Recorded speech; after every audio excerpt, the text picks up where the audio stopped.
Hey, hey, hey, what's going on, everybody? Welcome back. 1 minute to go. Grand Finals day. Historic. This should be way more entertaining than standard right now. So grab your popcorn, get your beverages, sit back, relax, and enjoy the watch party. How many remastered sets are part of the historic format? 2.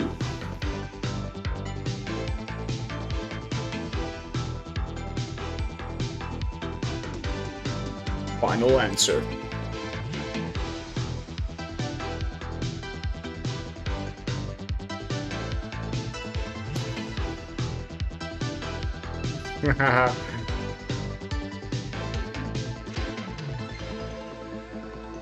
Kaladesh remastered and Amonkhet remastered.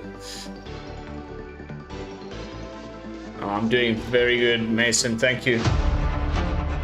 Went to the botanical gardens. All right, I'm gonna keep quiet and leave it up to the broadcasters. I'll catch you guys after each match. Peace, peace.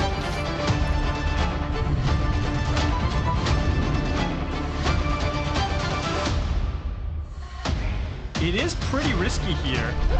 This is just about as close as they can get. Goodness. He is completely out of gas. There's a time warp! Brad Barkley is your Zendikar Rising champion, and it looks like he just wants some snacks.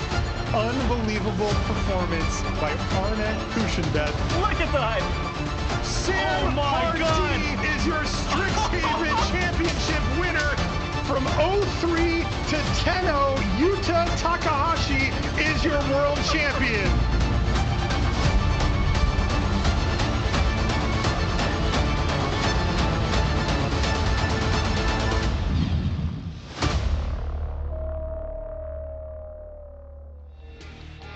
It is top 8 time here at the Innistrad Championship. Hey everybody, welcome along. We've got 8 players left in our tournament competing for the lion's share of a $450,000 prize pool, the title of champion, and one of 6 spots in next year's World Championship. So much is on the line. I'm your host today. I'm going to bring you to our virtual news desk because I've got 2 guys here with me to talk about Magic. We've got Monty DeWitty, Corey Baumeister. I love these guys at the desk. Monty, what are you looking forward to most today? Maria, I'm just looking forward to see if this Japanese team that has put 4 members into the top 8 can continue their utter domination of this event, which has been incredible to watch so far. Yes, it has been nearly unprecedented. It's been a long time since a team has put this many people into the top 8 at a premier level event. Extremely impressive. Corey, what are you looking forward to today? Yeah, I'm going to feed off that a little bit because what I'm really excited to see is just Yuta continue this domination from winning the World Championship to now top 8ing the Innistrad Championship. It's so hard to do that once, but to do it twice in back-to-back events is truly special. So I want to see him win it again. Absolutely. If Yuta can pull out a win here, winning the World Championship, coming and immediately winning the next event, that's be crazy. Utterly absurd. So we'll see if he can do it today. Let's take a look at our schedule and find out what's happened in our previous 2 days of competition as well as what's going to happen today. Monty, what happened on the first day of the tournament? Maria, we kicked things off Friday with 7 rounds of Swiss, 3 historic in the morning, then we swapped over to standard for the afternoon for 4 more rounds. Yeah, and if you missed day 2, you better go back and watch it because it was one heck of a day. We started with 4 rounds of historic and then finished it with 4 rounds of standard that led to our top 8. Yeah, and here we are in the top 8. It is all historic. It's also double elimination, so don't worry if your favorite player loses right away. Double elim, they'll be back. They'll be in our lower bracket. Of course, a harder run there to the championship match, but it is double elim here today. Well, if you missed any of the action on day 2, like Corey said, we had some awesome games, so we're going to give you a recap right now. From 252 to 126 players on the start line as day 2 began. Overnight leaders Tim McSaveny and Christian Hauck clashed in round 8, with Hauck keeping his perfect record intact. It took a Hall of Famer in the form of William Jensen to end that perfect run, Jensen going to the head of the pack with his victory. For Hulk, the Hall of Famers kept on coming, this time his fellow German and legend Kai Buddha. Once again, the Hall of Famer prevailed. Round 11 closed out historic for the day with Yuki Ichikawa taking Golgari Food to victory over Tim McSavany. So as we headed back to Standard, Ichikawa led a chasing pack of 7 players on 9-2, with 12 wins guaranteeing a spot in the top 8. Zach Keeney joined the 9-win club by beating Grzegorz Kowalski with Is It Epiphany. Let's go! Let's go! Is it haters in the chat? Let's go! In round 13, Ichikawa had a shot at being the first player to reach the top 8, but he was denied by Christian Hauck, who pulled within 1 win of the top 8 himself. 2 rounds left, 8 spots up for grabs. That became 7 when Christian Hauck got the magical 12th win, leaving so many players needing a final round win. Among them were Zachary Keeney and Furoshi Iwata, dueling like so many with Is It Epiphany. And Keeney triumphed, joining this top 8. Now Christian Hauck, Toru Saito, Yuki Ichikawa, Zachary Keeney, Simon Gertzen, Yuta Takahashi, Riku Kumagai, and Yo Akaike play for it all here at the Innistrad Championship.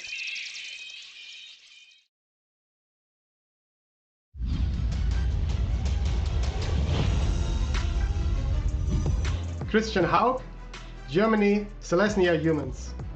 トールサイト、ジャパン、ゴルガリフード。結城市川、ジャパン、ゴルガリフード。Zachary Keeney, United States, Blue Red Phoenix. Simon Gertzen, Germany, Is It Phoenix. Yuta Takahashi from Japan, play Is It Phoenix. Riku Kumagai, Japan, I play Golgari Food. Yo Akaike, Japan, Jeskai Creativity.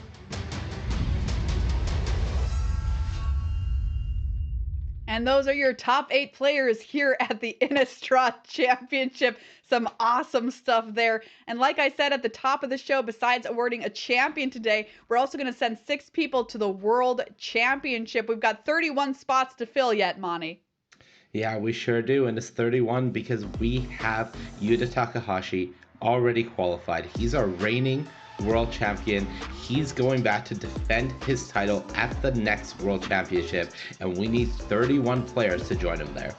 Absolutely, and like Maria was saying, we're going to be sending 6 of these players in this top 8 to the World Championship already, and then 6 at the Neon Dynasty, and then we got 6 at the new Capenna Championship a little later next year. And the final 2 groups there, we're going to have the top 5 who are also going to qualify for the MPL and Rivals based on their season performance, and the top 8 from the challengers based on their season performance, because we do have World Championship qualifying points that we're giving out at these events. If you accumulate enough together, that'll earn you a berth in the World Championship. Now, if you don't make the top 6 here today, don't worry. Spots 7 and 8 are also going to earn a lot of World Championship qualifying points.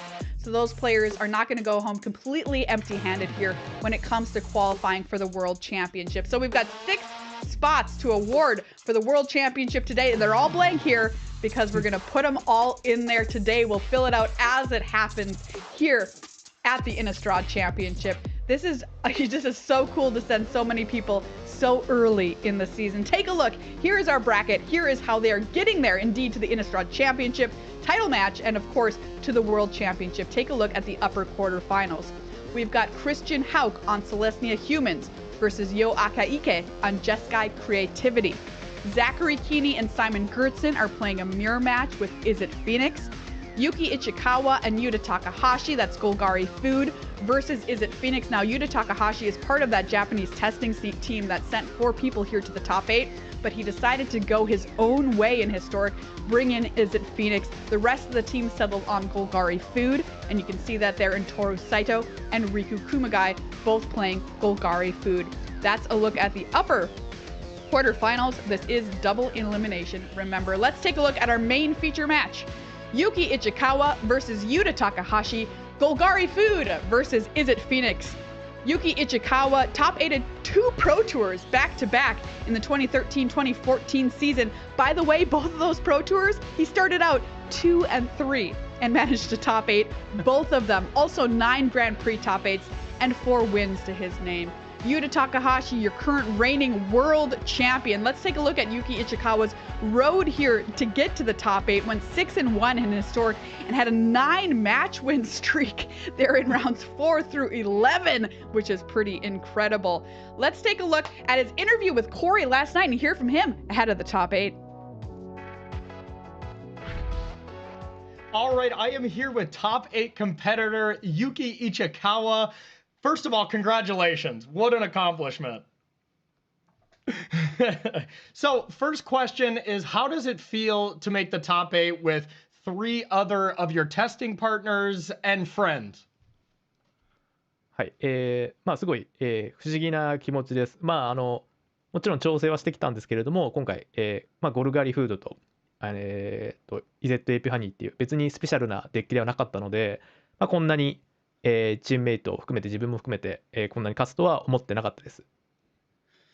So we didn't expect this much success as both Gargoyle Food and Is It Epiphany are not really super great deck. So after seeing this result, I feel a bit surprised. Okay, that's fair. I love those 2 decks personally. I think I probably would have played them as well, but sure. So going into this top 8, what do you really want to play against, and what would you like to avoid in the top 8 as far as decks go? はい、トップ8の中では、セレズニア・ヒューマンやイゼット・フェニックスにはゴルガリフード、有利な立ち回りができると思います。一方、ジェスカイ・クリエイティビティみたいなね、ちょっと、スケールの大きいデッキを苦手としていて、あとゴルガリフードミラーは、すごい時間がかかってタイムアウトになったりするので、あんまりやりたくないです。So decks like Serasnia Human and Is a Phoenix I feel advantageous, and for other decks like especially for Golgai Food Mirror, it takes so much time. So that's something I want to avoid. And also, the Golgai Food is not really good at Jeskai creativity. It was like such a large-scale, deck theme. So those 2 are probably the ones, I want to avoid. Yeah, I think I would want to avoid playing that mirror as well. All right, Yuki, well, thank you so much for joining me, and good luck in the top 8. Thank you. Yep. That is Yuki Ichikawa. His opponent, Yuta Takahashi, your current reigning world champion, this morning said he wanted to thank his teammates for preparation and also wanted to thank Expressive Iteration. That's right, playing it in both formats here. Went 5-2 in the historic portion of this event. Won the final 3 to get here to our top 8. Let's hear what he had to say ahead of the top 8 with Corey. All right, I am here with Yuta Takahashi, one of the top 8 competitors here at the Innistrad Championship. First of all, Yuta, congratulations. That is so awesome. Yeah, so let's get right into it. You made the top 8 with 3 other people from your team. Tell me a little bit about what that's like. We split the team into standard and historic and practice each format separately for 1 week. Last day, exchange each deck list. Our practice is much good. Yeah, that takes a lot to rely on your team for something like that. So now that we have the top 8, what would you like to play against, and what do you not want to play against in the top 8? I don't play against Golgarifuru, my teammate deck. My bad matchups. Okay. But I feel very happy my teammate make top 8 and same time rivals, and looking forward to the best game ever. Yeah, and I guess you don't really have to sweat if you get that 1 win because you're already going to be competing at the World Championship, so that helps a little bit. Yeah. All right, well, Yuta, thank you so much, and congratulations once again on the top 8, and good luck today. And that is Yuta Takahashi. Does not like this matchup. Mani, talk to me about it and why he might not like it. Well, Maria, this matchup has been going really poorly for Phoenix players all weekend. Starting by looking at Yuki's list, this Golgari Food deck is, in my opinion, the deck of the weekend, sort of the breakout deck of this tournament. We see the old Jund Food shell of Gilded Goose, Cauldron Familiar, and Witch's Oven plus Trail of Crumbs. They're all still here, but now we're seeing new additions like Ravenous Squirrel, as well as Deadly Dispute, as some more card advantage, and one of the big new gains for this deck is definitely the Meat Hook Massacre. Not only does it allow you to play 4 copies of a board wipe spell in an otherwise creature-based deck, but it also gives you an additional form of draining as part of your engine that makes up for the lack of Mayhem Devil in this Golgari deck. You do see the white symbol at the top. That's just for Lurrus the Companion in the sideboard. This deck is very consistent at doing what it does, thanks to cards like Deadly Dispute and Trail of Crumbs, and it's incredibly powerful. On the other side, is it Phoenix? A lot of people thought this was going to be the deck of the weekend, the most played deck in Historic. It was the second, and we have 3 copies in this top 8 because it is an extremely powerful deck.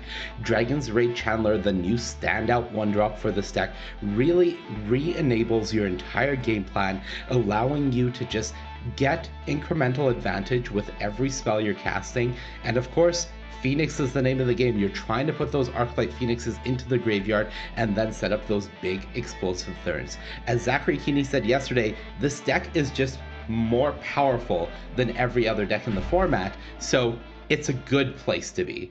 Unfortunately for Yuta, not in this matchup. All right, well, it's prediction time. We've reset our scores overnight. Thank goodness. Corey, I'm going to start with you. Who do you think is going to win this matchup? Yeah, I got to give it to Golgari Food and Ichikawa on this one. I think it is just too good of a matchup. And when Yuta says it's a bad matchup, I'm going to listen. So, yeah, that's my pick. All right, how about you, Monty? I mean, I've been agreeing with Corey all weekend, and once again, he's made another excellent point. So, yeah, I'll take Yuki as well.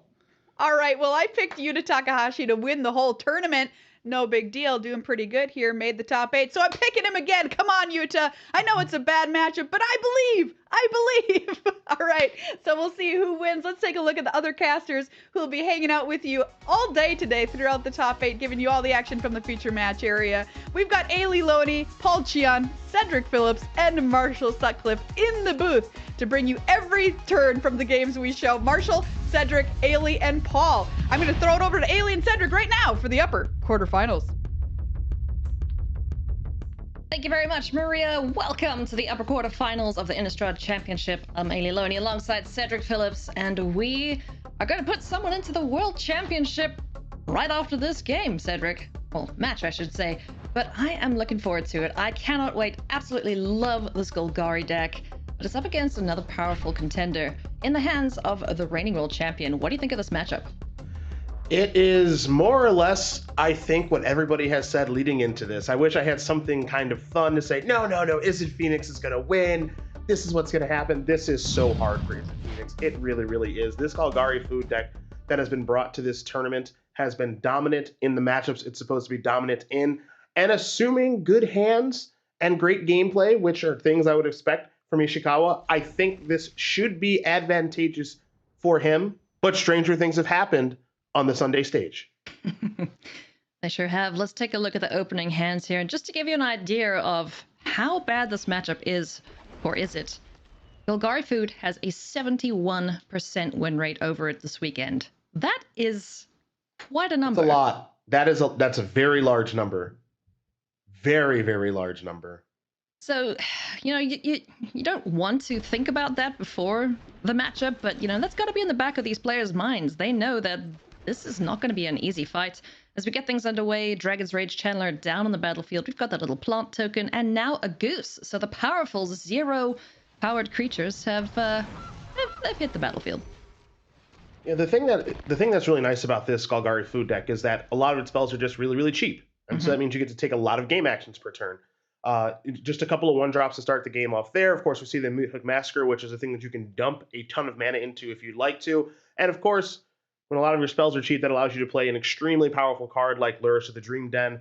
Not a lot of companions actually running around in Historic this weekend if you kind of review the tournament, which is a little bit surprising. But if you can find a deck that can harness Luris, which is such a powerful card.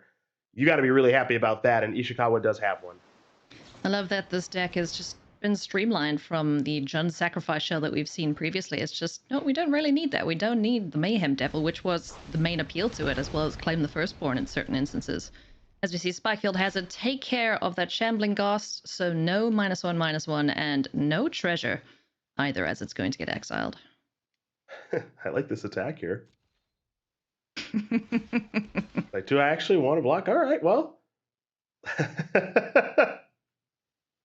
Like, what could go wrong? Yeah, a little bit of fun early gamesmanship. Here's a consider. There's a trigger. It's possible. Oh, are we going to get to a 3/3? Let's see. Because there's an instant, there's a creature. Had a sorcery. Yep. I think. So it needs to be a land here, basically. Needs to be a land, yeah. Yeah. In order to get all the way there, just to take care of a Gilded Goose, which you would, of course, prefer to have off the battlefield as opposed to on, given its advantages, alongside Trail of Crumbs and so many other things in this deck. Yeah, Trail of Crumbs we do see in hand there for Ichikawa, so we'll be a little bit disappointed if this goose does die here, but it survives, so it lives to see another turn. That's a bit of a sigh of relief, I think, there, as now Trail of Crumbs, Gilded Goose can get up to their card drawing nonsense that we've seen this weekend. This deck has gone absolutely haywire in certain matches for Ichikawa, and I'm here for it. Really just trying to, is Ishikawa, just to play a longer game. It's advantageous for him that the longer the game goes, the better it is. Now, a lot of the time, you would think that that's not true against Izzet Phoenix, a deck that has a lot of card draw, has Expressive Iteration, has Faithless Looting, right? The Izzet Phoenix deck can go for a very, very long time, keep recurring the Phoenixes, big Crackling Drakes, so on and so forth. Not the case here. The better long game is for the food deck because of Trail of Crumbs, because of Luris, because of Meat Hook Massacre, and because of Cauldron Familiar and Witch's Oven and all that other nonsense. So advantage Ishikawa the longer the game goes. Rightly so. You never expect a green-black deck to draw better or have a full grip of cards over an Izzet deck, but here we are.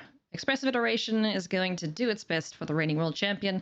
So we take a look at Consider and an Ox of Agonis. Couple of goodies here to think about. Looks like Consider is going to go to the grip. Pathway over here. Ox of Agonis, not so much.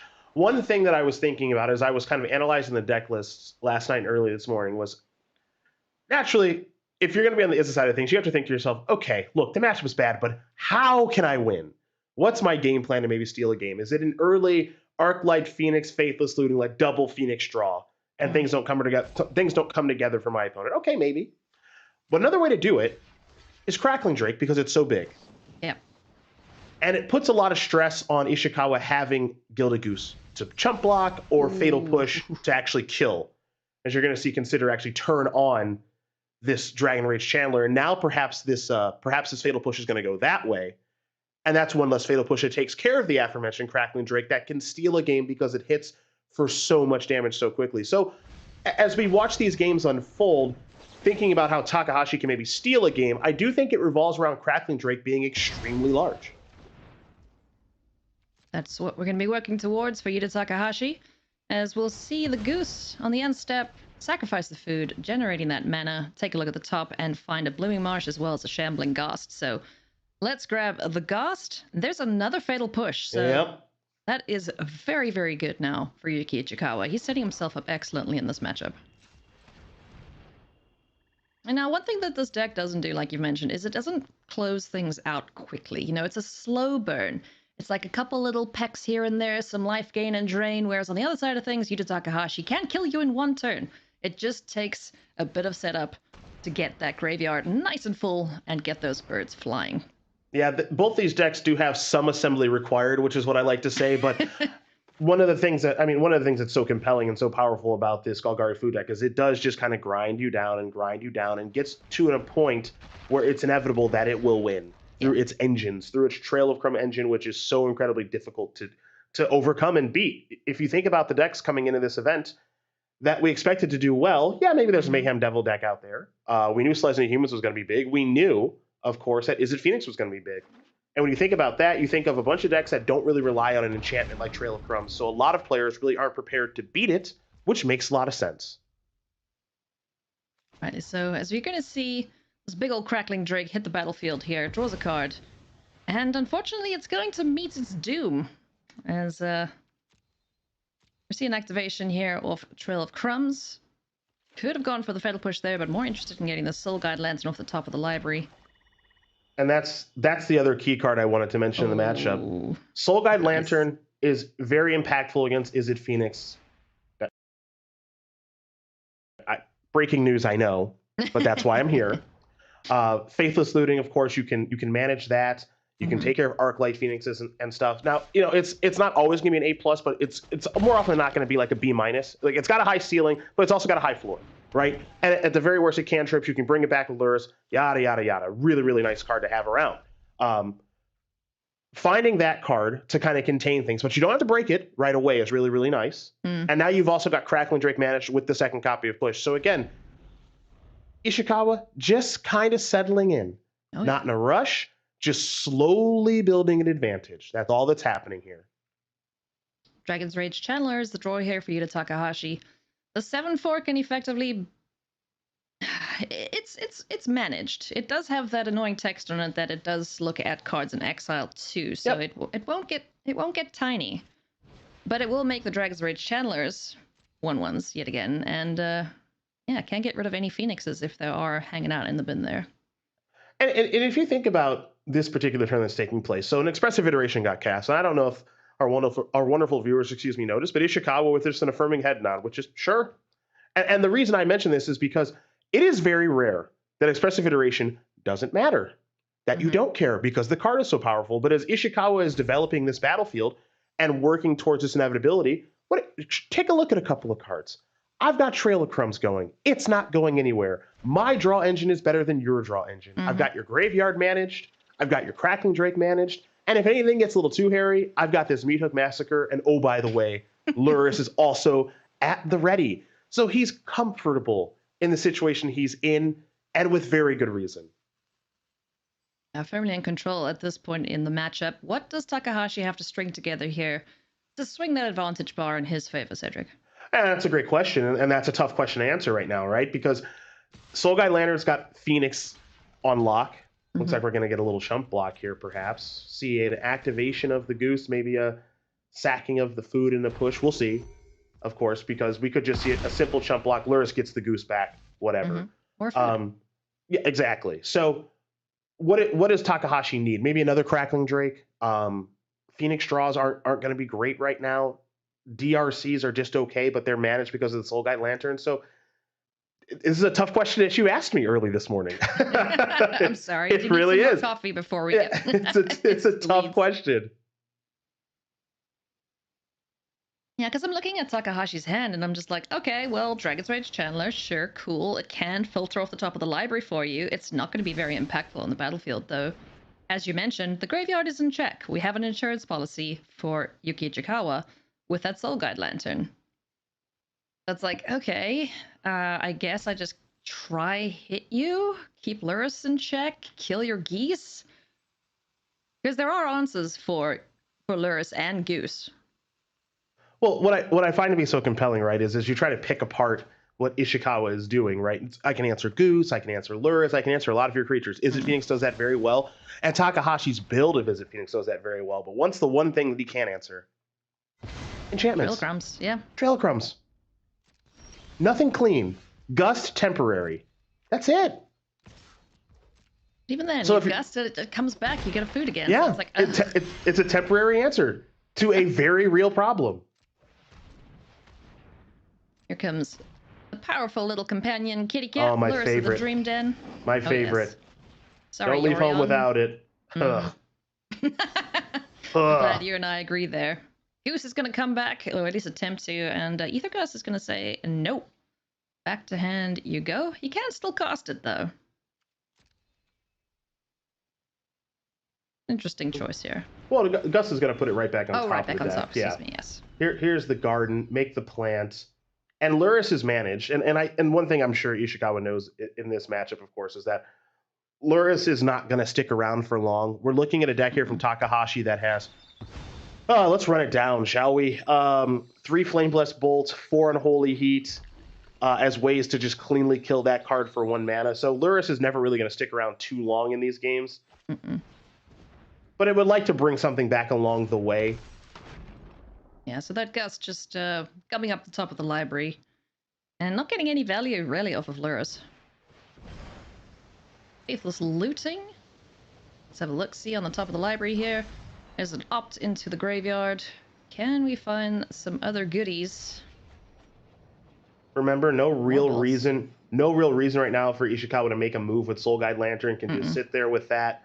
Nothing really to be concerned about. I think if we asked him right now, what do you think the chances are for your Lurrus making it through the turn? He would say 0, which is fine. Still have my Trail of Crumbs engine going. And by the way, we're on turn roughly 6, 7-ish. Ishikawa's at 20. Just something else to note. Just sitting pretty here. A couple more cards go into the graveyard. Will we see some death and destruction here from Yuta Takahashi? Yeah, Takahashi is just curious on which removal spell to use. Should it be Unholy Heat or Flame Blessed Bolt? It looks like it's going to be Unholy Heat here. It's going to trigger the DRC. Mystical Dispute, not for this matchup. Yeah, so... Get out of here, blue card. We need the red stuff. Flame Blessed Bolt's going to take care of this little Shambly once again, so no value off of that as it will be exiled. There's another Unholy Heat on top of the library. Takahashi not too happy about that. It kind of just feels like this is a deck. It doesn't... I don't want to say it doesn't know what to do against it, but that's kind of what it feels like, right? It's just like, this, that, yes? Ooh, big stretch. I like that. Oh, big yeah, stretch. Big stretch before the draw stuff. Yeah. Well, he knows what he's drawing, which is Gilded Goose, and so he can activate Trail of Crumbs right now and say, actually, I'd like to look at something else. See what my options are, because I might not want Goose anymore. I can improve my draw step here, so... Well, you get a Goose. Yeah. Push going away is notable. I do want to note that. 2 pushes have been cast this game. That's a 3rd push gone. Yep. So that's something to keep in mind. Yeah, so there's only 1 left kind of hanging around. And as awesome as I believe this Golgari Flute deck is at kind of just managing creatures and what's going on there, as far as clean removal is concerned, it's 4 push, and then Meathook Massacre we can call clean removal, I think, in this case, especially when you have this much mana to work with. Yeah, Meathook Massacre is kind of the top end of the deck, if I can put that in inverted commas. Yeah, because ideally you're sacking a bunch of stuff. You get a Ravenous Squirrel that becomes a very, very large little critter, and you draw a bunch of cards off that. We haven't seen any of that yet. So that's maybe what's keeping Takahashi in this at the moment. Yeah, as much as we have seen Trail of Crumbs kind of do its thing so far, we haven't seen Cauldron Familiar, we haven't seen Witch's Oven, we haven't seen Ravenous Squirrel. Yeah, where are you, 1-drops? We need you. Yeah, it is notable that those really haven't shown up yet. Oh, okay. It's pigeon time. Let's go. Big Arclight Phoenix down on the battlefield. We're gonna get swinging here. No air blockers. Yeah, give him the hook. There's some damage. Give him the hook. Yeah, we did. Down to 17. Down. Well, bravo. Bravo. Up to 20. Man. This is going to be... I'm wondering if Yuki is interested in just wiping this battlefield and exiling that graveyard with Yuta Takahashi Hellbent. Absolutely. Give him the hook. Clean it up. If you want it, you have the option to exile the graveyard if you want to. You don't have to right away because there's no real concern. But yeah, you can just hook them real good. Clean all this stuff up. You still have Meathook Massacre on the battlefield, of course. It's got text while it's out there. So see you later. Still got my Lantern. Have Deadly Dispute that I can trigger this with Hook on the stack. Nice. Yep. So this is nice sequencing. Hey, I know my Witch's Oven is finally shown up to the party. Could cost it if you wanted to. Yep. So this is some live. This is all going totally fine. Now, the top card here at Takahashi's deck is an important one because it's out of gas and now gets to gas back up a little bit here. Head nod there from Yuki Ichikawa recognizes that that's a pretty darn good card to have on top of the library. No chance here to play the Arclight Phoenix though, just a mana short. And another very nice draw here in the Deadly Dispute. That's going to sacrifice an artifact. Draw some more cards. Mm-hmm. Nice. Oh, kitty cat. There we go. There we go. There we go. And the cat's in the oven and it's making food. A little boy blue and the man on the moon, something along those lines. I'm sure that's how the song went. Now and you see that Fermi had not heard from Takahashi because the engine was like mostly online. Now we're all the way home. The MVP has arrived, Cedric. We can just say that, right? The cat is here. The cat and the oven and the trail and feeling comfortable enough that now the hive wants to get busy. Don't forget the hive's got this text when it attacks, exile a card. Oh yeah. So let me find that those Phoenix. Birds. Yep, let me get that Phoenix out of here. Yep. Oh yeah, this is gonna be a heck of a climb here for Takahashi. Advantage very, very much in Ichikawa's favor right now. It's just keeping control of that battlefield so well. This ox, sure, it's a big old threat, but there's a cat in the way. It doesn't have trample. Has to go to the skies here with this Arclight Phoenix. If he can chain together something. Let's see, what Consider finds. Faithless Looting, all right. Remember, Soul Guide Lantern still on the battlefield. Has had no reason to use that at all. It just kind of sits there.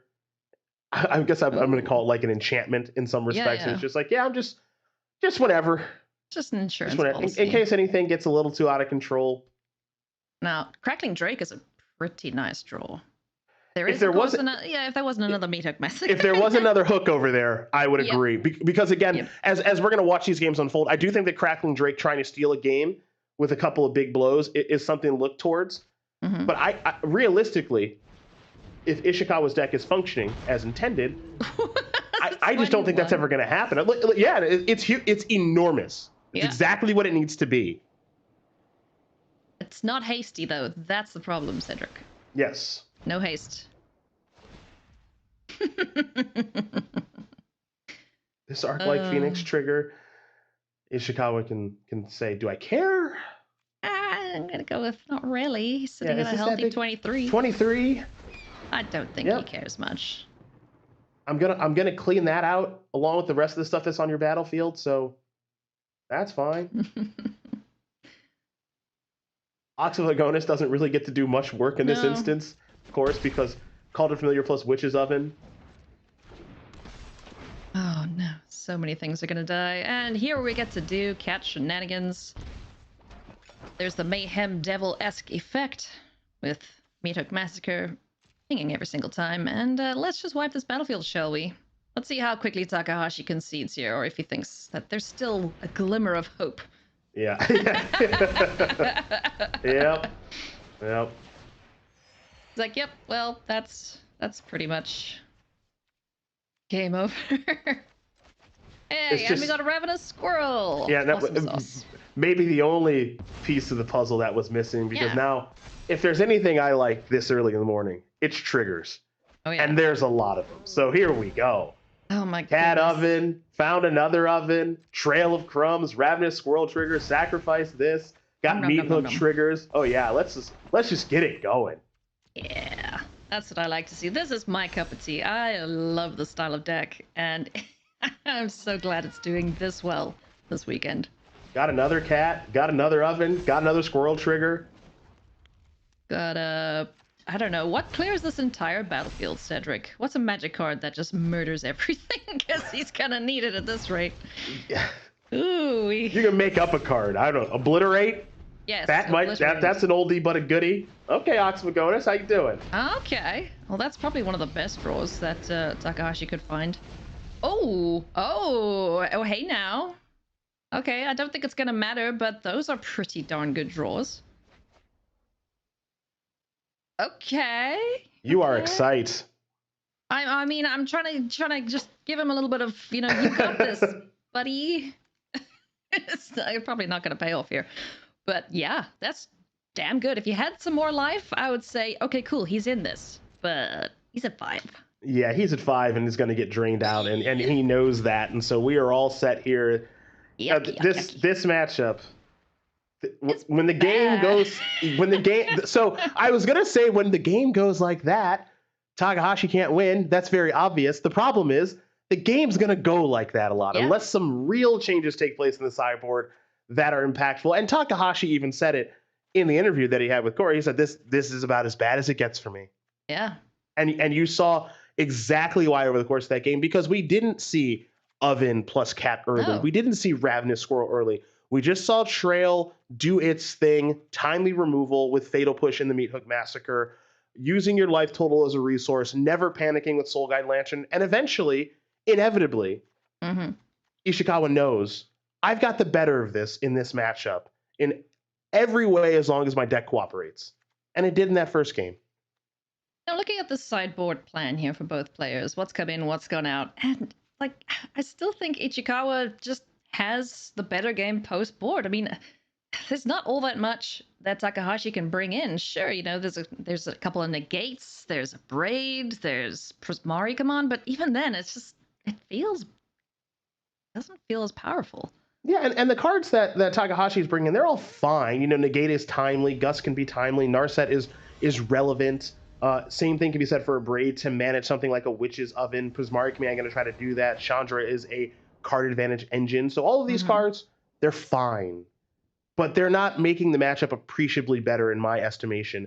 And for what it's worth, I don't think Ishikawa is making his deck appreciably better either. He's making it a little bit better, some slight adjustments, whatever. But the matchup's already so good pre-board. Yeah. And Takahashi can't make the matchup appreciably better on his side post-board, that if you're Ishikawa, you don't have to do anything too wild in your sideboarding.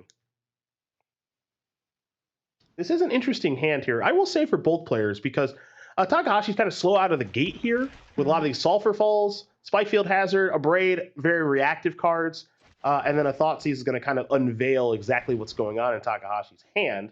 But Ishikawa's hand also isn't great either with all these copies of Deadly Dispute. So I love that. Instantaneously. Oh, Chandra, get out of here. Yeah, see ya. Yeah. No touchy. Yeah, see ya wouldn't want to be ya. So with that, a Braid in hand, which is that one's just going to hang out for the time being as both players get their lands down in the battlefield. These three Deadly Disputes need something to munch on, and there is it. Hello, little kitty cat. Now, I have been attempting to sing the virtues of Crackling Drake. As you know, Crackling Drake has shown up. Yes. There's currently no real way to kill it.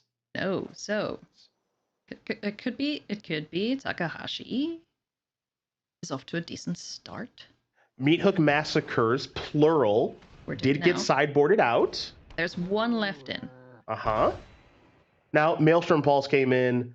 Some other removal spells came in, as opposed to the Meat Hook Massacre. But look, again, if you're rooting for Takahashi, if you're an Is It Phoenix stan, this is what it looks like. It's Sea Drake getting busy. It's got to be Crackling Drake doing its thing.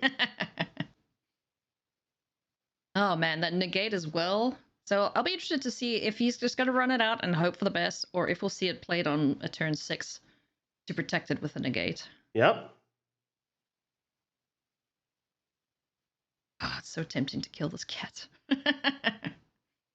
Yeah, because there's the Spikefield Hazard. Maybe I target this, and Deadly Dispute says no. So which way do you? Well, I guess yeah. I mean, that's all true. I mean, really, the question here is: do I want to tap off our Crackling Drake with the hopes of protecting it with a negate? Do I have the opportunity to do that sort of thing? I don't know about you, but if I saw a Crackling Drake hit the battlefield, I'm like, all right, kitty cat, you're getting sacrificed. Let's find some removal. Well, I think that's going to happen regardless. Yeah. Because these disputes just need to be cashed in some way, and so here we go. Yeah. And here comes the negate. Little kitty, and the gate is going to say no, thank you very much. No cards, no cat, no fun. Ooh, Soul Guide Lantern. Yeah, and that there are obviously going to be instances where Lantern's good, and more Lanterns did come in after sideboard, so we know this card's going to be here. But if we're talking about Crackling Drake and Soul Guide Lantern, Crackling Drake greater than sign, doesn't matter. Doesn't care. Here's an Oven. Might get the Abrade now. Yeah, get that Abrade out of hand. Would transform into 2 cards basically with a Deadly Dispute. So, Crackling Drake, is it time? And it's not the biggest Crackling Drake in the world. Very, very aware of that. But it doesn't take long. And here we go.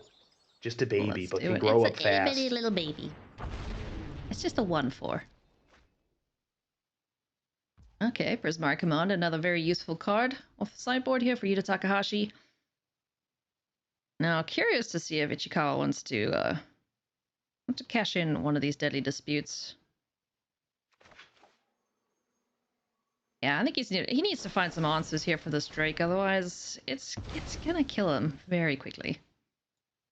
Yeah, because it doesn't take Drake long. Okay, well, Pulse has made the game less fun. Maelstrom Pulse, clean answer to the Drake.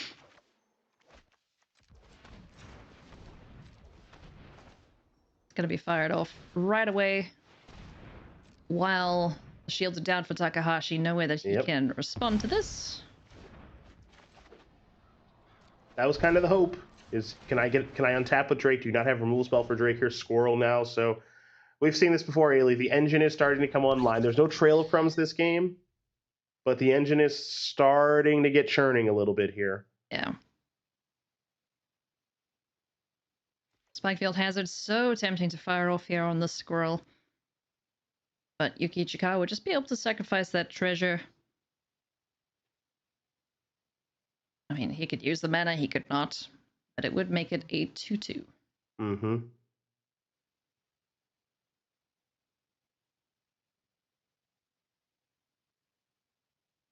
I think you have a slight advantage right now to Ishikawa, who is starting to get something building here. There's Flame Blessed Bolt.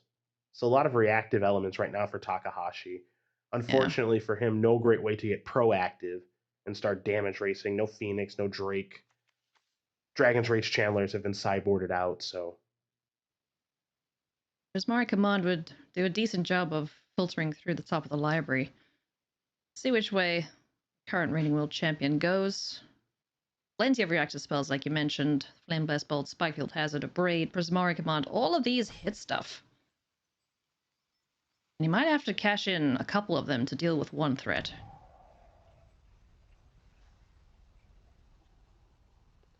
You just got to remember, as I kind of stated a little bit earlier, the longer we go, the better it is for Ishikawa. Eventually, we'll find Trail of Crumbs. Eventually, we'll get the engine online, just like we saw in game number 1.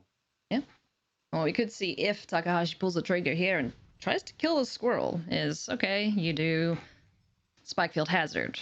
Sweet, I'm going to sacrifice something. It gets bigger. Flame Blessed Bolt. Okay, well, I guess I'm going to eat this squirrel now with a deadly dispute. So let's see how much we fight over this little itty-bitty critter.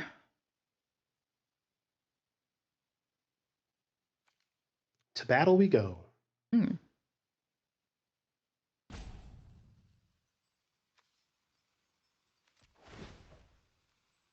Simple enough.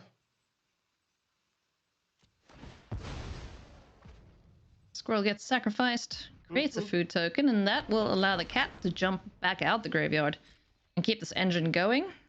But we'll want to make sure that he's got a sack outlet available, and does so in the land. Just in case there's a Spikefield Hazard waiting for him, and he of course knows about that. Yep, Phyrexian Tower. And it is important to note, as you mentioned, that known information in Spikefield Hazard and Abrade. Only unknown card in Takahashi's hand is that Prismari Command here for Yuki. Mm-hmm.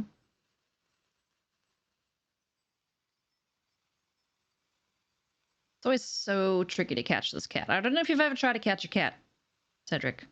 It's not easy. Nope. There's a reason there's a saying. It's like herding cats. They are wily. And this one in particular is very much so. And he's brought a friend to the party now, so... Takahashi is in a bad way. And now we can try to take this to this side of the game, which is the Lurrus aspect of things. Again, I do not believe that Yuki has any illusions that Lurrus is going to live very long or anything like that. If it does, obviously it's a bonus, but it's more so of play Lurrus, get something back.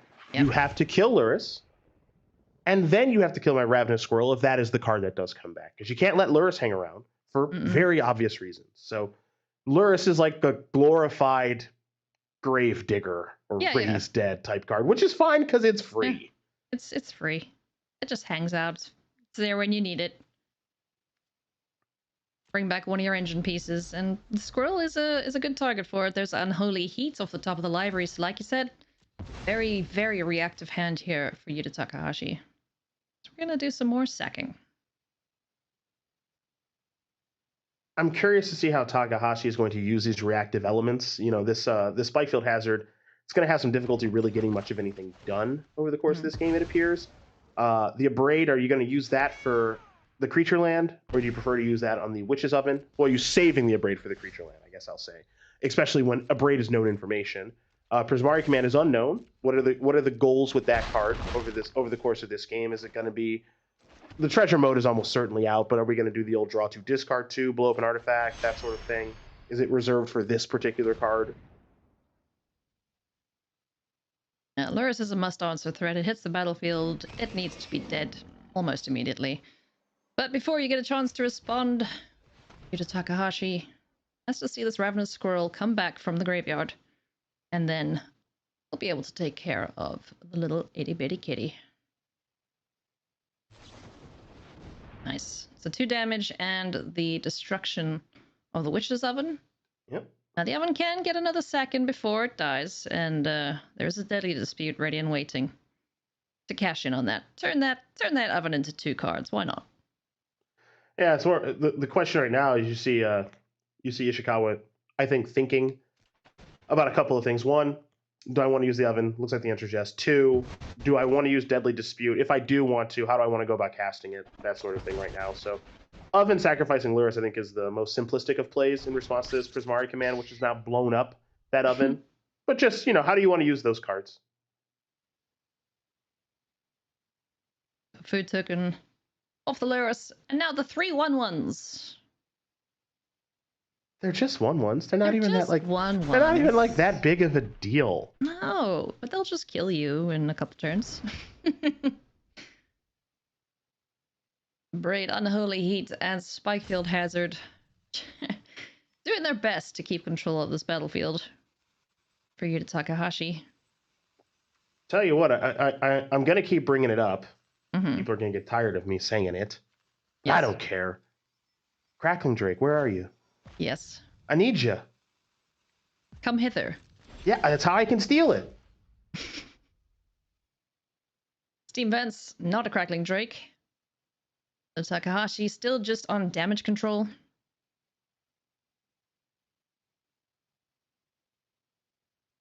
And Yuki Ichikawa is just going to keep pressing the advantage here. Has the Deadly Dispute for the end step.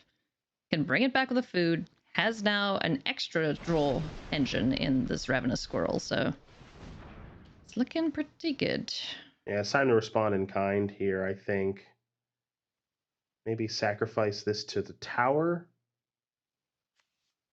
Again, a little curious because your opponent has some amount of counter magic after sideboard, and this dispute is the only thing you have going on.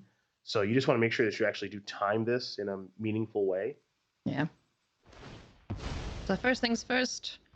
Ooh, can we get this out of range? Let's try that. Loving it. Loving it. Very, very cool. Your opponent has comes Spike. Back.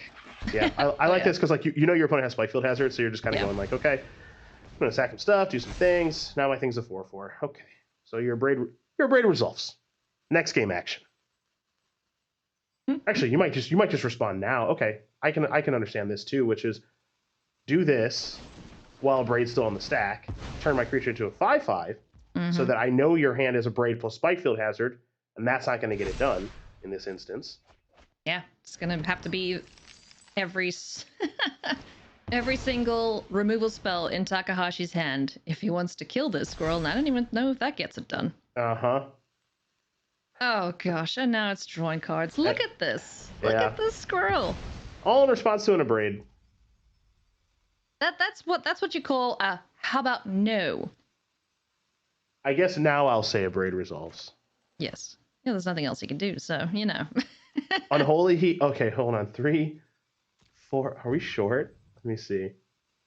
Unholy Heat doesn't have an extra thing in the bin. Oh my gosh. Oh my gosh. Yep. It doesn't kill it.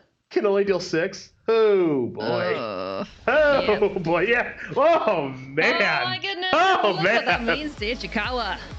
Oh, what a victory. Unbelievable stuff. This deck is just, it seems unbeatable. And that is our first player from this weekend into the World Championship. Yuki Ishikawa locks up his spot. Cedric, what'd you make of that one?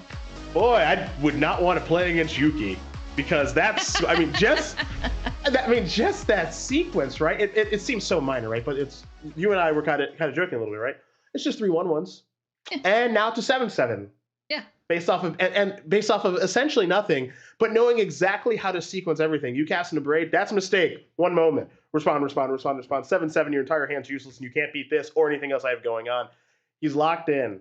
The matchup is already great for him, but he's just locked right in how to play the matchup. Oh yeah. It's a very, very dangerous player with one heck of a career previously, you know, with the two Pro Tour top 8s and 9 Grand Prix top 8s with 4 victories. And not going to get too far ahead of myself, but we can't say one thing. Qualified for the World Championship now, too. That's one thing off the checkbox for Yuki Ishikawa. So now he just has to go and win the whole thing and may well do that. But before we carry on with his journey, we're going to jump in to Toru Saito versus Riku Kumagai. Nice. Let's take a look at our players. One from the Challenger Gauntlet, one from the MPL. And they're both on Golgari Food, Cedric. So we're going to see plenty of triggers. We also got a quick interview with Saito, so let's go and hear from Corey now. Interesting mirror match. All right, I am here with top 8 competitor Toru Saito. First of all, congratulations on making top 8. Woo! Thank you. Yeah, you're welcome. So, first question, I've asked this a lot already. How does it feel to make the top 8 with 3 other people on your testing team that are also your friends? そうですね。まず素直にめちゃくちゃ嬉しくて、まあやっぱりその先輩方3人の背中見てまっすぐ走ってきたら結果、いい結果あったので、まあとにかく嬉しいですね。はい。はい。So first of all, I'm very happy. And I just playing, just following the, and the players, other fellow players with a longer playing history and experience, and yes, the results that came along with it. So I'm really happy about that. Yeah, absolutely. It's a huge accomplishment. So looking forward to the top 8, what is some of the decks that you want to play against, and what are some of the decks that you don't want to play against? そうですね、まあ、イゼットフェニックスだったり、セレズニア人間だったりとかとは結構マッチングしたくて、まあ、逆にミラーは結構、まあ、プレイも難しかったりとか、まあ、いろんな要素があるので、ミラーはあまりやりたくないなと思ってます。Yeah, I want to play against Ether Phoenix and Selesnya Humans, and on the other side, the Gold Guy Food Mirror.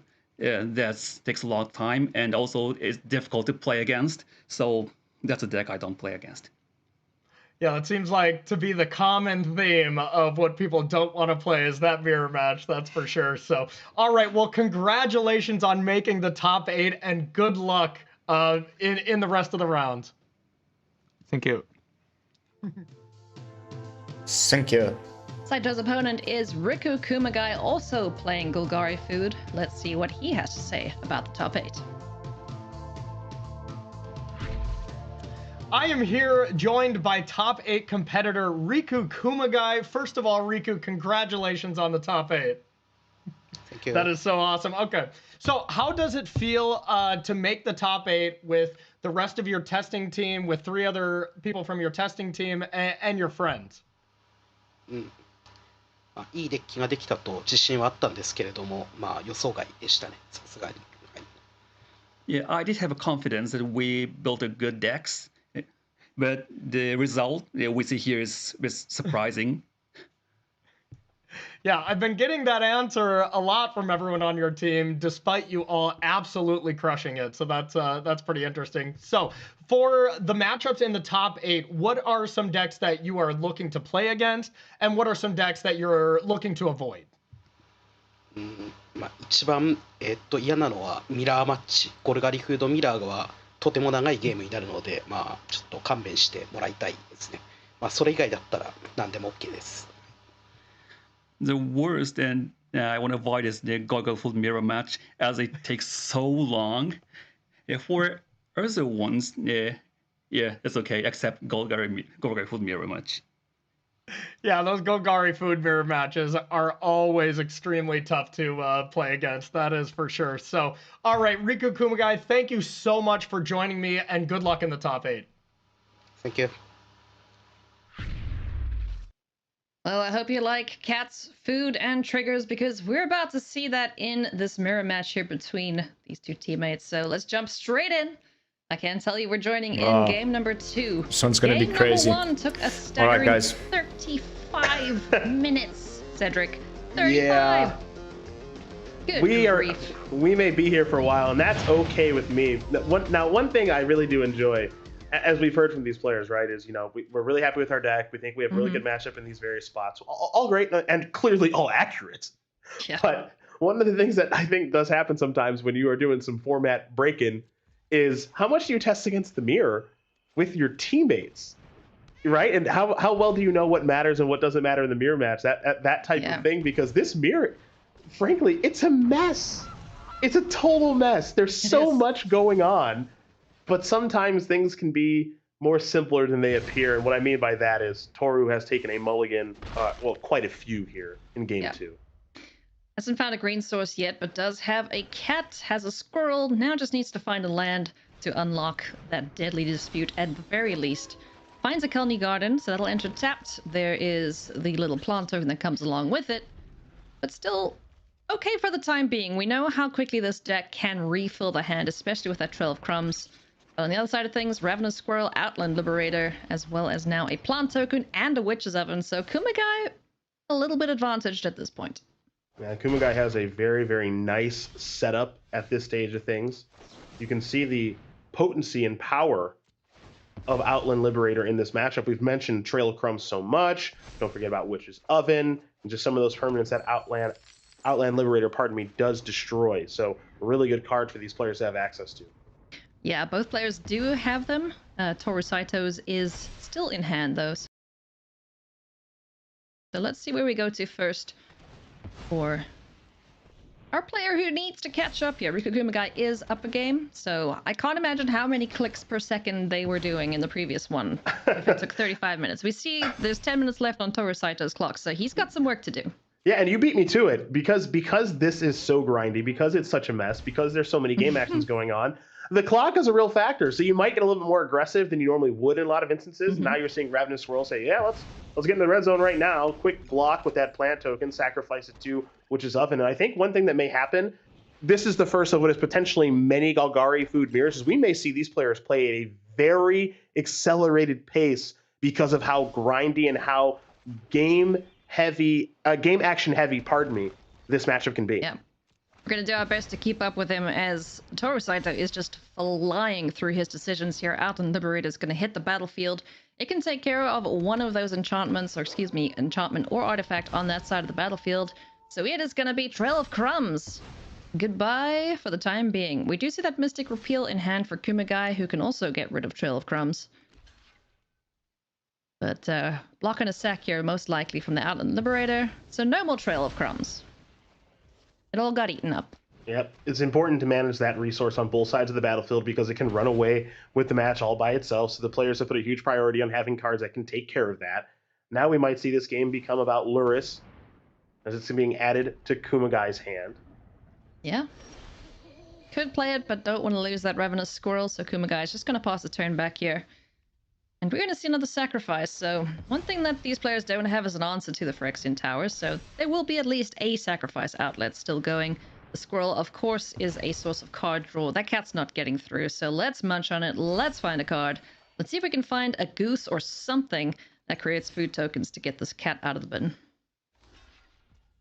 All right, let's get that in front here now too, okay. Interesting.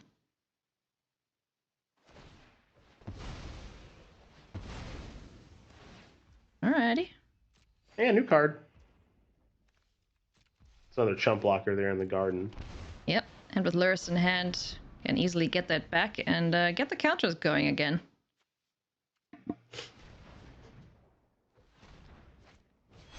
This mirror match it's I enjoy it personally. I love this kind of stuff. This is great. So this is also an interesting thing now too that I want to bring up. So in our last match, we saw Golgari Food against Is It Phoenix, and the chances of Luris living were slim to none. Yeah. In this matchup, I don't know, Luris might be hanging around on the battlefield for a while for both players, which is pretty rare. Yeah. It's kind of cool. You just get to keep recycling your graveyard. As we're going to see the big Ravenous Squirrel, the 9/9, swinging. The little plants will get on the way. Man, these squirrels need trample. Who do I speak to about that? I think we're good with where we're at. Deadly Dispute. Oh! There's some removal. Hey-o. Okay. Yeah. That's what we want to see. Goodness Oh, gracious. boy. 2 fatal pushes here for Riku Kumagai. 12 crumbs off of the Luris. So now, I mean, this is as close as a mirror match as you can possibly get. Yeah, that was sick.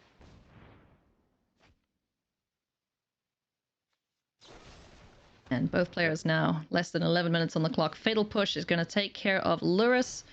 It's going to get sacrificed. Ravenous Squirrel gets another counter put on it. It's now a 10-10. Yeah, I think that might be dying here in just a moment too, though. Oh, yeah. Poor little guy is dead. Sacrificed before killed. Let's draw some more cards here for Toru Saito.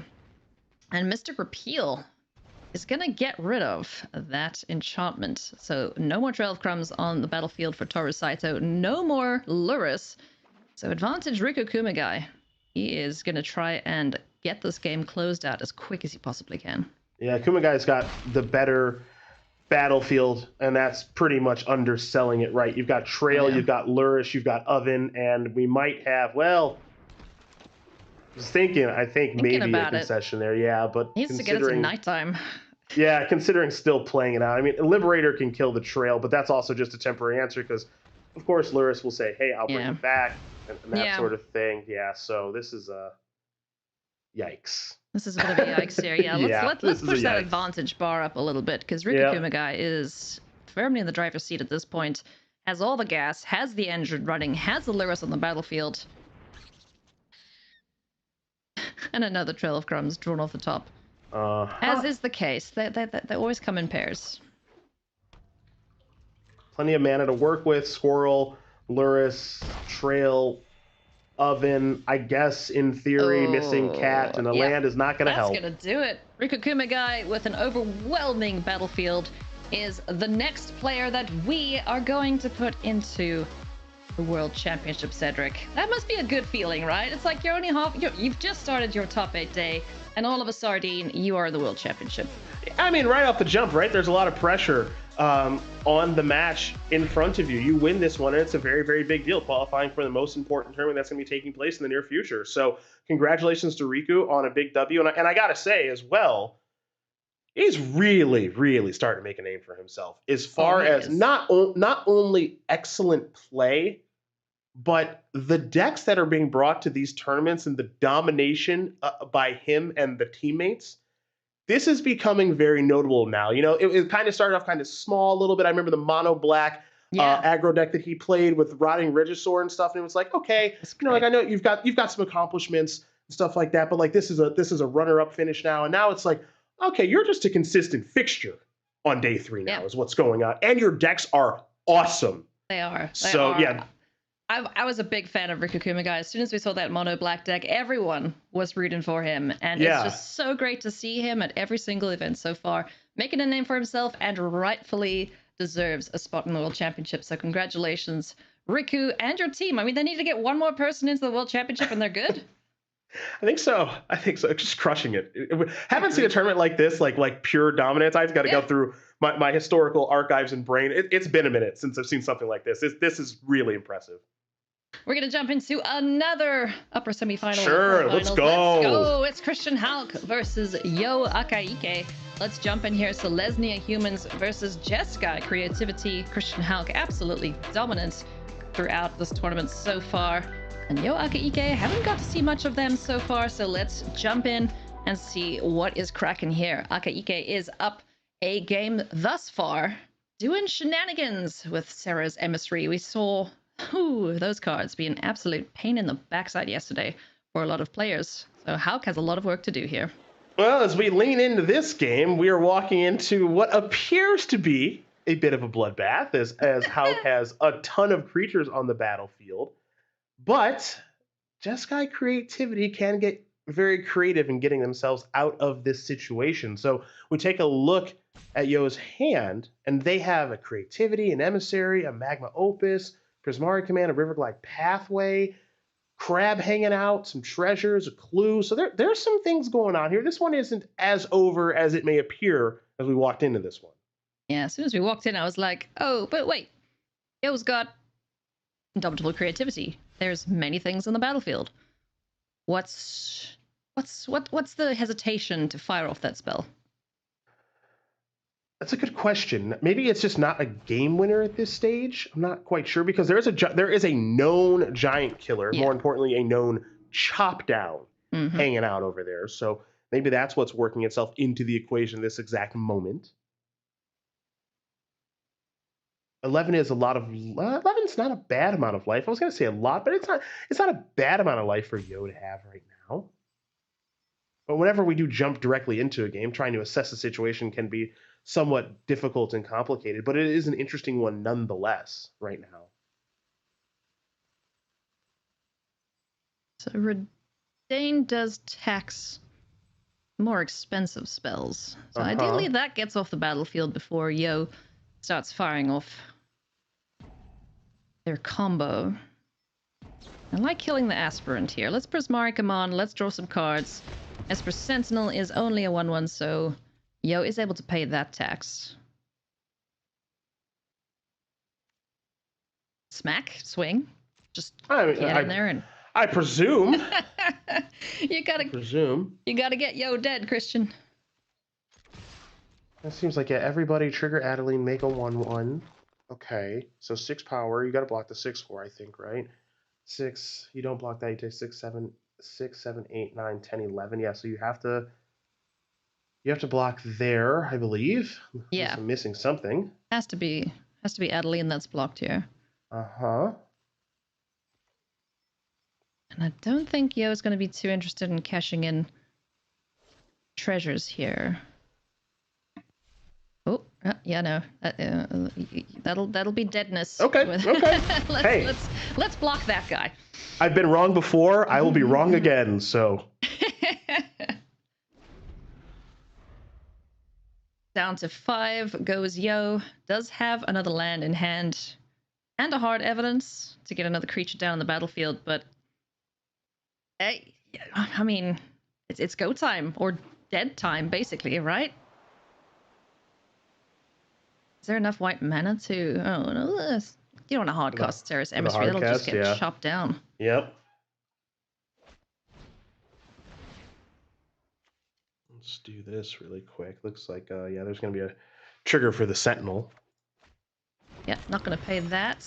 Yo needs to use all their mana here. I think it's go time. Let's do it. Let's get 2 angels on this battlefield. Naming creatures an instance, and then hardcast the 3rd, eventually, if needs be. Yeah, the name here is a little interesting to me. 1 is obviously creature. Yeah, because those kind of hurt. Yeah. There we go. So 2 angels in the library, 1 naming creature, the other... And 1 naming instant, okay. Naming instant, so... Yeah. How does Christian get out of this one now? Yeah, That's pretty much how I feel when this happens. This is like, well, I didn't come prepared for 2 angels I can't hit. let me make a brief change to the bar as a Yeah. Just let it blow up out the top there. Yeah. That seems appropriate.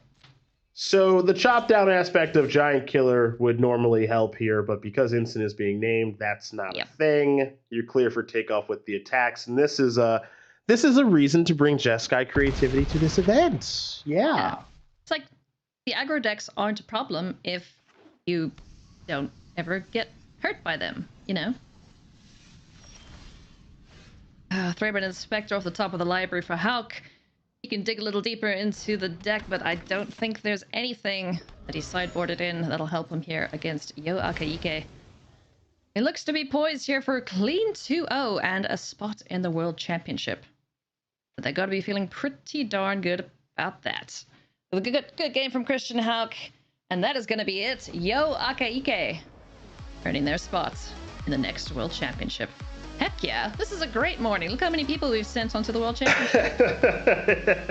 It has been pretty good so far. It's been a really, really good run there for Christian Hauk throughout this event, of course, but ran into, and I know that we talked about this a little bit coming into the day with Monty and a couple other people behind the scenes, but worst possible matchup as far as like the top 8 pairing is concerned. The Golgari Food matchup is pretty tough, don't get me wrong, but just got creativity. Hauk is just, you just saw a little bit of why it's so difficult. You just can't get those emissaries off the battlefield. They do a great job of buying enough time until they can find Indomitable Creativity, resolve creativity, and from there, you're on essentially no outs. And that's just what we saw more or less unfold there in that game we just jumped into. Nevertheless, congratulations to Yo Akaike. And remember, it is double elimination in this top 8. So the players we've seen lose, they're not out of it yet. Yep. When we come back after this short break, we'll be with Maria, so don't go anywhere.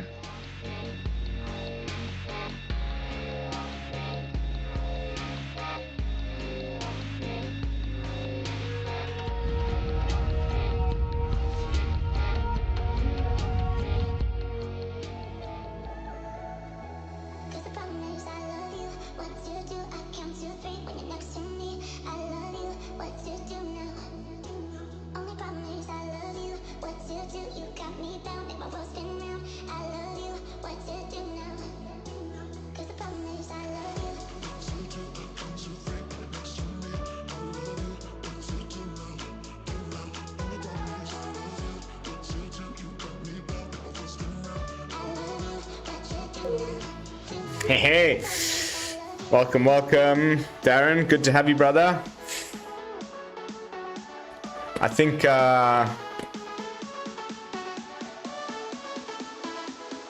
we're in for a couple of good ones now. If I remember looking at the schedule, or what do they call it, the bracket, there's going to be few less of these mirrors over the next few games. Although that last one wasn't too bad. I still prefer to watch not mirror Magic most of the time. Especially that Golgari Food. It's a little bit slow. It's my pleasure, brother. My pleasure.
Welcome back to coverage of the Innistrad Championship, working our way through our upper quarterfinals here. Welcome along for the top 8. Hope you're having a great time watching some Magic. Well, one of the matches we didn't get to show you, here we're going to give you a recap with Mani, Heaney versus Gurton in the upper quarterfinals. Mani, talk to me about this. Yeah, Maria, this was the Is It Phoenix mirror, went all the way to 3 games where we got to see Simon Gertzen against Zachary Heaney, and ultimately, as we can see, it was just Gertzen's beatdown was too much for Heaney in the 3rd game, and he wasn't able to really bring it all back together, which saw Simon Gertzen moving on and actually securing his spot for the World Championship here, as well as a spot in the upper semifinals. Congratulations to Simon Gertzen on that victory. That updates our graphic here for our qualifying players in the World Championship. Check that out. 2 more spots left to give here today. Mani, Riku Kumagai securing his spot here is a big deal. Why is that? Yeah, Maria, to really say is to go back to the MPL gauntlet where we saw another dominating Japanese team performance. We saw the team of Rei Sato, Yoshiko Ikawa, and Riku Kumagai bring Jeskai Mutate, and that tournament had 3 spots to give at the last World Championship. Rei Sato beat Riku Kumagai to get one of the spots. Ikawa got the 2nd spot, and Kumagai lost to Jean-Emmanuel Deprat for the 3rd spot. He was 1 match win away twice from the last World Championship. So to come back again at the very next event and put up another dominating team performance, and this time secure that World Championship spot for himself, is just incredible to see. Wow, congratulations, Riku Kumagai. You're going to the World Championship along with the other people you see there on your screen. 2 spots left to give before the day is out. Yuki Ichikawa is one of those names, and Corey spoke to him after his win in the upper quarterfinals. I am here with Yuki Ichikawa, who just won the first match in the top 8, and you are now going to the World Championship. Congratulations. Thank you. Thank you. Yeah, absolutely. So, first question I want to ask, you are going to the World Championship. How excited are you? もうめちゃくちゃ嬉しいです。やっぱりこのトップ8入って、1勝して、ワールドチャンピオンシップにインバイトされるっていうのが、ものすごく大きな目標だったので、とりあえずそれが一つ達成できたので、すごい嬉しいです。So first of all, I'm very happy, and getting to top 8 this time and get invitation for the World Championship is one of the goals I was aiming for this time, so I'm very happy for that. Yep, I can believe it. Okay, so next question. You are testing with an incredible team where you have 4 in the top 8. Tell me a little bit more about that experience.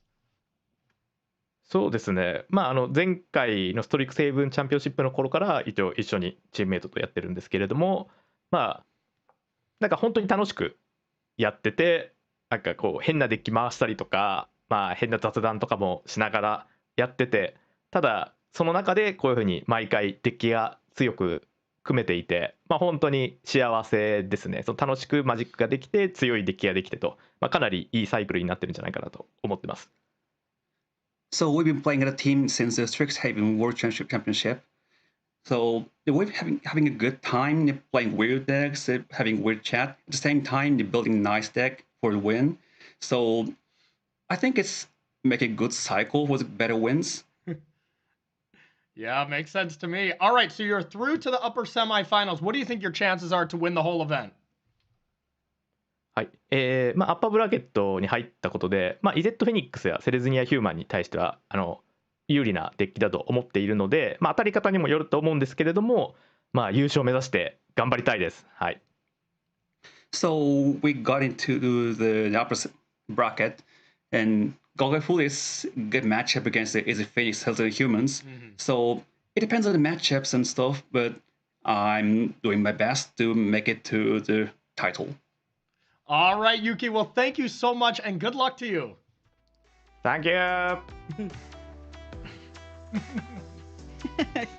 That's Yuki Ichikawa securing his spot in the World Championship and winning there. Check out our bracket. You can see what happened in the upper quarterfinals. That means we're setting up matches here between Yo Akaike and Simon Gertzen. That's Jeskai Creativity versus Is It Phoenix, and Yuki Ichikawa versus Riku Kumagai, both on Golgari Food.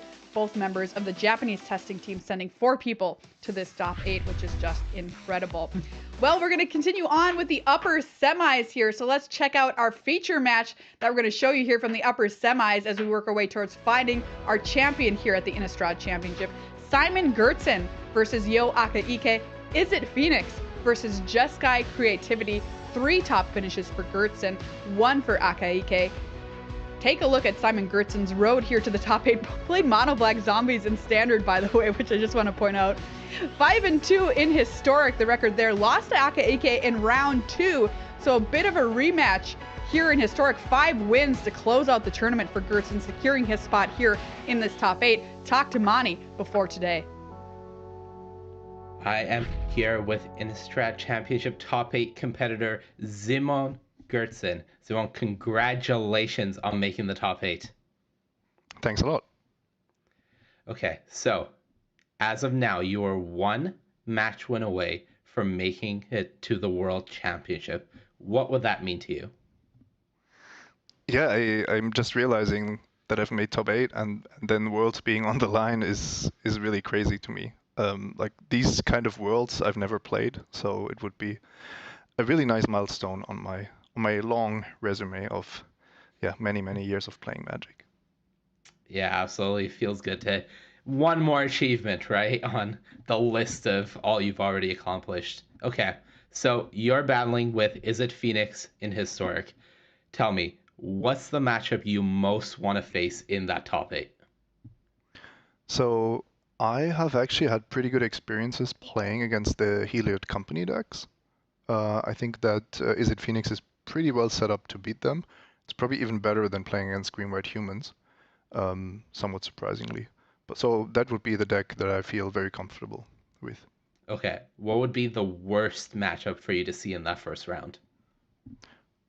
Easily the Golgari sack deck, Golgari food deck. I don't know what it's called, but it's a nightmare for me. It has all these cards that are really good against my creatures. Main deck Graveyard Hate, Trail of Crumbs, everything is just atrocious. All right, fair enough. Well, you've made it to the top 8. You need 1 match win for the World Championship. Here's hoping for no Golgari food. Simon, good luck in the top 8. Thank you.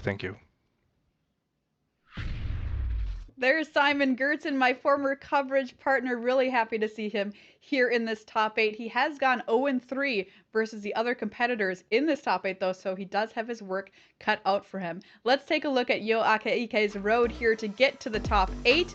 6-1, very impressive historic record for Yo. Won the final 3 to get here. Once again, I'm going to remind you, beat Simon in historic in round 2. Can Yo Akaike do it again?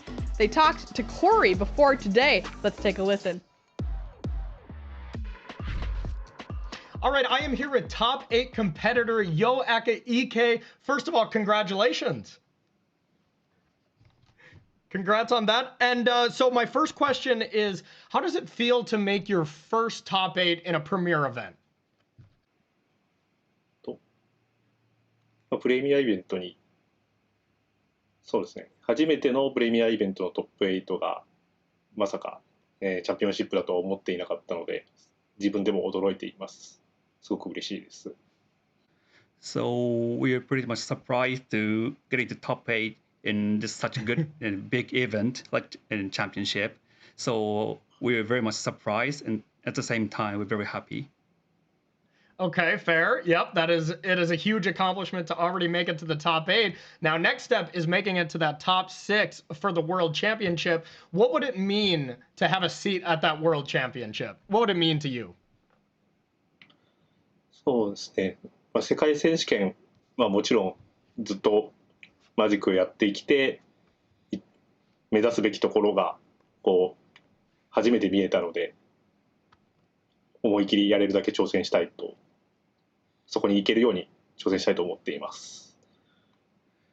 So after years of career playing Magic, it's the first time to see it actually coming closer to the reachable position. So we're making the very good effort to make it. Yeah, absolutely. It does. It is awesome to have hard work pay off. So last question, with the top 8, what would you like to play against and what matchup are you trying to avoid? そうですね。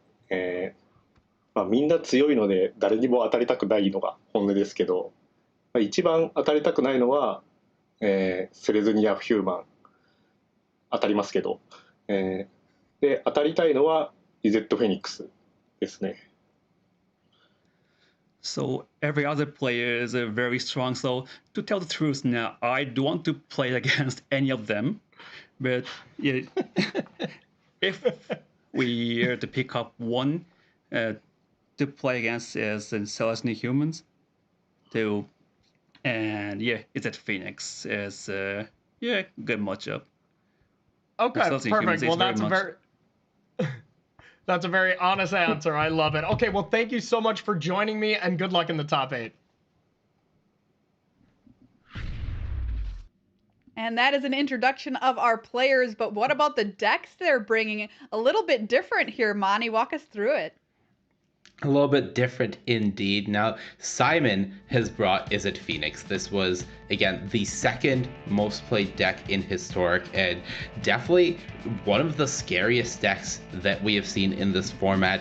Dragons, Ray Chandler, the big win. And Simon, you know, this is a bit of a different list. He's got 4 copies of Delver of Secrets in his Is It Phoenix deck. Not something that we're normally seeing in the format. There's nothing like Crackling Drakes or even Sprite Dragons messing around in this list. There are some Crackling Drakes in the sideboard, but not in the main deck. So Simon's take on Phoenix is very different. And as you've mentioned, Maria, he's lost this matchup to Yo before. Yo has brought this Jeskai Creativity deck that I love and had one of the best win rates of the tournament. This deck, even though only 4 people brought it.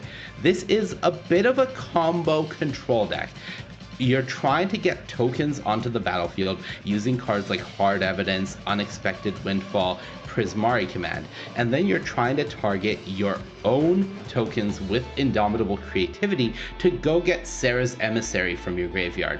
Now, in a matchup like this, if you can do it for 2, get 2 Sarah's Emissary onto the battlefield and name creature plus instant, that is a near lock position against a deck like Is It Phoenix. So Jeskai Creativity already has a bit of a leg up, and this deck also has access to the Magma Opus Mizzix's Mastery combo. Yo is 2-0 against Phoenix with this deck. The matchup is still kind of close, but definitely in Yo's favor. All right, well, it is prediction time. You two were correct last round. I took an L. Corey, we're going to start with you. Who do you think's going to win? Yeah, I love this creativity deck. It is so sweet, so I'm going with Yo. All right, Yo for Corey. What about you, Monty? I really think Yo's got Simon's number. I'm going to pick them. All right, well, I've got to go with Simon Gertzen here. He was my former coverage partner. I love him. Simon, I believe in you.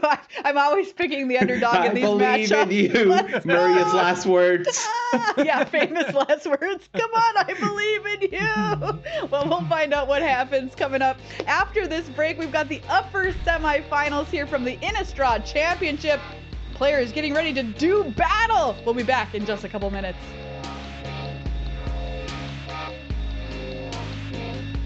This one looks like it's gonna be a doozy. Amped. Fucking amped.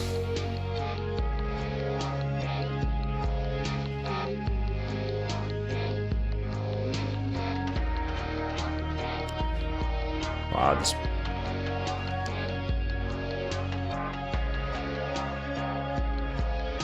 I find it so crazy when cards come in as standard, like, considering how many sets are available in Historic, that still somehow like warp the whole format, like Adeline in the Selesnya Humans list. Oof. And also how they can bring back some old ones like Talia. There's a couple of cards that are coming in the Alchemy set, which I'm going to do a preview for tomorrow. that make this taxes, like mono white aggro with taxes list, it's just like all the pieces are coming together. If you put Paladin class, Talia, Elite Spellbinder, and Redain already. Faithful Mending to enable Reanimator. Yeah. What, in like a Esper Shell R page?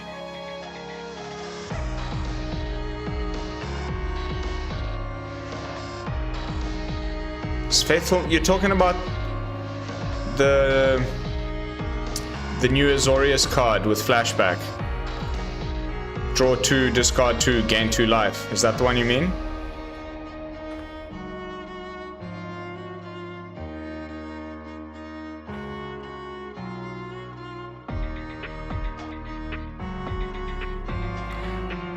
Five seconds to go.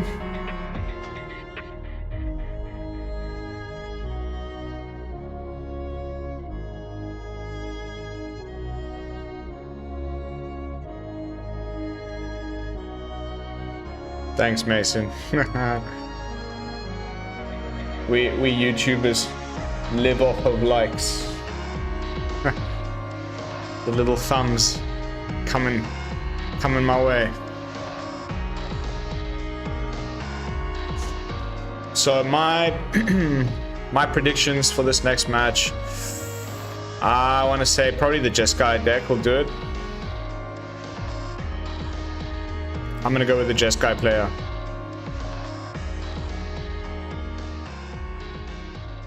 Alright, ladies and gents, love you mucho. See you on the other side. And welcome back to coverage here of the Innistrad Championship. Marshall Sutcliffe with Paul Gian. Paul, we've got the upper semis all lined up here for you this round. We're going to be focusing in on Yo Akiike playing against Zeman Gertzen in a pretty cool matchup here. There's a lot of Golgari food in our top 8, but not in this particular match. This is Jeskai creativity in the hands of Yo, and Simon has brought Izzet Phoenix, and a fairly aggressive version of it as well, Paul. Yeah, so there are a lot of different win conditions you can choose to play kind of in the Phoenix deck, and the one drop that Simon has chosen to play is Delver of Secrets, in addition to that Dragon's Rage channel that everybody, of course, plays 4 copy of. Now, it's an interesting choice, right? It's a 1-drop, but at the same time, this deck, it's not like Legacy Delver. There's no Ponder, there's no Brainstorm, there's no way to actually set the top card of your library and put an instant on top. So basically what you're saying is, I'm going to play this Delver, at some point it's going to flip and it's going to be a big evasive threat. That's right. And of course you do give yourself that chance to just kind of bink it, right? Like we see here for Simon, there's a Delver in the opener. Simon has kept, and that means that we could just see, oh, I flipped it, and bang, you start hitting for 3, and all of a sudden you've got a great clock. Now, down for Yo, they have a decent opener as well. Hard Evidence, Prismari Command, Fire Prophecy, and Mizzix's Mastery. None of the top-end fireworks there quite yet to go with the Mastery, but nice little setup. 1, 2, 3. Yeah, I mean, the only thing that they're missing here is really that creativity. This is actually kind of the ideal type of hand that you want if you're on this deck. The fact that you do have that Fire Prophecy and Prismari Command means that you will have some interaction early to deal with some of Simon's early threats. Because of course, as the game goes longer, right? As the game goes longer, Yo, all they need to do is try to set up that 2-card combo where basically you cast a creativity for 2, get 2 Sarah's Emissaries in play, name creature and instant, and that'll effectively lock Gertzen out of basically finding a way to win the game. That's right. We see a Consider here from Simon. And he finds Steam Vents is his draw step, so no flippy here for the Delver. Simon's going to go ahead and send it in anyway. You know, he does play Pillar of Flame, maybe just looking to threaten getting the crab off the table, but that's not going to be the play here, it looks like. Yeah, He's and play Steam Vents and say go. And unlike some of the older versions of creativity, you know, back when Velomachus into Time Warp was a thing, that deck, didn't have a ton of ways to turn on your Indomitable Creativity. That's not the case with this deck. If you lose your crab, not really a big deal. Right. There's plenty of ways to make tokens with Magma Opus, Unexpected Windfall, and Prismari Command. And here's Scry 1 draw card for Simon on end step. Yo, with Fire Prophecy at the ready here for the Delver of Secrets, they can decide to wait.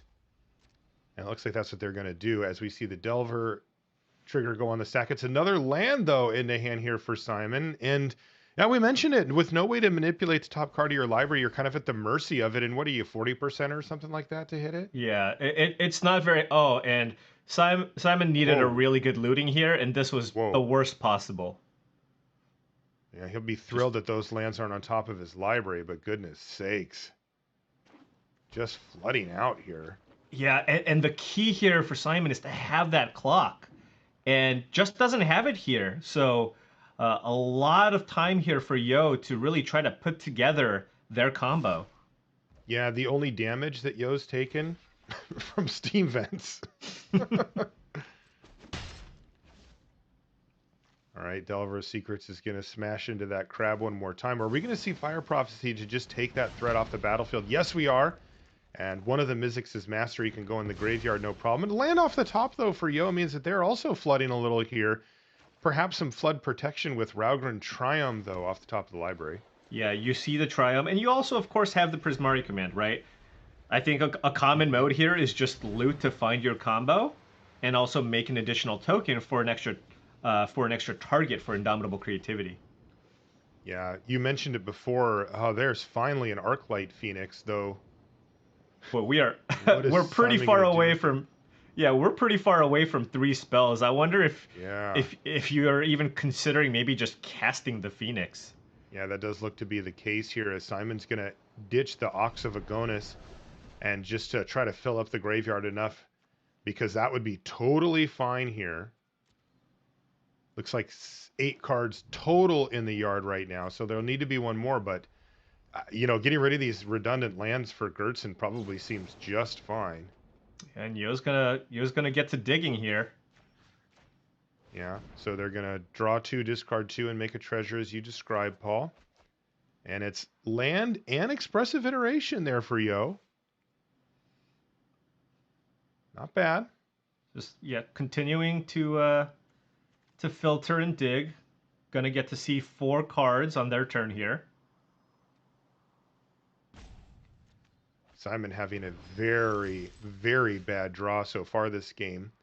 Yo, not exactly an exceptional draw either, but certainly progressing better than what Simon's got going on, which is nothing.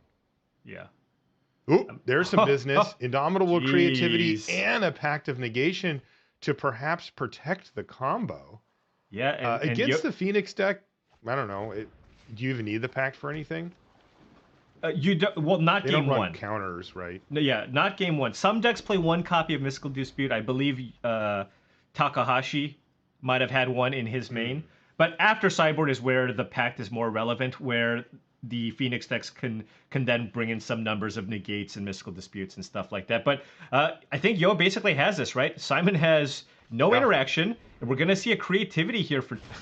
Oh, jeez. I mean, Simon's just thinking, well, if I'm just going to bring back this Ox anyway, I may as well get this extra card in the yard so I can do it.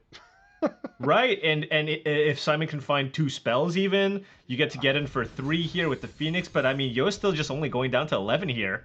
Then we're going to see a creativity here for 2 to lock out Simon from casting creatures and spells. Huh. He actually got there, too. He found Fading Hope and Pillar of Flame. Yeah, so you can bounce the crab and 2 to the face and attack for 3. Yep. Yep. And then probably have to just extend the hand at that point for game 1 here as Yo Akaike looking very good. A lot of setup from Yo, right? They have to sit there and kind of fiddle around and, draw 2, discard 2, and put together the permanents on the board, and then finally find the Indomitable Creativity. But that's exactly what happened. And Yo had so much extra time to do so as Simon wasn't able to apply pressure that they're going to be able to just kind of cleanly go off here. And in game one, it's a green light for Yo. The really nice thing about this creativity deck, though, is the fact that it does have a lot of interaction. It's really good at kind of survive. It kind of just plays out as a control deck, and then this is kind of the finisher, right? You see decks that play Torrential Gearhulk and Teferi. Well, Indomitable Creativity plus Emissary is this deck's version of that. Mm-hmm. And in this case, it'll be Emissaries, as one actually did end up in hand here, but there's two more in the floating around in the library somewhere to grab with Indomitable Creativity. It's the only creatures in there, so those are what will get hit. Gertson's deciding, is there anything I can do with Fading Hope here? Can't bounce no artifacts here, so... You know, opened a slight door there for Yo to make a mistake by targeting. I mean, even if these Serra emissaries had no text on them, I think Yo's still favored, right? You got 2/7/7 for the Flyers. Yeah, that's definitely not the worst. Unholy Heat is the draw step, but as you saw, Instant was named by one of them, and Yo Akaike is looking fantastic here in the first game, and that's going to be it for the first game. Yo picks up the win. They're going to be one of the good to make it into the upper finals. These players both got to breathe a sigh of relief after last round as they secured their seat at the World Championship. That was kind of one of the big inflection points here in the tournament, right? You got to think about round 15 trying to make to the top 8. You get over that, then you come in and you have a lot of pressure to, you know, either win your first round or win your second round if you lost your first, and get that seat, as 6 of our 8 players in the top 8 are going to end up qualifying for Worlds, and 2 of them are sitting right here on your screen.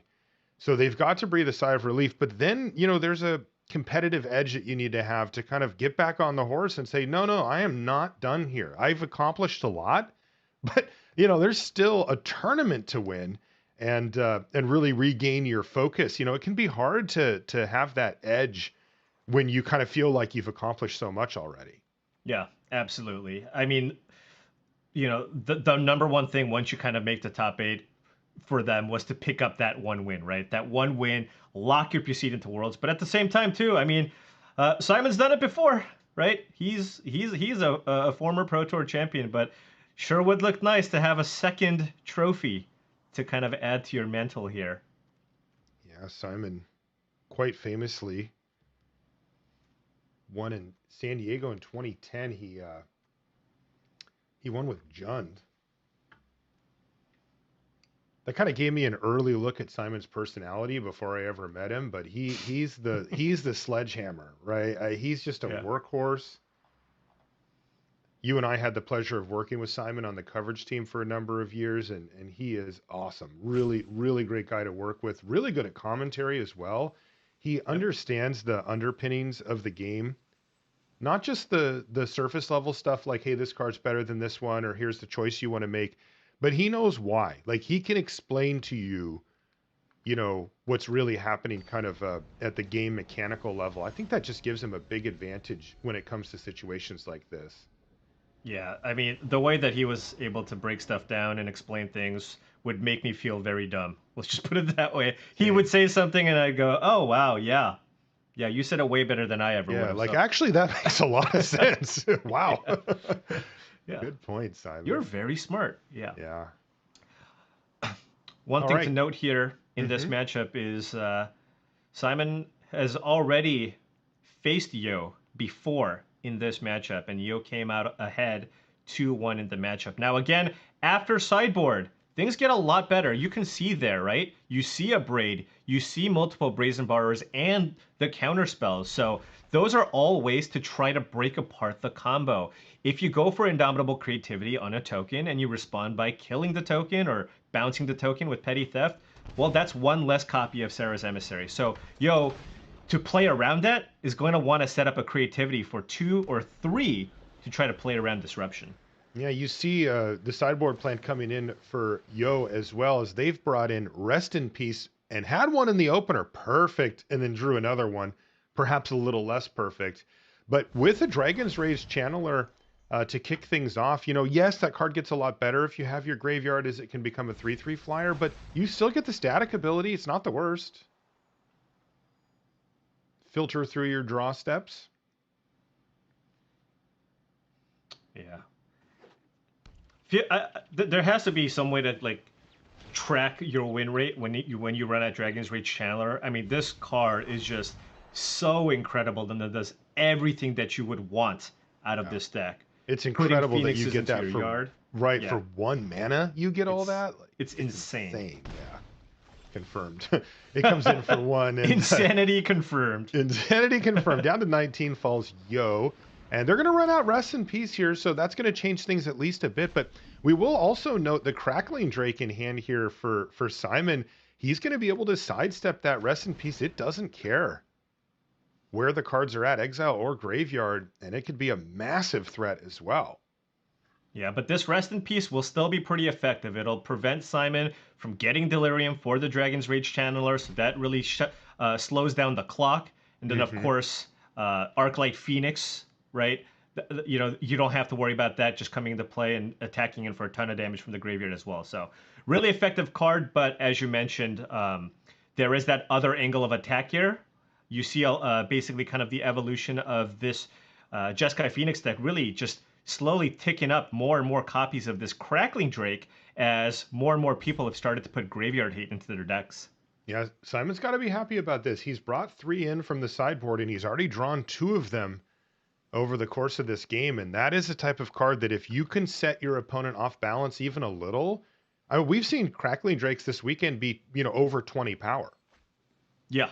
22-4, I believe, was something like that. Not a bad record. And, this one's going to be huge already. The ones that we're going to start seeing come down next turn. Yeah, so if you look at Yo's hand, they do have the answer for one of them, right? There is that Justice Strike. So the Justice Strike will be able to kill one of the Drakes. But yeah, then they're going to need to find an answer for that second Drake pretty soon. Yeah, the Magma Opus would also do the job, though. Little far from little that. slower. a little bit slower. Just wait till I get to 8. Yeah. I'll see you there. All right, but here we go. The first Crackling Drake's going to come in at a cool 7-4 for 4, and Simon gets to draw a card off of it as well. You can see how this is so powerful. Now, before there's any nonsense, though, Yo says, let's just get that thing off the battlefield. So away it goes. Delver of Secrets for Simon. Ooh, unexpected windfall off the top here for Yo. Great. So now, I mean, given that Simon's list plays a good number of counter magic, Yo might want to just run out this windfall main phase here so that it doesn't get countered. It's really important for them to get the treasure tokens in play and also just try to find those creativities. Yeah, we were talking about Magma Opus being quite a bit down the line, but I'll tell you what, an unexpected windfall, that'll shore that up pretty quickly for Yo. Good in all formats. Really great top deck there for Yoakiki. They get to get rid of the redundant Rest in Peace as well, card that they didn't really want in their hand, so really nice.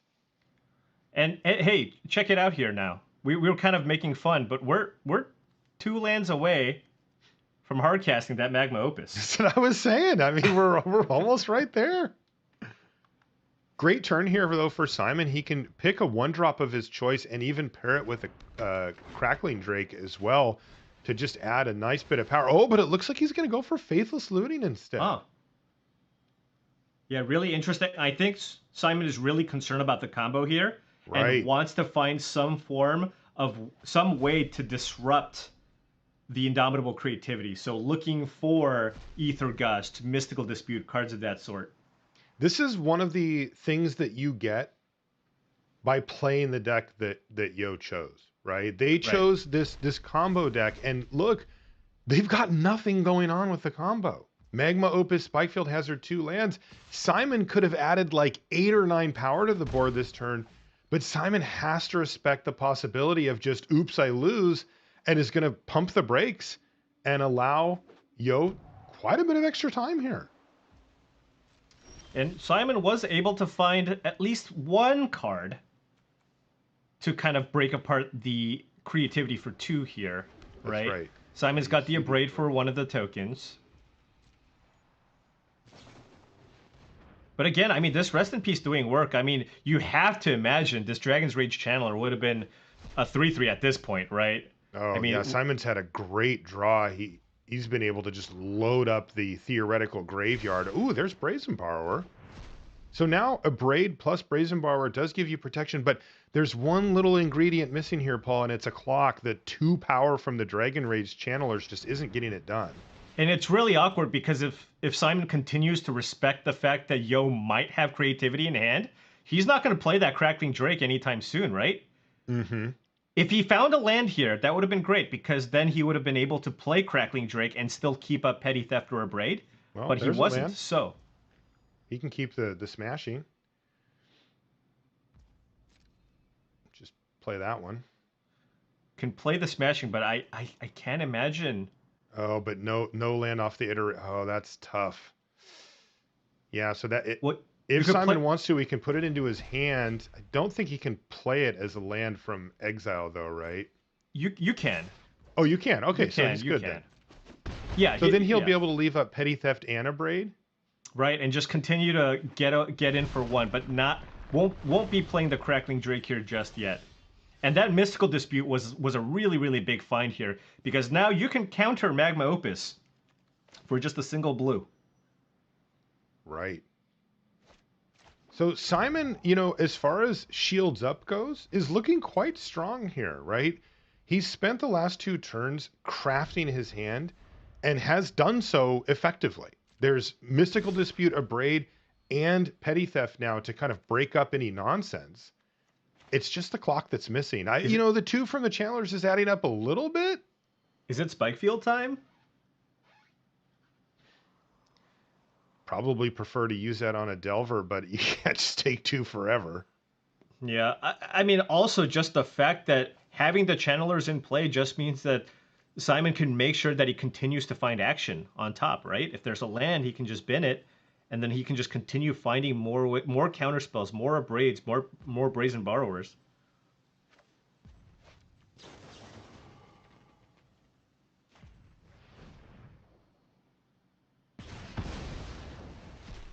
But Simon's aware of the deck list. He is aware of the ways that he can lose from this position, right?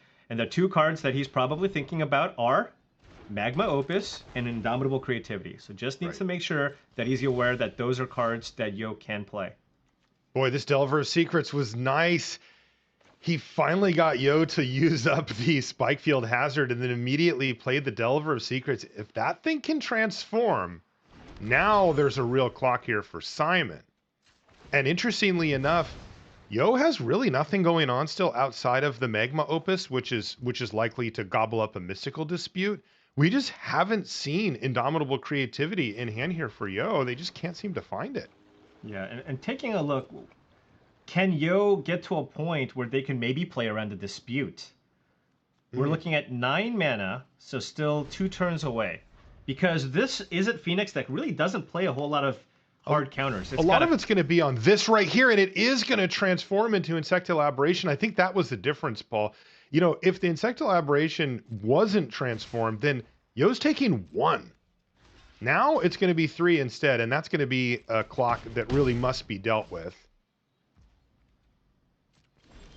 Down to 10 goes Yo. Mystical Dispute, but Simon has left up all of his mana. And Yo really not, if you think about it, really not drawing much this game, just lands, right? There was a Rest in Peace, a Hard Evidence, and what, a Spikefield Hazard? I mean, it's been a very rough draw for Yo. They just have not been able to put anything relevant out. Well, here comes Magma Opus, though, as I say that, and this is going to be a disaster. Yeah, for Yo. I mean, with the Delver flipping, they need to do something. Yeah. And I'm sure Simon's just going to go, I can do one of two things here, right? Because the other option is going for Gust. But I imagine with the Gust, you can still just save that for a potential creativity.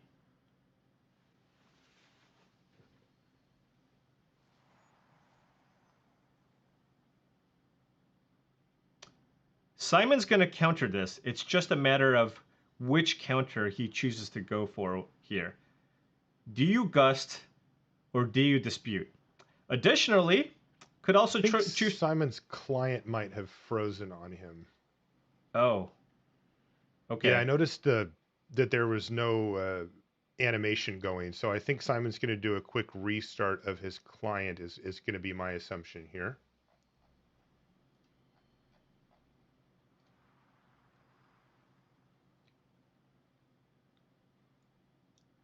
Simon's a cool customer.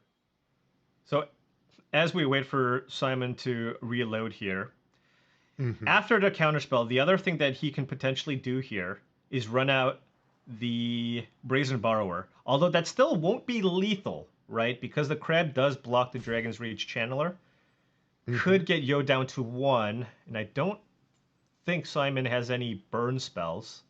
So maybe it's better if in that case to just hold the Brazen Borrower to potentially stop creativity. Okay. But here's the Mystical Dispute. Simon's back.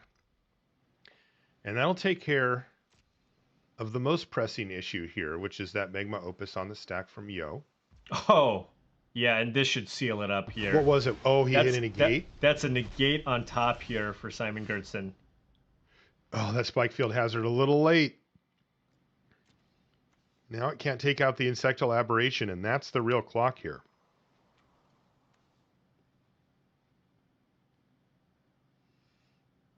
Yeah, I mean, I guess Yo's just considering firing off this hazard on the Dragon's Rage Channeler. Just to get the static ability off the battlefield. I'd be pretty bummed. I'm looking over at Simon's hand. 6 spells.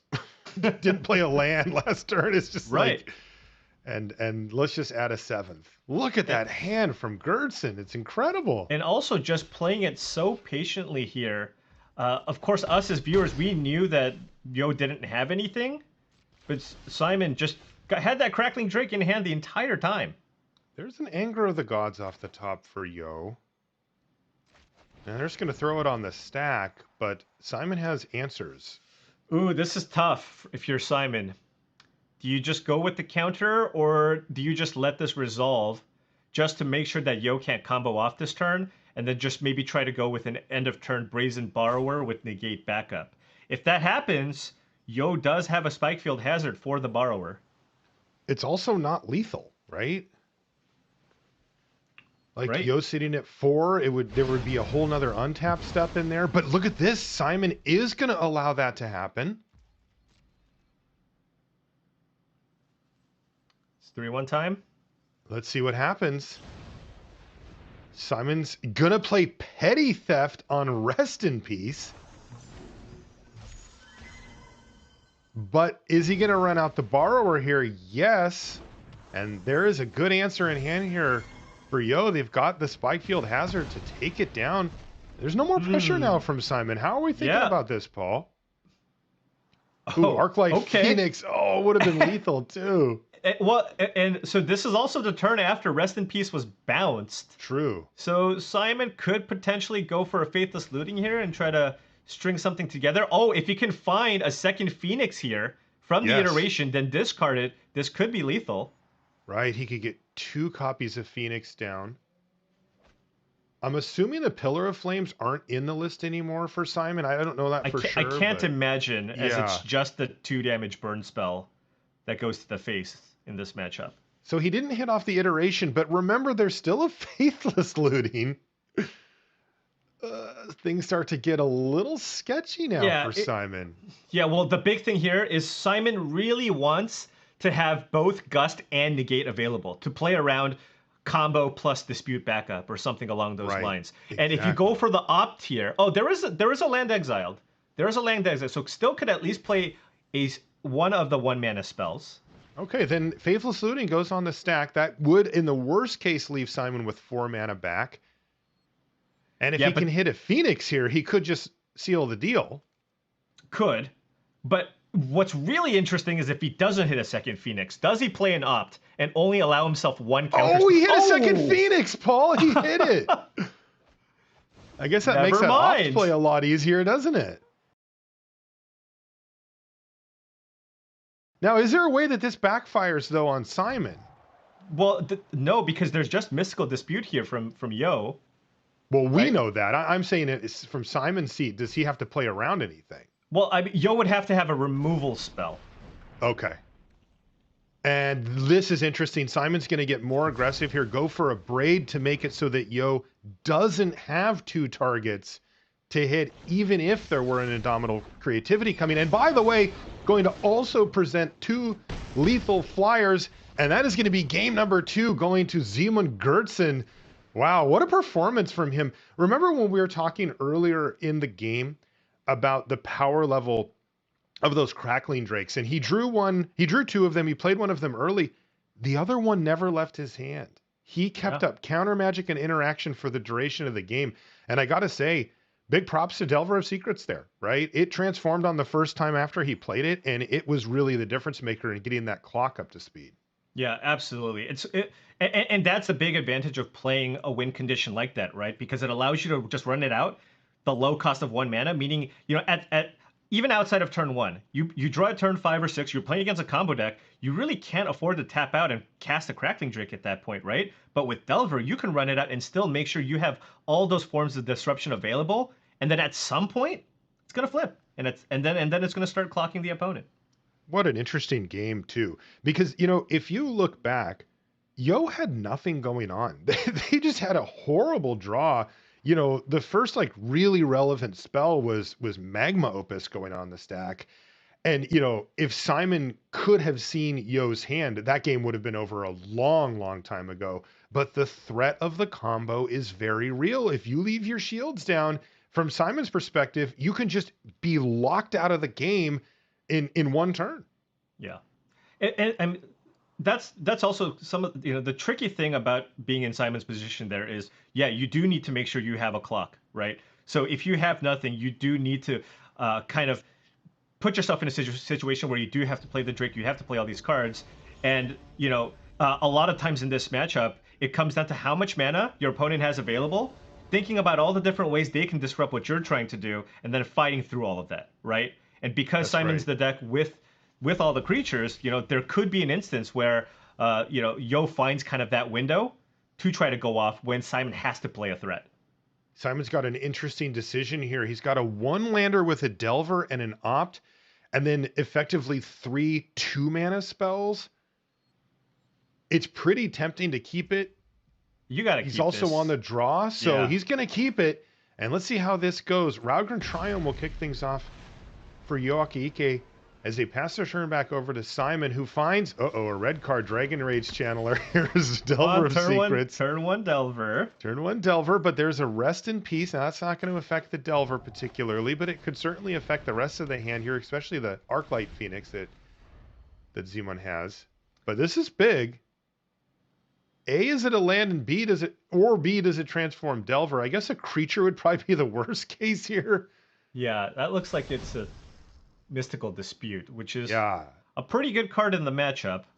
Yeah, and it will transform and Simon the Delver. And there's also an Opt on upkeep here, trying to get a land in the hand. So Let's 2 see. looks at a land, needs a land here, looked at 4 cards. Oh, and it's a Crackling Drake after a Delver. Oh, that is rough. So the only good news for Simon is that it is a transformed Delver here, Insectal Aberration bashing, that doesn't care about Rest in Peace, but it's going to care about Anger of the Gods. Yeah, or Prismari Command here. I mean, you can go Prismari Command, 2 damage and make a treasure, right? You got that creativity here set up. Boy, tough beats there for Simon Gertzen. He saw a lot of cards off the top of the library, Dragon's Rage Channeler, Delver of Secrets, and a Crackling Drake were the top 3. Oh, interesting. Deciding between Anger and Prismari Command. I think part of with what Yo has in hand, they really want to use probably the looting effect on Prismari Command. I think they want to go loot and make a treasure with Prismari Command, so choosing to go with Anger of the Gods here instead. Okay, there's a Fabled Passage off the top. Now, not perfect, but Simon will certainly take it. It's a land. As it's a land, and it can be a red mana source for Expressive Iteration or to get Dragon Rage Channeler going or whatever. There's also a follow-up Delver of Secrets, which is worth noting. If that thing transforms, clock's back on again. But you gotta favor Yo Akiike here, as they are going to kill this Delver of Secrets with Prismari Command and also make a treasure. You got the Indomitable Creativity. The rest of the hand's junk, right? It's another Rest in Peace and a Sarah's Emissary, but hey, you don't need that much. Pieces of the puzzle are coming together. Okay, and that's another land here for Simon. Simon's going to play Expressive Iteration. But keep in mind here, this means that the coast is clear for a creativity for 1. Right? Is that good enough? It's a good question, but at the same time, when you're playing against a deck that's bringing in all the disruption that Simon has access to, maybe it's your best bet. Maybe you just go creativity for instance, so you can't bounce my creature, and then I just have a 7/7 flyer. Right? That seems very difficult to beat. One interesting thing that could come up in that scenario is Crackling Drake. Could tussle with it. Here we go. Indomitable Creativity for Yo Akiike is going to find the Sarah's Emissary and name instant. And that means that Yo and their creatures will have protection from instants. But that does not preclude Zeman Gertzen finding ways to interact by combat. That is true. And look at this. Not a great draw here of the rest of the way for Yo. It's time to race. I mean, that Crackling Drake isn't that big right now. Right? This is a 2-turn clock here. And Yo has a Pact of Negation for the follow-up Crackling Drake here. How about the follow-up? How about the follow-up? The question is, can Simon get these Crackling Drakes turbocharged up to 7 power? It can do it very quickly, especially when you have cards like Faithless Looting in your hand like Simon does. Simon's recovered on the mana front. Has 4 mana, another one to give. Yeah, it just comes down to whether or not Simon has the time, right? Because you just have to imagine that Yo's going to counter this second Crackling Drake.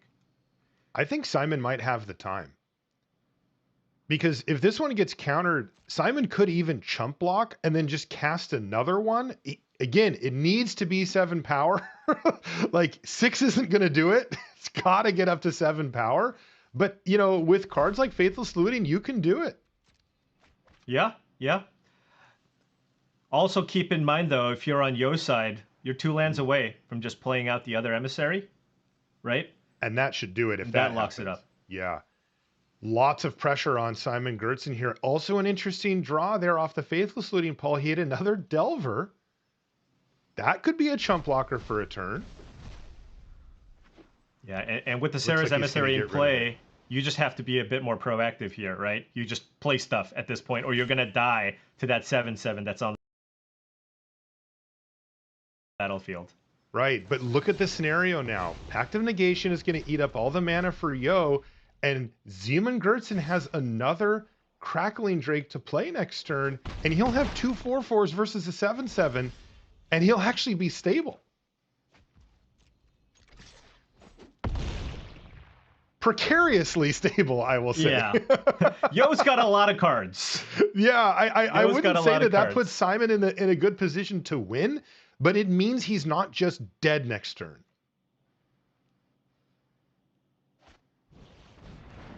There's a second Crackling Drake. They're both 4/4s and a Consider. It has Mystical Dispute up. Oh boy, this is going to be really close, Paul, because if Simon can actually get the Crackling Drakes up to 11 and just be able to turn them sideways, he can steal a win. But you can see that Akieke, for starters, has a lot of draw steps at their disposal, but also that second copy of Sarah's Emissary could very much hit the battlefield, name creature, and just call it a game. Yeah, I mean, these Crackling Drakes can just provide lethal. Yo might just have to chump, right? Yo might just have to block one of these. If enough cards get exiled, there's a mystical dispute here, and with that, consider? Yeah. I mean, it also could be lethal Crackling Drake. Now, you're not going to go from 4 to 11 by next turn, but it can happen. You know, that over the course of the next couple of turns. Okay. Oh, boy. This one's gotten very interesting. Simon Gertzen hanging on, but Yo Akieke. Big consider. Big consider here. Let's see what we find. Channeler also helping to add to the power of the Crackling Drakes. Okay. Yeah, that was great. I think that was an expressive iteration. Whatever it was, it pumped them up again. That was a land. Yeah, and that's 7. And then, let's see. 10 with an Arclight? Arclight Phoenix. Can you Ether Gust your own Channeler? This is a force block because they got up to 7 power. And down to 4 goes Akieke. Has Simon pulled off the comeback here, Paul? I believe so. Yo needed an untapped land here to be able to hardcast the Sarah's Emissary in hand. So needs to crack this clue and find an answer to this Crackling Drake. And they only find a Spire Bluff Canal. It's not enough. Wow. Oh, Crackling Drake times 3, by the way. It took 3 Crackling Drakes for Simon. Yeah, good. All 3 to come back here. And it looks like he's pulled off the implausible comeback against Yo Akieke and their indomitable creativity that actually got a Sarah's Emissary on the battlefield. And it looks like we have... An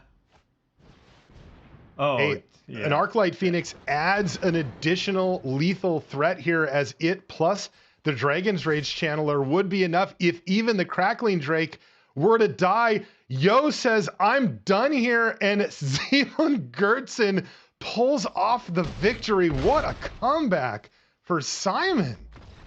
Yeah, no, that was pretty incredible. I mean, keep in mind the things that happened in that game, right? Simon goes turn 1 Delver, misses his second land drop. Yes! Right? Misses his second land drop, and Yo is able to get an Emissary onto the battlefield with nearly an empty board. But with the power of those Crackling Drakes, I mean, they did so much work for Simon to basically put himself in a situation where it's like, look, I'm going to put 2 in play. You're not going to attack into me. Oh, guess what? Now they're lethal. You have to chump. So really, really great play there. And also just the fact that after sideboard, Simon does bring in those copies of Brazen Borrower, the petty thefts, that cause Yo to actually have to respect the fact that, hey, look, if I play this Emissary, you can just bounce it, and all of a sudden I have nothing. And that led to the point where basically Simon's like, well, if you're going to do that, I'm just going to kill with my creatures. That's right. Incredible comeback there. So that's going to put Simon Gertzen into the upper final. Yo, they're going to drop down to the lower bracket now, but not out of the tournament just yet. So we'll for sure be seeing more from both of these players down the line. We're going to take a short break. When we come back, we'll have more top 8 coverage here from the Innistrad Championship. Don't go anywhere.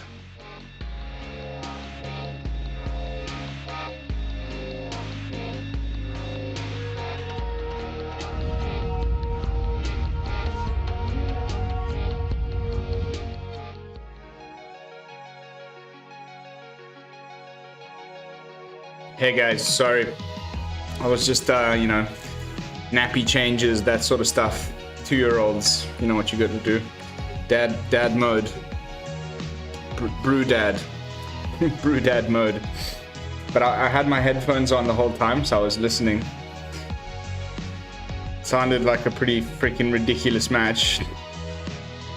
I caught the tail end. That triple Izzet Phoenix. Ridiculous.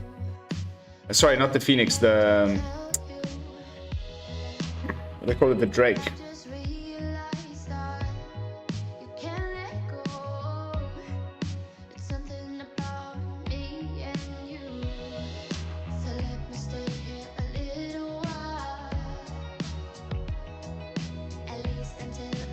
Hey Joe Santos, that's actually a really good question. I always wonder about these things with teams. Like even when they win, do they split some of the wins?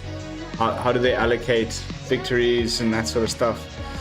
But yeah, he's got an auto invite, so I might just. I mean, you're not allowed to just concede, I don't think. She might be able to.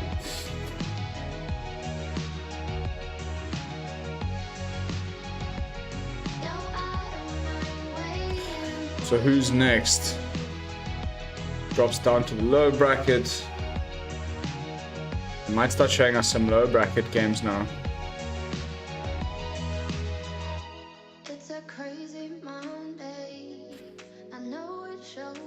My boy Hulk is dropped down, lost his first match.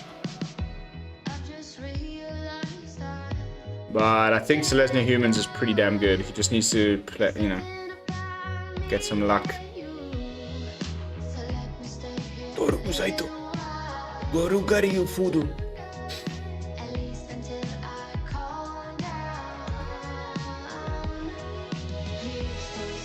He's also running, Utah's also running the Drake, the Crackling Drake. There was another guy earlier with the Is It Phoenix list, didn't have it. Maybe it's in the side. It's weird they don't show us the sideboards in this view. Little lag.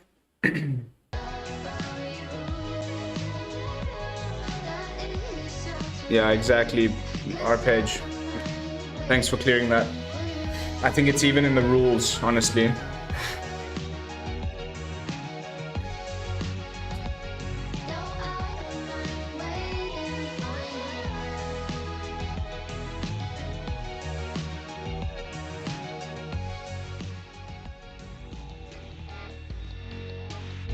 Oh yeah, Mason, don't worry. Top 8 time here at the Innistrad Championship. Welcome back to coverage, Maria Bartholdi. All right, I'm off, guys. I'll see you on the other side of the next match. Let's take a look at our bracket to find out where we're at in our top 8 here. Take a peek. Simon Gertson and Riku Kumagai, Is It Phoenix versus Golgari Food are your upper finalists, and we're working our way through our top 8, through the upper bracket before we drop down into the lower bracket. But Simon Gertson or Riku Kumagai, one of those two will be in our championship match. Speaking of Simon Gertson, his win in the upper semis was huge, and Corey talked to him after his big win. All right, I am here with Simon Gertson, who just took down that really, really exciting match here. So first of all, congratulations, buddy. Thanks, Corey. Feels good.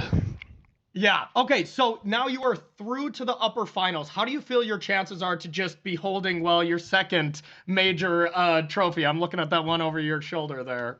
Yeah, I won the second trophy for sure. The black-green deck is hard to beat for Is It Phoenix. I need to give it my best. But honestly, these two last matches were also hard to win. And I think I can get there with a bit of luck. Yeah, so I know that matchup is pretty rough. Do you think it is like 70-30 or not quite that bad? I would be happy if I have 30% match win percentage, yeah. Okay, yikes. Okay, so talking about that trophy that you won back in 2010, what is different from an event like this versus the one that you won, 11 years ago? Yeah, times are changing, and I love the online play experience, like playing from home, knowing the deck lists of my opponents, and really being in the zone, focused on just winning matches, right? Not being stressed by anything else. Just next match, let's try to win. Let's try to play well and get there. Well, so far you have been playing some great Magic. I especially love that mono black zombie deck. That is so sweet. So, all right, Simon, thank you so much for sitting down with me, and good luck in the upper finals. Thanks, Corey.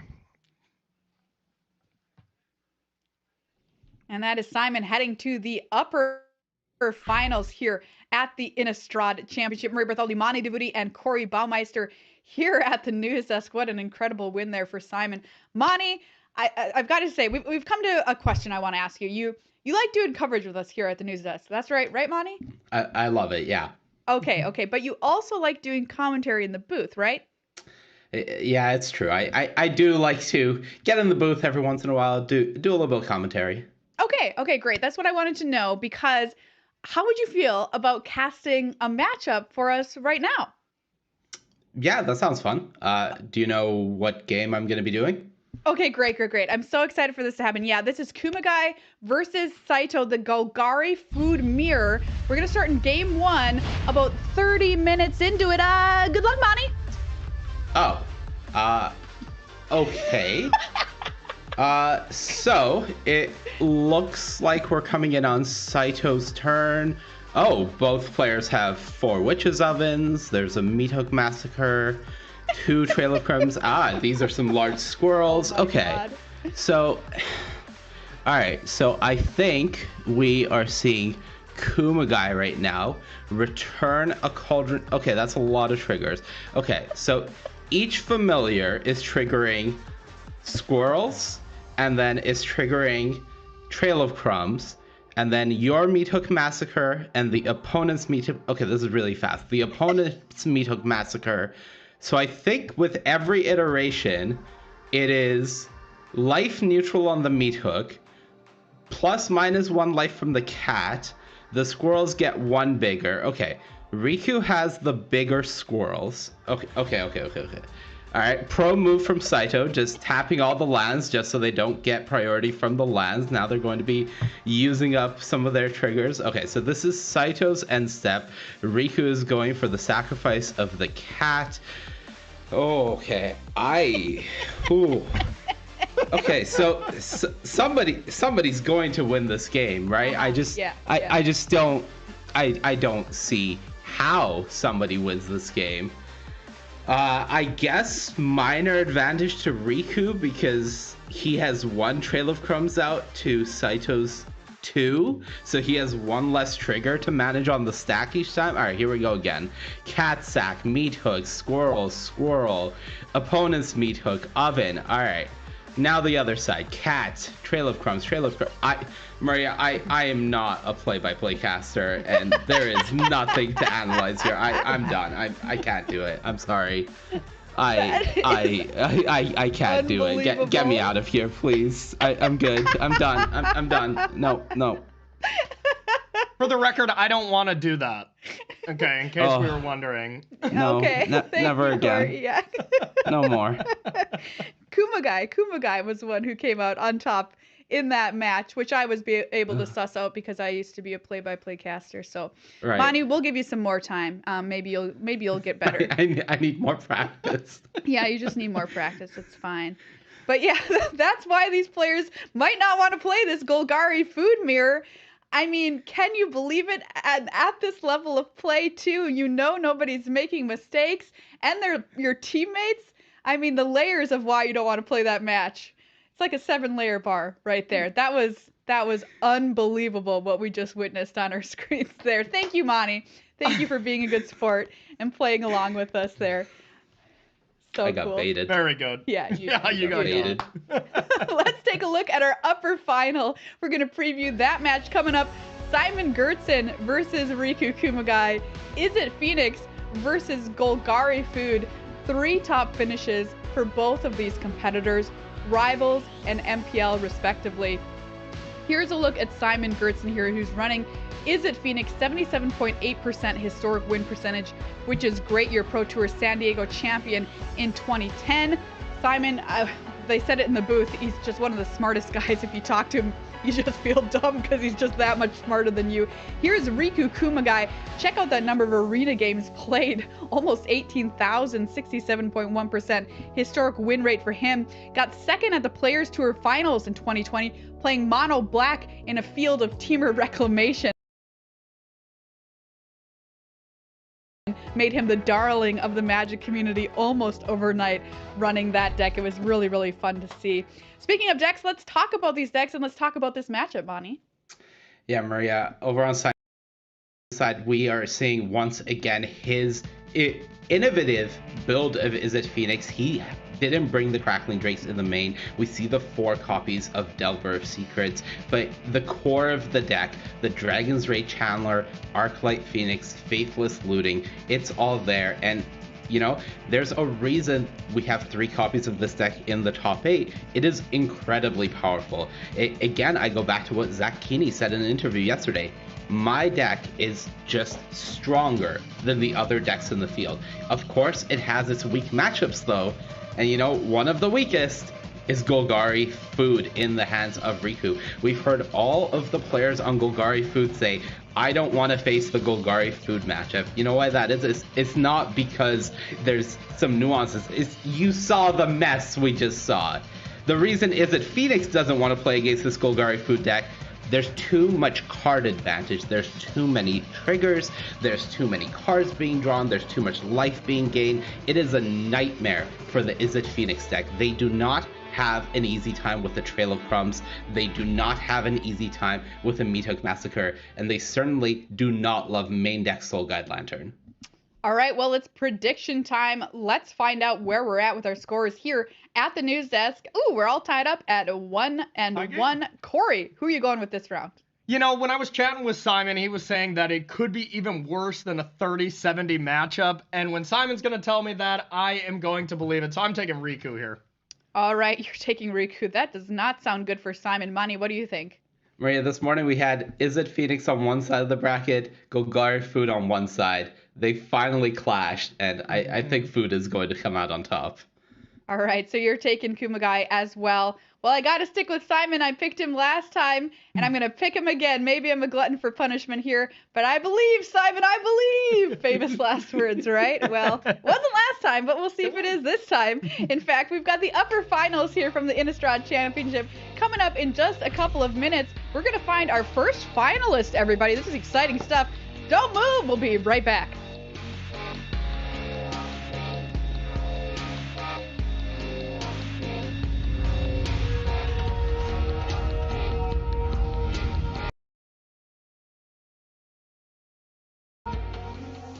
Drink a little water, feel a little better. You do what you gotta, babe.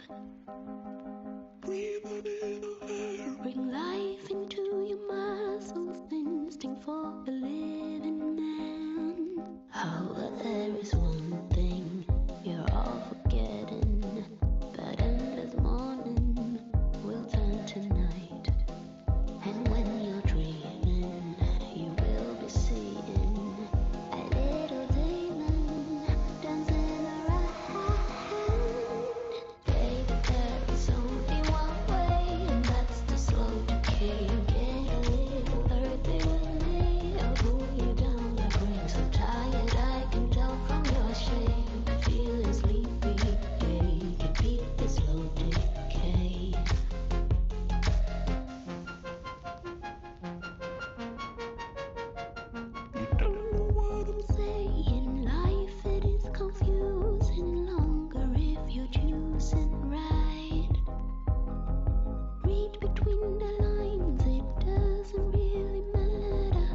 decay.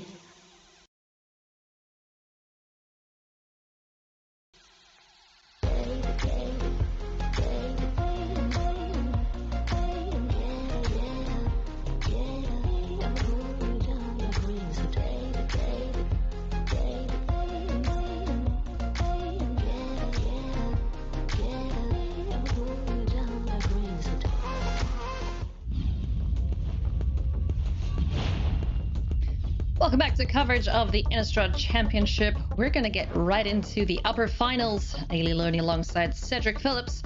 Now, two upper finalists are Simon Gertzen and Riku Kumagai. Is it Phoenix versus Golgari Food? And I know, you know, everybody knows that Simon and the Is It Phoenix players do not want to see Golgari Food. This is going to be an uphill battle for Simon.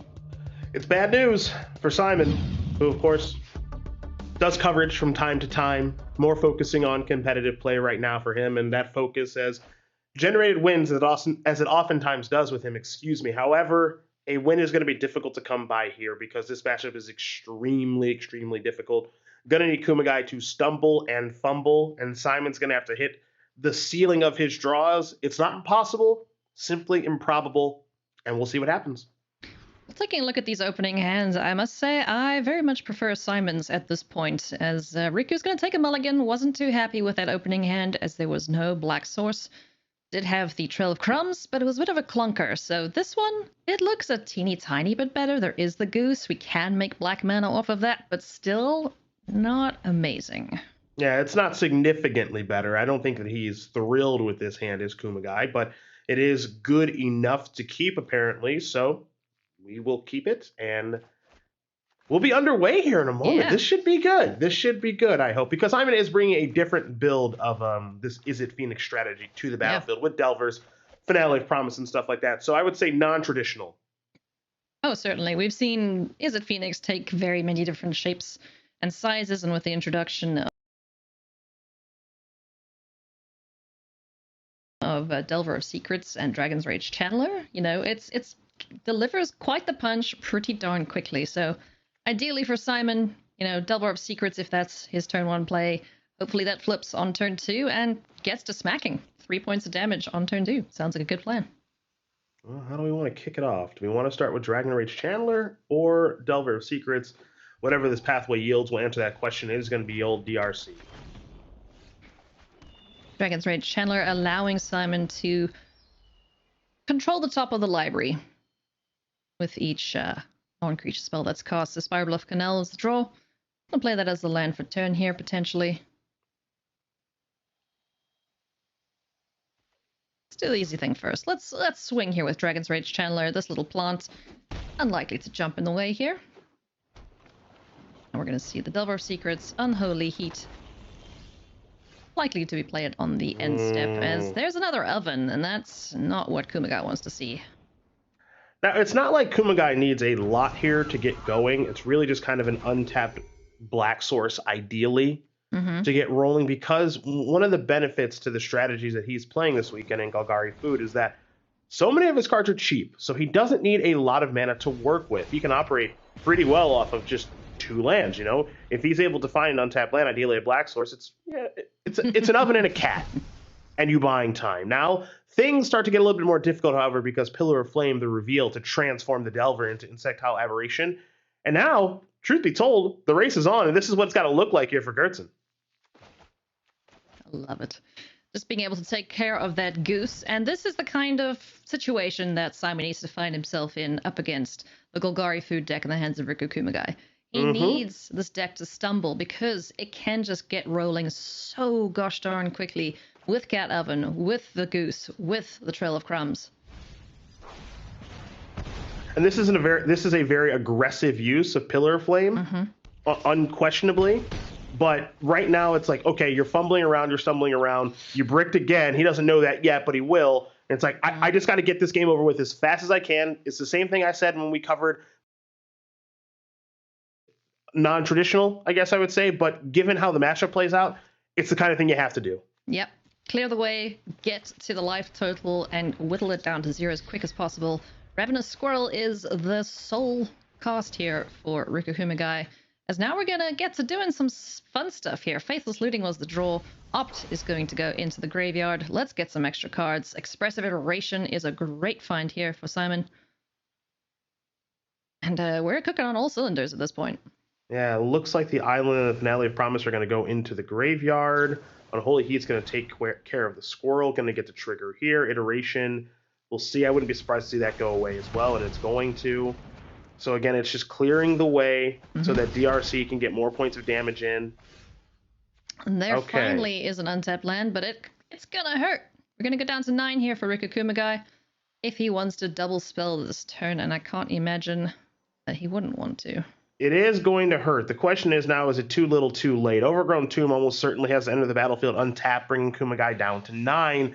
And then what are the spells going to be? Is it going to be Cat plus Oven? Is it going to be Fatal Push?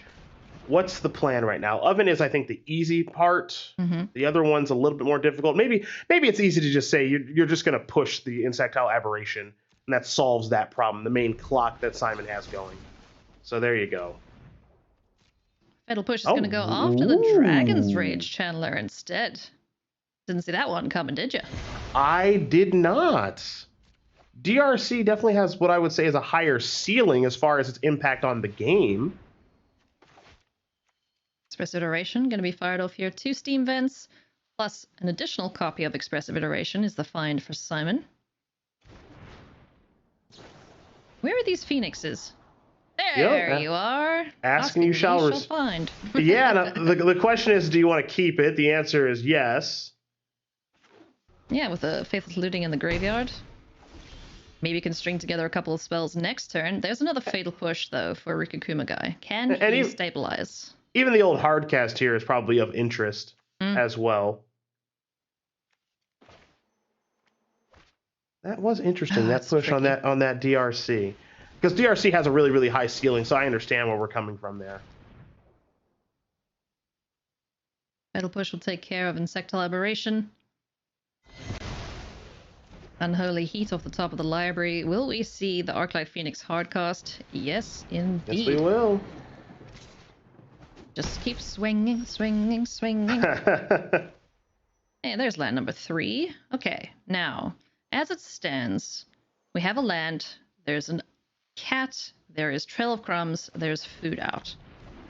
So there's a couple of life to be gained here for Riku Kumagai. Is that going to be enough here? There's multiple ovens. There's this is why the food mechanic. We think of food with Trail of Crumbs and we think of oven. We don't think about sacrificing food to gain 3 life all that often. Yep. How impactful is that? Right now, it appears to be very, very impactful. It's very relevant. Can Kumagai afford to put this Trail of Crumbs into play now, or is that the plan here? To use the cat, gain 2 life there with the Witch Oven combination, and get the 2 life off of the food.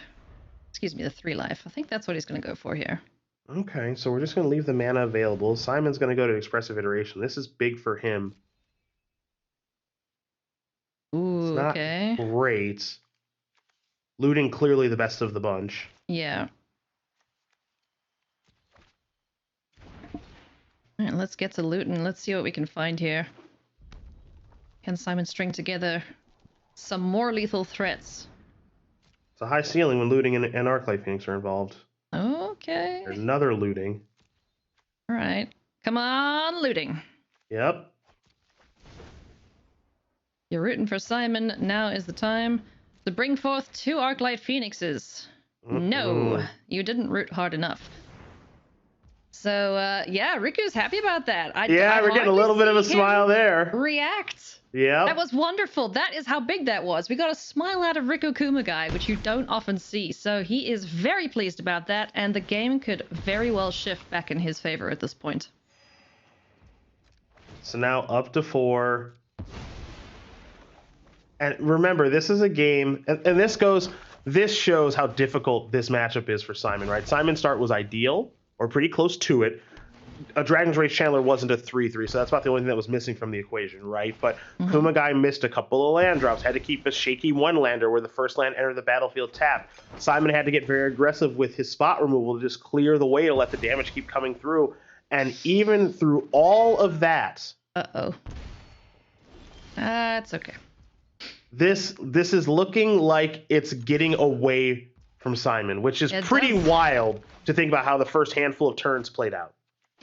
It does. Those lands were timely. The cat oven combo is keeping Kumagai alive here, and now he's able to execute this game plan of Trail of Crumbs, sacrifice the cat, sacrifice the food, go digging, and find relevant permanence off the top of the library. How about some lands, Cedric? That seems like a good place to start. It's not the worst place to start, but what's so great about this particular deck, this build of Golgari Food, is again, it doesn't need a lot of mana to operate. You know, it can work totally fine off of just having 2 or 3 lands. We're seeing Kumagai here being able to operate fairly seamlessly with just 3 lands. Yeah. Oh, I mean, it's this deck maxes out at 2 mana. So, you know, you can operate on just an itty-bitty little bit of land. As the turn gets passed back to Simon Gertzen, he draws a Dragon's Rage Channeler, Faithless Looting ×3, hanging out in the graveyard. He needs to close this out quickly, and he needs some hasty threats to do so. Yeah, I mean, this game's got to end basically this turn. Yeah. So that means we got to find a boatload of Phoenixes. Come on, Birdie. And that also, to me, is why Riku Kumagai went after the Dragon's Rage Channeler. Yep. Just that look before you cast, before the spell resolves. Just that Dragon's Rage Channeler, getting some extra stuff in the bin, clearing the way, trying to dig deeper in. Oof, Yeah, these so draws are not good. There's yeah, Birdie. and Birdie's in the wrong spot right now, though. It's in the grip. And it kind of took me by surprise a little bit, killing the Dragon's Rage Channeler, because it's much better in the long term than in the short term, right? Because it's only dealing 1 as opposed to 3, which is what Insectile Aberration was dealing. So in the short term, if you think the game is going to be very compressed, you want to actually kill, in my opinion, the Insectile Aberration. But if you think the game is going to go a couple of more turns, it's more important to get the DRC off the battlefield. That's how Kumagai thought things were going to go. Yeah. There's a reason that he is in this position in this tournament, and it's plays like that do make a lot of sense. And now this game is really, really getting away from Simon. It is at that. You can just see how confident Riku is with the deck's ability to claw back from the brink of death, in essence. It's just incredible to see this deck operate. Now, to add some more woes to Simon's worries here, there's also a Meat Hook Massacre. Yep. Which makes every single cat oven sacrifice deal 2 more damage to Simon. Makes it just that much better.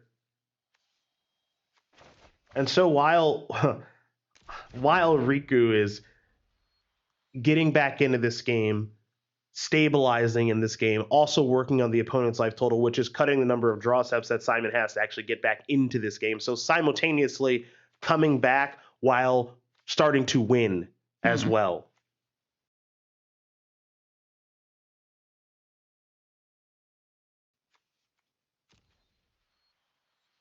Just a deliberation here. Does Riku want to fire off that Meat Hook Massacre? Does he feel confident enough that the life total will stay high enough? How does he lose here? That is the thing that he's thinking. If there are 2 Phoenixes, am I dead? Yeah, I think that's the question, right? Is if 2 Phoenixes do arise from the graveyard, is that how I lose? And is there anything that I can do about that? That's I think the calculation at this moment. We're going to go for a main phase sacrifice here. Trail Crumbs is going to take a look-ski on top of the library, finds another land. Cat comes back down. Just a bit of a padding of the life total there, and also the ability to sacrifice a food token if necessary. So Finale of Promise is a very high upside draw. Yeah. Now what Simon will do with it is, of course, a bigger question, but this is a very, very, very high upside draw here. I mean, he's got to go digging, right? Because what? Yeah, it's just... Kumagai is effectively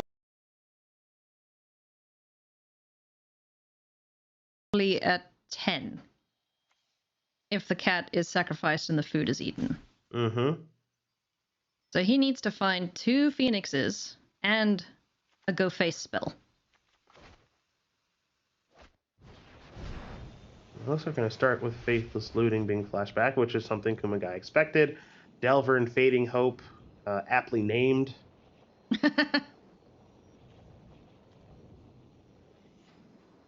Hey, now let's be positive here. Yeah, I mean, it's just this game is fading away from him. It's just I'm honest in what I see. Mm-hmm. Gonna be a consider and a pillar of flame. Okay. So if we do pillar, let's see, consider plus pillar.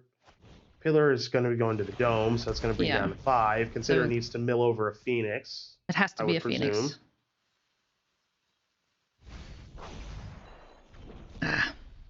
It's not. Just couldn't get there. So down to 2 goes Kumagai. Well, just with 1 bird. With both birdies, we'll have to sacrifice the food token here. Courtesy of this here itty bitty kitty cat. Yep, so you make a food via the oven, sacrificing the cat. Then you use the land and the treasure to sacrifice the food. You go down to 2. Okay. More cats. Yep. Now, Minook Massacre. It's gonna come on down. Potentially here. For Kumagai. Massacre is an option. Another Cauldron Familiar is somewhat interesting as well. There is an untapped land to play right now, too.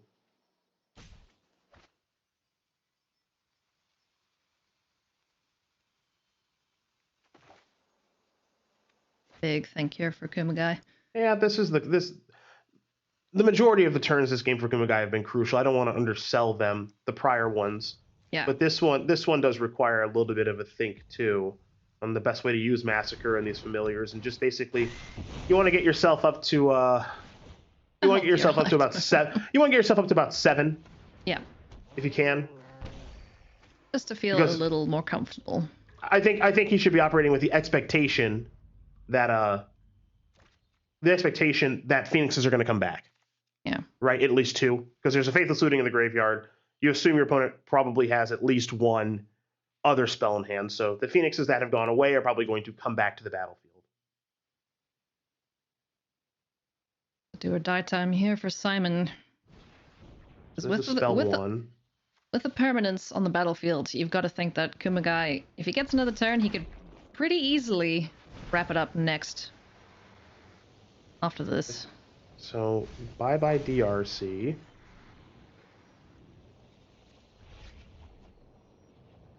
Okay. Looting into looting. I think Delver probably goes. Question now is, do you want to keep?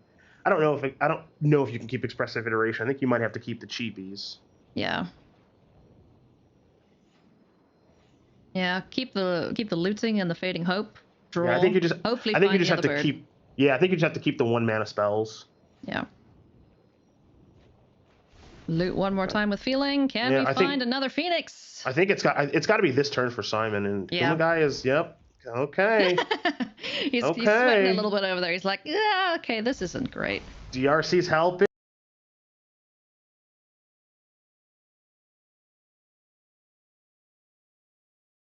Peel Let's go, 2. let's go, let's go. Phoenix. Oh, another Pillar of Flame, though. Okay, so that goes face. 3, 6, 7, 8, sack. Boy, is he getting close. Oh my goodness me. It's tense times here for Simon Gertzen in this very unfavorable matchup for him. He's gotten so close to killing Kumagai, but this deck has just clung on for dear life. So if this Cats is have 9 lives for good reason. So if this is upstairs, one more chance. Down to 3, 2 Phoenixes come back. Is this actually lethal right now? Well, that's 6. The cat gets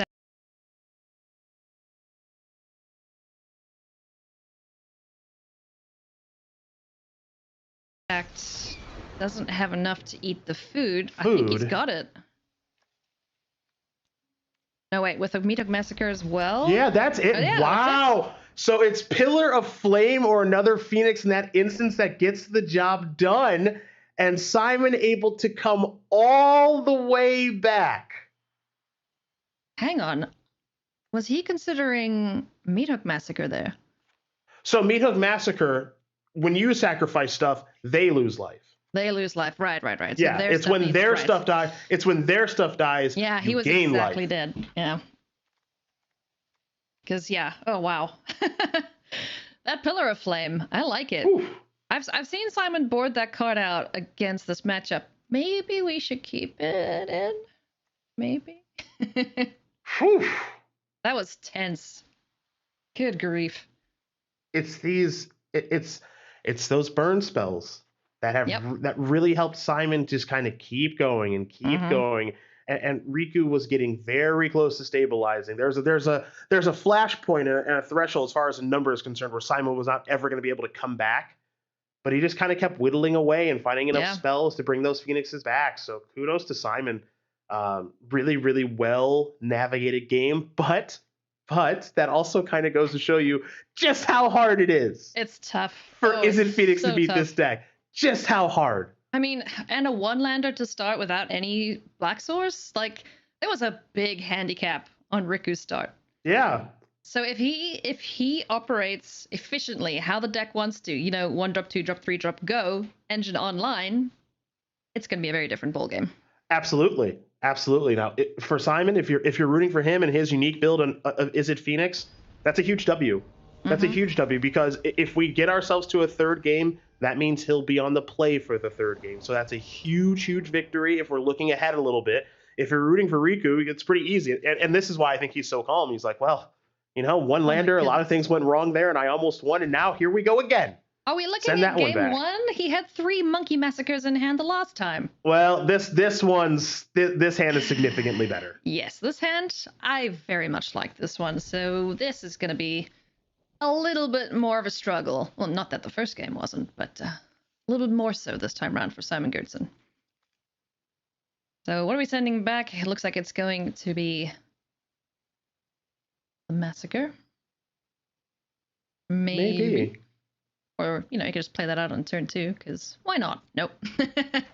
Let's send that back. Let's kick things off here with a goose. Honk honk. Ooh. Hey, now that's quite nice. Simon with a 1-lander here, but has the ability to work himself into his library with Faithless Looting to find an additional land. So. Oh, yeah. Don't think he's overly concerned, would be my guesstimation. I think he's pretty comfortable at this point. Just gotta hope that there's no Trail of Crumbs shenanigans on turn 2 here for Riku Kumagai, which there isn't. We're gonna see the Dragon's Rage Channeler targeted here by Fatal Push. Get that off the battlefield.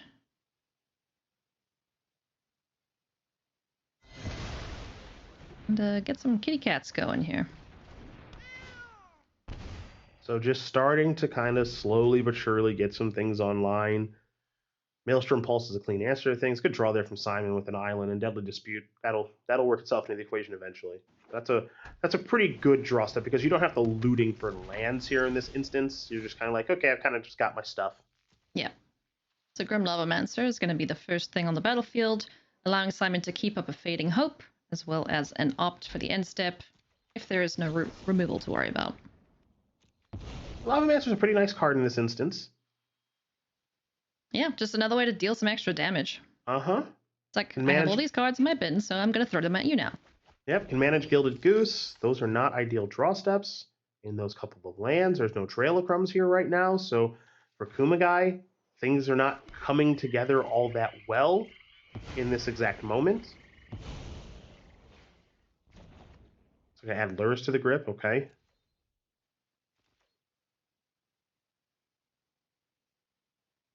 Someone wants to actually go opting or not right now.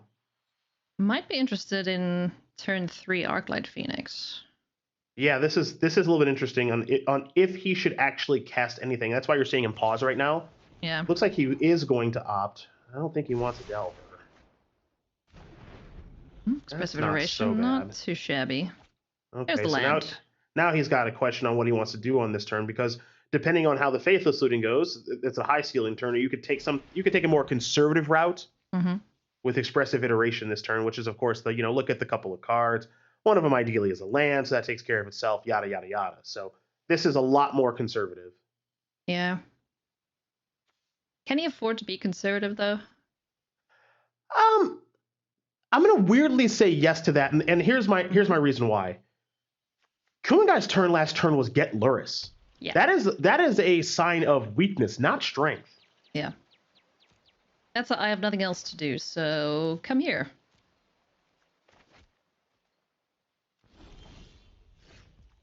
And while still having up a Lavamancer activation, which can handle Luris.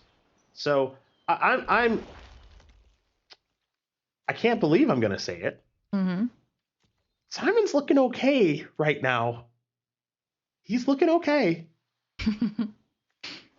we have, you and I and everybody else have kind of hammered home, and even the players too, of just how bad this matchup is for Izzet Phoenix. Yeah. Simon's build is non-traditional, but he's looking okay.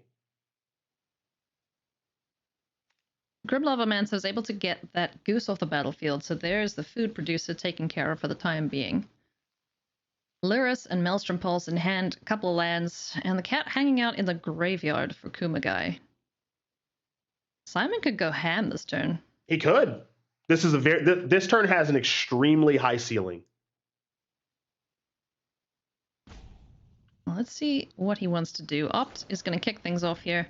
Let's have a look, see on top of the library. Can he find another Phoenix? It's a land, so we're going to send that back. Oh, Unholy Heat.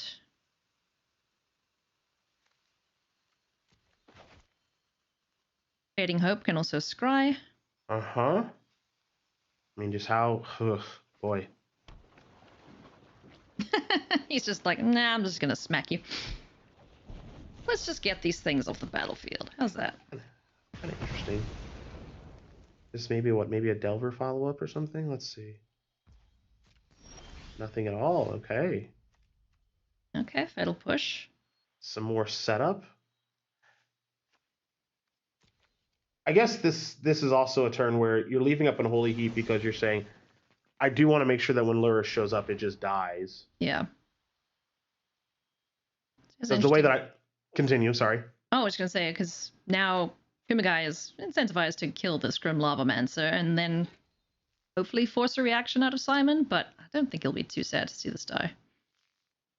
Yeah, Simon using up his graveyard right away, I think because of Soul Guide Lantern being a card that's in the equation in the matchup. Mm-hmm. But yeah, this turn's interesting with the whole Luris thing, right? Because Luris doesn't really have anything all that great to get back. So you'd rather have a higher ceiling with how you're going to use Luris. Right now, if you're Kumagai, I think you're just getting back like a Gilded Goose, which doesn't really impact anything. So I wouldn't be surprised to see no play from Kumagai. Oh, that's fair. He needs his own stuff set up here, as we were seeing Simon craft his hand. He's going to find the right opportunity to strike. Now, Crackling Drake is a very, very good draw here for Simon. Drake's the kind of card that requires an answer. It can kill very, very quickly. Puts a lot of stress on Kumagai to have the right removal spell. Now, we see Kumagai's hand, Maelstrom Pulse, Fatal Push, ability to sacrifice something for the Revolt on Fatal Push. Not hard to do. But it just seems like this is a good test threat that at the very least also draws a card. Simon is looking into our souls. Hey, buddy. Just making sure. Bring him.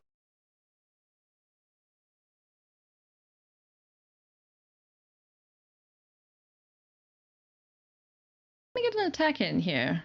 Nope. Kitty Cat would just jump out of the graveyard like you mentioned. That would trigger Revolt. That would kill Crackling Drake, so yep. Simon's hanging back.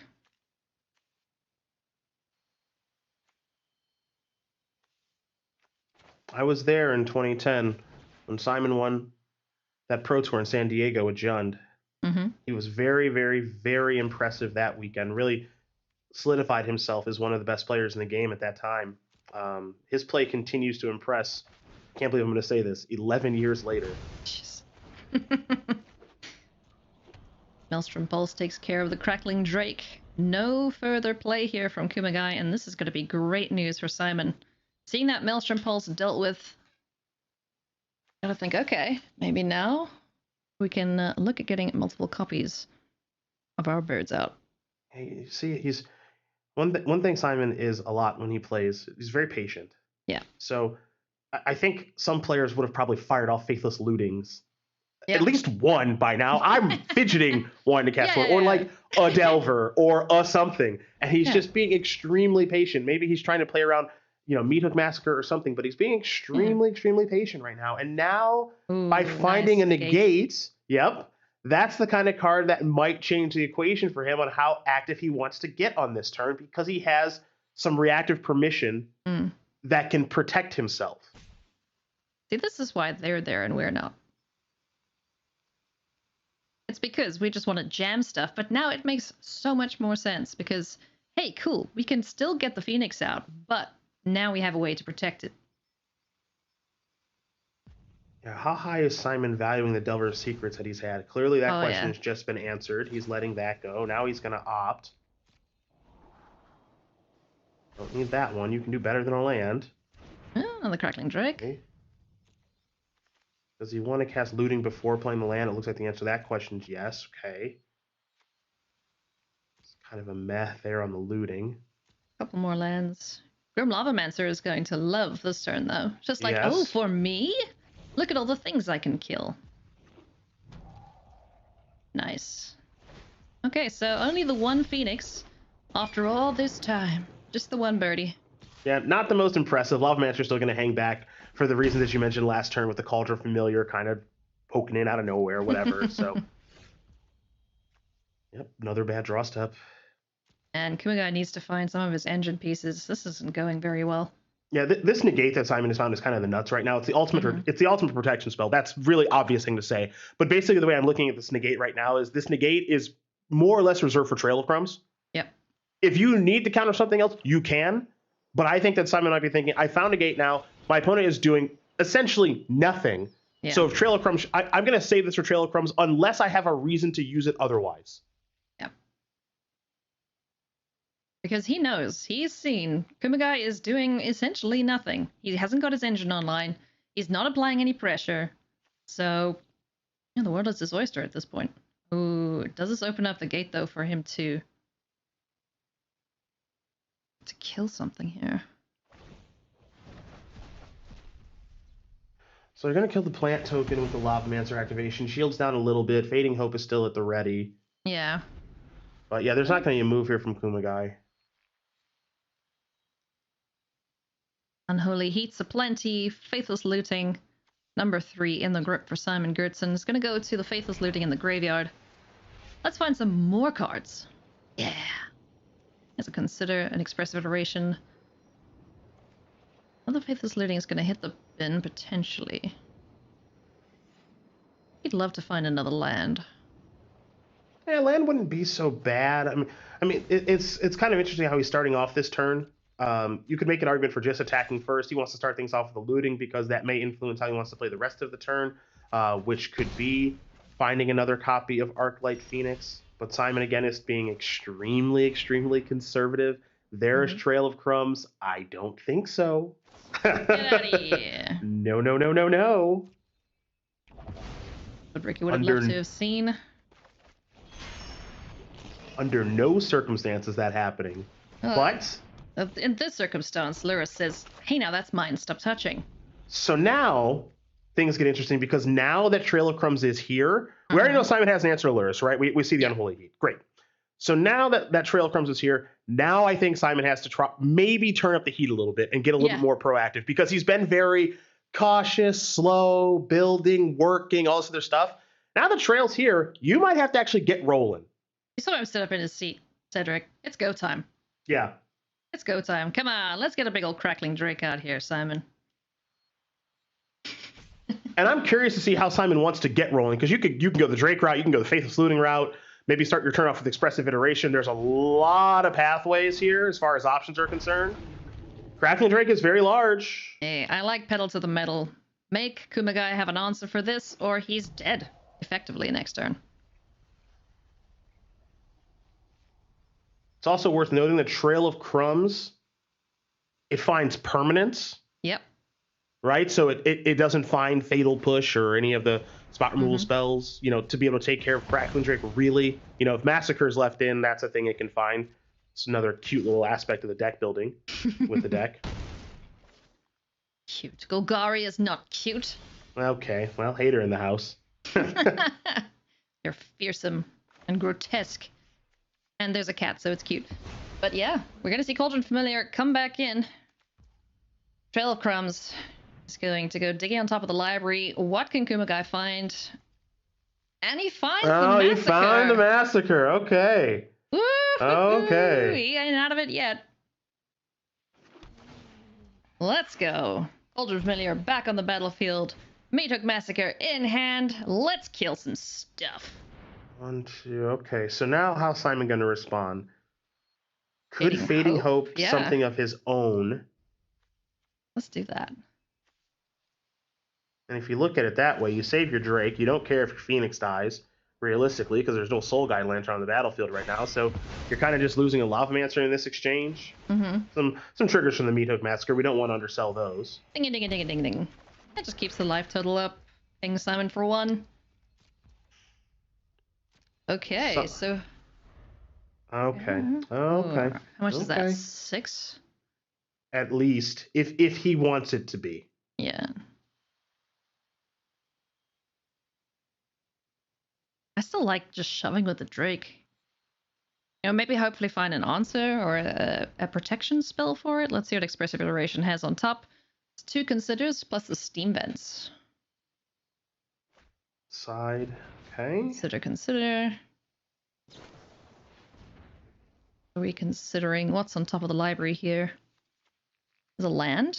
Yeah, Fabled Passage. That's going to go away. Let's see what this is. Okay, Spire Bluff Canal. So this could be...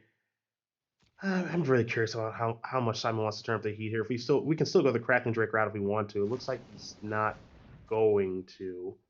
Hasn't played a land yet this turn, mind you. Okay. This is gonna ETB untapped, I presume. Looting. At least one Phoenix going down. 2 Let's now. make it 2 of them, huh? Hey, there you go. That's the way to turn up the heat. That's right. Woo! Because now the trail has shown up, Simon knows I gotta get moving. Yep. I gotta get moving now. What better way to do it with 3 hasty threats? Yep. That's 9 points of damage, swinging on in here. So the clock is ticking for Riku Kumagai. Simon Gertzen finding everything he can to help here. Oi. Look who's late to the party. You needed to be on the battlefield last turn, my friend. Oh, boy. Curses be upon you, Soul boy. Guide Lantern. Oh, man. Kumagai, you got any more of those Meathook Massacres? Oh.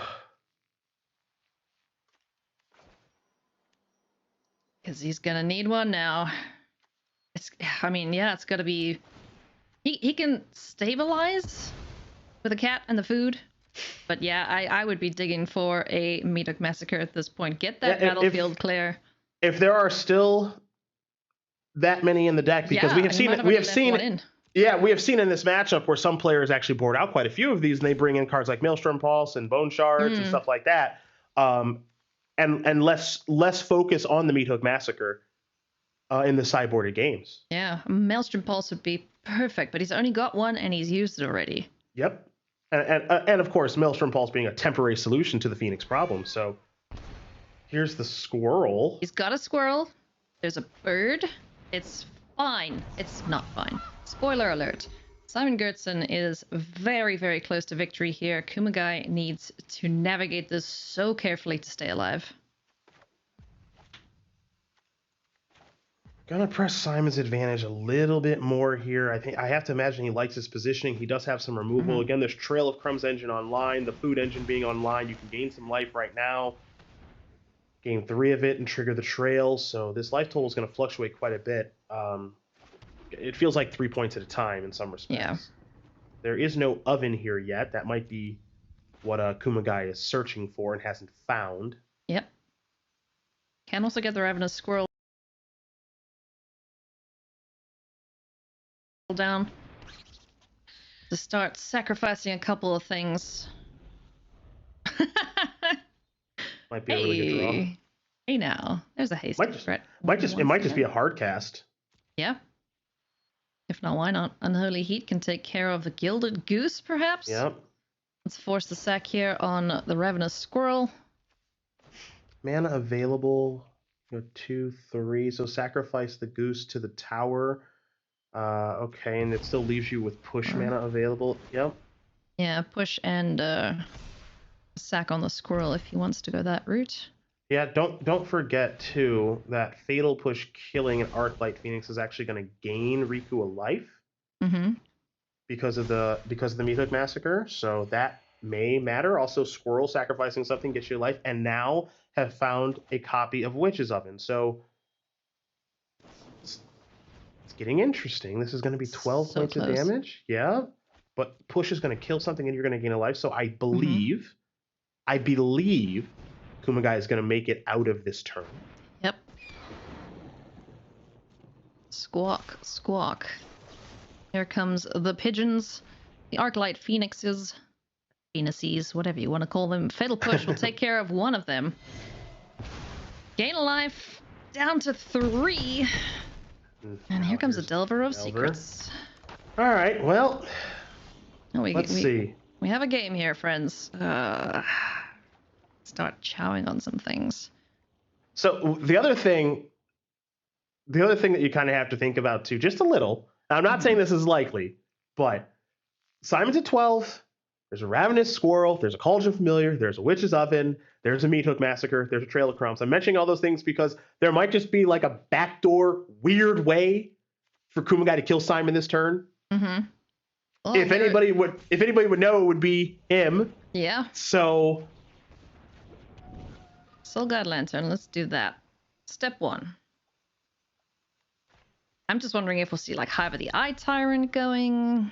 Maybe sacrifice that to get some food. Right? Like there's some weird things that could potentially happen this turn because there's gonna be some cards seen this turn, presumably because of Trail, Lantern drawing a card, Squirrel drawing cards, like stuff like that. So. And there goes Soul Guide Lantern. Living Marsh drawn off the top. That's not what Kumagai wants to see. Okay, lots of mana to work with here. Everything's super cheap in this deck. Can Kumagai find a way to survive here?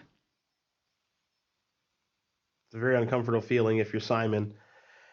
You're just sitting here, you're tapped out. Yep. Your hand's fine-ish, but there's no... Ooh, okay. Is there going to be a block? There's no game action you can take besides this one, which is, are you blocking? Yeah. No, it's down to 8. 2 foods off the squirrel, that's 6 life. Okay. That's actually a really good thing to point out. It's a really, really good thing to point out. Yeah, that's a tough little squirrel, so you get 2 meals out of him. Yep. Nom nom nom nom. Or it just takes you that long to chew through it. I don't know. The Trail of Crumbs is going to activate. We're going to get 3 life. Let's take a look on top of the library. What can we find? It's another Meathook Massacre. Oh, but the lantern is gone. Yeah, and how does that change things right now? Because also not working with a ton of mana at this exact moment, it appears. 1, 2. There's only 3 available because there's nothing on the board to sacrifice. I feel you, man. 2, 3. Actually, hang on. Wait, no, Cat on. can come back. Yeah, so Cat can come back. Cat can come back. Cat can come back via the food. You can sacrifice the cat to the tower, which gives you 2 black, and you have 2 mana available. So you can massacre for 2 here. Yeah, clear the board and hope like heck there's not 3 spells. Right, Fingers crossed. So this now. Okay, trigger 7 to 6. And then there's also 4 life of the creatures dying. Yep, so that's the other thing you have to he's keep in at mind 11. too. Yep. So you sacrifice this. Okay, down to 5.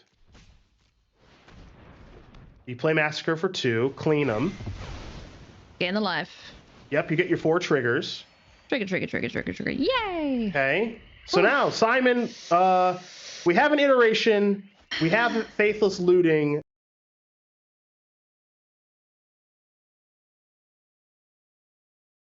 And we have another iteration. So I believe... Are all the, I believe, pigeons, as you say? There's only 3. Okay. There's only 3. 1 got exiled. Okay. I feel you, Riku. I'm with you there, buddy. Just breathe. In and out. This is a heck of a game. This is a heck of a game of Magic between these two. Unbelievable stuff. So we're gonna go iteration, iteration. Consider, cool. That gets them out of the bin. Yeah. So no problem. No problem bringing them back. Mm-mm. That's going to be, dare I say, the easy part. Yeah. Do you play DRC before you play the Consider or the Faithless Looting? Are you looking for, I can't, gonna bring this card up again if it's still in the deck, Pillar of Flame. Yeah, that would do it. That would do it. Because there is nothing that Kumagai can do now. All tapped out. Shields down. 2 DRCs, let's go. Okay, so you're going to play at least one. Now you're going to play the other one. This is probably to maximize the Consider with all the triggers, yes? Let's see. What's on top of the line? Hey! Got it! Okay, is that staying? Yes, it Hell yeah, is. that's staying. Oh my goodness me. Simon Gertzen doing the seemingly impossible and getting the 2-0 here against the Golgari food deck. Absolutely unbelievable stuff. Cedric, if you told me this game was going to go this way, I would have called you a liar, but it has done that. Simon is into the championship match. Congratulations, Simon Gertzen. What a game. Every day at the conclusion of these events, we do a card of the day, right? Corey or Monty or Maria, they do a card of the day in the booth. Well, I don't know what the betting odds were for Pillar Flame being the card of the day or even being cast in this tournament, but hello, Pillar of Flame. Both games being the reason, that little help that Simon needed to get over the finish line. Simon just played some incredible Magic on his side of things. Patience, picking the right time to kind of go slow and then speed up. It's why he was able to win that Pro Tour back 11 years ago in San Diego, and why he may win this event this weekend with this unique build. Incredible stuff. That was an awesome game. If you just tuned in now and you missed it, I encourage you to go back and watch it. Congratulations, Simon. When we come back, we'll be with Maria at the desk.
Welcome back to coverage of the Innistrad Championship as we work our way through our top 8. We now have our first finalist. Let's check out our bracket and find out what's happened so far today. Take a look at where we have yet to go later this afternoon. We've worked our way through the entirety of our upper bracket, landing there with Simon Gertzen versus Riku Kumagai. Simon winning, putting himself into the championship match. Congratulations, Simon Gertzen, on Is It Phoenix in the championship match, but we need to find him somebody to play. After Simon's big win this past round, Corey sat down to talk with him about how it feels to be in that final match. Let's hear from him right now. All right, I am here with Simon. worse than a 30-70 matchup, Gertzen here, who just took down Riku Kumagai in this last match. Simon, how you feeling? I feel awesome, absolutely great to win this match. Kumagai had some bad luck there on the way, but I'll take it. Yeah, no kidding. You were talking about what a bad matchup for you it was. Well, it didn't look that way as far as watching the match, since you did pick up the 2-0. But now looking forward to the championship match, what are you hoping to avoid from the final 6 players from the lowers, or are you just feeling so unstoppable after beating 2 bad matchups that it doesn't matter? So I still would not like to play against Black-Green again, but I have a feeling that it's the deck of the tournament, and I might have to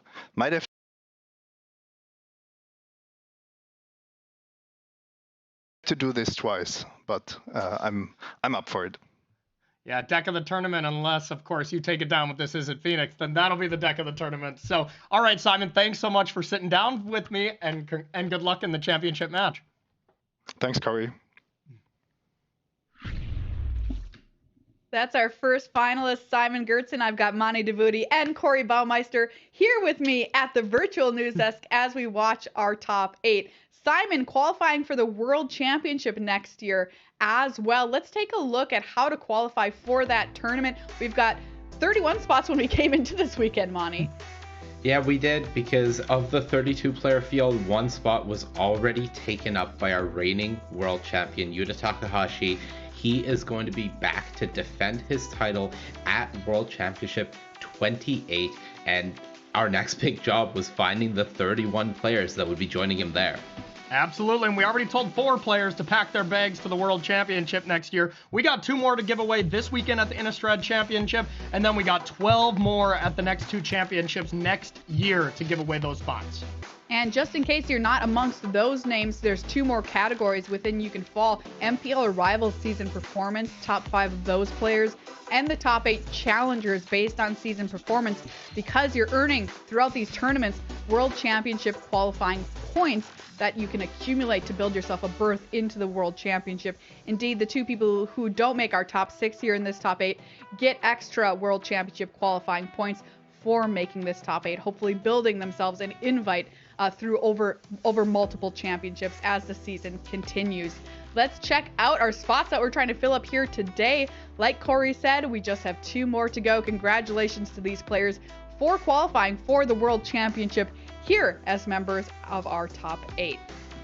Well, there you go. Those are the players. We still got to find 2 more to go to the World Championship this early in the season. It's kind of crazy to be giving away these spots, but hey, we like to do it with a bang here. Let's take a look at our bracket as we continue on in our journey here through the top 8 at the Innistrad Championship. We spent most of the morning in the upper bracket finding Simon Gertzen in our championship match, but now we're going to head down to the lower bracket because we've got to find Simon an opponent. Christian Hauck versus Zachary Keeney, Yuta Takahashi versus Toru Saito. That's Celestia Humans versus Izzet Phoenix, and Izzet Phoenix versus Golgari Food. The main matchup we are going to focus on here, first up, we've got Zachary Keeney versus Christian Hauck, Izzet Phoenix versus Celestia Humans, 2 top finishes for both these players who are both in the Rivals League. Let's check out Zachary Keeney's road to the top 8 here throughout the tournament. Check out how he did here. He's 5-2 in Historic. He went on a 5-win streak to lock up his spot here in the top 8, which is very impressive near the end of the tournament there. Sat down with Mani ahead of this top 8. Let's hear what he had to say. I am here with top 8 competitor Zachary Keeney here at the Innistrad Championship. Zach, congratulations on making it here. How do you feel right now? Pretty good, and pretty tired. It's been a long day.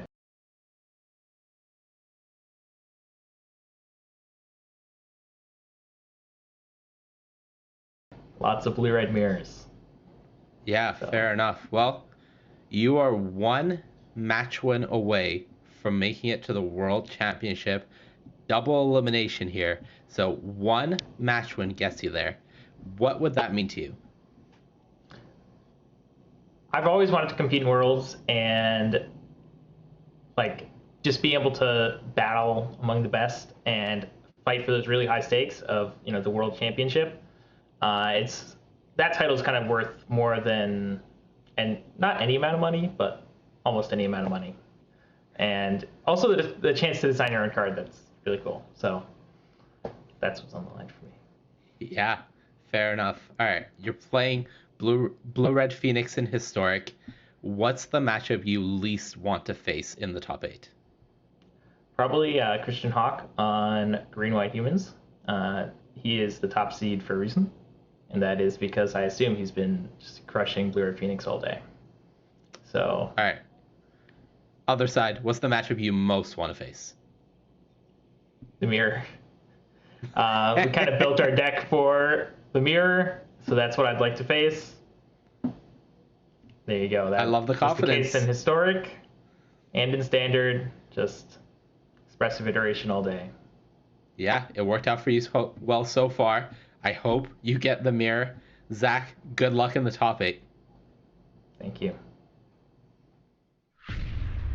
Expressive iteration all the way for Zachary Keeney, who said he built both of his deck lists, just put 4 expressive iterations in there, and then he went from there. All right, let's take a look at Christian Hauck's road to the top 8 here at the Innistrad Championship. He was one of our 2 undefeated players at the end of day 1. Stumbled a little bit in rounds 9 and 10, but rallied back. He was our first player to lock up a top 8 berth. Let's see how he felt ahead of today with Mani. Hello, I am here with Christian Hauck, one of our top 8 competitors here at the Innistrad Championship. Christian, congratulations on making it this far. You are now 1 match win away from making it to the World Championship. What would that mean to you if you were to get there? Well, obviously it would mean a lot. I tried to qualify for Worlds several times, fell short, and would be my first Worlds appearance, so would be very special for me. Yeah, absolutely. Making the realization of that after so many attempts, it just is going to be incredible, I'm sure. Okay, so let's think about it realistically now. What is the matchup you most want to face in this top 8? Well, I'm playing humans, so any kind of control strategy is pretty good for humans, I would say. And so if there are some control decks that rely on spells, I'm happily take that. Fair enough. All right. Flip side, worst case scenario, what's the matchup you don't want to go up against? I mean, I haven't played that much Historic, but I really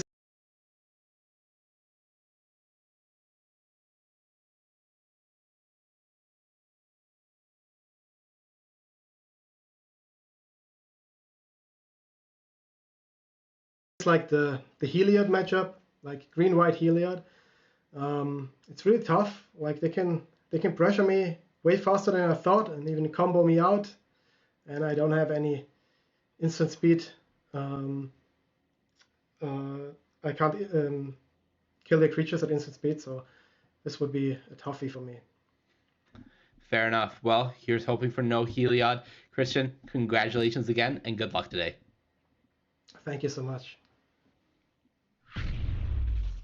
And that is Christian Hauck. All right, welcome back to the news desk. Mani, we got an interesting matchup here we haven't seen on camera yet today. Phoenix versus humans. Break it down for us.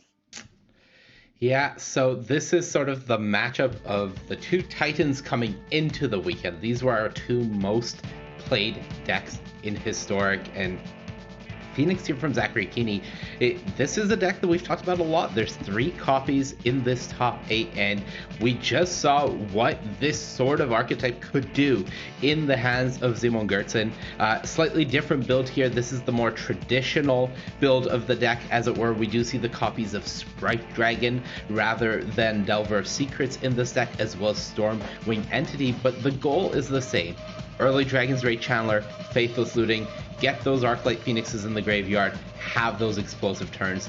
On the other side, the Selesnya Humans deck from Christian Hauck, the only player in our top 8 with this archetype. This was the most played deck in our Historic field, and the power of it really demonstrated itself over the course of the weekend. Esper Sentinel, Thalia, Ranger Captain of Eos. All of these cards are so incredibly powerful, and when they're backed by cards like Thalia's Lieutenant and Collected Company to just give you these massive bursts, this deck could be a lot of trouble for any deck that is trying to cast spells like the Izzet Phoenix deck. All right, so maybe an uphill battle here. All right, let's take a look at our predictions and see how we're doing here at the news desk for our top 8. All right, I'm leading 2-1. I believe just hard enough. All right, Corey, who are you picking and why? Well, so far my predictions have been pretty bad, so I'm gonna, take a note from someone who's doing a lot better. I believe in Christian Hawk this round. I think he's got it. All right, how for you? What about you, Monty?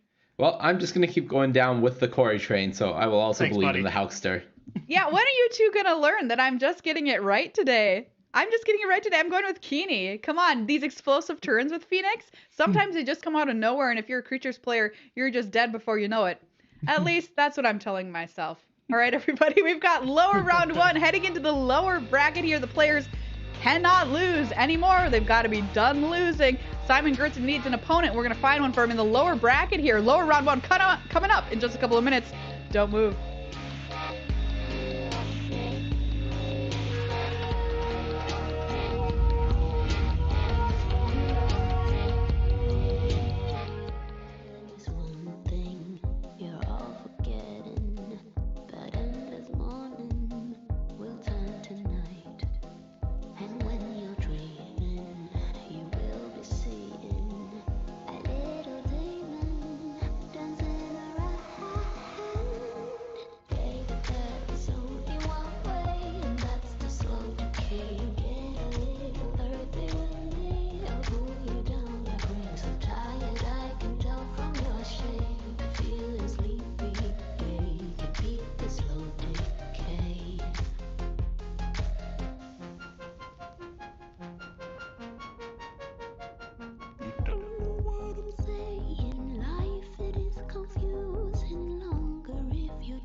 And welcome back to coverage here of the Innistrad Championship. Marshall Sutcliffe with Paul Cheon, and we're well and truly through the top 8 here, Paul. We've really hit the first point of no return for our players.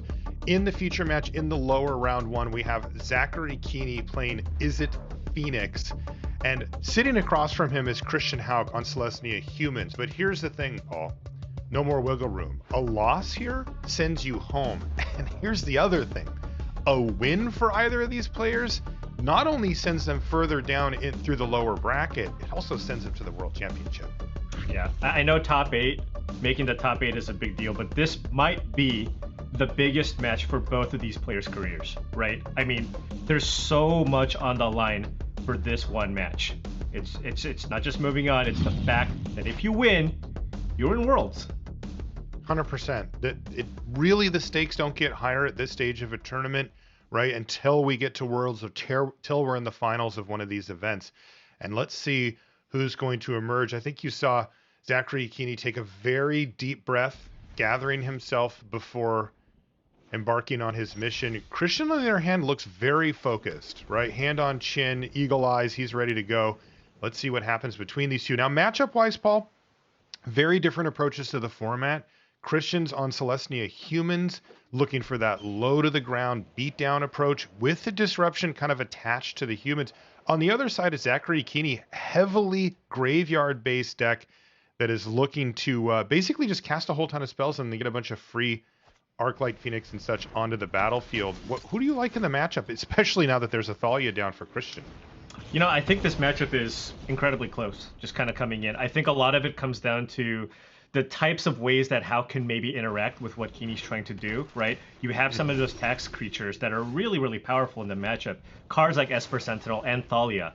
On the flip side, Keeney's deck is well prepared for those creatures as well. Most of his removal costs 1 mana. We're talking about Unholy Heat, Lightning X, Spikefield Hazard. He has no shortage of ways to deal with these creatures. And then the thing that this Celestia Humans deck has trouble with are just a bunch of flyers. And Keeney is just maximizing on them. All of his creatures fly. You have the entities, you have the Phoenixes, and you have these channelers. Yeah, things have gone well here for Keeney. He had the answer for Thalia with a Pillar of Flame. Then he even took a turn on the mana-delayed Christian Hauck, shall we say. He missed his second land drop. He's hit it now. To just Fading Hope, an Aspirant to send it back and keep the board entirely clear. That gave Keeney enough time to get a Stormwing entity onto the battlefield, which he now has. And look at this Finale of Promise for Keeney. He's going for it. Yeah, this is really aggressive here. Keeney just wanting to play the tempo game here, using the Finale as basically a bounce spell to get this to get Christian to bounce this Edeline. But not only that, I mean, you're seeing a lot of extra damage here coming from the Stormwing entity. Yeah, the prowess triggers really are adding up fast. Otherworldly Gaze here is going to just get put in the bin, which is kind of where he wants it. Sprite Dragon on the bottom.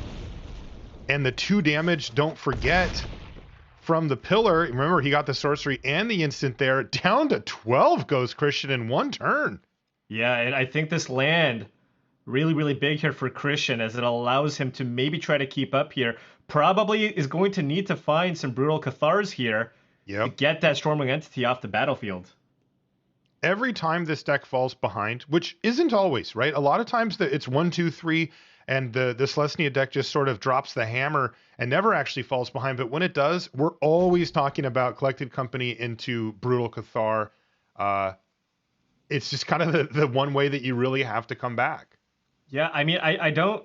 It seems to me that it's going to be really difficult for Christian to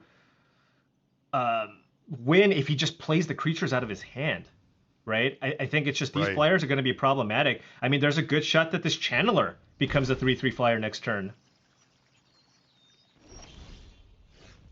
Yeah, and so Christian is going to say, all right, I'm going to have my Collected Company at the ready. He knows here in game 1, he's going to be able to resolve his Collected Company. This one thing about Phoenix decks is that they aren't really well suited for counter spells, is they really need to be able to proactively put spells on the stack to get back a Phoenix from the yard. So you'll see them run often 0 counter spells. Maybe 1 will sneak in occasionally. And how trying to find the right timing here for Collected Company. There's going to be an opt-in response now from Keeney.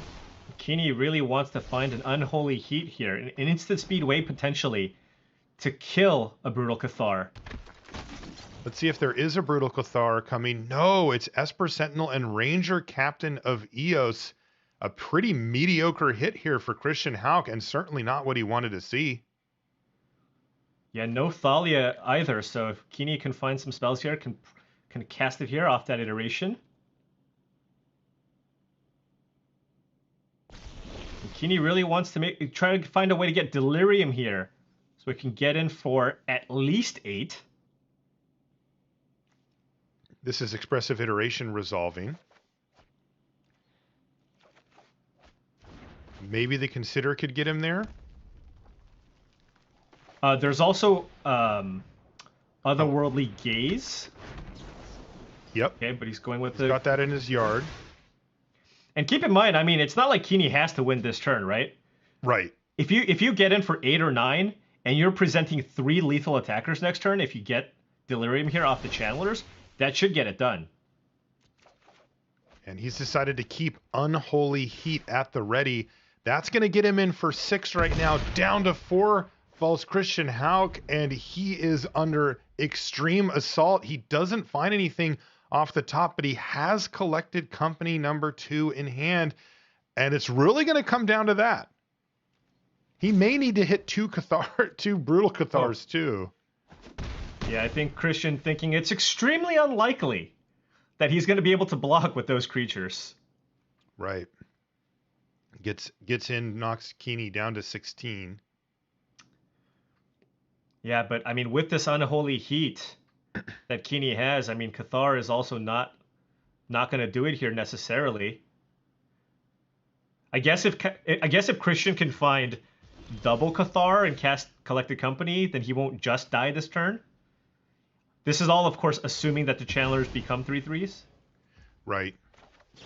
Okay, so this is what's going to happen. Ranger Captain of Eos is going to get sacrificed by Christian Hauk, attempting to shut down the ability for Keeney to cast spells. Now, Keeney does have a response, though. Otherworldly Gaze out of his graveyard. And can this channeler dump enough stuff in the yard to get... He's got to be pretty favored here, right? I mean, you are looking at a lot of cards. What's a lot of them are going to the graveyard. It's got to be creature that's missing here.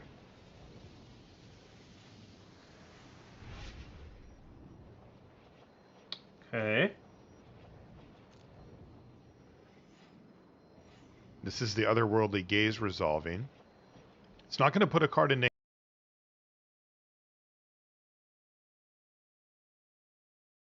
hand here for Keeney.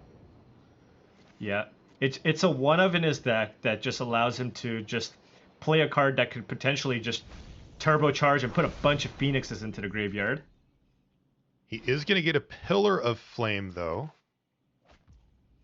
But somehow, the channelers did not get turned on.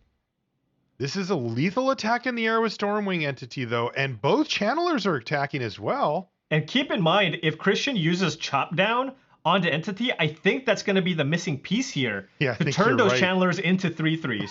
So I think Company is the only line here if you're Christian. Let's see if Christian can hit. Oh, it's Ranger Captain of Eos, 2 other creatures, but no brutal Cathars.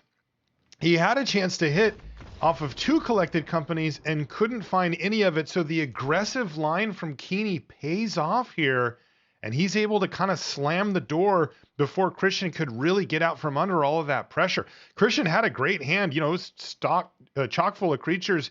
He was going to be able to really kind of empty it out over the next few turns because he finally caught up on mana. But it was way too late given Keeney's line. I mean, just take a look at Keeney, just the intensity. I mean, he knows feeling it. He knows what's on the line here. He played incredible that first game, right? Going for that, you know, not value. Typically, when you cast a card like Finale of Promise, you're trying to go for value, right? Maybe try to get 2 cards. But he's like, no, that's not what I'm going to do. I want to try to put maximum pressure on you.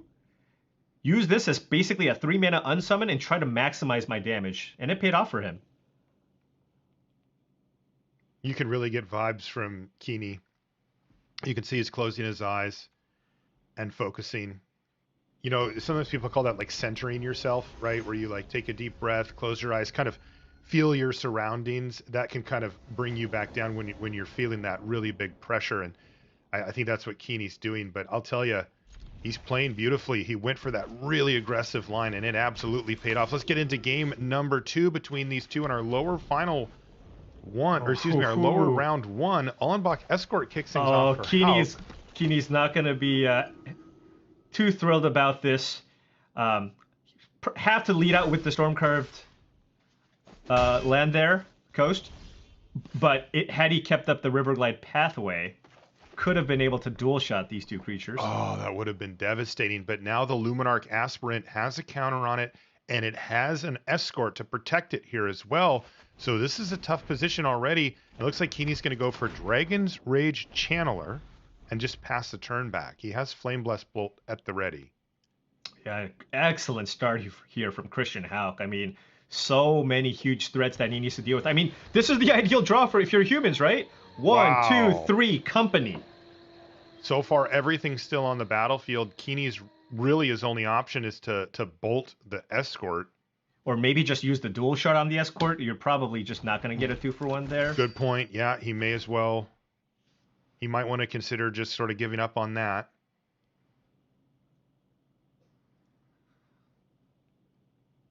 Oh, no, he can go for, excuse me, he can go for the dual shot because of the Adeline. You can go for dual shot, kill the 1/1 that's attacking, and also the, well, he could have if you didn't put the counter on the Hauk is escort. just playing around everything here, and that's going to force the Flame Blessed Bolt as it's going to take out the escort. The escort can sacrifice itself.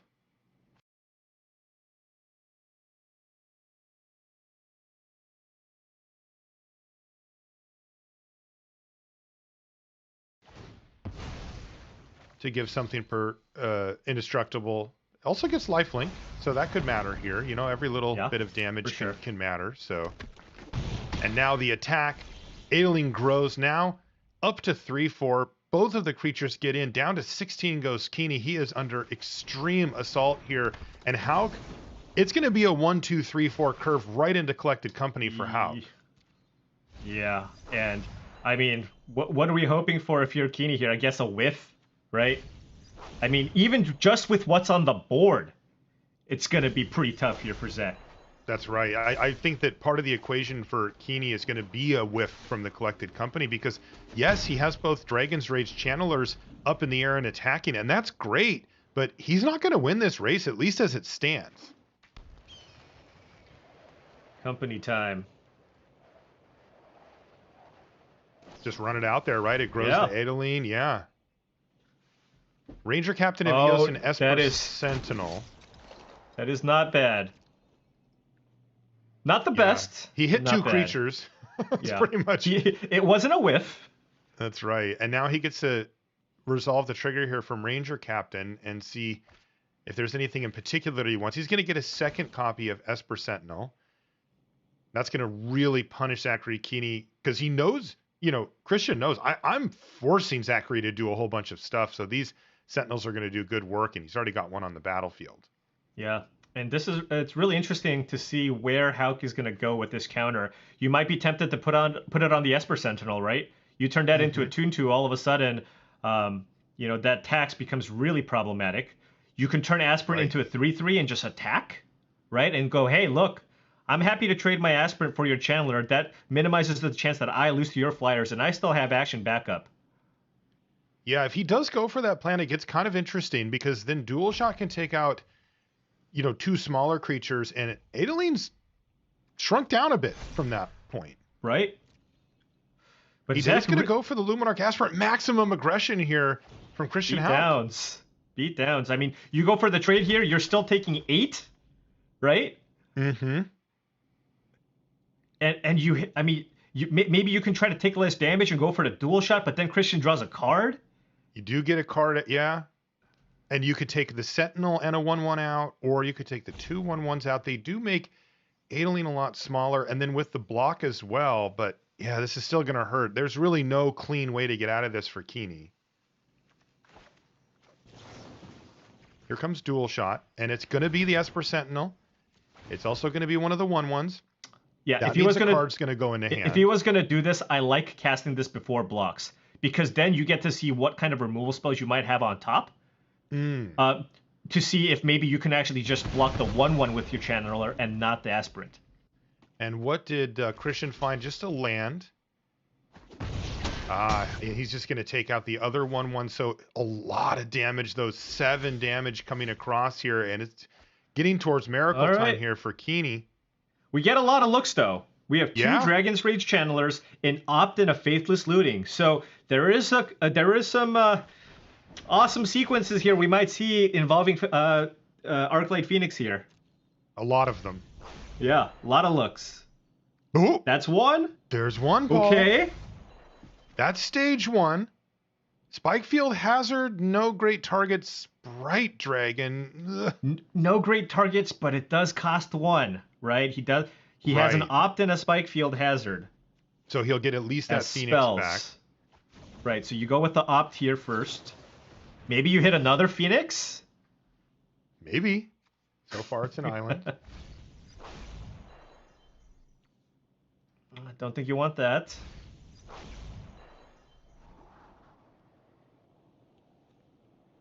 Worth noting as well that the channelers, when they're in this dragon mode, must attack each turn if able. Correct. He's going upstairs with the hazard. I mean, that means 10 damage this turn. Right, okay. And maybe another Phoenix? This is the... Oh. Really need that. We're going to see a defensive Phoenix here. He's got to attack with the 2 channelers here. But he can still keep the Phoenix back on defense to not just die to what Christian has. You can put the Phoenix in front of the Adeline. And then, let's see, you have the Aspirant, the Ranger Captain, and a 1/1 token, plus a counter from the Aspirant. So we're looking at 8 damage that would come through next turn from Christian Hauk. See what Christian finds. Thraben Inspector is his draw step for the turn. Okay. He can't quite get through for lethal. You want to go Inspector because you can find the Thalia's Lieutenant, right? And that would be the game. So you want to crack the clue here to see if you draw Thalia's Lieutenant. I believe a Luminarch Aspirant might also get it done. It was a collected company, and that doesn't get it done here, but that wasn't bad. So, I mean, this means that Keeney is going to live. He's going to go down to 1, I think. And he would have 3, 6, 9 from the Phoenix if it's able to come back, plus an additional would be 12. Right, but keep in mind, Christian Hauk has a Ranger Captain of Eos in play. He's cracking that bad boy on Keeney's upkeep to prevent Arclight Phoenix from coming back next turn. Boy, that Ranger Captain's a real buzzkill, isn't it? Just the and he wet should blanket of the party. He should have more than enough to attack with next turn here. Absolutely. Down to 1.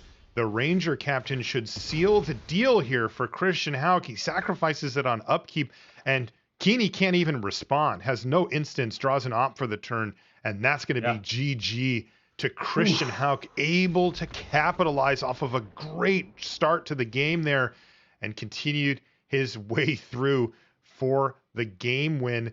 And that, of course, is going to even things up at 1 game apiece between Keeney and Hauk with, a Worlds invite on the line right now.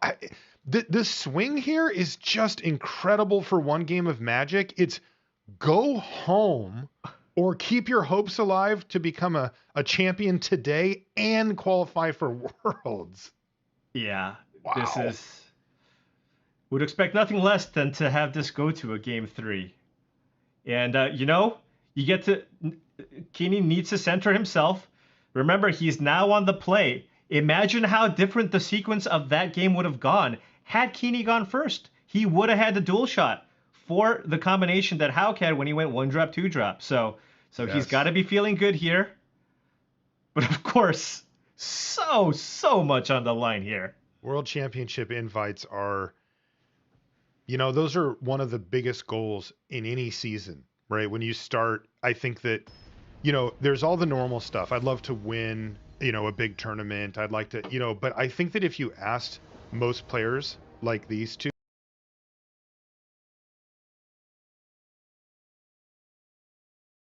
just said, okay, it's the beginning of the season. What are your goals? They'd say, I want to play in World Championship. Yep. Like, that's if I do that, then I know I had a great season. And, to be fair to both of these players, they've accrued a lot of points this weekend towards that goal. So, it doesn't mean that they will not get to play. It's just, boy, locking it up here in the first big event of the season would be amazing. Oh, this dual shot. If Christian goes Lieutenant, this dual shot's going to be amazing. And with a land off the top, does Christian really have the ability to just be not going to do I don't think you can afford to. Now, Christian's going to draw a card, but hey, for you to have an empty board and for me to be able to dual shot here. Oh, no, he won't draw a card. He can pay the 1. Oh, look at this. Look at Christian Hauk just passing the post-combat. Check out the big brain on Christian. Oh, man. And he's going to get blown. And this is devastating for Christian Hauk. He puts his hands to the sky. Oh, jeez. Was that his World Championship invite evaporating? Sometimes it can come down to 1 play. Yeah, and I mean that was gigantic, and he knows. I mean, Keeney's playing 2 copies of this in his sideboard, and that's why he went with that attack first, right? He's like, look, I'm going to do a mini hedge here, but it doesn't matter. If you have the dual shot, I am in serious, serious trouble. Here comes Channeler into Faithless Looting. There's already one Arclight Phoenix in hand here for Keeney. He doesn't see another, though. It's a pair of lands. And that's kind of the business. It does, although, turn the Dragon's Rage Channeler on. It's a 3/3 flyer now. Though it looks like it's going to get Apparitioned right out of here. Oh, God, but look at these lands here from Hauk. Hauk, I mean, we talked about it before. It hasn't happened much in this tournament, but he just needs lots of collected companies here. Both players are flooding. Now, one of them has access to cards like Expressive Iteration, and the other doesn't. But still, like, Keeney just iterationed into land iteration. Yeah. Oh, and there's a collected company off the top here for Hauk. That's exactly what what needs he to happen. The question is when. Yeah, it's interesting. You can't pump the Apparition in any way, but at the same time, if you company, you do want to make sure that you do get a Thalia on the battlefield and Esper Sentinel on the battlefield before it's Keeney's turn. Okay. Oh, no. Christian Hauk just running terrible here. He finds only Esper Sentinel off of it, and Zachary Keeney thanks the magic gods there. And look at that, he even finds a Spike Field Hazard straight away for the Sentinel. Interesting. I wonder if he wanted to kill the Sentinel first.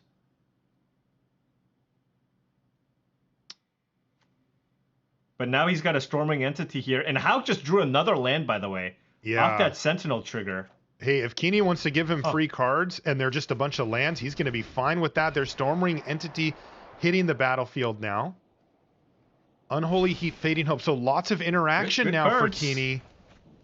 And we're going to need to see another collected company come off the top of the library right quick here for Christian Hauk. Well, he gets one two card draw. at a time is not going to do it.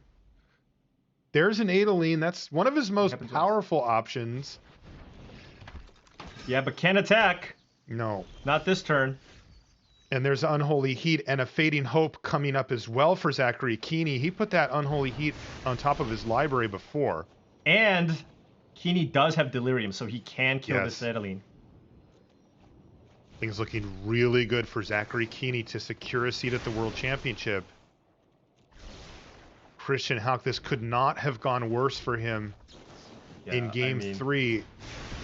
There's Unholy Heat to kill Adeline, and it's a 6/6 Stormwing Entity plus an Arclight Phoenix. 9 damage coming in here. And you can see that Keeney, rather than play opt for the extra damage, is going to leave up Fading Hope, but that's collected company. Is there a chance here for Christian Hauk? It involves finding some removal creatures, right? It involves some number of apparitions and brutal Cathars to be found here. He does bring in 4 Skyclave Apparition and has 3 Brutal Cathar main. It's a lot of hits, and he's a decent chunk of the way through his library. Now, keep in mind, the Apparition cannot remove the Stormwing Entity. I know it costs 2 to cast most of the time, but it is a 5-drop. Oh, that's brutal. But there is an Arclight Phoenix, and here it is. Collected Company from Christian Hauk, and he sees Ranger Captain Thalia and Thraben Inspector. This is on Zachary's upkeep. So that's not going to deal with these creatures immediately, right? You can go Ranger Captain, go fetch yourself a Giant Killer. And that does mean that Keeney cannot play a spell before choosing to attack. Right. Keeney's going to have to settle turns for 3 damage, and then if he ever does cast a spell, he risks losing his entity. And I think it's, not realistic to think that he could go the rest of the game. It just seems that Zach's just too far ahead on the race here. It does seem that, the flying on the other side just means that Hauk's creatures can simply look upwards and watch a whole bunch of damage sky in.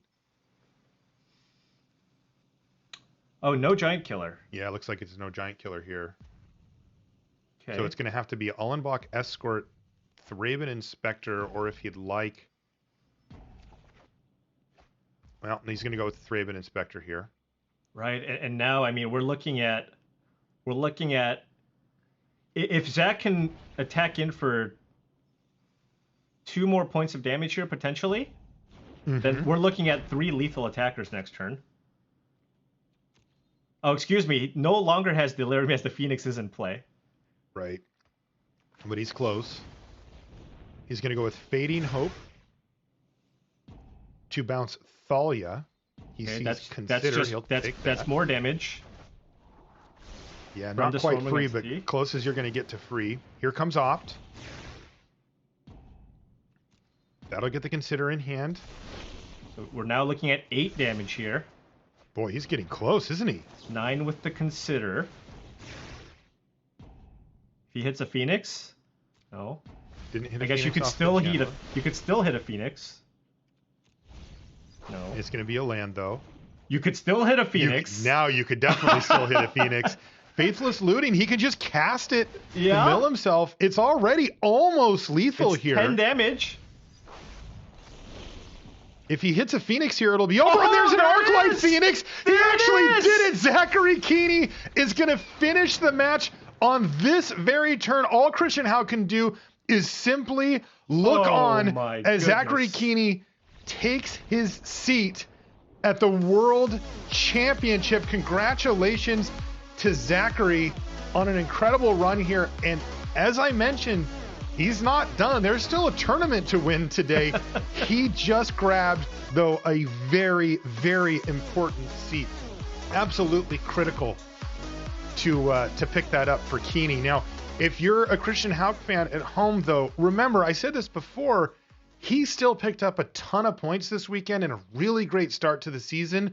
So if he can continue this way, we'll see him at the World Championship as well. Yeah, of course, there are multiple ways to qualify for the World Championship. The quote-unquote easiest way is to, hey, just top 6 one of these events. But there are also at-large standings that matter at the end of the year. And Christian Hauck, I mean, this is the best finish you could have had so far. So he's still going to put himself in a really, really good position. But still, of course, is going to be a heartbreaking loss here, as he was really, really close at kind of locking that spot up now. That's right. You could see, I think, both the disappointment on Christian's face and the excitement on Zachary's there. They knew how much was on the line. Ultimately, Zachary Keeney's going to advance in the tournament and secure that seat at the World Championship. Paul, we did have another lower round 1 going at the same time, and we're going to get a chance to catch up on that here. Toru Saito versus Yuta Takahashi, battling it out. Golgari Food versus Is It Phoenix? And we're going to join this one in game 2, where we find Saito up a game. Okay. Which we did see an epic match already with Simon Gertzen against Riku Kumagai in this head-to-head. But I think going in, most people felt that the Is It Phoenix deck is a pretty big dog in the matchup. I mean, we're talking 70-30, something along those lines. So not completely surprising that Saito is up a game here against the current world champion. Yeah, it's an interesting dynamic here as well, because as the current world champion, Yuta Takahashi has a seat already at the next world championship. Saito does not. There's a tournament to win here. We can't forget that. But this round is really all about securing a seat, and Toru Saito's getting a lot closer to that here as we see bone shards going on the stack. I mean, he just has everything set up here, right? I mean, we got Cat Oven, Trail of Crumbs, plus Soul Guide Lantern in case you have Arclight Phoenix going. I mean, this is kind of the draw that you're looking for in this matchup. And right now, I mean, Takahashi doesn't really have any way to disrupt what Saito's trying to do. Yeah, and you can see Saito prioritizing getting the Crackling Drake off the battlefield, as that's the one card that can really get out of hand and just kill you out of nowhere with a huge amount of damage in one shot. And now it's dead too.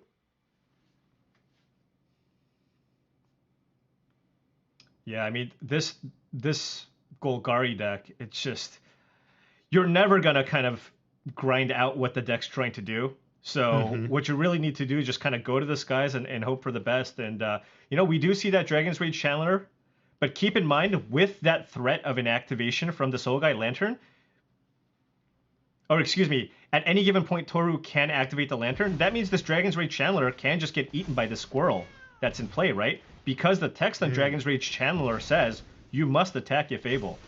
Yeah, that's right. We finally found something wrong with Dragon's Rage Channeler. That card has been doing infinite work. And look at that! That's a concession from Yuta Takahashi. And look at the joy on the face of Toru Saito as he has now secured a seat at the World Championship. What an accomplishment! And he had to go through fellow countryman and current world champion to do it. Incredible. Great job by Saito. And there you go, our qualifying players here from the tournament. You can see Japan running the tables. 4 of the 6 have qualified for the World Championship, and they're going to be joined by Zachary Keeney and Simon Gertzen as well. Wow. It's incredible to see that kind of emotion in the moment from both of our players who secured that qualification. And just what an incredible run. These were all teammates. Yo Akaike tested separately, but we're still talking about 4 teammates making it into the top 8. And 3 of them, excuse me, I guess Yuta's qualified already. So 4 of them, 4 of the 7 people are teammates qualified for the World Championship. That is insane. We got a new best team, Paul. I mean, that's the team to beat. Hands down. They crushed the last 2 tournaments, and this one maybe even more impressive than the last. Unbelievable stuff from that team from Japan, and they are going to be the ones to look for, shall we say, for the rest of the season. We're going to take a short break. When we come back, though, we'll have more top 8 coverage here from the Innistrad Championship. We'll see you on the other side.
Hey everybody, welcome back to coverage of the Innistrad Championship. It is top 8 time here, and we are working our way through our lower bracket. Let's take a look at our bracket and find out where we're at so far in the tournament. As you can see, we've already done a lot of work already, putting Simon Gertzen into that championship match.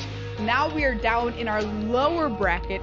Yuki Ichikawa versus Zachary Keeney, Yo Akaike versus Toru Saito, all fighting for the chance to play Riku Kumagai, who will be down there waiting on Golgari Food. Zachary Keeney won last round, locking up a spot in the World Championship. I don't know if you saw his reaction, but it was so cathartic to see him just say, yes, I made it. Such a huge deal for him. And he talked to Corey after that enormous win. All right, I am here with Zachary Keeney, who just took down the lower round 1 to lock yourself for a World Championship spot. How are you feeling? Relieved. It was, I knew I was going to win that last game since like turn 4 when they cast a collecting company and hit just like one creature. But then, you know, you could always lose. You don't want to mess up. You don't want to like punt away something that's so favorable for you. So. Oh yeah, I think we've both been in those spots where it's just like, you know, you think you're really far ahead and then it comes around and you're like, oh no, oh no. So you picked up a loss in your first match, you know, which always hurts a bit because now you are back up against the wall. You have to win it. How were nerves playing into the equation here? Was that a factor for you, or were you just cool, calm, Zachary as usual? I mean, I was pretty stressed. I was more upset that I kept a bad hand game 3 of match 1, and like I felt like that was kind of my shot to make Worlds, and now I'm playing against humans on the draw. Luckily, I talked to some of my teammates, and we played I played like 4 or 5 humans matches, like right before. I knew exactly when I needed to keep, which I kept drawing, which was very fortunate, which is Dragon Rage Channeler and a Burn Spell. And yeah, it worked out. So, how many of those 4 matches did you win? I think it was like 2-2. It was okay. Yeah, the humans deck has to fail 1 game. Yeah, that's fair. That's what happened. Well, you won and I was like, that was my shot. Yeah, well, you won the one that mattered here against Christian Hawk. So, Zachary, congratulations. You're moving on, and now you got a chance to win this Innistrad Championship. Good luck to you. Thank you. Zachary Keeney locking up his spot at the World Championship. Welcome back to the news desk. Maria Bartholomew with my besties, Monty Devuti and Corey Baumeister. We've been talking up the World Championship all weekend long because it's pretty unreal that we're giving away 6 spots to the World Championship right now, Monty. One of those already taken by Yuta Takahashi. Yeah, Yuta Takahashi, our reigning world champion, does get an automatic qualification to the next World Championship, so he has a chance to defend his title, and with him removed from the pool, that leaves 31 spots for us to fill to see who will be joining him there. Absolutely, and 6 of them were just taken up right now. Everybody that is left in the Innistrad Championship, we will be seeing at the World Championship later next year. Then we got, with our last 2 championship events, we'll be sending 6 more from each one to that World Championship event as well, Maria. But if you don't make top 6 at either of those events, don't worry. You can still make top 5 if you're in the MPL or Rivals League based on your season performance, or if you're a top 8 challenger based on your season performance, because at these events, you're earning World Championship qualifying points that you can accumulate into an at-large berth for a spot at the World Championship. 7th and 8th here today get extra points for getting into the top 8 at the tournament. They didn't quite make the top 6, but they're not going away completely empty-handed. Let's take a look at our updated graphic here for the 6 players we will be sending to the World Championship here from the Innistrad Championship. Congratulations to these players. What an enormous deal for these people to make it to the World Championship. So exciting, and such a huge deal for their Magic careers. Congratulations. Once again, really excited to see them at the World Championship next year. Well, it's time now for our lowers. Let's take a look at our matchup that we're going to see as we work our way through the lower bracket, trying to find an opponent for Riku Kumagai. We've got Toru Saito versus Yo Akaike, Golgari Food versus Jeskai Creativity. Top finish 1 for each of these players. This is it.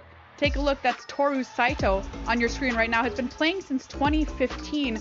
Qualified for this tournament through an Innistrad Magic Online Super Qualifier. And look at that amount of arena games played. More than 23,000. Holy cow. There's Yo Akaike. 58.7% historic win rate. Been playing the game since 1999. Qualified on Arena in October. And now is here in the top 8. Also a streamer. You might know them as that as well. That's a look at our players, but what about the decks that we're playing? We've got food and we've got creativity, which is a pretty cool deck, Monty. Yeah, it absolutely is. Toru Saito is playing the Golgari food deck that, in my opinion, has been the deck of the tournament so far. We've seen it in the hands of some of his teammates so far. We just saw him pick up that win.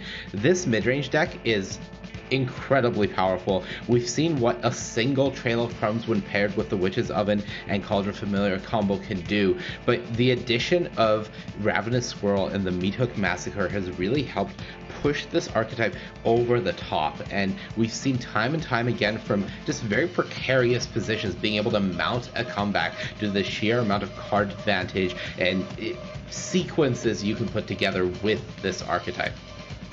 On the other side, we do have Yo's Jeskai Creativity deck. Certainly a deck that we haven't seen as much of this weekend. Only 4 players brought this deck, but the win rate was excellent. And this combo deck is very cool because it does have controlling elements in that Mizzix's Mastery plus Magma Opus combos, some more removal spells, but the core of the combo is create tokens, cast Indomitable Creativity, targeting your own tokens, get ideally multiple copies of Sarah's Emissary onto the battlefield, and then use those to shut your opponent out of the game. And that is more or less the name of the game. But part of the issue in this matchup is Sarah's Emissary doesn't protect you from loss of life. So you may still have some issues against the Cauldron Familiar Meat Hook Massacre problems. That's a really good point, Monty. Well, we've come to prediction time here at the news desk. I'm doing the best amongst my co-commentators here. Oh, yeah? Just a little flex. Had to remind us. 3-1. Yeah, we're getting beat, Monty, badly. The power of the believe. It's the power of the believe. Corey, who are you going with this round? Well, since I just learned that Meat Hook Massacre interaction with Sarah's Emissary, I have to go with Saito. That seems like a huge factor in this matchup that I'm just learning right now. All right, good choice, good choice. What about you, Monty? I'm still going to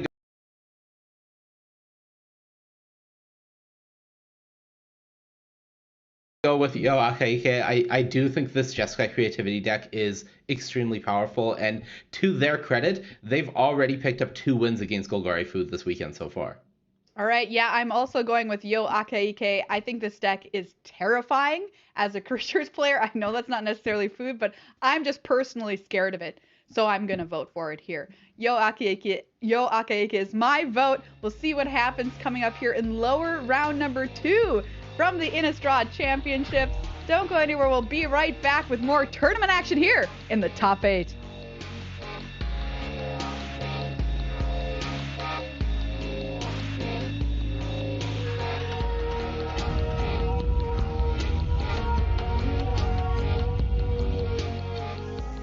Drink a little water, feel a little better. You do what you gotta, babe.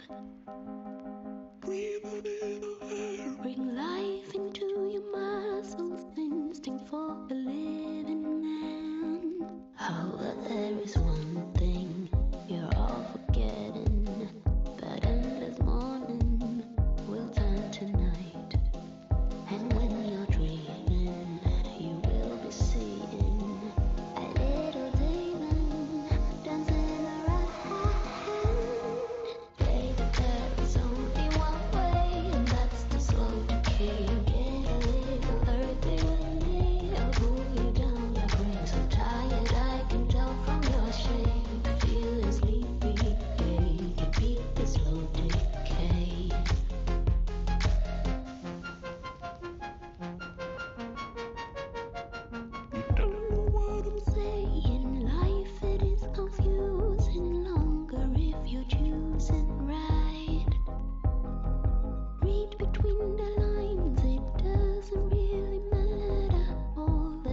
Welcome back to coverage of the Innistrad Championship. We're heading into lower round 2. Ailey Loney alongside Cedric Phillips.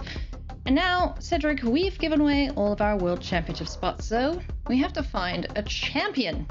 And Simon Gertson is hanging out waiting to see what happens in these lower rounds. So let's take a look at our matchup here. It is going to be Toru Saito versus Yo Akaike. Jeskai Creativity and Golgari Food. What do you think about this matchup as we get into the action? Well, this is kind of a weird one to say, but we haven't really seen a ton of this yet. There's been so much Golgari Food against Is It Phoenix. This is still an Is It based strategy, of course, that Yo is bringing to the battlefield. But, of course, Indomitable Creativity has worked itself into the equation, and it appears to be a key piece of what is going on. So this should be kind of interesting to see how it does unfold, because it's going to be much different than what we've seen previously in the matches that you and I have covered thus far.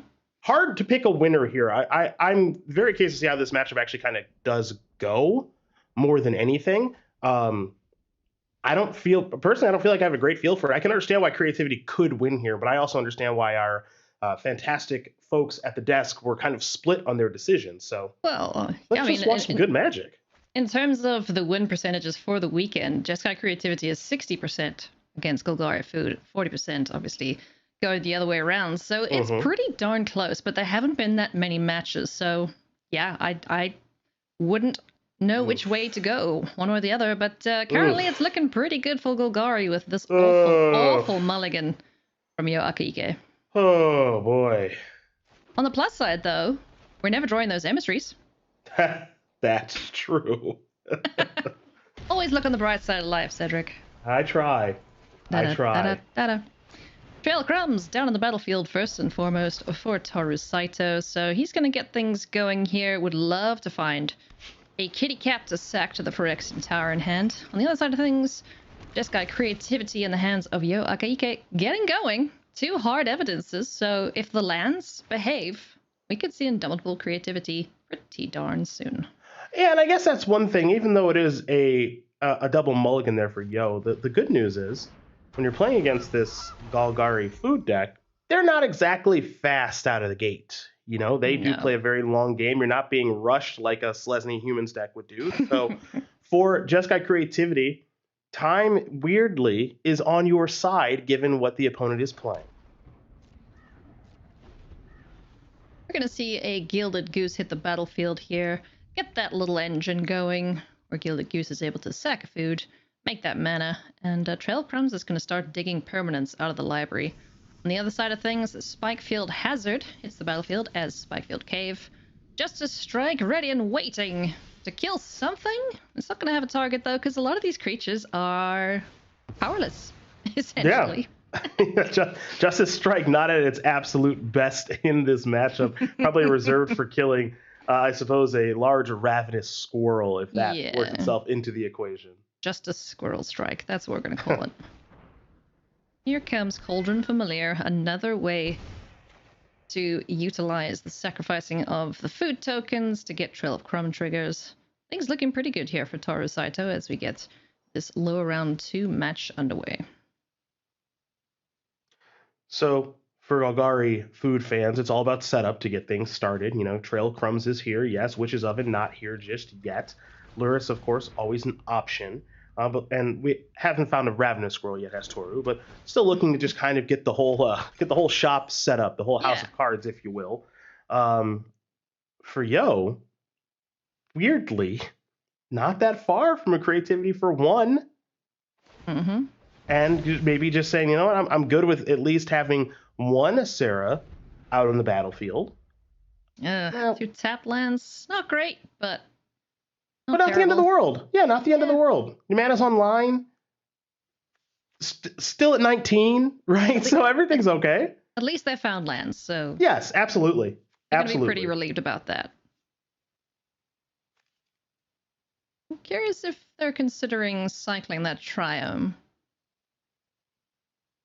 Maybe he wants to find an untapped source to Creativity for 2.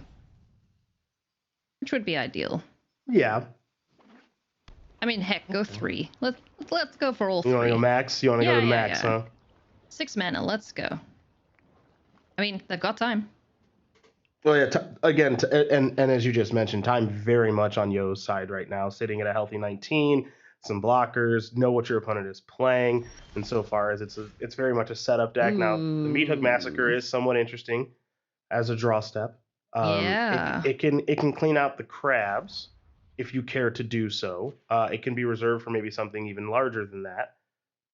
So Yeah, that is true. That is actually one of the cleaner answers to the Sarah's emissaries. Mm-hmm. Huh. Man, this deck is awesome. I love it. I do think the games can be played in such a way where if Toru just draws Meat Hook Massacre, can set up the game in such a way where, if the emissaries, basically it's like, whenever you finally do your thing, I have an answer to your thing. Meat Hook Massacre, just never cast it, right? I think that's possible. Yeah, that's a very good point. Just hang on to it as an insurance policy. Yeah, and there's a lot of mana available for Toru right now as well. You see the Phyrexian Tower. Let's just imagine, if you will, you sacrifice the cat to a tower. Okay, so that's your double black just for the Massacre alone. Then you just count the rest of the mana that you have. So there's 4 mana currently on the battlefield. You add in Gilded Goose plus food, that's 5. So Meat Hook Massacre for a bunch, not terribly difficult, I would say. Yeah, it's certainly a lot easier to get to than a one-of answer in the deck that some of the other decks had this weekend. I really need Giant Killer off the top of my library right now, but I have no real way to filter through, so I guess I die. Yeah. It's kind of how we've seen these matchups play out. Yeah, I was hoping at some point we would have seen Chop Down come to fruition to save a Selesnya Humans player against a Sarah Emissary, but it never happened, at least for us on our feature matches. Maybe for some players in their matches throughout this tournament. Never for you and I.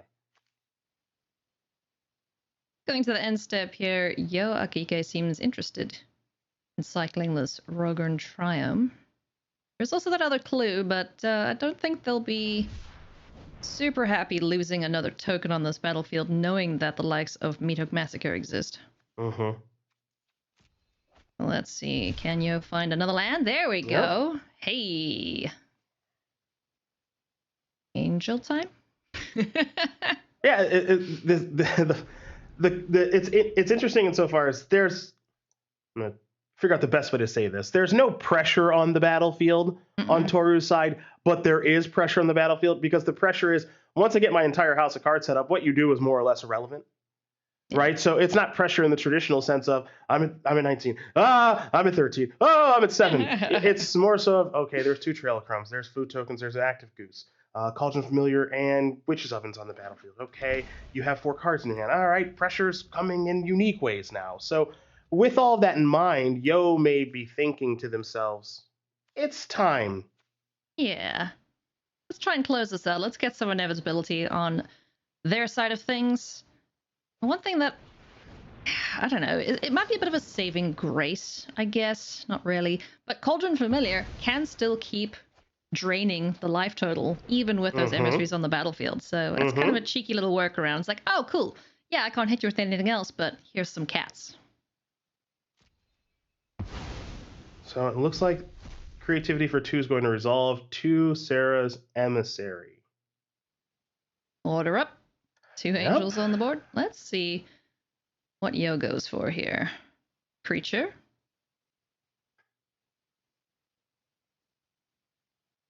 And the same thing goes for Massacre as well, I think, because it's life loss. It's not deal damage. Yeah. Yep. Okay. So, yeah, I mean, this deck seems like it has a pretty good chance against 2 Sarah's Emissaries. As long as you're set up, yeah. As long as your house of cards is you've got a decent amount of life and your battlefield as far as the setup is concerned. Yeah. I think I agree with you. Yeah, let's do some digging here for Toru Saito. It's gonna find another Trail of Crumbs off the top and can do this little sequence one more time here. Okay. This little freebie here, looks like. Yeah, let's just keep it going. Free. It could come down to cat oven. Let's just kill them with cats. Wouldn't be the first time. It's usually kindness, but we'll settle for cats in Toru Saito's case. So the marsh looks like it may be the land for the turn. Because you don't need an untapped land this turn. You need it next turn. Yeah. Remember We're gonna massacre for 7. Yep, the Phyrexian Tower is just 2 mana, so 1, 2, 3, 4, 5. Goose would be 6, and then the Overgrown Tomb untapped next turn, presumably for Toro, would be 7. So this is what I'm speaking towards with the whole House of Cards thing. You got 2 Trail of Crumbs, 3 Witches' Ovens, Food Generation, Squirrel on the battlefield, Culture Familiar in the graveyard. Life's good right now. Yeah, it sure does seem like it, doesn't it? Yeah. If you're wondering why we haven't swung the advantage bar either way right now, it's because, well, you know, Toru has an out. Just has to get the mana. Yeah, it's strange to me to say that advantage Toru given being attacked for 14. 14 right now. Yeah. Just casually. But we know the power of the cats in the ovens. I'm going to send it Yo's way briefly here. Yeah. Just a little bit. Oh, the squirrel's going to get nice chunky. It doesn't do anything because it can't do any damage, but it can draw some extra cards. Ooh, I like that. Now that's... Oh, that's smart. Okay, that's fun. That's fun. Hey, Luris, we might need to help you. We'll get you out here for a goo. No, but then he's just... No, you're just dead next You're just turn. dead then. No, so potentially here...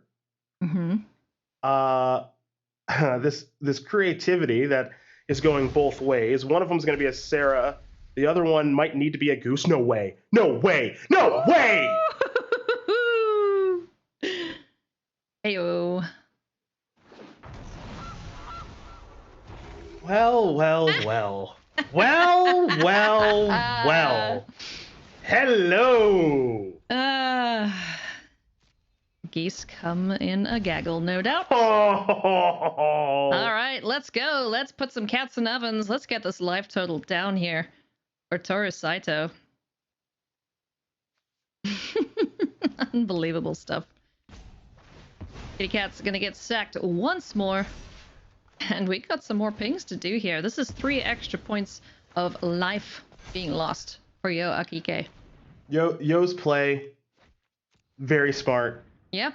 Blowing up that Goose, recognizing exactly the way to cut off a massacre for 7. Yeah, but creativity... They knew it was coming. Yeah, creativity. There's some upside and there can be some downside. Yeah, it taketh away. Taketh away. Yeah. Oh, the cat's coming back. Let's swing that advantage bar to Yeah, Toru Saito. I'm on it, partner. Trust me. Oh, man. Let's go, kitties. Let's go. Keep it ticking down. Right, so there's enough mana. There's the untapped land. Even more damage being dealt. And then Yo has no out. There's no way to win this then. I don't believe so. There's the Overgrown Tomb untapped. Here comes the Massacre. You sacrifice. Yeah, so you're going to want to do this for 7. Yeah. And this will cause the Phyrexian Tower to sacrifice something as well. The Goose will have to tap for a mana via sacrificing food. There you go. Oh my gosh, look how big the squirrel's going to be. Uh-huh. How big can we make the squirrel? I don't think it's enough with the -7 to get the job done here, but with stuff dying and with cat triggers and all that other stuff. Yeah, I think you may be underestimating the squirrel in this exact moment. Squirrel gets swole. Let's see. All right, it's 5. How much damage is that? Because don't forget, bringing the cat back is going to grow the squirrel and also trigger. Just another one. Yeah, the mat. One Yeah, ugh. Yeah. Oh my gosh. Oh my goodness. I love it. I love it. I love it. I love it. Death by Ravenous Squirrel here in game number 1 between these two lower round 2 competitors. Oh my gosh, that was so gross, and I'm all for it. Heck yeah. That's a game. That's a game of Magic right there. I love that. That's a game of Magic. That was just so nice. Is that an Ulamog? Oh my goodness me, that is an Ulamog. Okay. You can get a little fun with that. Okay. I can get behind that. I mean, sure, why not? These players having some interesting sideboarding taking place. Looks like, okay, Ulamog, Valorous Stance. Iteration, Justice Strike, Flame Blast Bolt, Pact Negation. I guess Pact is actually pretty good protection against the Meat Hook Massacre turn that we just saw. Mhm. Rest in Peace, multiple copies, makes a ton of sense given Toru's deck. And so Yo is also getting away from the Mizzix Mastery portion of the deck. That also makes a lot of sense to me. Okay. Other side of things. Let's see. Okay, so some copies of the Meat Hook Massacre are going to go for Toru. Soul Guide Lantern, not really that kind of matchup. Not really a push matchup at all because you can creativity for more than one, so push isn't really going to stop it. And you're not putting on enough pressure that you want to push just the one thing that they may sacrifice, like a hard evidence token. Okay. Thoughtseize, of course, against a control deck makes total sense. It actually looks like 4, 5, 6, 7, 9. It actually looks like Luris is just going into the deck. Okay. Some more removal spells, and then Outland Liberator. It has enough. Oh, I guess its main target is going to be Rest in Peace. So it makes sense why that would come in as well. So great start. Great start to this match. That was such a cool game to kick things off here between these two Japanese players. Yeah. Both of them trying to keep their tournament alive. This is a do or die situation. Whoever loses here, their tournament is done. The other will continue on. So let's take a look at the opening hands here. This is a very nice start for Toru again. Both these hands look totally fine to me. Not the highest ceiling hand for either player, but I think still totally fine. Trail of Crumbs hiding out there for Toru. We know just how important that card is. Yeah. That's kind of the glue that sticks all the tiny itty-bitty creatures together here. Yeah.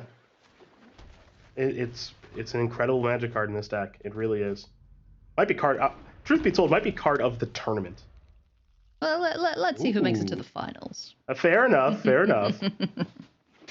Oh, her Rest in Peace. Yep, that's a good one. Very good find for Yoakike. Gonna fire that off straight away past the turn back as a Meat Hook Massacre is drawn for Toru Saito. Now, Decisions. to trail or not to trail? That is the question. He's gonna go for it. Get that down. Get some food tokens going.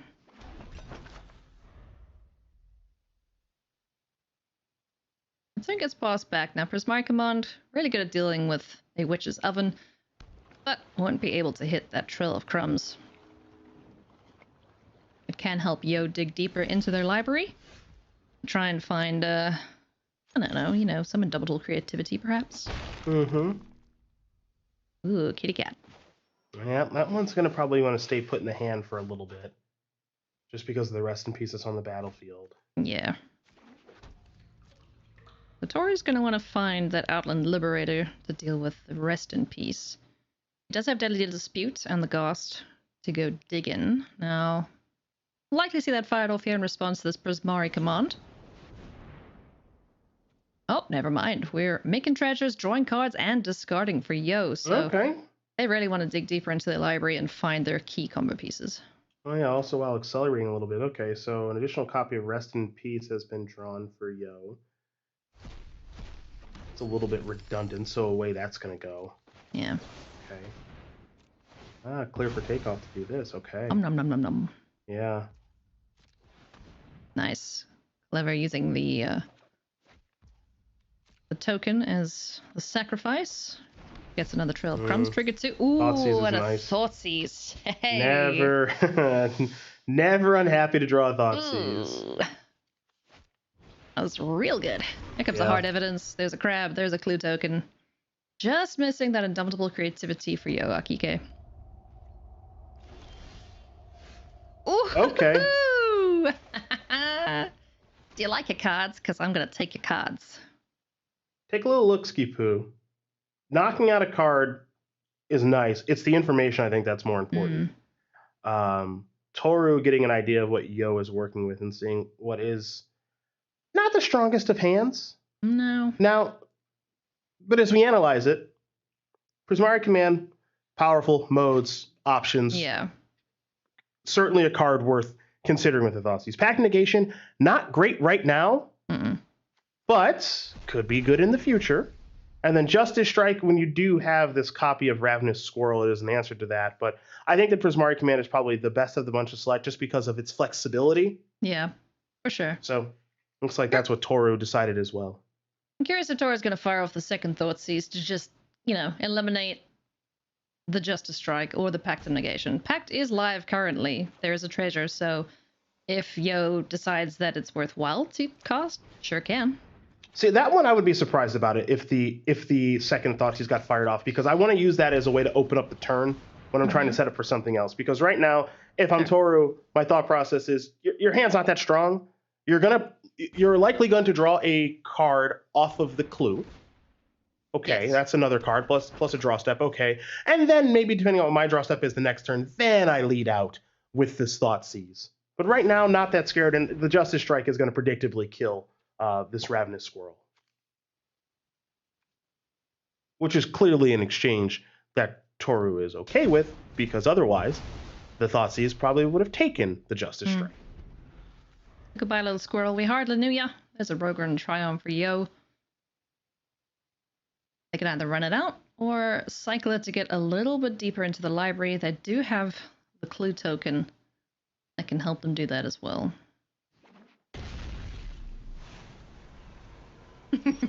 My pact versus your stuff. Go. Mm-hmm.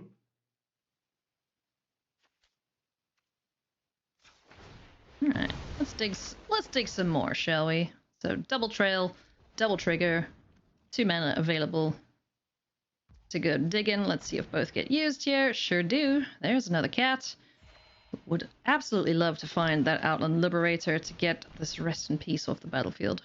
Yeah, it makes some sense right now as to why this cat can now be played safely. There's a rest piece on the battlefield. You'd like to keep the cat around as long as you can, but when you know that your opponent only has a Pact of Negation, you're pretty safe to do this. Yeah. Not be worried about too much. Maybe we'll see death by 1/1s this time. Who knows? Now, the biggest fear is that creativity comes rolling. Oh! Well, just going to go ahead and just cut myself off. I can't even say it. It's already here. That is bad news, Bears. What a joy here for Yo Akike. And Tori can just smile. That's all I can do right now, as that is creativity for 2. Let's get 2 emissaries. No Ulamog, though. He's gonna be relieved about that, Toru. Well, last game, we saw the unique way of getting those emissaries off the battlefield. Uh-huh. With the Meat Hook Massacre for 7. Uh-huh. Well, we're a little short of 7 this time. So we're getting there. If this Ghost dies, it meets its demise somehow. That's a treasure. Yes. There's an Evergarden Tomb in hand, so Toru's not that far off. Phyrexian Tower would be nice to find. That would certainly help. Gilded Goose would be nice to find. That would certainly help. But this is also what I was talking about with the Pact of Negation working itself into the equation, because the Pact of Negation is the card that can stop the Meat Hook Massacre, which is why this other Thoughtseize is extremely important. Now, let's see. Those Sarah emissaries, I have to imagine it's creature plus. Maybe it's instant. Yeah, I would say I saw instant. What if it's instant? What if it's instant sorcery? Oh, then that's a problem. Well, if it's instant sorcery, that means Thoughtseize can't do its. Yeah, if it's instant sorcery, Thoughtseize can't do its thing. Yep. Bone Shards can't do its thing, and Maelstrom Pulse can't do its thing. So there you go. Okay. Good call there from Yo Akike. All right. Ties things up here in this lower round 2. Let's take a look at the sideboarding decisions here by these players. Oh man, these games have been really, really tense. Can't wait to see what happens in game number 3. Hopefully we get a good 7 cards for both players. No more mulligans, please, libraries. Let's get a great game here to round out this matchup. Yeah, what makes this creativity deck so appealing for the players that elected to play it this weekend, Yo among them, is that you always have kind of that backdoor out. Remember the turn before the creativity. The hand for Yo was a Pact Negation, a bunch of lands, an 0-3 out there, not really doing very much in a clue token. You sacrifice clue token, all of a sudden creativity's online. Now your deck says, hey, I win now all of a sudden. And there is a lot of appeal to just having this style of card that goes, oops, I win. I win. That's the dream in Magic, isn't it? Oh, hey now. Angels, what are you doing here? They're in the wrong spot. Ugh. That's not great. The rest of the hand seems fine. Perfectly serviceable. Those emissaries need to get on out of here. And there, oh boy. Yep. So this is kind of the price you pay. Ulamog. Yep. This is kind of the price you pay when you play this type of strategy, right? As good as creativity is, and the I win nature of that card, in order for creativity to be good, you have to be able to find cards. my The creativity has to hit gosh. cards, and sometimes you draw them. Hard evidence. A clue, a crab, and a hope for Yoak. EK right now has to send 2 cards back. On the other side of things, how's it looking down here for Toru Saito? He's got a turn 1 squirrel. Needs to find a swamp. Phyrexian Tower can become said swamp, but needs something to chow on to start things off.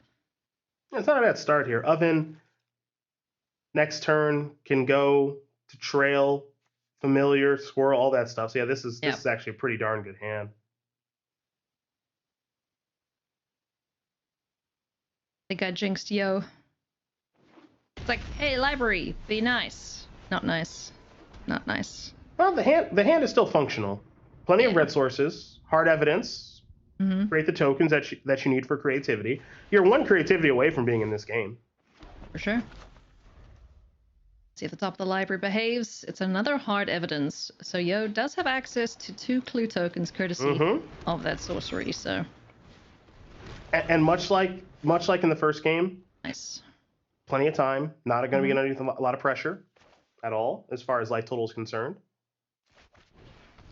Here's an interesting decision. Are we just going to go straight up, sack the squirrel, get the cat going, and the second oven? Heck yeah, says Toru Saito. So, kitty cat's online. We're going to start snacking on cats. And also a Trail of Crumbs activation. Yeah, okay. So yeah, this is trailing. Okay. Very good. Nice. Another oven. Yeah, very, very nice turn here. It's a pretty good turn. More lands. Yeah, but card draw available. Yeah. Still okay. You can see the cycle here of the Triumph on Toru Saito's end step. We're gonna snack on some kitty cats and get this life total whittled away. Second cat. Cool. Let's go digging a little deeper. Yeah, let's go find some more stuff. Hey, okay, where were you in the last game? Yeah, that's a card, which is nice enough. Toru's got 2 answers to a rest in peace. Luckily for him, though, none of that happening right now. One more look ski. Yeah. Black floating. Pay the 1 trail.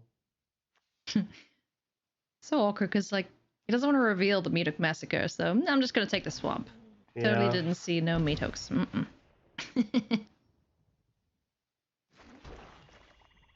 Yeah, Liberator with a mana up. Nice. Doesn't seem bad. Liberator with a mana up to be able to activate. You can still sacrifice stuff to Witch's Oven to activate Trail of Crumbs. So this is another good use of just a ton of game actions over the course of a single turn. Yeah. Which is so what this many deck clicks is per very turn. good at. Yep. So make sure you don't get carpal tunnel syndrome playing this deck. Valorous Stance. Interesting. Well, what's truly interesting right now is this Liberator may transform.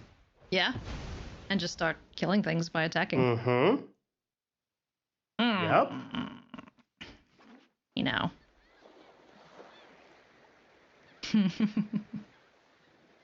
Buying that werewolf out. And it may not seem like much to kill a clue. We'll be able to target a clue token with the attack if that all goes down that way. But that's less material on the battlefield for Yo when the creativity turn comes to fruition, which means that if that clue token's not there, that means like something like a Meat Hook Massacre for 3 killing the crabs means that means that creativity is actually a bad draw. Yeah. If you can keep the material and the objects off the battlefield, off of Yo's side of the battlefield. I have the Eye Tyrant. Fun little attacker, but it's going to be the Ravenous Squirrel brought to hand here for Toru Saito, who is slowly but surely pulling away in this matchup. There's a Shambling Ghast Ghast. now. It's a pretty good draw as well. It's just more things that do stuff. I like it.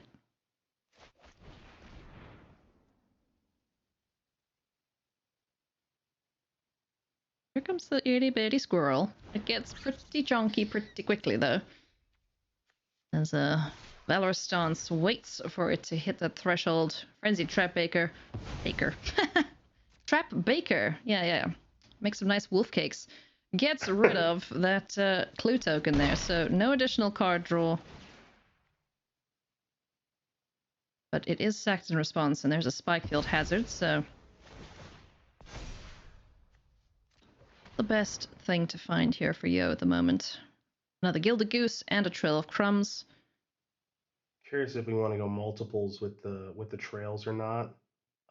Goose does provide a lot in this situation as far as mana acceleration, additional green mana. I think, I am not surprised to see Goose be the selection. Yeah, Goose and Trail of Crumbs is just so good. And just given that, Trail is working and everything else, I think you just want more mana right now. Yeah. That's the other thing too. Second green source wouldn't be so bad too. Forest is one, Goose sacrificing food for the other green could be okay. I'm curious if we want to flip it back to daytime. I don't think the Trap Breaker being on one side or the other is that much of a big deal. Gilded Goose. Gonna come on down. We'll see another sacrifice here. And 2 black mana to work with. One of them likely going to go to Trail of Crumbs. Let's take a look. Another land. Hey, there you go. He's happy about that. Yeah, you can play that. Needs to be untapped, pay 2 life. Yeah. Yes, just a million game actions. Oh my goodness me. When this deck goes off, it goes off. There's a Prismari command, not the worst draw here for Yo, who needs to find something to keep them in this matchup. Yeah, the tough thing is it's got to be a lot more powerful than that. And I say that as not as a slight to Prismari command. It's because the House of Cards is more or less set up right now. Yeah. 2 ovens, 2 cats, Trail, Squirrel, which we know Yo does have an answer for. But the setup here for Toru is really good, and that's why you saw all those game actions over the past couple of turns. It's just he's online. Toru's online right now. Spikefield Hazard not going to kill anything. There's just way too many ways to sacrifice stuff. On Toru's side of the battlefield, Prismari Command can target one of the Witch's ovens. But we might just see what Yo did in game number 2. Targeting themselves, getting the treasure, digging deeper into the library. Yeah, draw two, discard 2. Yeah. Let's see what they value here. Kill the goose. It's a difficult decision. I think we may just see draw 2, discard 2, plus treasure. But let's see. It's going to be 2. Okay. Liberator. Okay. Okay.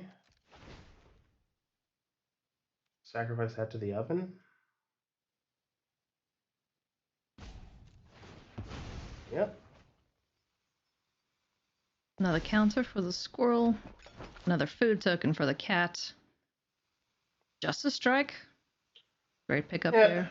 Yeah, strike and stance are redundant answers to the squirrel. So the squirrel's managed. Yeah. Spikefield Hazards are the worst cards. Yeah, they need to get out of here. You're not going to win by dealing 1 point of damage at a time. and I say that, and we're doing 1 point of damage at a time, essentially. Yeah, and nothing really worth hazarding on the battlefield because of the ovens, right? So they're very low impact cards as their front half, and not great on their back half either at this moment. Looks like going to keep one potentially as a hedge, will Yo.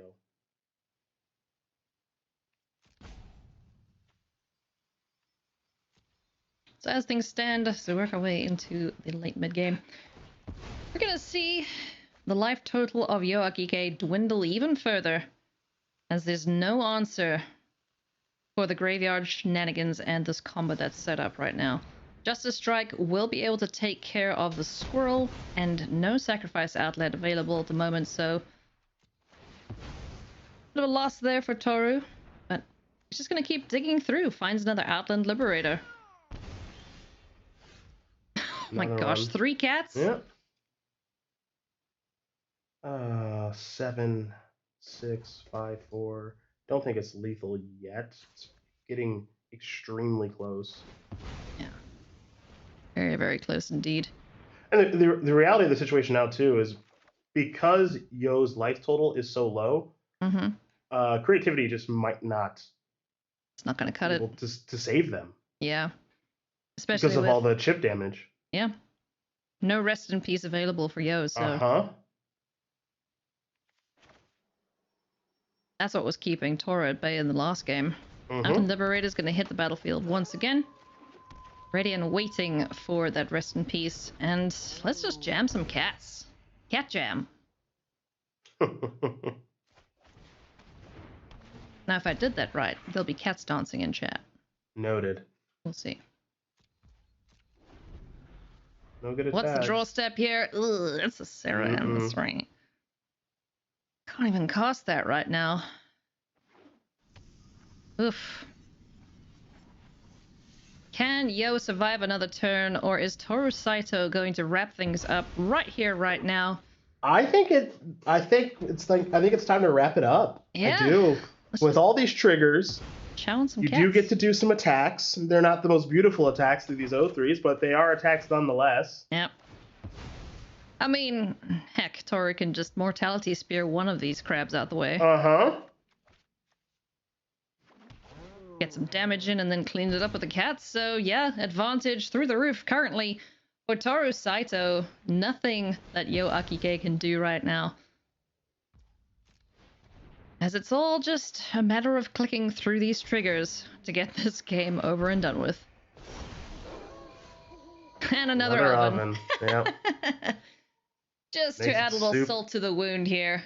Makes it super, super, super easy. It is worth it right now to just think, okay, what could Yo have? Three cards in hand, 5 mana available. Hasn't really done much of anything this game.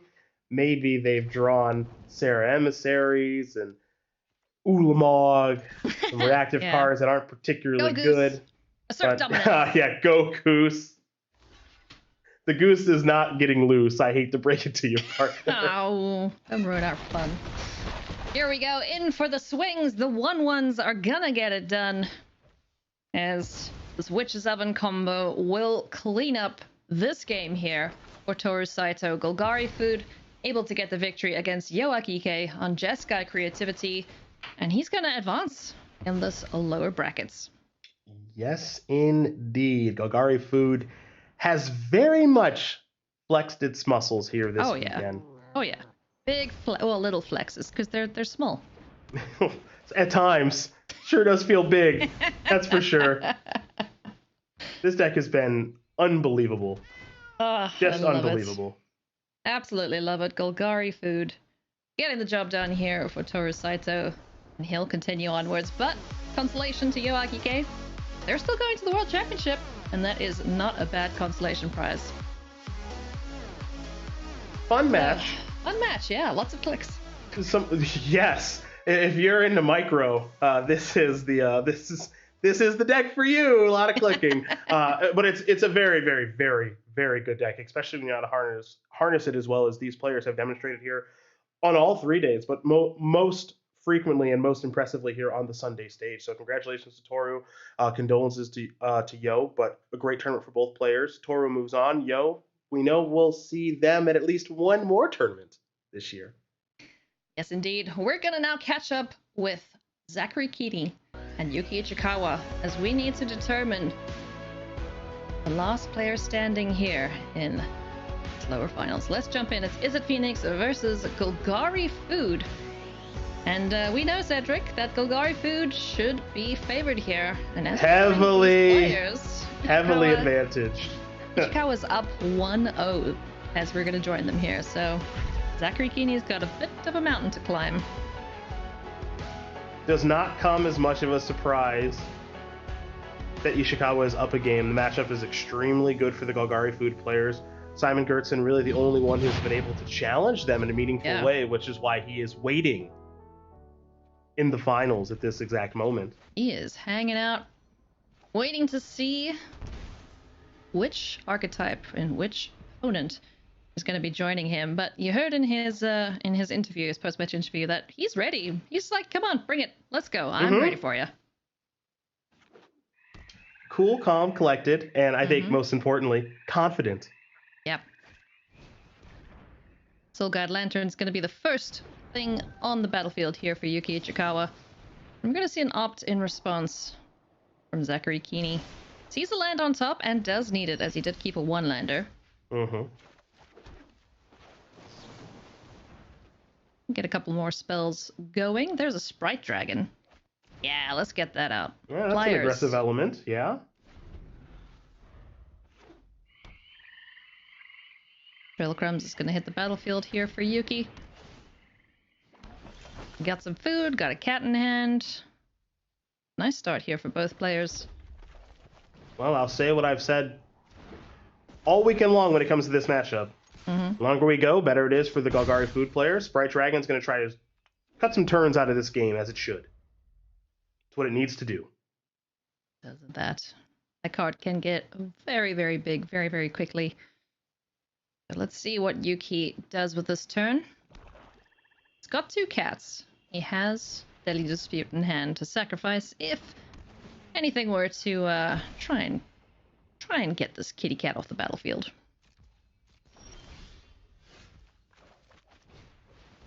I'm gonna go to Expressive Iteration here for Keeney. Gonna get some counters. There's a Dragon's Rage Channeler. That'll be a nice addition to this battlefield, as he does have quite a few spells in hand already.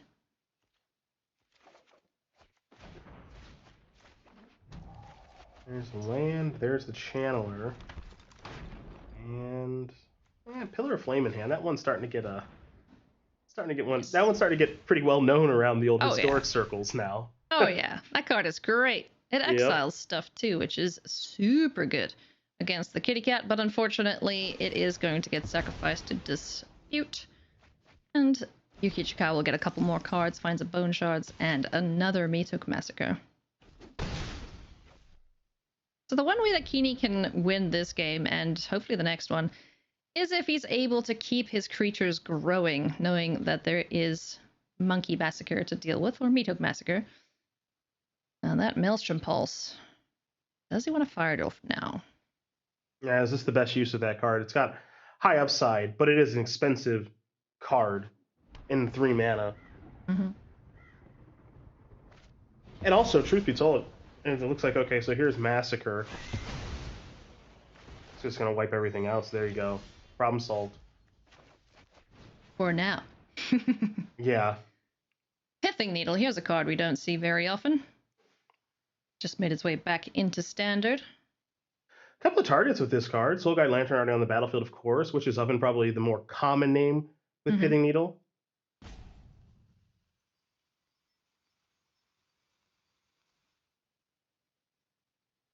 Let's see what he names here. Soul Guide Lantern. Yeah, no Griff, please. Soul Guide Lantern, there you go. Yeah. Ooh, double Phoenix. Okay. Wait, is that enough to get them out? I don't think so. Because then Soul Guide Lantern's gonna... Oh, there you go. No, it's fine. Oh, yeah, Soul Guide Lantern's locked up, so okay. That's okay. Oy, Yeah, well, Keeney look flooding at pretty those badly. Yeah. Raising the eyebrows there for Keeney, and those birds aren't getting out of that graveyard. You know, Ruh-roh. This Maelstrom Pulse. Thing about this Maelstrom Pulse is. Yeah, it hits multiples, yes. Yeah. It also can blow up a Pithing Needle. It sure can. Yeah, that's pretty good. Yeah. Oh no, Zach! Hold. Nope, that's gonna do it. Zachary Keeney gonna lose 2 Phoenixes there to the Soul Guide Lantern, courtesy of Maelstrom Pulse. So that's a victory for Yuki Ichikawa. He is going to continue his run towards the championship match. Just a couple more steps to get through there, Cedric. It was already a tough matchup there for Keeney, and Keeney knew as soon as that faithless looting resolved with the flashback, just a mitt full of lands. Maelstrom Pulse comes down and takes care of the needle, which turns back on the Soul Guide Lantern, which is going to take care of the Arclight Phoenixes, which is all Keeney had going for him in the first place, and those were going to be hard to bring back anyway. So that game got sewed up pretty quickly, and Keeney said, "You know what? I'm good. You got this. I'm not going to beat you at this point of the matchup. Unfortunate for Zachary Keeney, but congrats nonetheless to him. My friends, when we come back, we will be back in the action. We still have plenty more Magic to go, so don't go anywhere.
Hey everybody, welcome back to coverage of the Innistrad Championship.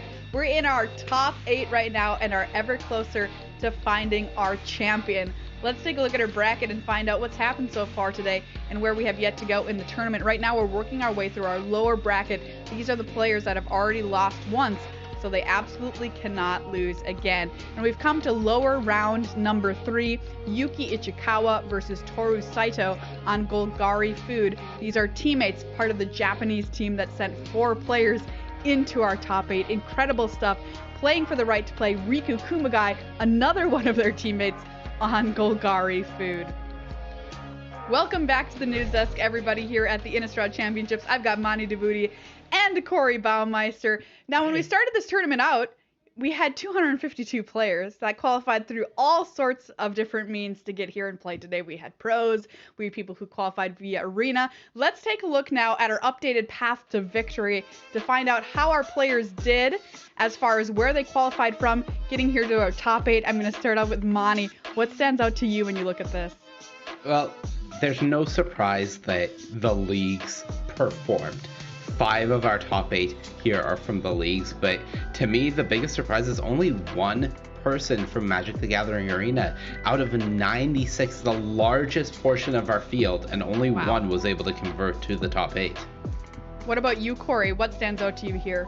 The 2 from Magic Online that stands out to me. I still feel like there's so many events online to be playing. I still play a ton of Magic Online. You got to know your stuff to be playing on there, so I like it. I like seeing 2. Yeah, if you play on Magic Online, you've got the cred as far as Corey's concerned. Oh, yeah. That's the path to victory there for our top 8. 5 out of 72 for MPL and Rivals. Very, very impressive stuff. Mm-hmm. Well, let's talk about our next round that we're going to watch here. It's lower round number 3. These people play for the right to play Riku Kumagai. Let's check out our players here and find out who'll be doing battle in our feature match area. It's Toru Saito versus Yuki Ichikawa. This is a Golgari food mirror. Do we know what that means? We saw it on camera a little bit earlier today when Manny tried to commentate on it. Here's a look at Toru Saito. Check out that number of arena games played. That is absurd. More than 23,000. Started playing back in 2015. Qualified here through Magic Online, Corey. So it's got the cred. Oh, yeah. Let's take a look at Saito's journey here in the top 8 so far, Corey.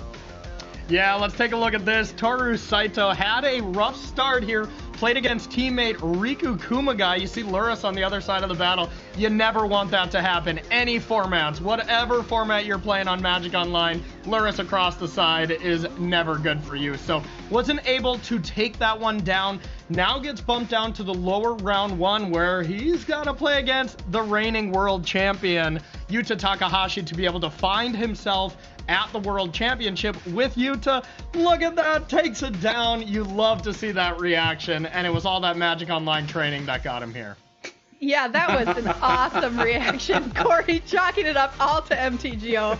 I love it. Here's a look at Yuki Ichikawa. 67.8% historic win rate, I want to point out.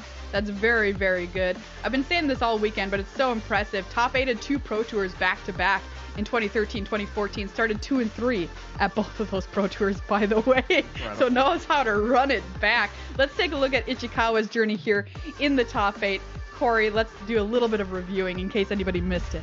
Yeah, Yuki Ichikawa decided to not start with the losing strategy like he did when he made those back-to-back top 8s here in this top 8. Takes it down here up against Yuta Takahashi to be able to just get to that world championship, get that world championship seat right away. And here was the really funny moment where we see a Braid try to take down this giant squirrel, and then it just gets out of range completely from a Braid, Unholy Heat, and Spikefield Hazard, and Yuta's like, yeah, I guess you got me there. All these clips were just Yuta Takahashi just Yuta just getting taken down, but don't feel too bad for Yuta. Yuta will be at the World Championship as well. Yeah, already had that World Championship spot locked in, of course, as the reigning world champion. Yeah. And what an impressive run for him here to make it to the top 8 of the very next event as well. So congrats to him. Let's take a look at these decks. Mani, their teammates, it's Golgari food. You might need to get a sandwich, everybody, because this could be a long one. Maria, honestly, I should be in the booth just commentating this matchup instead, considering the wealth of experience I have here. Yeah, you but, did a great job. you know, this is going to be a pretty easy deck tech, considering they're on the exact same 75 between the teammates. And at this point, with 3 of the 4 remaining decks in the tournament being Golgari food, I think I am going to stand by my statement. This is the deck of the weekend. This mid-range deck has just proven time and time again how consistent it is, how powerful it is, and how Ravenous Squirrel can just get absolutely out of hand. We've seen just the sacrifice shenanigans that Witch's Oven, Cauldron Familiar have been doing for a very long time with with cards like Trail of Crumbs, but having the Meat Hook Massacre to level up your game by having not only a permanent based board wipe that you can find with Trail of Crumbs as an answer to other creature decks, but also a pinging engine to drain your opponent for more, gain life from your opponent's creatures dying, and sort of replace Mayhem Devil, saying, I don't need red anymore. This Golgari food deck just seems so powerful and dynamic. The deck of the weekend, Golgari food, and we're going to see a mirror matchup here. Well, it's time for our predictions here from the news desk. Corey, I'm going to start with you as we always do. Who are you picking and why? Well, Yuki might have the advantage as far as experience when it comes to these type of moments, but with Saito being on queuing on Magic Online, it's basically even. So I just flipped a coin and it came up Ichikawa. So yeah. All right, you're going with Yuki. What about you, Mani? I'm not betting against Yuki Ichikawa when his back is against the wall, so give me Ichikawa. Yeah, absolutely. I also picked Ichikawa. We're going Ichikawa across the board here. His experience, I think, speaks for itself. He's had so much tremendous success in the game, and I think he'll continue it here. But we're going to find out if we're all right or we're all wrong here, coming up with lower round number 3. The loser is out. The winner advances to play Riku Kumagai. Simon Gertzen awaits a competitor in the finals. Let's find out who wins here, coming up.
And welcome back to coverage here of the Innistrad Championship. Marshall Sycliffe with Paul Cheon. Now, Paul, I know you like your food. Oh, yeah. And so do I. And we're going to get a lot of it this round because we've got a food mirror coming up here in our lower round 3. Down in the feature, we have 2 players battling out for the chance to make it to the lower finals against Riku Kumagai. That is Toru Saito that you see on your screen right now. Yuki Ichikawa is the opponent this round. And once again, we are in elimination time here in our top 8. So winner's going to advance to play against Riku. Loser's going to have to pack it in and call it a tournament. And it is a food mirror, so settle in nicely here at home. These ones can take a little while. Yeah, this one might take a while. If both players just, I'm going to say, have kind of some average draws with Trail of Crumbs and Cat Oven going, there is no real great way to break that stall. And as we saw kind of in that previous replay, which Mani so eloquently cast by himself, a lot of stuff happens. A lot of triggers will go on the stack. lots of food, lots of kitties in the oven. Life totals won't change very much. And so one other thing that these players might need to consider is the amount of time that they have on the clock when game 1 is over. I kind of want to phone a friend here for Monty, where if it gets really complicated, we can just hit a button, he'll appear, and we can just kind of sit back and let him And do then his thing. he'll come in and be like, I'm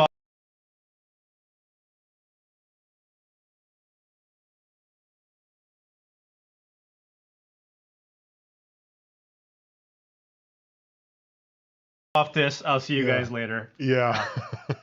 Calling in the reinforcements. You can see, as you mentioned, the clock could be very important here, but it doesn't look that way, at least to Yuki. He's taking his time on land drop number 1. He's come to the conclusion to play a black mana source and a fatal push for the Gilded Goose. Could have gone green mana source and his own fatal push, or even a squirrel or an oven. Wow, that's a lot of 1-drops. In fact, all 1-mana cards here for Yuki Ichikawa in the opener. Yeah, and I mean, that's the thing with this deck. The average curve is so low. Every hand kind of looks the same, right? You just have a bunch of 1-drops. You got some Deadly Disputes, and ultimately what you're really trying to do is find Trail of Crumbs and then leverage the card advantage from that to kind of take over the game. Hey, Cauldron Familiar plus Witch's Oven. That's exactly where you want to be with these type of decks, and Yuki Ichikawa is the first one to get those 2 cards on board. And wow, is the best that Toru can do for the turn put Lurrus in the hand? No, it's going to be Ravenous Squirrel and Deadly Dispute. Send that that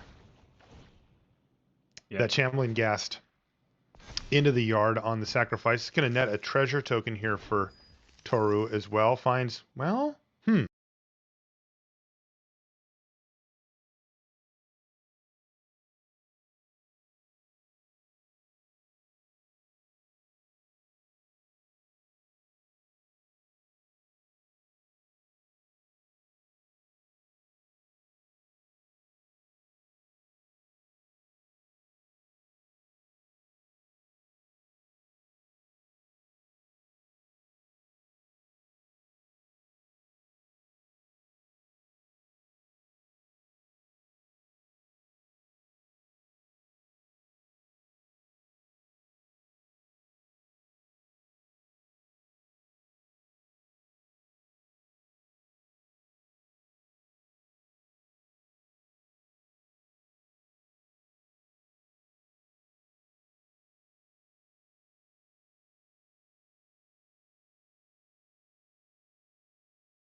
existed. The matchup data was correct, but when your worst matchup shows up as 40% of the field, you lost that gamble. Yeah, talk about hot and cold there with Orzhov control. Jeskai Dragons putting up some pretty good numbers there, Corey. Yeah, Jeskai Dragons did pretty good, you know, just kind of a more focused take and a light white splash. But yeah, I want to go back to what you were saying as well, Monty, is imagine if like mono white and mono green were a higher percentage of the metagame than is it? Like, just if people were really expecting is it to not be as good for whatever reason. Orzhov control easily could have put some people in the top 8 with how, you know, how dominant they were against those aggro decks.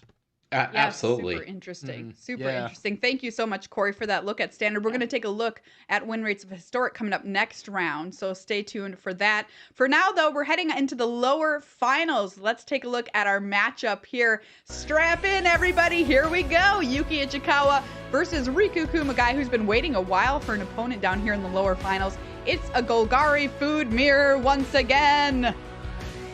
Yuki Ichikawa, by the way, beat Riku in round number 9, so it's a little bit of a rematch here. Yuki Ichikawa, take a look, there he is on your screen. 9 GP top 8s and 4 wins, as well as 2 Pro Tour top 8s to his name, so no stranger to a top 8. Here's Riku Kumagai, got second at the Players Tour Finals in 2020 with Mono Black. It was a really cool deck. Everybody loved him after that tournament. 67.1% historic win rate. More than 17,000 games played on Arena, which is nothing to sneeze at. All right, Monty, let's talk about these decks again. What does one player have to do to win other than time the other player out? Okay, look, game 1 is a mess. It is just an absolute mess. The worst part is figuring out at what point you're justified to concede given the stakes of the tournament. But we are really looking at, when analyzing the matchup, at the post board, because game 1 will just more often than not end up going the same way every time. So when we're looking at the sideboard, it's really going to be who draws those clutch Outland Liberators, who draws their Maelstrom Pulse, who draws their Mortality Spear. That is what our eyes are going to be on, because that's what can sort of put a halt in these plans and maybe break this parity and give us salvation from another hour-long match. Salvation! Hey, I mean, some sickos in chat, they love it. You know they do. I love it. I'm the sicko. It's me. I'm those sickos. Oh, Monty. Well, at least you're admitting it in public. You know, there you go. There's a look at the decks here for our lower finals. It's prediction time. Somebody's got to play Simon Gertzen, who's been waiting for a person to play in the finals here. Coming up, who's it going to be, Corey? Your prediction? Yeah, Monty's going to be breaking down what cards you need to draw, all that nonsense. I'm here saying Yuki Ichikawa is going to win because his hands are warmed up for clicking, and Riku has had a good break, so maybe his clicking hand isn't quite ready. I think Yuki's going to take it down. All right, what about you, Monty? Maria, I only see one way for us to all be tied at the end of the day, so I need to go against Corey, and I'm going to take Riku Kumagai. I'm going to go with Yuki Ichikawa. If you saw him there, his player cam, that last match, he seemed so he was just under control. He was just casual, just playing like, yep, this is what I do. Now this is what I do. Now this is what I do. No big deal. I mean, unbelievable at these stakes, at the time it is in Japan currently, and with this deck. All right, everybody, we've got this Golgari food mirror for the finals. Let's find out who's going to go after this.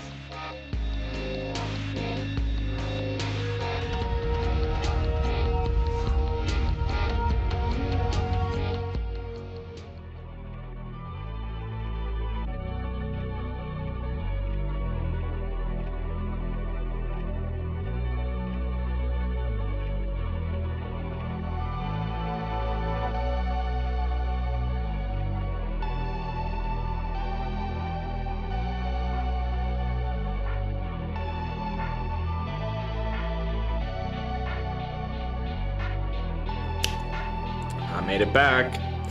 Sorry about that, guys. The stream dropped while I was having a power nap. I hope you didn't miss too much action.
Welcome back to coverage of the Innistrad Championship. It is the lower finals, and the Golgari players are back for seconds. Cedric, we got another Golgari food mirror coming right up. Boy, do we ever. And you know, that last match was a little lengthy. So you and I are preparing to settle in, and I'm going to really settle in right now. We're going to let's bring her down. We're going to bring her down a notch here. Let's get this jacket off. Okay. We're going to unbutton the vest a little bit. I'm going to roll up my sleeves because if I'm going to have to sit in this chair for the next hour, comfort is king. Hell yeah. So, Ailey, I know you've got your food puns ready. Sleeves. Let's get these hands dirty, everybody. I'm good. I'm ready. Food fight. Let's go. Yes. It's Yuki Ichikawa. It's Riku Kumagai. One of these players is going to meet Simon Gertzen in the championship match. Who is it gonna be? Yuki Ichikawa dialed in, absolutely played everything to perfection, and he is ready to rock and roll against his teammate Riku Kumagai here. So let's get going. I will say, it would be really bad luck for our other coverage folk, Marshall and Paul, if this ends in like 10 minutes somehow. Well, I guess we could say they'd get their just desserts in that case, but that would be a little bit mean. Let's kick things off here with a Gilded Goose down on the battlefield. It's going to make a food token on the other side of things. We have the Shambling Goss ready and raring to go. Trail Crumbs with Goose. A great start here for Yuki Ichikawa, so he can really start leveraging that advantage and start finding permanence. On the other side of things, we have Kitty Cat. Bet you're all sick of this cat by now, and the Oven. So Cat Oven combo versus Goose and Trail. Who's going to win this one? Well, we're off to a really nice start if you are Yuki Ishikawa, because you have the better of the two combos going, in my opinion, right now, because Trail is so darn powerful. Soul Guide Lantern, not a bad pickup as well. But we know that these games do get drawn out. They are long, to say the very least. So though there is a slight advantage right now with Trail, it's slight, I think, is the right word to use. You know, it's a minor advantage, but it is an advantage nonetheless. For sure. So decision here for Yuki Ichikawa. Which direction does he go? What is the path of yeast resistance against his opponent on the other side of the battlefield? It's going to be the squirrel that hits the battlefield. And we're going to get some value off of this little guy. I call him. He's just a Hulk in a tiny squirrel suit, right? Yeah, just a little squirrel, at least for right now. I have a feeling that's probably going to change soon enough. Soon enough. We saw, I don't even know how large the squirrels were in the last match, what the largest one was. I think I saw at least 45-ish power. Let's just say if you flung one at your opponent, they would be dead twice. That's true. That's true. Okay, well, Kumagai's hand is not coming together all that great. So it's a couple of ovens and a cat. These Meat Hook Massacres are just all right. Another Deadly Dispute, though, means that more cards will be coming soon enough. But here's the star of the show, Goose plus Trail. It's really been the star of Historic all weekend, if we're being honest. Trail Crumbs is just so incredibly powerful, and a lot of people weren't ready for it. That's why we've seen this team in the finals, in the top 8, I should say, rocking this Golgari food deck. So let's get some more sacrifices going here. Let's make the squirrel just a bit bigger. But as we've seen in the previous matchups, you can't get past this cat. It is just got everything on lockdown. Who needs guard dogs? You just get a cat. Yeah, cat plus oven means you don't get to attack in any meaningful way, which is, a little annoying to say the least, but it's the reality of the situation. So the smaller aspects of this match that do come up, and we saw it last round, and look, this is part of the equation of playing high-level competitive Magic in this setting. Time is a factor. Knowing exactly what to do at all stages of the game is a factor. Is there an appropriate time to concede the game? That is a factor. That's going to be all part of everything that we're looking at here. So we're going to no see massacres whatsoever. Yeah, no massacres at the moment. Just happy to let the battlefield remain as is, but an advantage here when stuff is dying. That Riku Kumagai will get the life, and Yuki Ichikawa is going to take some damage off of that. Still no cat here for Yuki. And no Meat Hook Massacre either, so advantage slightly towards Kumagai, but as I say that, There is yet another Meathook Massacre drawn. Yeah, both players have them. Again, one player has trail, one player doesn't. So. Yep. And I think that the trailing that's going on here, it's about finding cat. Yep, it's about finding oven. That's kind of the missing piece of the puzzle right now. Is Kumagai has cat plus oven but doesn't have trail, and Ishikawa has trail plus goose plus cat now, and actually now has oven. So all the pieces of the puzzle are here. Let's do this thing. Yep. That's everything Ichikawa needs for the time being. Just has to get that Meathook Massacre down on the battlefield to really push his advantage. And yeah, you're seeing the power of Trail of Crumbs, just getting so many permanents out of the library here for Yuki Ichikawa. On the other side of things, Kumagai does have that Deadly Dispute. Can fire that up and dig a little deeper into the library. Can't forget our cat oven triggers. Aren't you excited for all of these triggers, Cedric? I am very, very, very excited for all of these triggers. I love these triggers. I try to keep count in the last game, but when it got to around 500, I gave up. Quitter. Yep. That was like the first 4 minutes of game 1. Ooh, bricks. Bricks. So, Kumagai's getting the bad side of it right now. Again, if you're lining up what players have as opposed to what they don't have, right? If you're lining it up, Kumagai has Massacre on the battlefield. Meathook Massacre on the battlefield, 2 ovens, cats. Okay. No trail. It has goose. Ishikawa has oven, cat, squirrels as large attackers. And card draw. Geese, and trail. So has the better of it right now. Currently. Yes. The life totals don't reflect that, but yeah, this is gonna be a very, very scrappy game, as we saw in the previous matchup. Another oven. Yep. Multiple ovens, multiple cat triggers.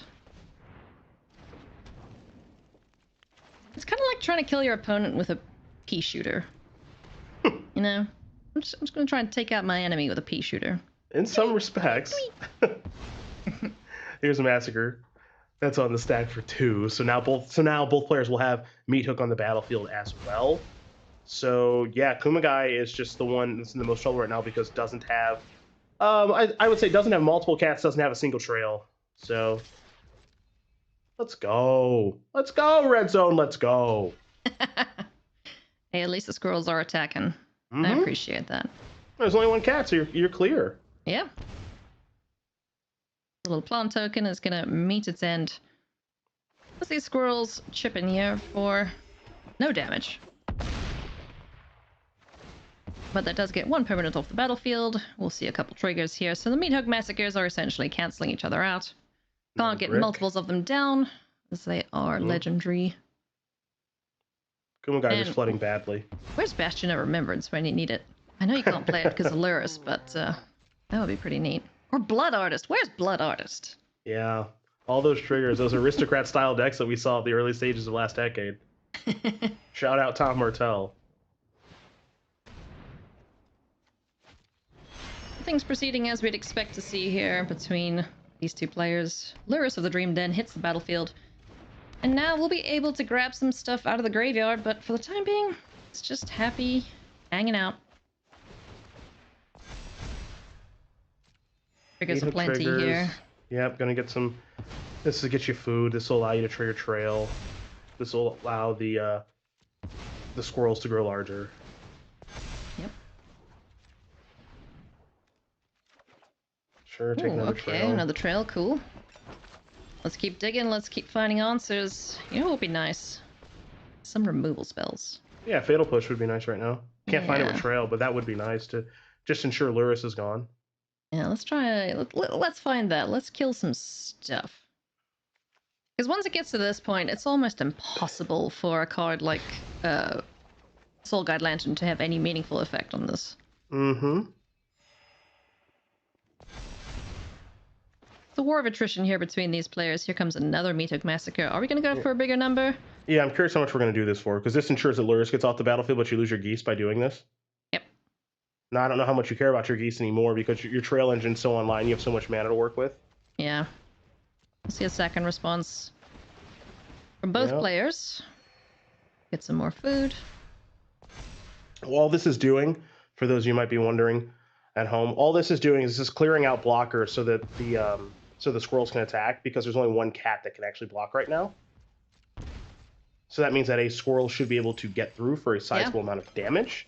Yeah. And so the big trick right now for Kumagai, who's been struggling to get all of what this deck can do off the ground, is there's not a second cat, there's no trail over there. So those are the things to keep track of. And the deeper that these Trail of Crumbs dig into the library, the closer Yuki Ichikawa gets to squirrels 3 and 4. If you can get those going too, then it's gonna be great news here in game number 1, and we might see a substantially quicker game 1. Sorry, Marshall and Paul. Sorry, not sorry. Sorry about that whammy, maybe. Cats are gonna come back. We're just gonna see sack after sack after sack. Squirrels getting in here for a bunch of damage. And the cats doing their part as well. How much is this? How big is the squirrel getting through gonna be? 15? That's my guess. That was legit going to be my guess. You would have guessed right. If we do the one more sack with this food, here comes the other cat back on the battlefield. It's gonna get run over. This is this is a squirrel stomping. Bang, bang. Yeah, 15 down to 8. So- Hey, we're in single digits. Yeah, so you need if you're a Riku, you need a creature. Yep. That ain't it. That's and that's game. gonna be game number 1. That's game 1. See? Easy. Easy. We just did it better than Marshall and Paul. Absolutely, we did. Heck That's yeah. exactly what happened. These two players not messing around here in game number 1. But you saw what game 1's about, right? It's about. We've all said this when we've watched this deck. You, myself, Marshall, Paul. Trail is so huge in this deck. It's such a huge card in this format, and that's the difference in that game, right? You know, you could say it's because of 2 Ravenous Squirrels as opposed to only 1 Cauldron Familiar and Cat, but it's Trail that puts the whole thing together. You know, that's what allowed Ishikawa to do everything there and ultimately run away with that game while Kumagai was flooding and not able to do anything close to the same. So, Penne, for your thoughts, Cedric, what is the most impactful sideboard card, do you think? It's not the discard spells. I don't think it's Command the Dread Horde. Probably Outland Liberator, just controlling Trail. Yeah. It's a really key card. You don't really want discard in this style of matchup, or at least not much of it, in my opinion. Soul Guide Lanterns are fine, but they're not that exciting. So we get to see how the players sideboard. I'm going to assume they sideboarded basically very close to the same. 2, 4, 5, 6, 7, 2, 4, 6, 7, 8. So minor differences. Couple Thoughtseizes in here for Ishikawa, where it looks like Kumagai doesn't have any of them. So I'd love to know from these players if they could see this moment, their past selves, if they could see how difficult it would be to get damage through against their teammates, if they would make any different sideboard decisions. Perhaps a Valentine, perhaps a Shadow Spear, you know, just something that can get the damage through. yeah, you know, again, these players, they got ready and prepared with each other, you know, and so they were planning for very specific aspects of the metagame, which they nailed. Oh yeah. You know, and now as this 100%. Format continues to evolve, at the conclusion of this event, regardless of result, players will have ways to break through the mirror. Yeah, for sure. There are weird cards that exist in Historic. I'm sure some players are already working on what the mirror breaker is.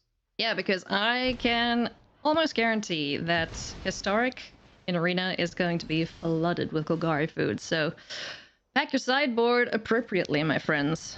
We've got a goose down on the battlefield, and now we have a plant token, courtesy of Colony Garden, plus a oven for Yuki Ichikawa. Both players getting settled in here for game number 2. Yuki Ichikawa is up a game and would love to close this out super duper quickly to meet Simon Gertzen in the championship match. What you're on the hunt for as you watch this game is just the number of engine cards that are on the battlefield. Engine cards, of course, Trail of Crumbs, Meat Hook Massacre, less so in the sideboard games, but still relevant. Witch's Oven. Those are kind of your engine cards. You could also make the argument Gilded Goose also being one of them, and Luris is an engine card as well if it never gets killed. So Fatal pushes aplenty here for both players, as one of them is targeting the Gilded Goose on Yuki Ichikawa's side of the battlefield, so that will get killed. Keeping up that oven for our lovely feline friend.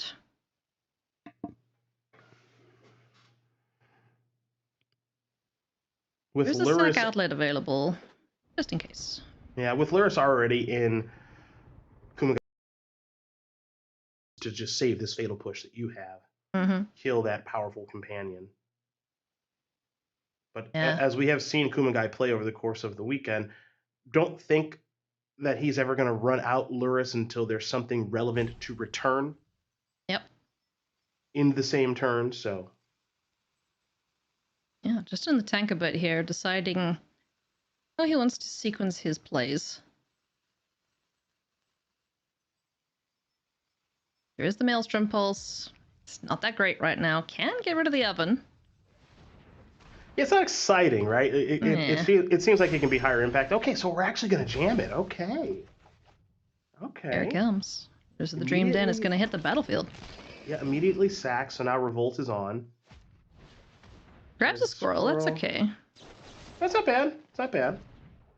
This is gone for good. Goodbye, little kitty. Okay. Well, big kitty, I guess.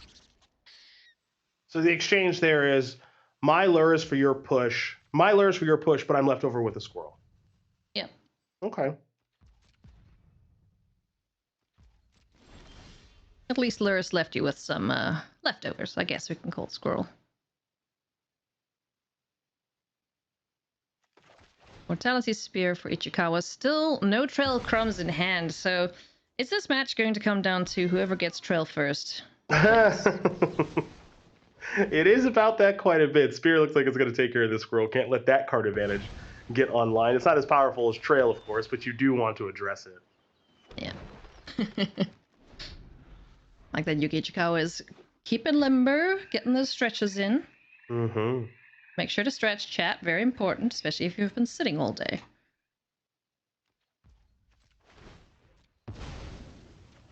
All right, so little ding. Couple of pings here and there. Oh, hello. There's a trail. Hello. All right. Yeah, please. Yuki is happy to see that. There's the card that matters. There is an answer for it, unfortunately, in that Mystic Repeal hanging out in Kumagai's hand. He knows about that. So is he going to dump it down now? Yeah, the question now is, if I play Trail this turn, how much can I maximize it? Mm-hmm. Right? You know, how many activations can I get off of it? So, with Cat in the Oven, he can hold full control and sacrifice all 3 foods and use all 3 mana while Mystic Repeal is targeting the enchantment. Oh, that's pretty adorable. It's pretty darn cool. Yeah?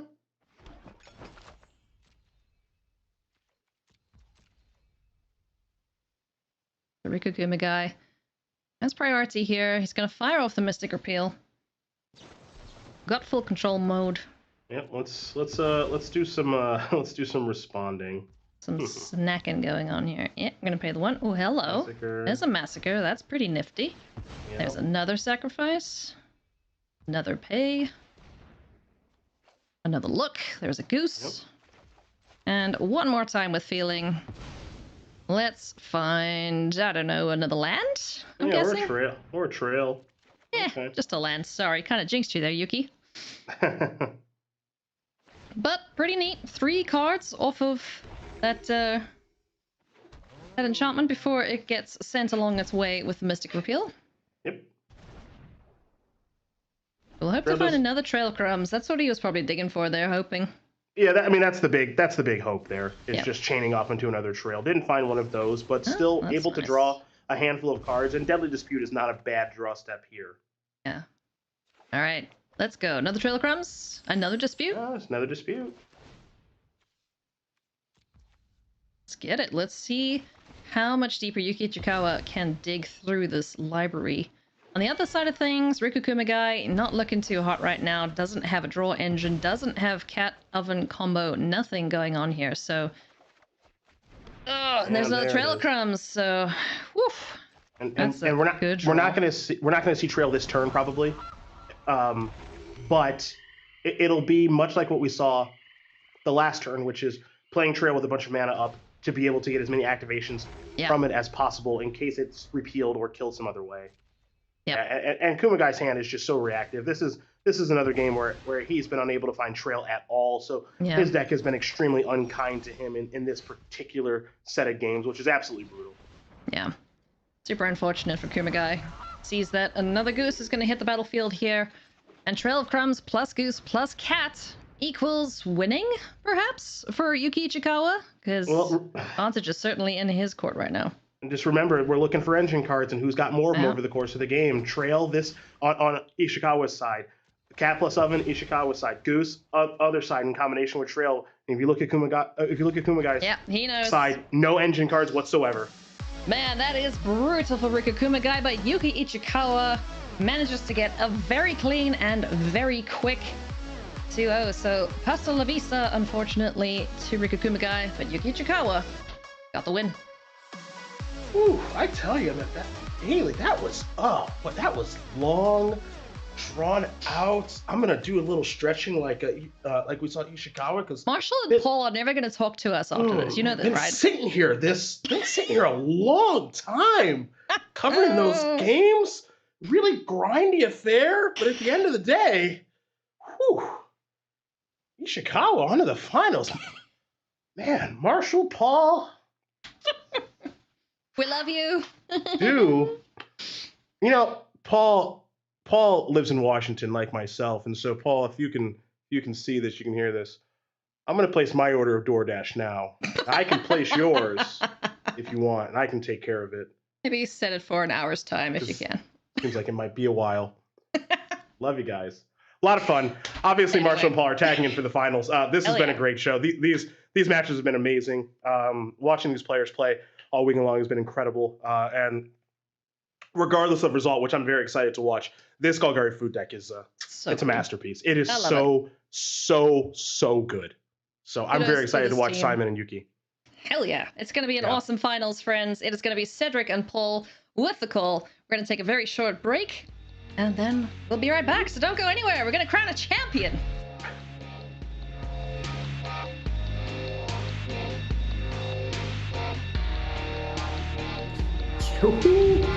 Epic. That was quick. I was hoping it would go quickly, because that matchup is pretty boring, we can all agree. What first name is shared by Innistrad Championship?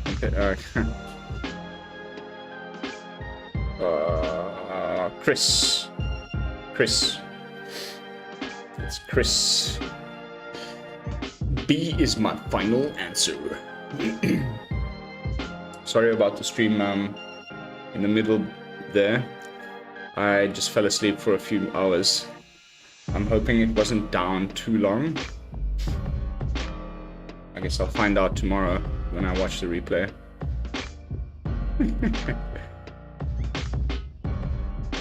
There we go. Nailed it.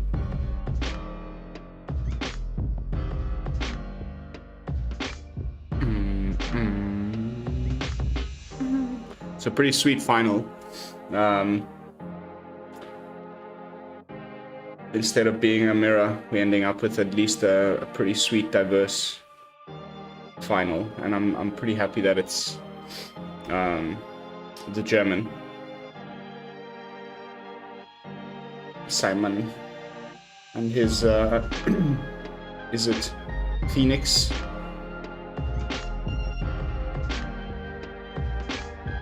Pretty surprising, I guess, for the people who follow Historic. I don't know much about the meta in that format, but I don't think many people expected this deck. The majority of the people would have said either Selesnya Humans or is it a Phoenix would have been, in the final. Not so. All right, they're about to start up again. I'll see you guys on the other side. It is finals time here at the Innistrad Championship. Welcome along, everybody. I hope you've had a blast watching these games today. This tournament has been absolutely incredible. Let's take a look at our bracket here because it's all down to this. It's time for the championship match coming here. Take a look at everything that has occurred so far today. Simon Gertzen and Yuki Ichikawa are now waiting in the finals to find out who will be our Innistrad champion, and you are here to witness it. I am so excited for this matchup. But before we bring you this matchup, we want to take a larger look at Historic in this tournament in case you're sitting there wondering what to play on the ladder. Mani has got information on the win rates of the decks played this weekend. Yeah, Maria, going into the weekend, we saw the most popular deck was Selesnya Humans. The second most popular deck was Izzet Phoenix, and then Heliod Company and some of the food decks. And among the top decks, win percentage-wise, Rakdos Arcanist, Golgari Food, those were the big winners of the weekend. Izzet Phoenix did pretty well, 54%, certainly good. Selesnya Humans, a Heliod Company, definitely underperformed. People who brought those decks, we did see Christian Hauck, the one copy of Selesnya Humans, in the top 8, but generally people came ready for it, and our last deck actually falls under the other category in Jeskai Creativity, but Jeskai Creativity as an archetype actually had a very good win rate. The 4 players that brought it actually had a 64% win rate. Small sample size, only 4 players, but really great performance by them. And, you know, other than that, Golgari Food, we saw a team of 12 people. 11 of them brought it. So of that 21 deck count, 11 of them were on the same team. And given their dominance all the way up to this top 8, it is not surprising to see that 58.6% win percentage. Wow, so those decks you see they're highlighted in red, those are the ones that we see here in our top 8. Corey, as you look at this data, what stands out to you?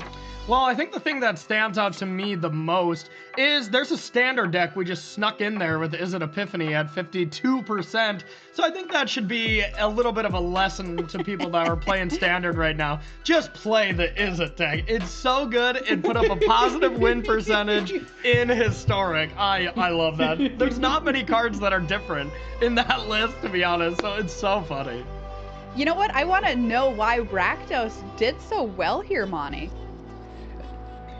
Part of it is just being good against something like this Phoenix deck. They definitely targeted trying to be able to target both the graveyard and the hand, and just making sure they don't have the ability to set up for those 3 spell turns to return all their Phoenixes from the graveyard, as well as hopefully have a good matchup against humans. We heard Gab Nassif say maybe not, but we did see them win the matchup quite a few times over the course of the weekend, so definitely read the top decks well at least.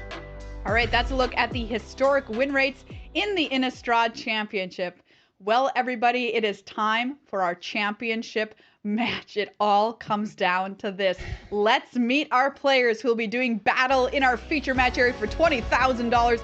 Simon Gertzen and Yuki Ichikawa. Izzet Phoenix versus Golgari Food. Let's meet our players, starting with Simon Gertzen, former commentator here on the coverage crew. 77.8% historic win rate. That is enormous. Your Pro Tour San Diego champion in 2010. Started playing back in 1998 with his 2 brothers.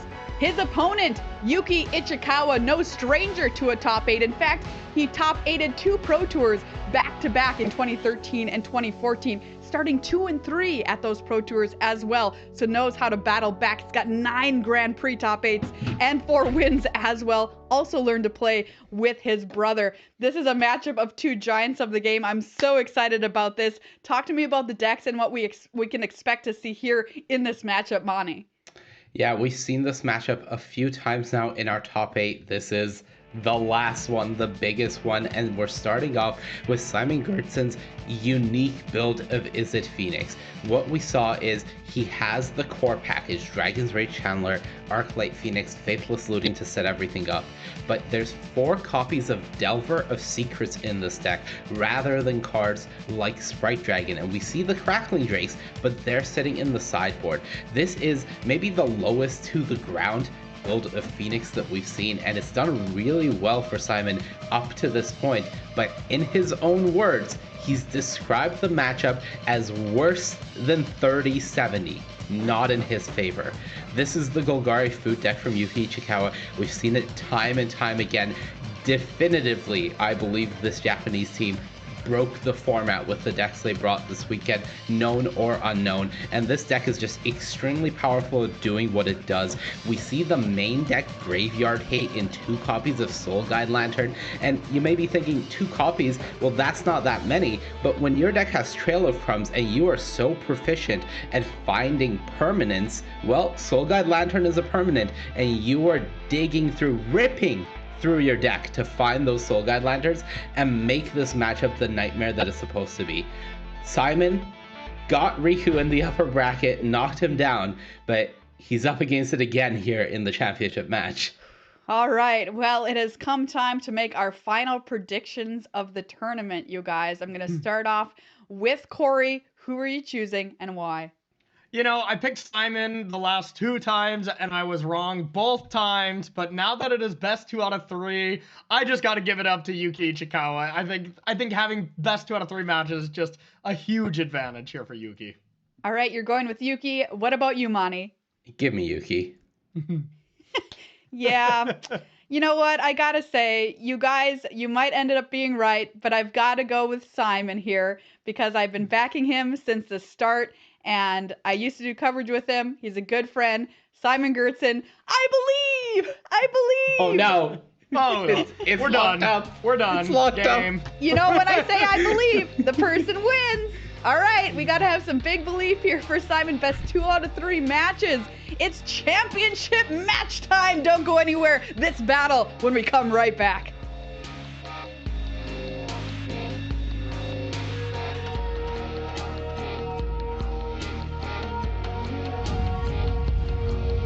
All right, get ready. This is it. Who won season 5 of the Venus and Mercury League? No idea. It's way before my time.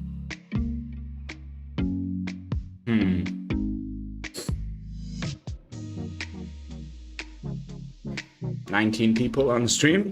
Welcome. Starting to swell up again a little bit for the final. So it's 3 matches, best of 3 matches. So 3 best of 3s.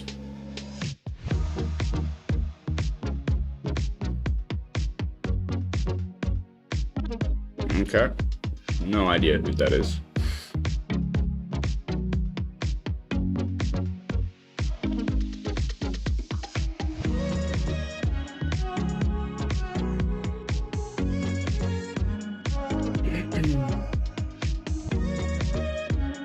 What is the name for Kaya's card in Innistrad Crimson Vow? The Geist Hunter. C is my final answer.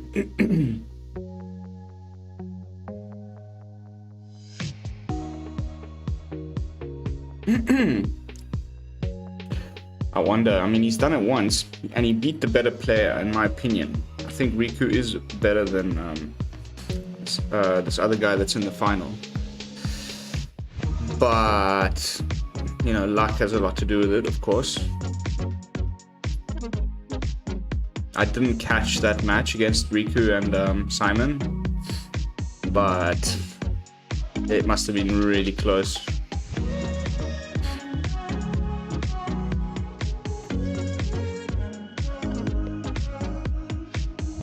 Alrighty, here we go. Straight back into it. I'll see you guys on the other side. And welcome back to coverage here of the Innistrad Championship. Marshall Sycliffe here with Paul Cheon. Thanks so much for coming along. It's been a long road to get here, but it's time for the title match, Paul.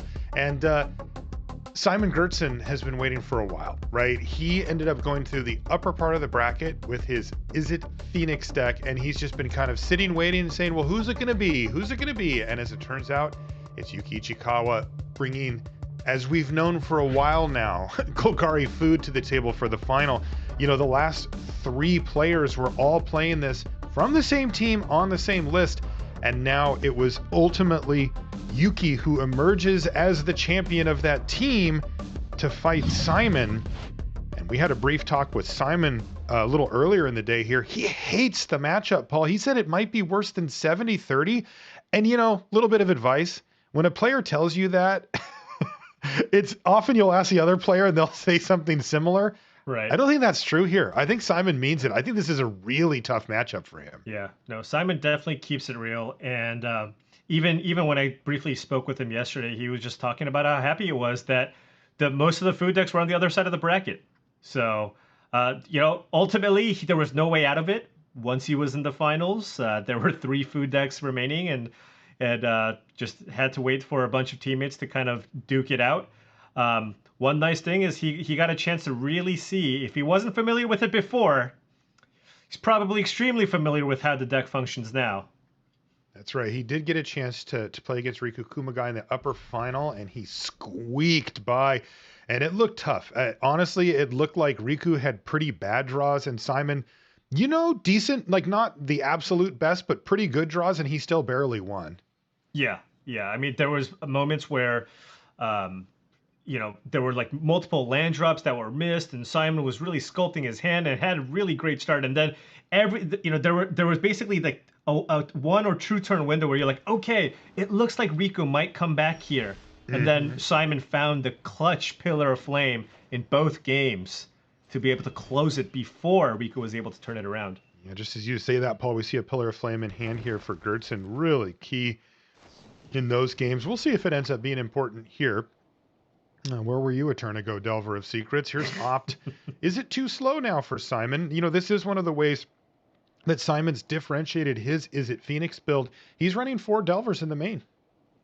Yeah, I mean, I think you want to put some pressure, right? You do not want to get into the late game with this food deck, against this food deck. So I think, you know, given the fact that he has a Sulfur Falls in hand that he can't play untapped, you know, going Delver of Secrets into iteration and hoping this flips is probably kind of one of his avenues to victory. Yeah, this is always tough because the Delvers in Simon's list, you can't set them up, right? Right. Normally when we've seen Delver of Secrets really excel over the years, it's been because you can have cards in your deck that set up the top card of your library. Now it's just cross your fingers. He's got, you know, somewhere around a 40% chance to flip it. That is not a bingo. It is an Arclight Phoenix, though. It is the namesake of the deck. It's usually the type of card that has a high correlation with winning the more of them that you see. And you take a look here. Simon sees that it's an Arclight Phoenix and is going to put it into his graveyard here. Cute. Draw something else. Gets another Delver. Then we'll still get a draw for turn. Oh. Boy, if those were the other way around, he would have been happy. Yeah. As it stands, though, he's going to go for Faithless Looting, try to hit a land here, and if he can hit a red source, he could be in business. Yeah, untapped red source would mean that he would have a Phoenix active here. Okay. There it is, a mountain off the top, Paul. What does he get rid of? Those expressive iterations kind of represent his mid to late game. Yeah, might be a little late for this Delver. So, might been one of those. Definitely keeping at least one of the burn spells. Everything else is so good, too. This is pretty tough here. Looks like... yeah, he's definitely hemming and hawing here. This is a critical early juncture here for Simon.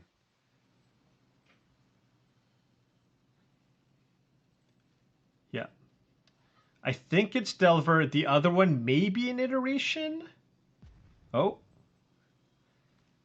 Consider's just really nice because it's a really cheap spell, but it doesn't get you ahead on cards, which expressive iteration does.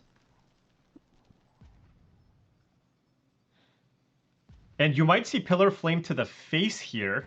Yeah, he can take out the plant and still get in for the one without it. Oh, wait. Right, but Deadly Dispute is a thing, right? It is. In fact, it's the thing. So that's going to take care of that little problem. But still, it's gone now, and that means that 4 damage is going to be able to come across either way.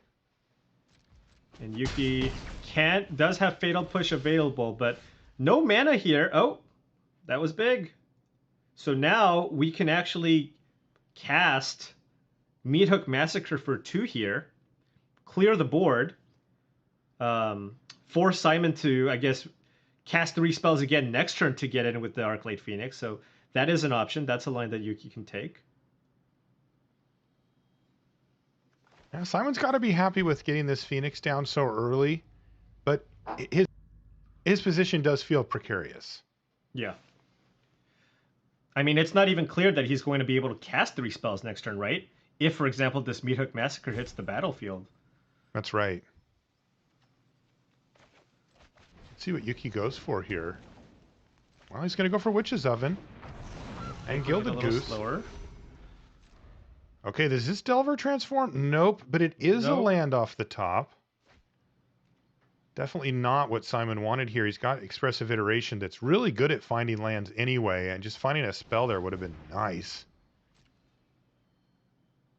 Ooh. Okay. Iteration, Phoenix, Riverglide Pathway, and an Ox. Huh. None of these will end up in the graveyard, however. Right, and he's got that Faithless Looting, but can't play it until next turn. Still feels like kind of the way that you win is by getting a bunch of Arclight Phoenixes into play.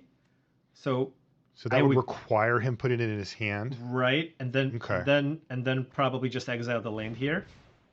Yeah, so he's going to have to give up on the Ox this time. It's just going to get sent away, but he'll get his land drop for this turn and have the one for next turn as well. And he can attack. Which he's going to do. He's thinking, is there a 1 damage spell?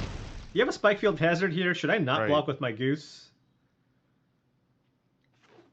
And I think Simon saving that Unholy Heat for next turn to guarantee that he can, or to increase the chances that he can get that Arclight Phoenix into play next turn.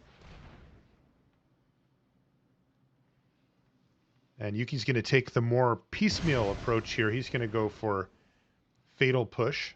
He still has the Meathook Massacre in his hand, but he's got 3 copies of Fatal Push, one of them gone now. Ooh, but there's a key piece here. Trail of Crumbs. You might see Simon go for the heat here. You know, he really wants to save that heat to try to get that Phoenix in play next turn. But if you let Trail Resolves, that means Yuki's going to be able to cash that food in for a card with the Gilded Goose he has in play. Yeah, Simon says, I just cannot afford to hold this Unholy Heat in my hand. I'm going to go ahead and use it here on the Goose. This is Yuki Ichikawa applying, kind of passive pressure here to Simon and making him react. There's a replacement Goose as well. Ooh, and a replacement Unholy Heat. Hello. Okay. So if Simon can find a 1-mana spell here, he can Unholy Heat that Goose, play this Faithless Looting, and get two Phoenix in play. Little Start being awkward. down. Yeah, we'll see what he can find here. He does have to consider what he may discard. Of course, he doesn't have all the information just yet. Right. But let's see what he finds. Yeah, I guess the other option is just playing the Phoenix and just attacking for 6. Hey, he did it. He found a Faithless Looting and even a land that he can get rid of here as well. And maybe you get the... I don't know if he bottomed anything, but maybe you want to thin out your deck. I don't know. This also lets him get another chance at another Phoenix here, Paul. Right? Yeah. I mean, he's certainly going to cast his Faithless Looting here. So yeah, you play the Fabled Passage, crack, get a Mountain, increase the chances of maybe hitting another Phoenix here. Or 2. Wow. We can dream, right? I mean, hey, look. If you want to dream big, it's the finals. That's right. This is the time to do it. Here comes Faithless Looting. Let's see if he can find another copy of Arclight Phoenix. Not this time. It's Dragon Rage Channeler and Opt. And remember, he's got to get rid of 2 of these cards and still cast... Well, he can choose now between Opt and Unholy Heat, but getting that Gilded Goose off the battlefield seems very strong here. Yeah.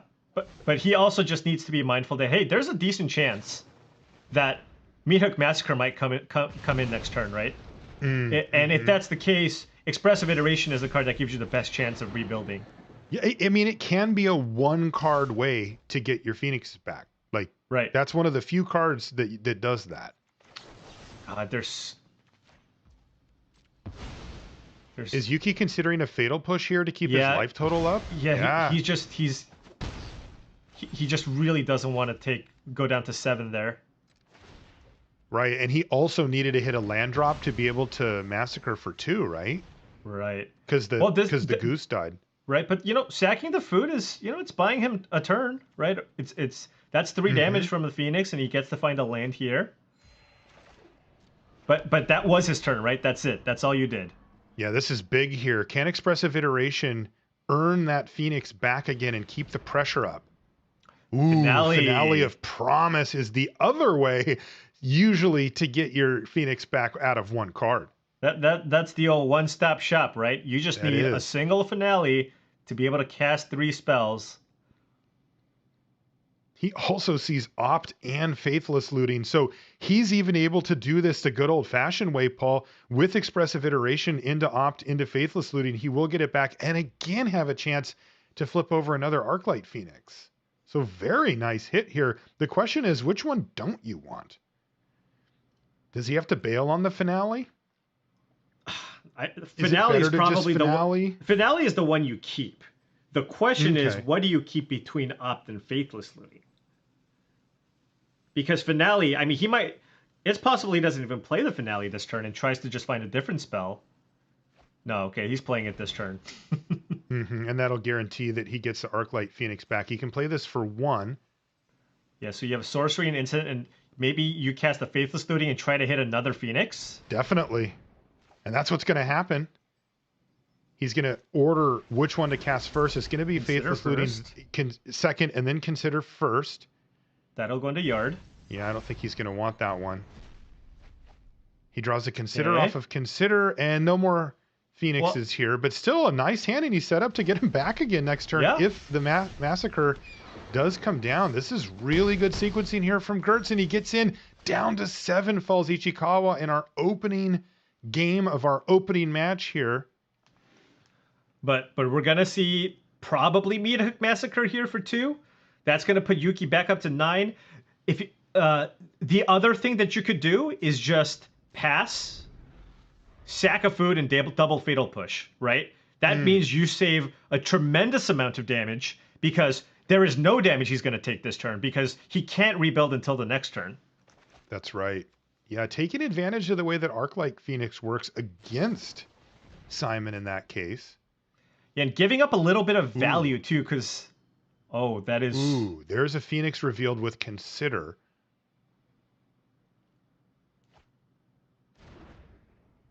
He took it into his hand, and he's just going to hard cast it. Really smart by Simon here. So many Phoenix. Triple Arclight Phoenix now for Gertzen. He sends in with all of them, and yes, Yuki can gain 3, get a trail. Can he pay for trail and double? Ooh, okay, so he's just going for 1 push. So he could find an extra permanent here.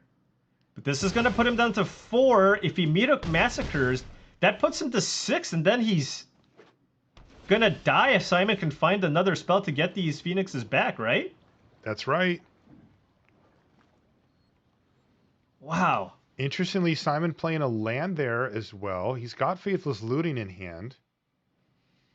And Consider. He's 2/3 of the way to getting all of his Phoenixes back, assuming they're not on the board anymore. Well, with the lands that he has in play, he just needs these 2 cards, right? He can cast Faithless Looting, flash it back, and play Consider. Right, and just okay. Bin whatever he draws. So that it means he doesn't get anything off of the Faithless Looting as far as spells go, but who cares, right? Right. He can just guarantee the big thing Simon is thinking here is like, I got a lot of pressure here. Yuki probably has to play a Meat Hook Massacre here. And if he does, I can just get him with what I have. So is Yuki going to do so? Here's Cauldron Familiar. Up to 5 goes Ichikawa. I mean, the alternative thing that he can do is just gain life. Just play lands and get up just to 10? Sack food to gain life? Oh, that feels so risky. Right, but I think Yuki believes... he is very happy about this. You saw him nod his head there. He finds Soul Guide Lantern with Trail of Crumbs. Yeah, this is big because he can even Fatal Push another Phoenix this turn and then exile both of them. Okay. If he wants. Huge draw step there for Yuki Ichikawa. The main deck Soul Guide Lantern doing work for him here.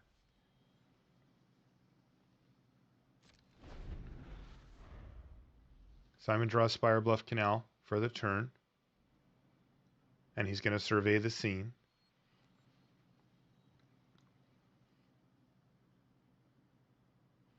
So Yuki can go up to 9 if he wants, right? Just sack a food to gain 3 life.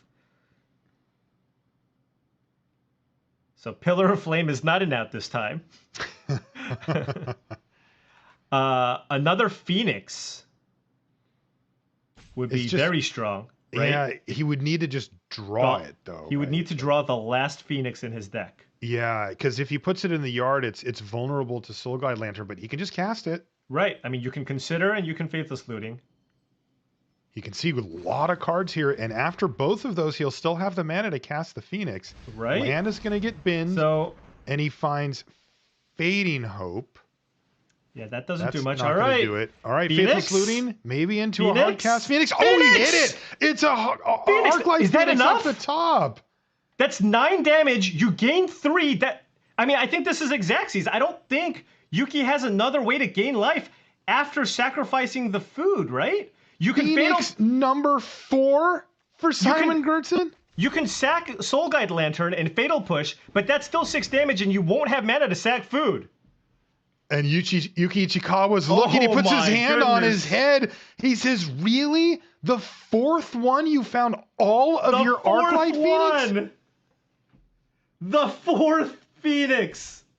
Ichikawa cannot believe what he sees. He leans back and crosses his arms in disbelief. Simon is a statue. Oh, he is my. not giving away anything. There it is, Arclight Phoenix on the battlefield. Yuki's had to fight through all like, wait, 4 of them. Wait, I just need 1 more mana. And in come all 3 Arclight Phoenix. There's no way out here for Ichikawa. He says, I've got 2 options. I can kill 1 and take 6, or I can gain 3 and take 9. Jeez. Unbelievable from Simon Gertzen. Should he have not played the Familiar? If he didn't play the Familiar, he could have gained 3 and Fatal Pushed. And it didn't change the clock. Going from 5 to 6 against a pair of Phoenix, that's the same. Right? I mean, also, but if you play the numbers right, it's like, that's your last Phoenix. Yes. He's going to draw card. Oh, you can... Oh, he's going to exile Graveyards with Soul Guide Lantern. I thought he was going to... Fatal Push, but that's just not enough. That's not enough. I thought he was going to maybe draw a card to find 2 pushes, maybe? You have to pay a mana, though. And that's it. Yeah, Game number 1 goes to Simon Gertzen, who says, no problem, just draw all 4 of my Phoenix. Now, to be fair, the deck's very good at churning through the library to find them, but still 4? Right, Come on, yeah, that's I mean, amazing. finding the 4th. Also, I wasn't sure if Simon's camera was on there. I thought you would see something after being able to find that 4th Phoenix for the win. Job not done. He's got work to do.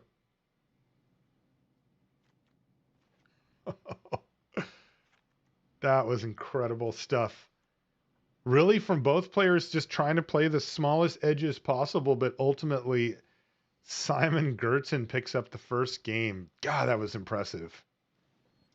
Yeah. It also shows how tough the matchup is, because the draw from Yuki was okay, but Simon had it all and still barely got over the finish line there. Yeah, I mean, and that's the power of the Phoenix deck.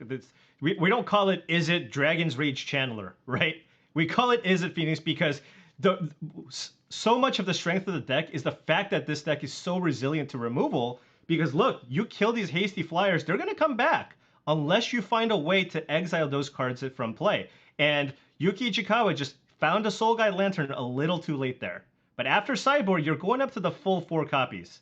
So it's going to be a lot more difficult for Simon to rely on his graveyard as a path to victory.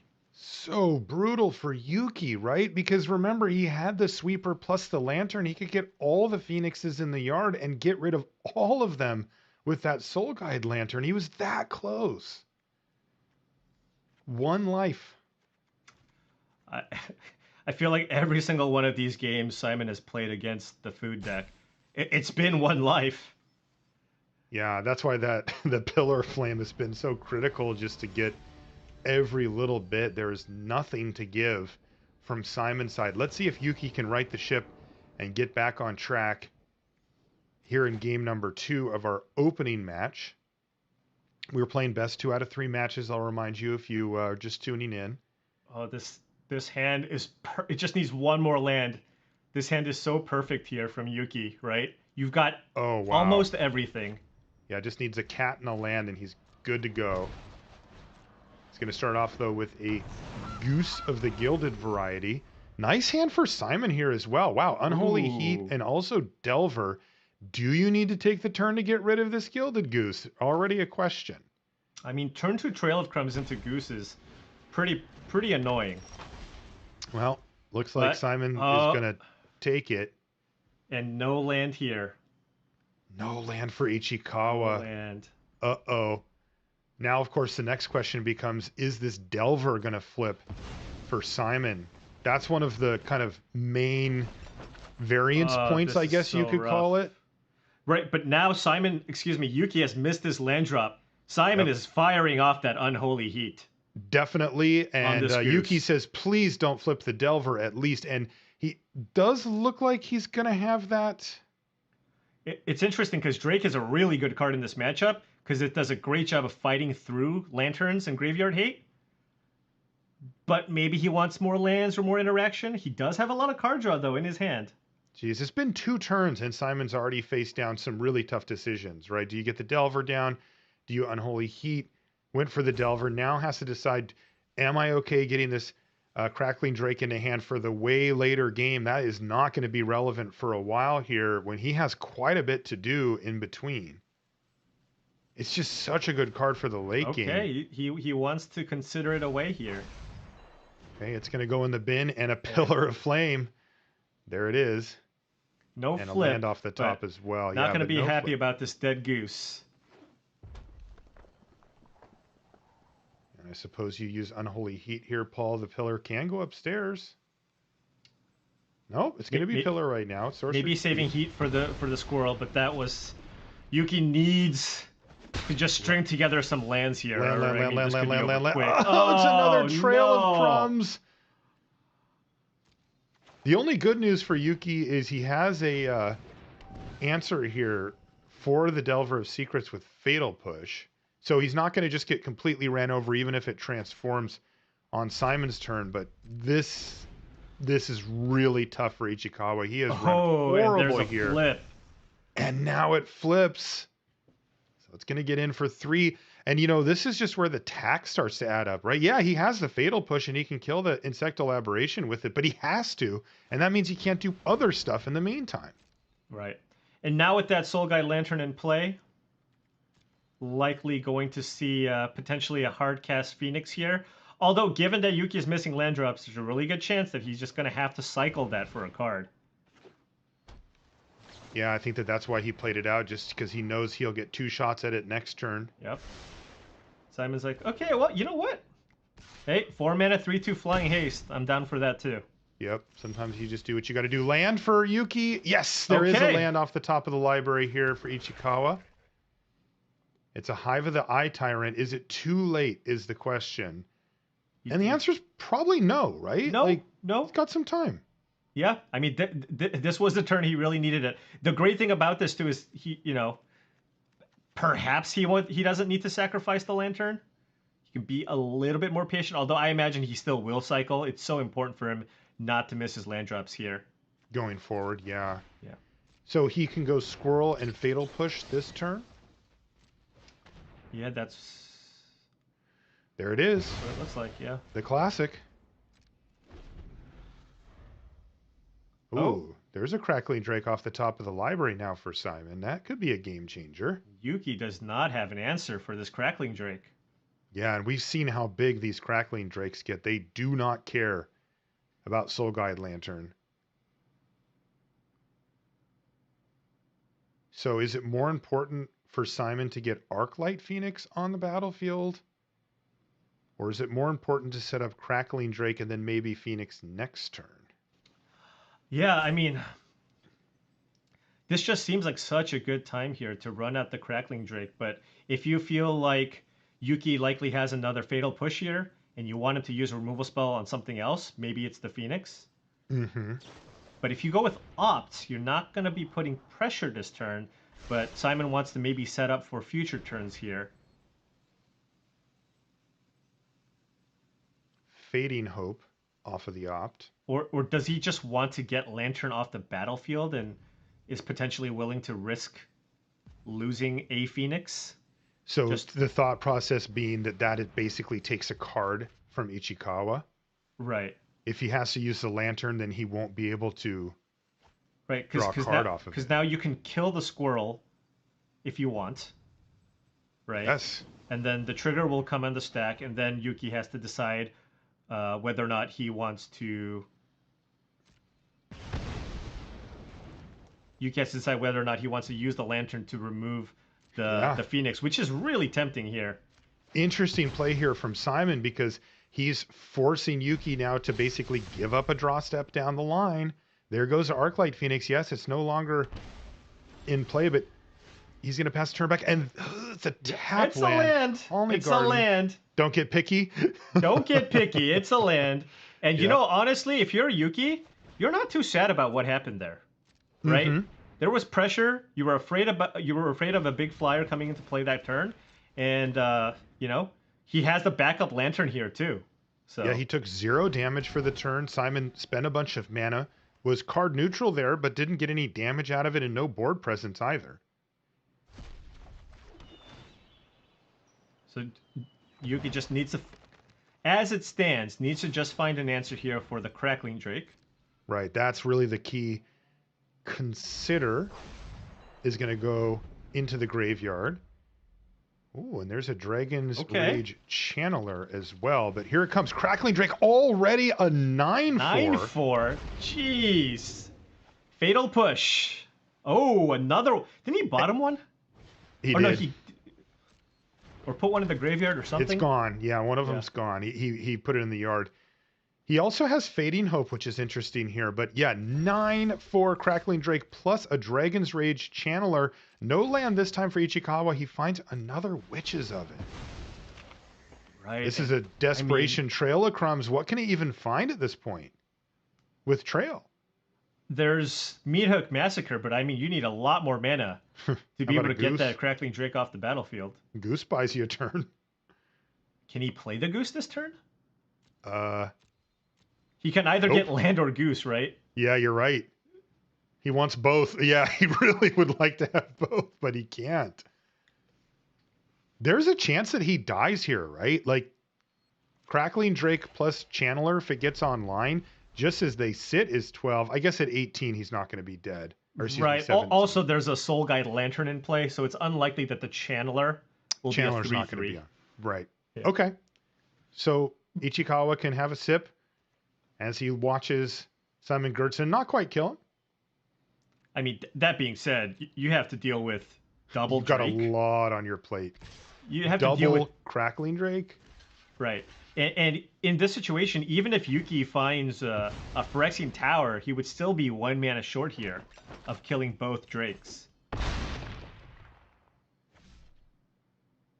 And he can even use Fading Hope to save one of his Drakes. Yes, he can, and that's card advantage as well because it draws a card when it ETBs. Yeah, and he's going to leave up Fading Hope, This pass the is turn back tough. over. It's another untapped land, but his hand just doesn't have it. He's got Witch's Oven, Gilded Goose, Trail of Crumbs, and now Alana. He doesn't have any removal. He doesn't. I mean, he can draw one more card here, right? You can sacrifice your Soul Guide Lantern, you find a Fatal Push, kill one of the Drakes, you play a Goose, but the Goose gets heated, and I think Simon's going to win the first match here. This would be absolutely incredible for Gertzen facing down a very tough matchup, and Yuki Ichikawa just cannot have ran worse here in this opener. His draws have been horrendous, but honestly, this is what Simon needs to pick up a win in one of these matches. I think Simon can probably just wait till and fully untap here. He has a negate in hand. Yeah. Yes. I like this. I may as well draw. Sure. Upkeep before with Chandler in play. Sure. Makes some sense, yeah. And that's going to do it. Simon Gertzen picks up match number 1 from Yuki Ichikawa in the Is It versus Food match. I'm really impressed that Simon was able to do so. But I think that if you were paying close attention here, you could see how difficult that was for Gertzen. I mean, he drew all of his Arclight Phoenix in the first game and won by a point, 1 point of damage. Like, it was that close. Yeah, and I mean, the card for Simon, this entire top 8, has got to have been those Crackling Drakes, right? It allowed him to come back against the Creativity deck, even after the Creativity deck went off. And then now here, Crackling Drake, basically the best kind of threat that you have when people start targeting your graveyards. Incredible stuff there. And it turns out Crackling Drake doesn't care if your graveyard gets exiled, and that's really the key, because it's counterplay for when people go after your graveyard, and it's working out really well for Simon. He's picked up the first match here in our final, but we do play best 2 out of 3 matches for a reason. We're going to take a break. When we come back, we'll have match number 2. Don't go anywhere.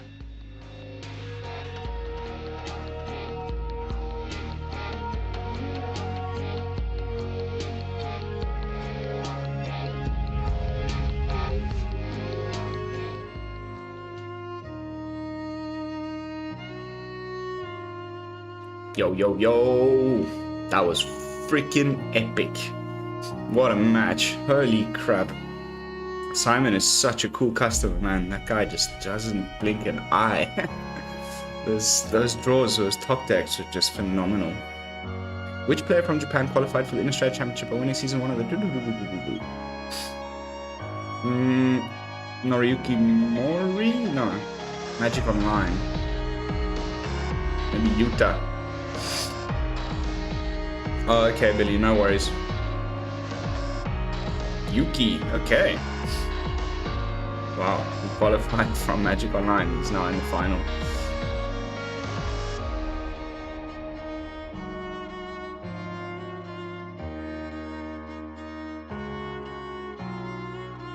I wonder if he can go the whole way though, Simon. That was probably quite lucky. In the rare land cycle in the Innistrad Crimson Vial, what is the name of the green-blue land? Oof, I never really play Simic.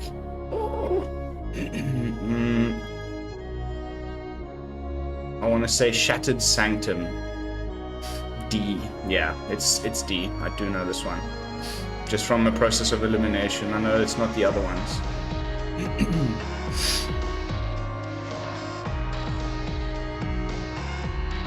Yeah, it's pretty late. I have a sofa right behind me with like a blanket and some pillows, so I can like take little power naps. But the risk of that is like yesterday, then it went like where the stream actually ended, and that continued streaming for like 4 hours after the matches ended. But hey, it is what it is. Oh, what? I got it wrong? Stream Root Cascade? Ah, okay.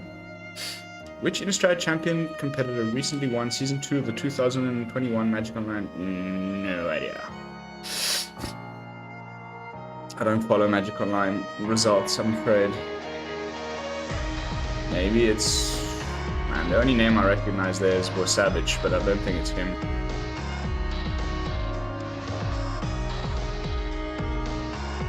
Although it could be.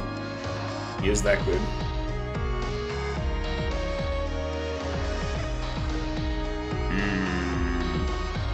Okay, I'll go with C. Damn it. Damn it.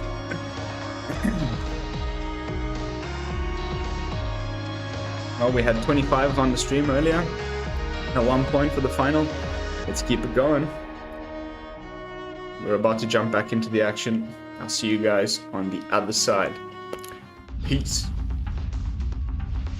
And welcome back to coverage here of the Innistrad Championship. Marshall Sutcliffe with Paul Cheon.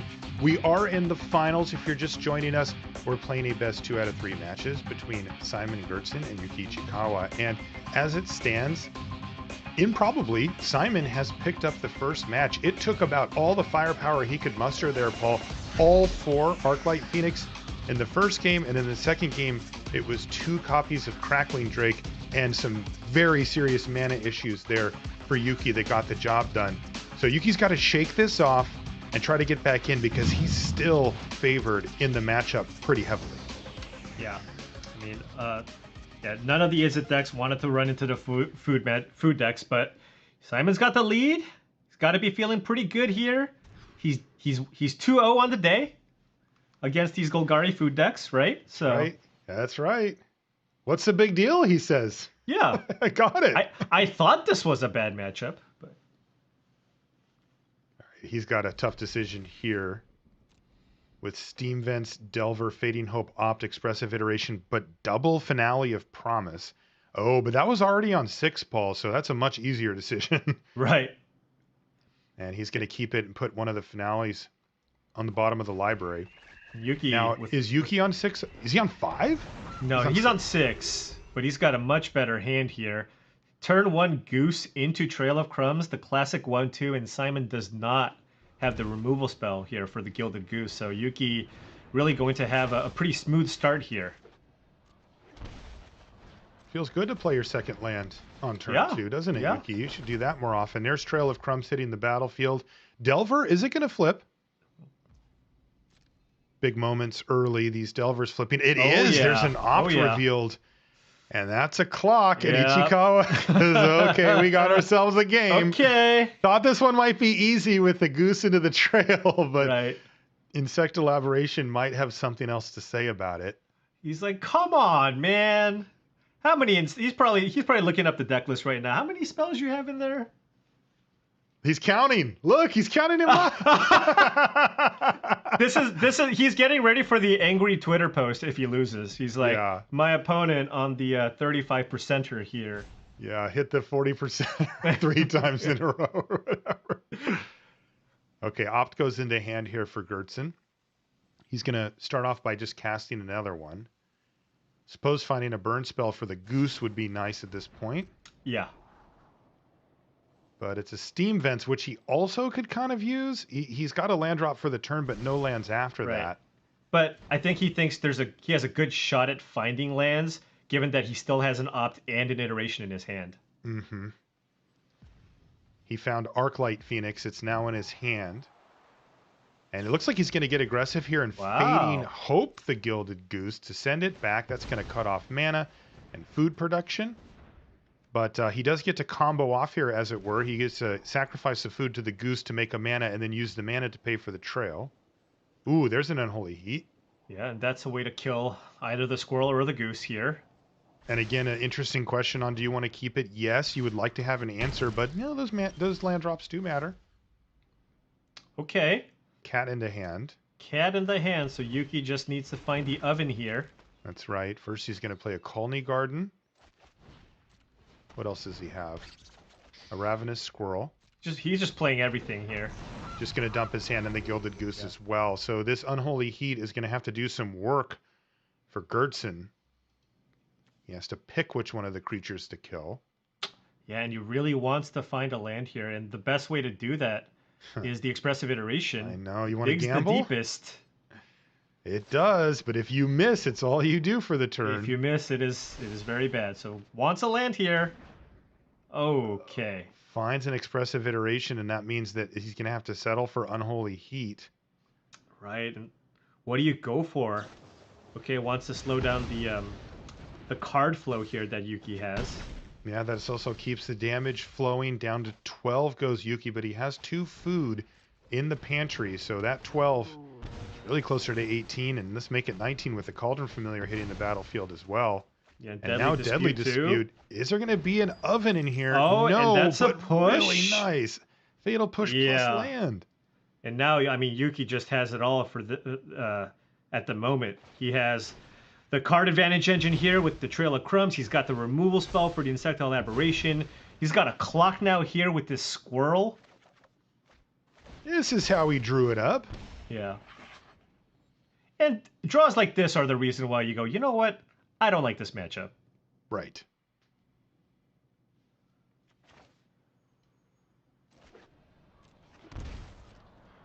And you're going to see the untapped Overgrown Tomb. Never a good sign here for Simon. Not suspicious at all. Yeah. Shock, go. Yep. There's an island off the top of the library here for Gertson, so his mana problems, at least hopefully for him, will subside a bit. He's going to lead off his turn with Expressive Iteration into no land. This is one of those draws that is just not coming together for Simon. Right, and keep in mind too now, I mean, Simon is not the only one with threats on the battlefield. He's down to 12, and we're looking at a giant squirrel that's in play that's just threatening to get bigger here. Yeah, it's already 4-4, and they don't stay that way for long. Maybe this might be a chump blocking Delver. Yeah, down to 9. Whoop, there's that Fatal Push. Simon will have predicted that given the untapped land. Yeah. This does mean that this Delver's going to stick on the battlefield, at least for now. Ooh, another Ravenous Squirrel too, so big pressure here from Yuki Ichikawa, putting together a very nice game here in our opening game of the second match. He needs to win this match to stay alive. Yeah, so now you can go squirrel, sack food, put a counter on both of your squirrels, gain 3 life, draw a card. And you're facing down a 1-1? Yeah. Looking good for Ichikawa. 5 damage coming in. Simon's just going to take it. He's down to 7. Yeah, I mean, Simon just needs to find a way to get Arclight Phoenix into the graveyard. Faithless Looting would be nice. Maybe something like Expressive Iteration into a Consider into Faithless Looting or something like that. Yuki's verbalizing his options here. Maybe going to bring back the cat to get in another couple of damage. It'll be 6 from the squirrel now. Right, so this will be 7 after the drain too. So down to 5. The Delver does not transform, and this is a game that just completely fell apart here for Simon, and he can probably just chalk this one up to it wasn't going to happen. Yeah. Because it's just ridiculous how quickly these squirrels can just get out of it. These are 1-drops we're talking about. 1 mana creatures. He's paid 2 mana. He has 9 power right now from them. Does he have Delirium? Maybe he can heat the squirrel, but even then he would have to shock. Yeah. And he's going to scoop him up. That's game number 1 here in our second match, going to Yuki Ichikawa. Finally gets on board, and things went very smoothly. Some slight stumbles from Simon, and that's all it took. Yeah, yeah. And you know, it's also one of those things where you have to consider, you know, some people might ask, hey, well, what, you know, why didn't he take the land or what have you? But it could also have been a situation where you're looking at what's on the board right now, and you're thinking, okay, well, this is a tough matchup. I'm gonna take a few more riskier lines in this head-to-head, because that's what it's going to take for me to get that game 1. Mm-hmm.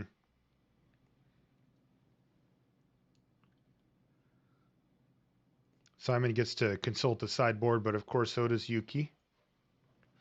Gets to bring his trying to stay alive here and force a third and deciding match. He's put himself in a good position to do so. He just needs to win this game or the next to make that happen. Gets to bring in his MVP here, the triple Crackling Drake. Drew all 3 of them in game 2 of the last match. Maybe do that again. The way that the games play out are just such that Yuki has to use removal on stuff before Crackling Drake, and then the last creature standing is a Crackling Drake. Right. And it's like 10 power in the air. And the thing is, this deck doesn't really have a lot of spot removal. It leans really heavily on those 4 copies of Fatal Push, right? You have the 4 Fatal Push, 1 Mortality Spear, but that's it. And you could eventually get to a point where you can cast the Meathook Massacre, but I mean, again, in order to cast a big enough Massacre to kill the Drake, you're going to need 6 mana. That's right. And I think a lot of games do play out where you do get to 6 mana. It's just what we saw in that previous match. He kept a bit of a risky hand in that second game, right, with the 1 land, and just, you know, could never get close to 6 lands. Okay, both players have submitted, so we're heading in to the second game. And let's see if Yuki Ichikawa can even things up. He likes his hand, gives a nod. Both players like their great openers. hand for This one's- both. Yeah, Simon's on the play here. He gets to lead off with a Delver of Secrets. It's really scary on the other side. Yuki does have a Fatal Push, though. Yeah, but Yuki's hand is equally as good. Wow. Goose into Trail of Crumbs, Goose, Lantern, removal. I mean, he's just kind of got it all here. And there's that Crackling Drake on top of the library again for the Delver of Secrets that will not be transforming it this time. He put it in the graveyard last time with a Consider. Exact same type of scenario here. He's looking at what else he may want to cast this turn. One reason to put cards into your graveyard is Griv Malavamancer. Yuki going, okay, if you flip this one too, I'm going to really do the math. I'm going to tell you the exact percentage you had, buddy. There's a Consider. And yes, he is going to put that in the bin. That's going to find Faithless Looting. Yeah, wants a removal effect. He found the replacement Drake again, too, which Okay. is the same thing that happened last time. Kind of funny. So does he want the Channeler or the Grim Lavamancer? He already has an active Grim Lavamancer. It's got to be tempting. Yeah, I think you're going to go with the Lavamancer here, right? It Yeah. forces the action here from Yuki. It's basically, if you don't have a removal spell, then your Goose is done. Your Goose is done, and it's not going to cost me much. And, you know, that graveyard's not going to get any smaller on Simon's side. He's going to keep dumping cards in. It's going to be up to Yuki to stem that bleeding with the Soul Guide Lantern he's got in his hand. But here it is, Fatal Push on the Grim Lavamancer, and this is exactly what Simon forced. There's Soul Guide Lantern. And that'll nab an Opt out of the graveyard. And then he can even Goose into Goose. This just gives him an extra one. Same situation otherwise. Delver is going to flip off of a pillar. Okay. We're going to have to see Faithless Looting here. The eyes closed, like, ah. Not only does it transform, but it's also a removal spell for one of the geese. It's tough. Couldn't have been an Opt. It's not too bad if you're Yuki because he's got the backup Goose, right? There are two in play. Right. Curious if we're just going to see Faithless Looting here, or if it's going to be Pillar plus Channeler, or the other way His around. hand is so good. He wants land. The other option would be to just run out Channeler into Pillar of Flame. Yeah. Channeler isn't... You're not going to expect it to be a 3/3 because of the Soul Guide Lantern in play, but it does help you kind of look at the top and make sure you do hit your land drops. Right. It could also force It could also force a Soul Guide Lantern sacrifice, right? Which is Mhm. something to consider because then you can set up for that Faithless Looting into Arclight Phoenix play. Right, because we haven't seen any Arclight Phoenix here from Simon just yet, so that could absolutely be a thing. Okay. Gonna keep that one this time. Okay, well, let's see how this works out. Going for the Faithless Looting instead. All right, and really valuing One that of the land. negate for potentially that Meat Hook Massacre.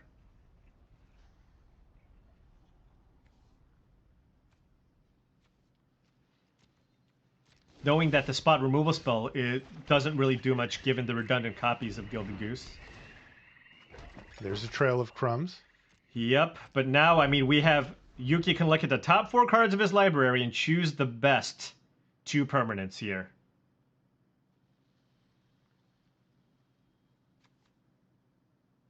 Still facing down this aberration, but has a decent amount of life to work with. Does he want a 4th land? Kind of. Yeah? It looks like he feels like he can afford to put it in the bin here. Yep. Okay. There's why. Yeah. So maybe land Fading Hope? Yeah, he does seem to keep that negate dear to his heart. Right. This does turn on the Channeler. So now we're chunking in for 6 at a time here. Is this enough to force Yuki to use the Lantern? I mean, given that Simon only has 2 cards in hand, it's pretty unlikely for Simon to recur Arclight Phoenix, right? Mm-hmm. So maybe you do want to just minimize the damage you take because you're getting set up here for the late game. You have the Trail of Crumbs. You have Gilded Goose. Yeah, let's see what Yuki does. Would save him 3 damage. Yeah, he can block Channeler, and yep, he's blocking Channeler, and he's going to sack the Lantern. And then the Channeler will become just a 1/1. And it'll bounce off the Gilded Goose.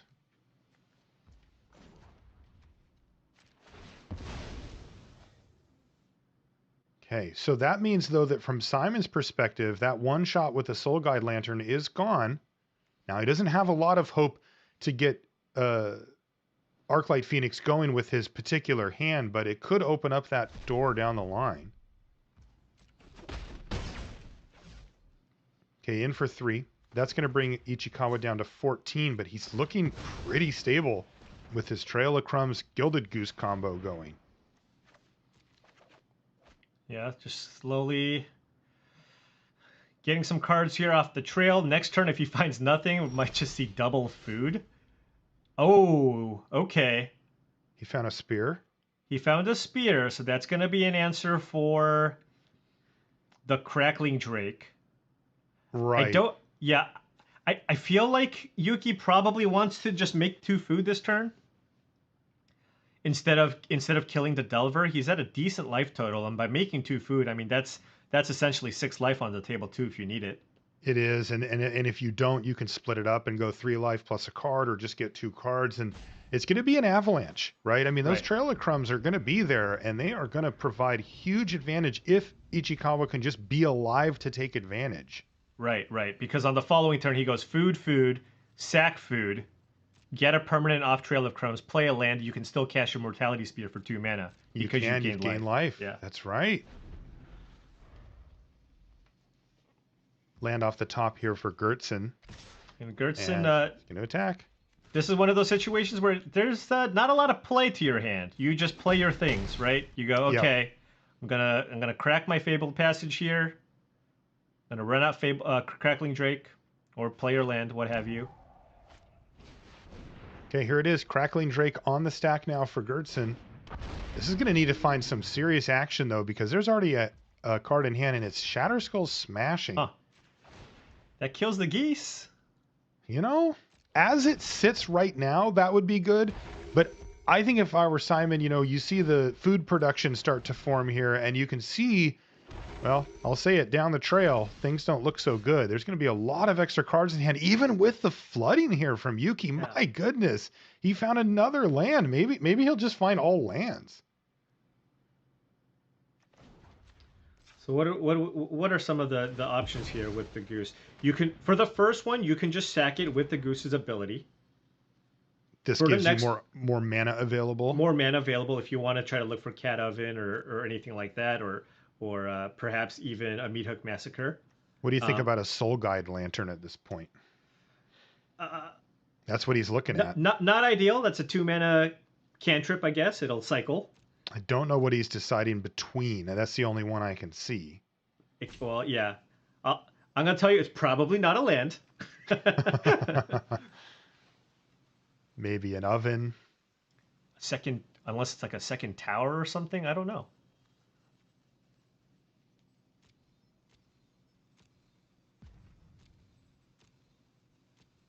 He's really pained at this decision. Now, I wonder if he's going to try to play around a counterspell here and go for the Mortality Spear main phase. Simon does have 1 copy of Negate in the sideboard. He did end up taking the Soul Guide Lantern, whatever the other option was. Now, Fading Hope could be interesting here, Paul. If he goes for the main phase Mortality Spear, I think Simon will be thrilled just to bounce his Crackling Drake to hand. Yeah, no, definitely. He'll get a card out of it. He'll get a scry one out of it even. Really curious what Yuki does here. The thing is, if your plan is to cast Mortality Spear anyways, I think you might want to gain the life here off the food, because that already gives you the cost reduction. And also then you can pay 1 for the trail and then still cast like you talked about before. But also have to think about when you want to do it. Well, He let Simon untap, so he opened up the door for negate, but I think there's only like one negate. Yeah. So he's probably Well, okay with it. Simon's so far done a pretty good job of drawing the last thing that he needs. So Yeah, Yuki sticking with the numbers and not falling for the the emotional side of things. Here's the trigger from Dragon's Rage Channeler. Wow, that's going to be Unholy Heat going into the yard. And another Channeler. not ideal because of the Soul Guide Lantern that you know about. Hmm. How about Delver? Okay. Too little, too late for a Delver? I don't think it's too late. I mean, if you can get it to flip, that is, of course. This is a big attack, too. Look at this. Coming in for 11. It's actually a lethal attack. So you block the Channeler. And Simon says, yeah, sure, let's go to damage. That would be great. Please? No problem. But we're going to see a food token sacrificed here. That's going to trigger Trail. 3 life more for Yuki, plus a payment, plus the ability to cast Mortality Spear for just 2. Did he miss? I think he missed. Oh, he wow. Wow, that He doesn't missed. happen very often. Yeah, and That Simon almost never happens. And Simon Wow. does have the mana here to bounce Crackling Drake. Oh, wait. Doesn't have mana to bounce Crackling Drake and replay it this turn. No, he doesn't. No.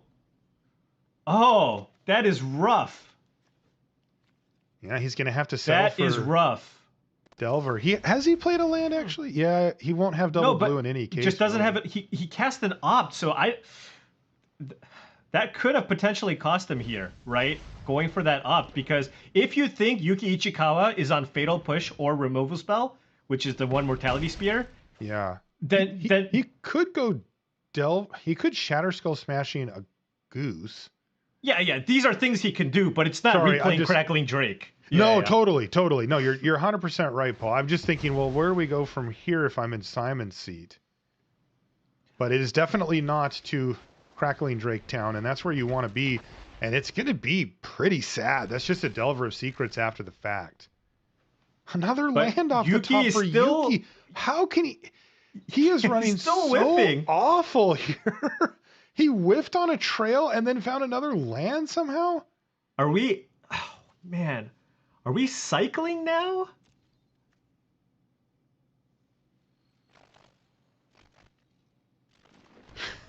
Man, talk about missing. No cat, no oven. And he's had a trail since what? Turn 2? Turn 2 trail. All right, so setting up for a big mana play here. Maybe even a Lurrus turn. Yep, that's what it is. Hey, this Shatter Skull Smashing. Probably gonna see it cast next turn, right? Get that Lurrus plus a Goose off the battlefield. And look at this, a Delver flipped as well. He's got 2 flipped Delvers now. Oh, and Yuki man. can't believe it. The Delvers are flipping on turn 1, and he's missing with Trail of Crumbs. And if he casts Shatter Skull Smashing or the Looting, that puts the sorcery. That gives him Delirium.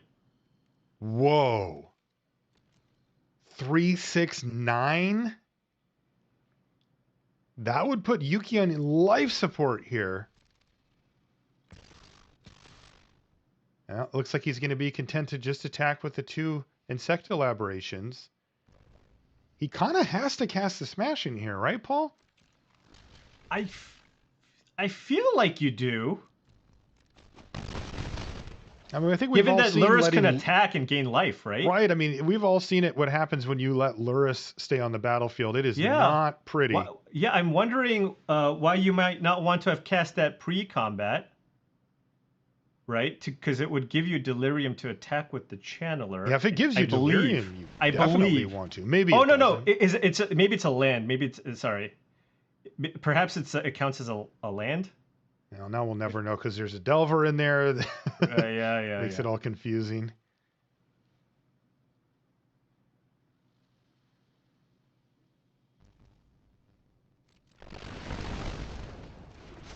Oh, you cut the Delver, actually. No, you were right. No, that was a 3/3. Okay. You were totally right. I was just doing a little sanity check for myself here. That was a misstep from Simon. I think he Yeah. didn't recognize that the Channeler would have actually been live and in the air. And you see a pause from here. Yeah, he's going to give the oops, Paul. You called that. Simon recognizes I could have got in for 3 more damage here. Sometimes that's the difference.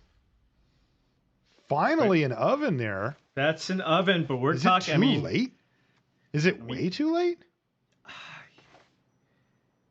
He can play an oven plus a still colony alive. garden. Yeah, he's not dead. Still alive. That Soul Guide Lantern also will shut off Delirium.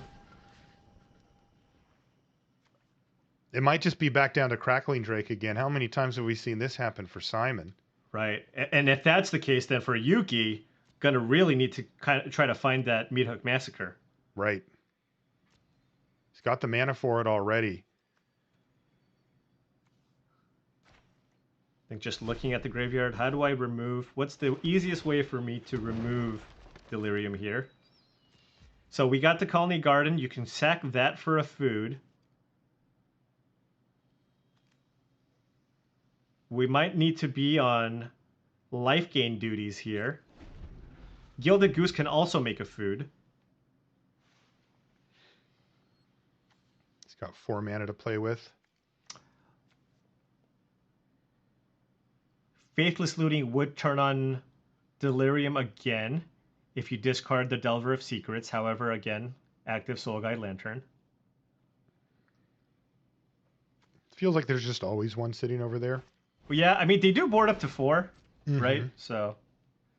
Okay, Dragon's Rage Channeler trigger is going to put Spirebluff Canal in the graveyard. And then Faithless Looting is going to resolve into Expressive Iteration and Consider. But look at that. Expressive Iteration or even just slam Crackling Drake. I guess he doesn't want to get swept away here, does he? And Dragon's Rage Channeler's back online. So he, again, life gain, maybe using the Soul Guide Lantern to shrink it down. It's kind of where we're at. And Simon definitely, wants to save that Drake if possible as the follow-up to that potential sweeper. Ooh, there's an Arclight Phoenix. Okay. What has he played this turn already? Just the... So you can put... This is the second spell, right? This is the Iteration and Faithless Looting. Faithless Looting, yeah. Right. Well, that means this is the third spell, right? Oh, no, yeah. No, this is the second. This is the Iteration. You're right. Right. Now, again, this is going to force Ichikawa. Oh, he can't... Wait, no. You can still flashback Looting if you really want. Yes. I wonder if Ichikawa wants to... Is there a window for him to just get that out of here too? I suppose not. Yeah, but you have to think that it's really likely that Simon would have found a spell off this iteration.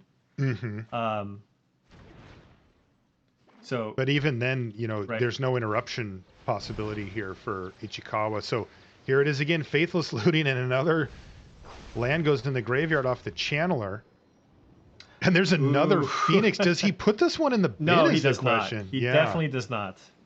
You keep that one in hand. Remember, 3/2 haste flyer still pretty good in this matchup. Yeah, especially with the life totals getting there, because now Yuki must use this Soul Guide Lantern to exile Simon's graveyard. That's going to nab a Faithless Looting. Is going to shrink down the Channeler and hit an Arclight Phoenix. So you can't ask for much more than that. But here comes the team once again. All right, so what do we have here? We're blocking a Dragon Rage Channeler. Is the Goose going to get in front of something too? Yeah, this attack from the Channeler is actually relevant, as at first glance it's like, oh, Yuki can just block with the Goose, but if Yuki wants to block an Insectolaboration with the Goose, then the Channeler can get in. Yeah, man, and Simon's hand is just 2 more giant flyers, and right now Ichikawa's on all lands. Just nothing but lands. He's going to have to make a food with this Gilded Goose and probably sacrifice the plant. Right, you can sacrifice the plant to the Witch's Oven. You can also sack the other creature to the Phyrexian Tower, as you're gonna lose both of your creatures here anyways. Yeah, so Tower, sack the plant, 2 mana, sack a food, gain some life, and find some meat hooks. And that's kind of a prerequisite here to surviving. It's another Trail of Crumbs. What's next? It's another land for Yuki Ichikawa. What is happening here? And what are we doing here? Just looking for the meat hook here? You could still find one. A cat, maybe? 2 looks at it, and it's a killed goose. Does that keep you alive? Yeah. It does keep you alive. It does. This is a lot of treading water here for Yuki Ichikawa. This is a lot of chump blocking and a lot of gaining life. So is Simon clear for takeoff with the Arclight Phoenix? Just throw it down and slam? Yes, he is. Yeah. Okay. So not dead still. Ichikawa can still has time here to find a massacre. I wonder how much damage he's going to take here, though, because that second Arc-like Phoenix draw from Simon Gertzen means he's going to have a hasty threat next turn. So this is going to put him to 5, but he's going to definitely sack 1 food this turn. It's going to put him to 8. Okay, after so he's everything okay. is said and done. Yeah. He can't have that many lands left in his library. My goodness sakes. 3 more in hand for Ichikawa. Just making it exciting. Going to go through all the geese. Yeah, I mean, cat would also be decent. Although it doesn't block the flyers, and that's the No, problem. That is an issue. Okay, Witch's Oven's going to get activated, make a food, bang, bang, in for 6, down to 5 goes Yuki Ichikawa. Yuki's up a game here in our second match. Oh, he looked happy. Oh, there it is. Finally found it. The There meat it hook is. Massacre. Gertzen has been preparing for this, though. Both in mental fortitude as well as his hand. He is nonplussed at this meat hook puts you massacre. up to 12. And then you can play the other Trail of Crumbs if you want. So a lot of life here to play with now for Yuki Ichikawa. Now, if Simon decides to promise, or if Simon just decides to slam Crackling Drake, I mean, how big is that thing right now? Oh, it's huge. It's got to be huge, right? Huge, yeah. I bet you Simon's pushing halfway through his library at this point. It's probably lethal. Yeah, but that was definitely the card that he was looking for. Finally found it. So, you know, game's certainly a lot closer now. Yuki's on the verge of being able to turn this one around. There's an Unholy Heat, not really what he wanted to see. So here it is. Yeah. Crackling Drake. It is 13 power and another Arclight Phoenix. So there's 3 Arclight Phoenix left, right? Right. So what is he going to do? Is he going to sack the plant to the tower, then sack a food, go to 15, get a permanent off this Trail of Crumbs?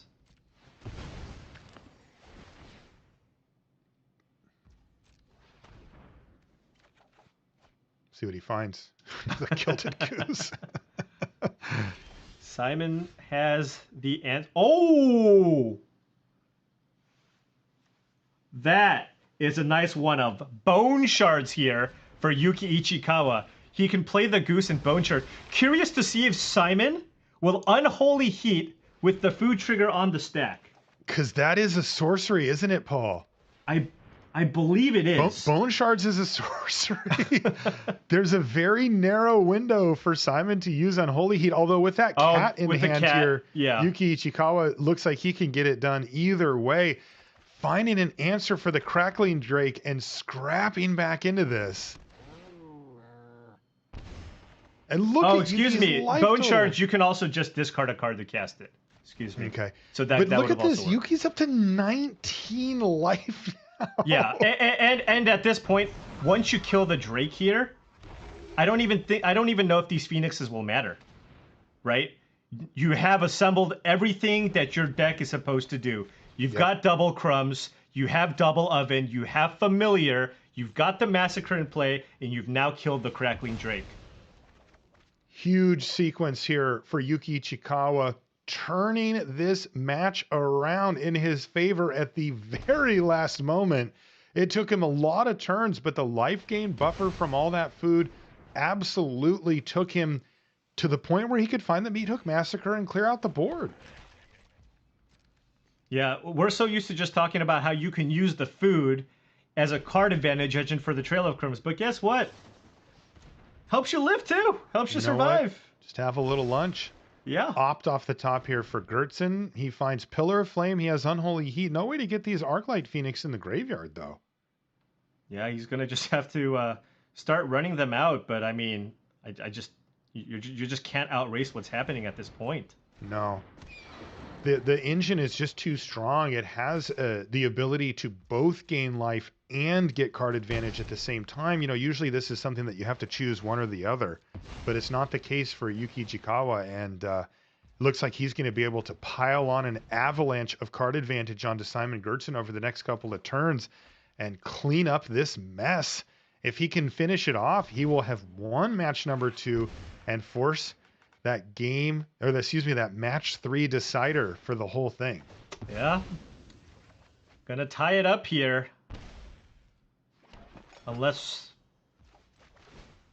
I guess, the third Crackling Drake, right? Yeah, that could help. Might not even be enough at this point. I mean, Simon's down to 10 now? Mm-hmm. And plummeting quickly. And every oven interaction with Meat Hook Massacre in play is 2 damage. Mm-hmm. Unholy Heat's going to take advantage of a little timing here. It's another damage, though. Down to 8 goes Simon Gertzen. Up to 19 goes Ichikawa. Yeah, just now you sack a food, deal a damage, draw 2 cards. You have all the mana in the world.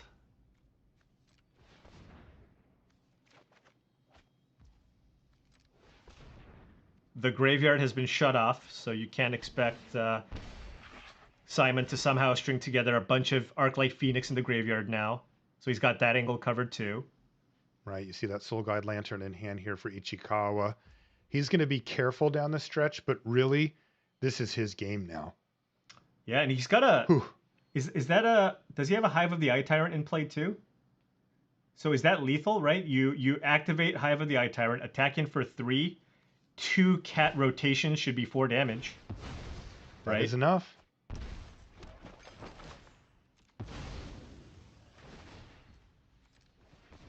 And now Ichikawa could just go through the motions down the road here. He's got Trail of Crumbs, he's got cat, he's got oven, he's got another oven, he's got another cat. He's just doing it all. You see Simon Gertzen falling down to just 4 life here. Yep. Make it 3. Bring back the cat. There's the Hive of the Eye Tyrant jumping up into the red zone, and it's going to attack for the win. And that means that match number 2 goes to Yuki Ichikawa, as he's able to barely survive that onslaught in game number 2. Game 1 was a breeze for Yuki. Game 2, he really ran horrible with all of those lands and finally found what he needed with the Meat Hook Massacre there, Paul, to get the job done. And he's still very much alive. You know, Simon thinks it's a 70-30 in Yuki's favor, and they're going to play a match to decide it. Yeah, and you finally really got to see what this deck can do, right? You can have those ideal starts like the way Yuki played game 1, and it's almost unbeatable. There's really not much the Phoenix deck can do. And at the same time, I mean, with all the food that this deck can generate, it can just hang on, survive until you find what you need and stabilize. So, I mean, just the deck just really proving how resilient it can be and why this is such a tough matchup for the Izzet Phoenix deck. That's right. We're going to have to see if Simon can pull it out or if Yuki Ichikawa can continue his winning ways after having picked up that second match. We'll be back with the decider after this break.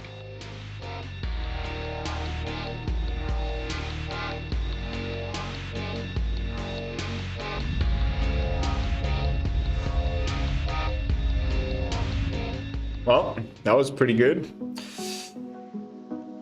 Which former Rookie of the Year qualified via Magic Online for the Innistrad Championship?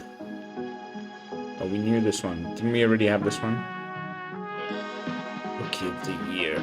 No idea, man. No idea. Yeah, that was crazy. That food deck is disgusting. Basically, it's like they got rid of the devil, so then it doesn't have to be Jund. So the mana base is a lot better, and then they put in that squirrel, which gets bigger and bigger. And then they just replaced the devil with Meat Hook Massacre, which does the same, like, you know, pinging every time you sack something. So then the cat oven thing with the Mituk massacre. It's disgusting. I used to hate it when cat oven was in standard. Man, those days were horrible. I even used to play against cat oven in paper. Horrible times. How many keywords are referenced on Innistrad Championship Blood Cursed? Oof, it's the full amount. So I mean, I don't know. Death Touch, Double Strike, Flying, Vigilance, Trample. Indestructible. Is it like even indestructible? Hexproof.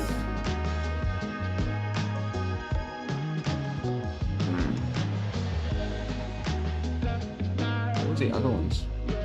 Whoa, huh? Haste. I forgot about Haste. And Reach and Menace. Bah, that was stupid. Of course, I should have known that stuff. It shows how late it is, guys.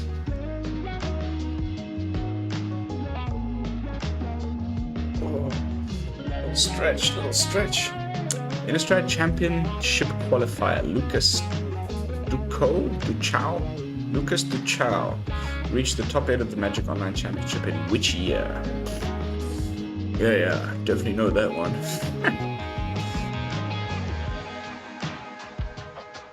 2014. This because Magic Online is old. Oops.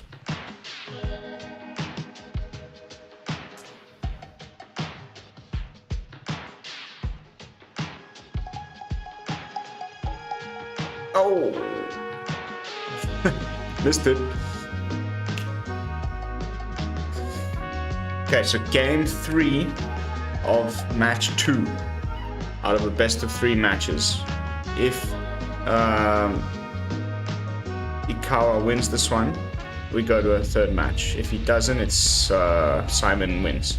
Hey everybody, welcome back to coverage of the Innistrad Championship. We're giving you all the value here with our championship match. We are tied up 1 match apiece. I've got Monty DeVuti and Corey Baumeister here. We want to give you as much content as we possibly can. Thank you for cooperating, players. Monty, when we came into this matchup, Simon said it was 70-30 not in his favor, but now they've got 1 match apiece. Do you think that's still true?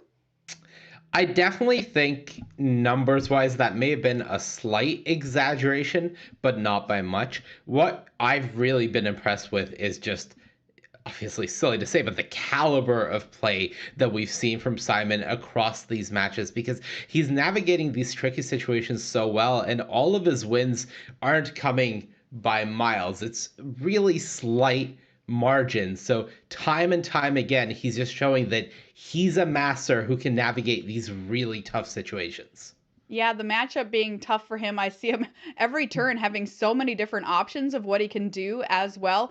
I'm sure I would always make the wrong decision in that situation. And Corey, too, we're like, we've been here all day. We've been doing this for 3 days. We're tired out. Can you imagine what the players must feel like right now? You've been in some tough tournaments. Talk to me about what they're going through at this moment.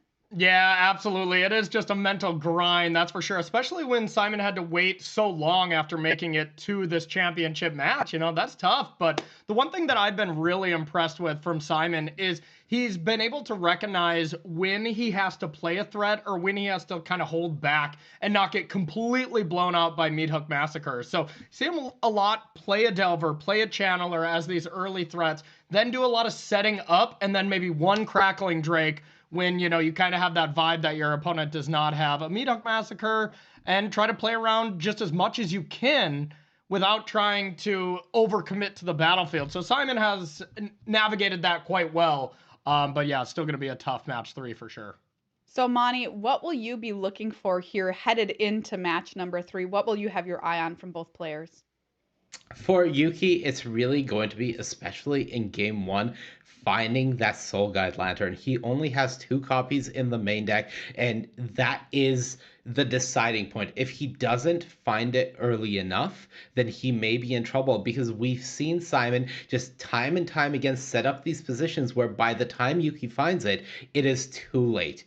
On Simon's side, it's all about having that early pressure. He's going to need a turn 1 Dragon's Rage Channeler. It's all about making sure that he's on the board, he's in the graveyard, and then activating those Phoenixes before that Soul Guide Lantern is found from Yuki. Yeah, that's a really good point, Monty. Stuff to look out for here coming up in match number 3. Corey, I want to ask you about the way these decks have been playing out and players practicing beforehand. How much of it is down to play patterns, realizing this is what I normally do in this matchup and this is how I do it, versus being flexible based on the decisions your opponent is making? You know, the one thing about both of these decks is they're incredibly proactive and powerful strategies. So it really is kind of about reps. You know, we see a lot, especially from Simon's side, since we've been looking at that a decent amount. Turns when we kind of think he should go for it, or it would make sense to go for it, to like try to hit that extra 1-drop, discard some Phoenixes, bring them back and stuff. You see him being very conservative, playing Expressive Iteration, guaranteeing he's going to bring back Phoenixes the next turn, just recognizing when he's not in a rush. And same thing with Yuki, just recognizing where he has to get aggressive and start trying to find stuff really, really quickly, like that Meat Hook Massacre there at that last game. That was huge, that tipped everything into his favor. So I would say, since they're both very proactive decks, they're trying to do their main thing, but with small adjustments as they learn the matchup throughout their play.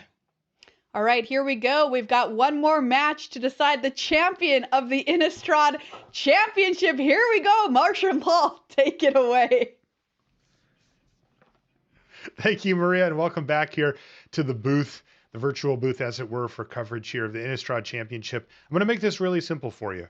We've narrowed it down to just one match. That's going to decide our champion. It's either going to be Simon Gertzen or it's going to be Yuki Ichikawa.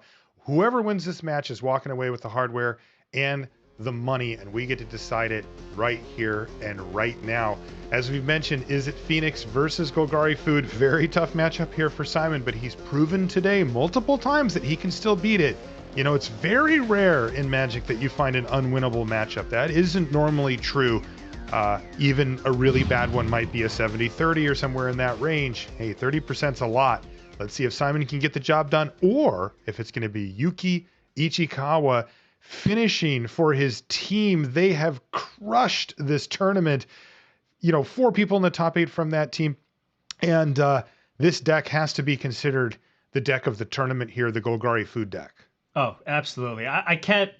I'm trying to think the last time there was a deck this dominant. I mean, it might have been the Jeskai Mutate deck that they played and put almost 3 people, over, into the World Championship. In the gauntlet, but it's the same team. It's the same team. This is the #1 team right now, period. I mean, they have absolutely dominated that gauntlet event and now this as well. Okay, let's get underway here in our deciding match. It looks like a mulligan to 6 here for Gertzen, but he does have Dragon's Rage Channeler to kick off his campaign. Not an ideal hand here for Simon. I mean, you're just kind of Ox. You're just kind of hoping there's a target here for the Pillar of Flame. You just want to cast your spells, but that other hand that Simon had, it had the pieces, but it really, he had a land that came into play tapped. And that was a big thing. It was just a little slow. All right, well, Pillar of Flame to kill a Cauldron Familiar. Oh, that's almost perfect. Never see that happen, Paul. It is very rare. Remember, Pillar exiles, so that Familiar is good and gone now. Land, attack for 1, go. That for Simon. That expressive iteration was exactly what Simon wanted to see here. Beautiful expressive iteration sitting on top of the library. That can turbo him forward into this game. He's going to cast it. Get a Surveil. Ooh, it's an Arclight Phoenix. Yeah. There's already a Soul Guide Lantern on the battlefield. because there it is. There for always whatever seems to reason be in this one. match, there's just one all the time on the side for Ichikawa. Right. So This is game 1, by the way. It should be right. worth noting. This is non-signboarded, Paul. So, Yeah. it's a main deck card for Yuki. Yeah, I mean, we've seen other mid-range decks play this, right? It's not the biggest cost in the world to put 2 copies of this card in your deck, and especially when you're playing the Golgari deck with Trail of Crumbs, finding removal effects that come in the form of permanents is extra valuable. I imagine Simon wants consider and is putting the pathway or the fabled passage away.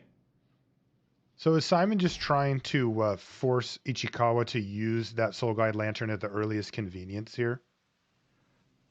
Yeah, he wants to basically try to string together enough spells where that Arclight Phoenix will trigger. He won't be able to do it this turn. Oh, wait, interesting. Does Simon...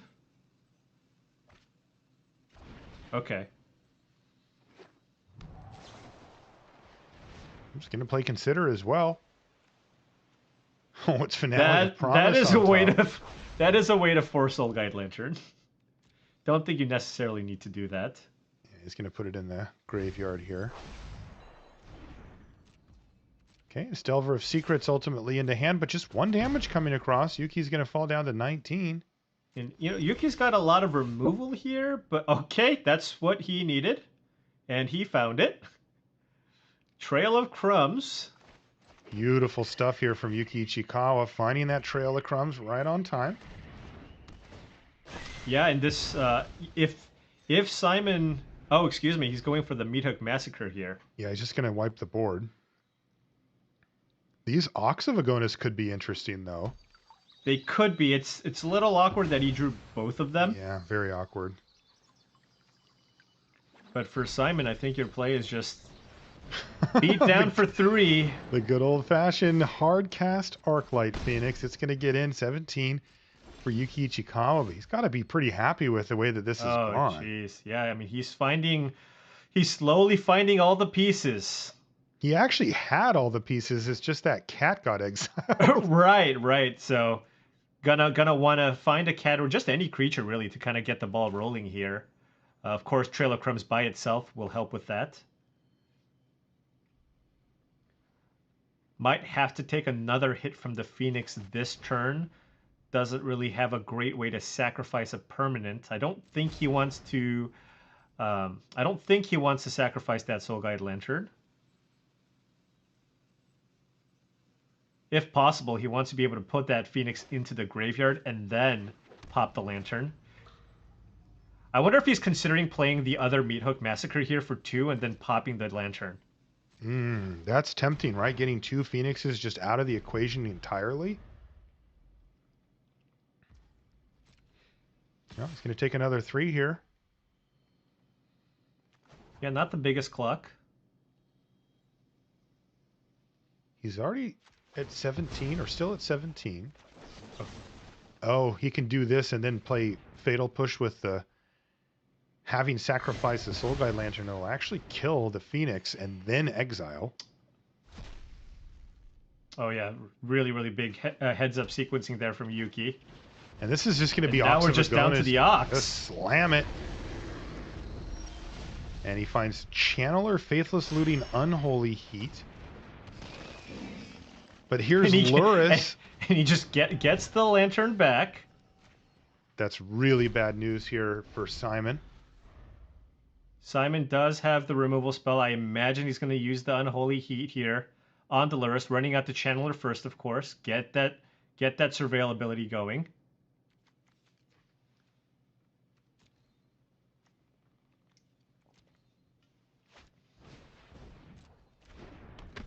Channeler's on the stack. Now Unholy Heat to kill Luris. But this is why Luris is so good. It must be killed, and even if you do, it already got value. Ooh, Simon's considering keeping this. Yeah. Delver. Maybe just feeling like he needs as many threats. Nope, he's going to put it in the bin. Okay. And he gets a crack for 4. It's hard to imagine that this Ox of Agonis is going to be able to make a lot of headway on the life total, but an attack for 4 is nice.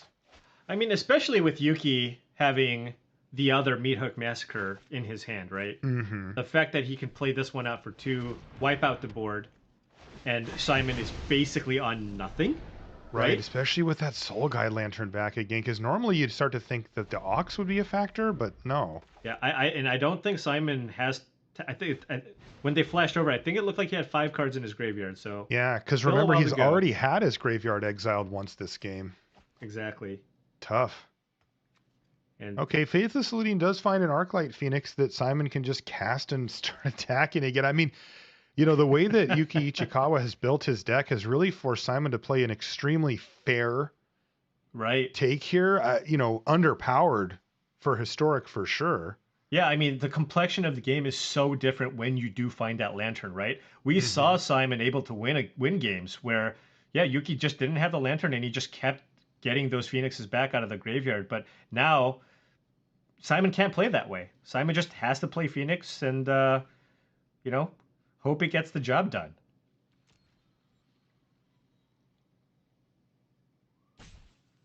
He's considering discarding. Okay. All right, so we're on the Force Lantern plan again here. Now he's going to change his mind, it looks like. Okay. Oh. Doesn't have enough. Did he miscount? Yeah. Yeah. It's 8 other cards. It's 8 other cards, which is really unfortunate. Yeah, I think he that's thought he super could tough. play the Ox. He did. Because if you can get it to that point, you can put it on the stack and escape, and there's no response window for Yuki. But it has to be enough to do it, which is why Yuki let it happen. Yeah, and if Yuki can find a way to kill this Phoenix and then exile the graveyard, that'll put Simon on just actual nothing. He'll literally be out of... Yeah, have no cards in hand, no cards in graveyard.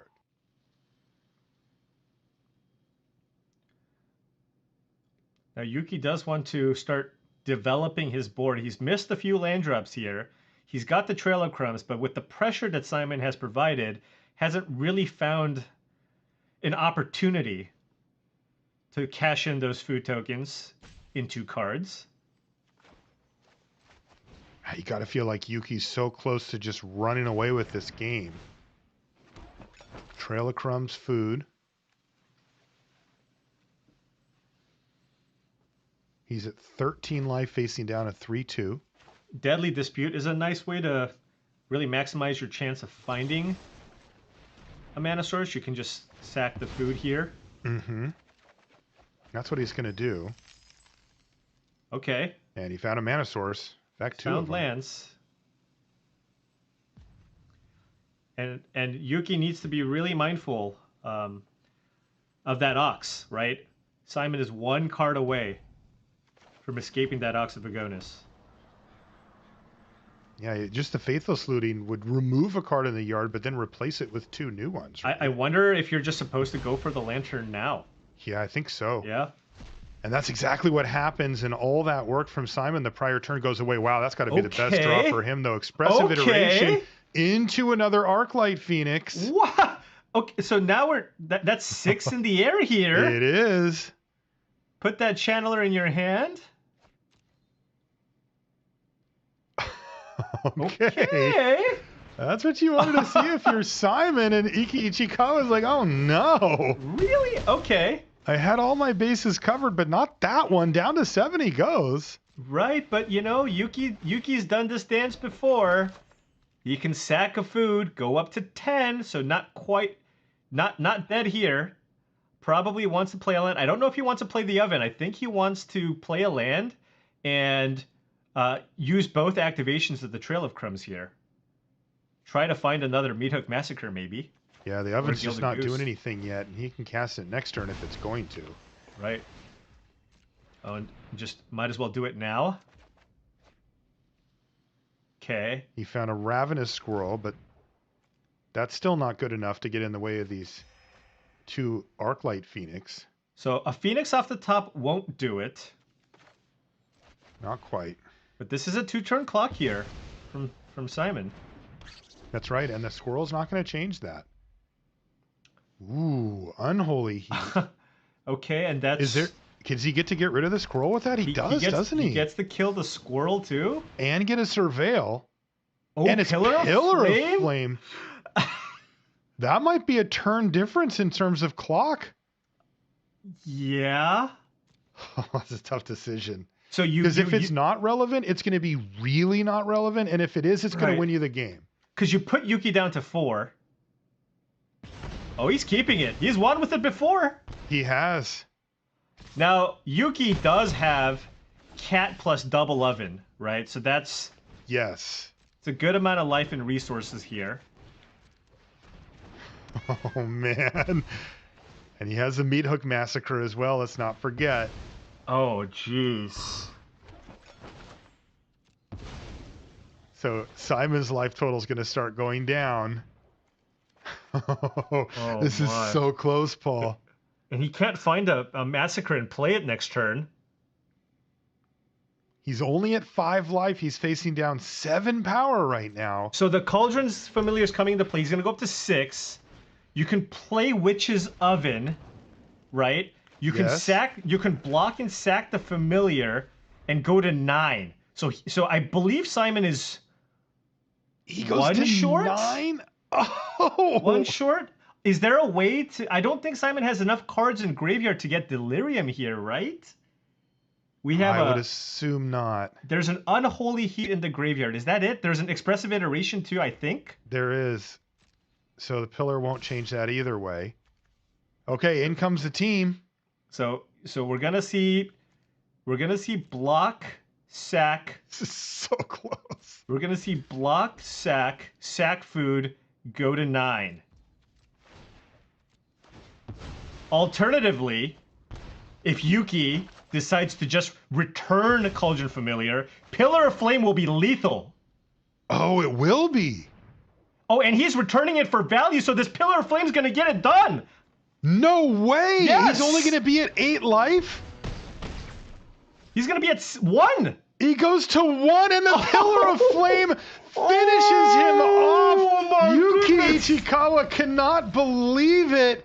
He could have played around it, but he didn't, and Simon Gertson, as always, a cool customer, picks up game number 1. Flame. Pillar of Flame. I mean, because Simon kept that on top. He saw that Simon, right? He saw that Simon topped that, and he's trying to think, what was it? What did you keep? It probably wasn't a cantrip spell because he didn't play it before he attacked. What could it have been? It wasn't Simon a Phoenix. in this Pillar of Flame is just unreal. He just kills people with it.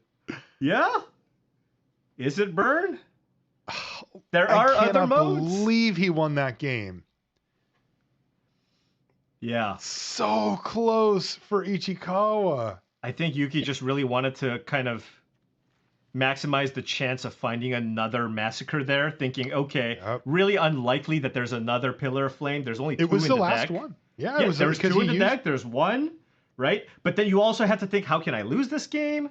But, you know, one of the avenues that you lose is you don't find the threats that you need off the Trail of Crumbs, right? There's exactly 1 card in the deck that kills you right there, right? That's right. You go down to 1. There's only 1 direct damage burn spell left in Simon's deck. And you have to remember that from Yuki's, you know, it's easy to sit here and think, oh, he could have just gained the life and lived. Why didn't he do it? But he also had to come up with a plan. Look, if all he did was live for the turn, he's dead the next turn. He still needed to find stuff. You know, it's a tough beat, but I think that that's what he needed to do there. Oh man, Simon just coldly fires off that pillar for the win. That keep. That was gutsy stuff there from Gertson. Game 2 incoming. We are in the deciding match. Simon is 1 step away from becoming your Innistrad champion. Remember, he won Pro Tour San Diego back in 2010. This would be another win on his resume if he can win this game or the next. As for Yuki, he had a great run back in 2013, 2014 with multiple top finishes, bursting back on the scene here, and he'd love to put a cherry on that sundae and make it a trophy. Oh man. How do these openers look, Paul? I know this is like an arena event, but is there some way he can find that pillar of flame and frame it somewhere?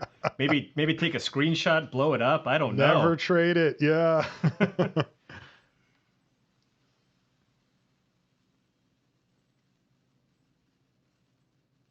Simon has played the more aggressive version. You know, we noticed that he's played the Delvers as well. Those are not necessarily stock for the list. And Simon's got 4. All right, here we go. Right. Faithless Looting. He's got an easy discard with the Arclight Phoenix. And for once in his life, he's not going to see a Soul Guide Lantern unless one comes off the top of the library here. And of course it does. You're a prophet. What is going on? He just never doesn't have it. I mean, Simon's had to play this entire 3-match stretch just with his graveyard under duress the whole time. Yeah. I don't think you're going to see Yuki play it this turn just because there is no way to get Phoenix into play on turn 2. Right, no free spells here. But I mean, Yuki's hand is really nice here, right? He's got you have Deadly Dispute with double Squirrel in play, and you have a Ghast to sacrifice. So Simon can't even run out this Dragon's Rage Channeler. You can sack the Ghast and give it -1/-1. That's right. Simon with a little bit of a clunky situation here on his hands. He can either play Channeler or Expressive Iteration, but he'll basically have to use Iteration as a card selection spell because he just basically gets to take one of the top 3, put it into his hand. He's going to do it, though. He doesn't want to leave that mana fallow, and it actually worked out okay for him here. You got to consider.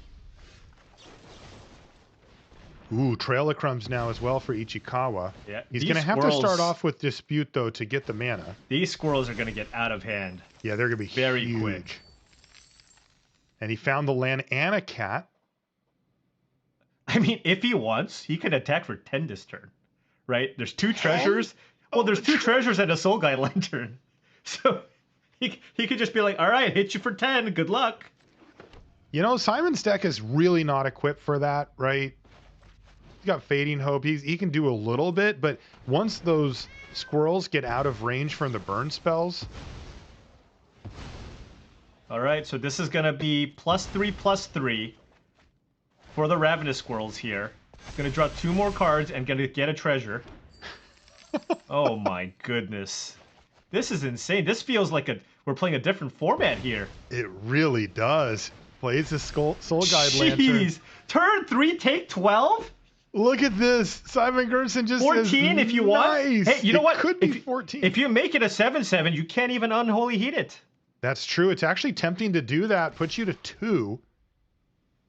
Yeah, he's thinking. He decides against it ultimately. Down to 4, 2 lethal threats, and another Expressive Iteration certainly is not what Simon wanted to see off the top. Yuki Ichikawa, yes, a very tough loss in the first game there, but looks like he's having none of it here in game 2 as he picks up a turn 3 victory over Simon Gertson. And now we're going the distance, Paul. It's always like that with us. Got to go the full length. It's going to be one single game to decide our champion. Last game of the last match. Simon Gertson here, if he wins, has a chance to put 2 trophies on his mantle of these top level events here. So few people have that, you know. Yeah. Set Championship, Mythic Championship, Pro Tour level events. Yeah, winning 2 of those is extremely difficult. Yeah. Unless you're really, really short list. He's going to be on the play for this deciding game.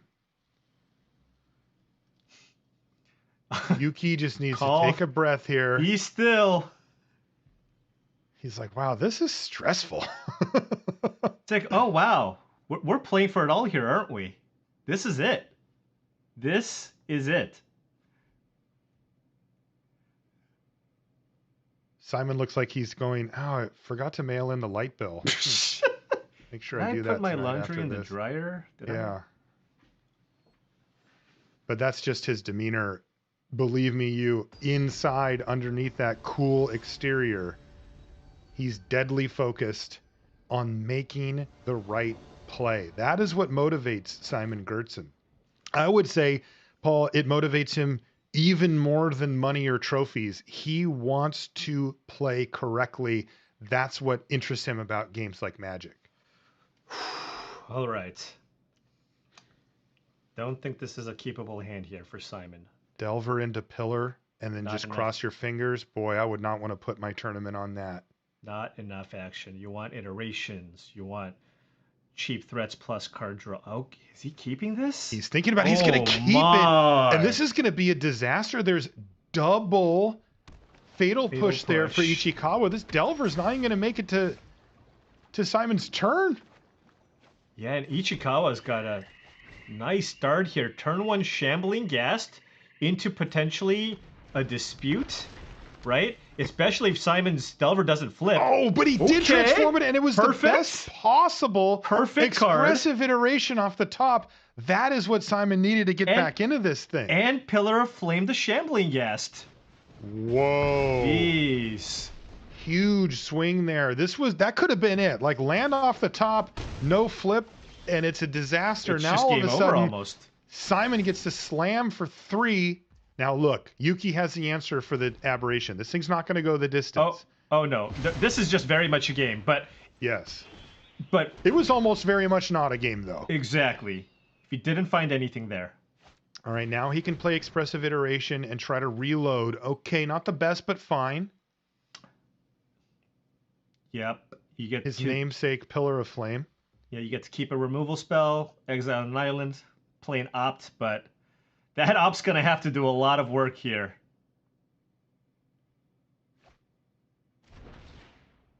Now, maybe he's just gonna send this plant Okay. into the salad bowl. That's what he's gonna do.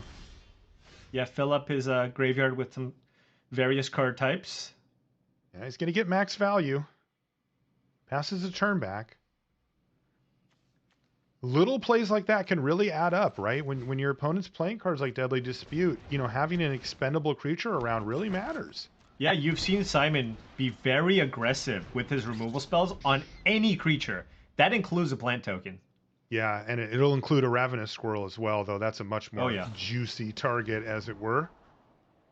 Another Delver. It's interesting, Paul, because he definitely wants a threat, but is that the one? I mean, so slow. We're kind of at the stage where you just want a bunch of Crackling Drakes. Maybe just more expressive iterations. Ooh, okay. Wow, I mean, can you imagine if you can just find a couple of Phoenixes here? Pillar of Flame the Squirrel, get in for a bunch? Okay, there's no Phoenix. Still alive. Oh, jeez. Still alive here. Oh, jeez. And, I mean, Yuki is very happy until he sees this other Faithless Looting. Yeah, he's going to have to hold his breath. Simon's got to go for it here. I mean, he's got nothing. He really does, and he finds 2 more and a lands. miss.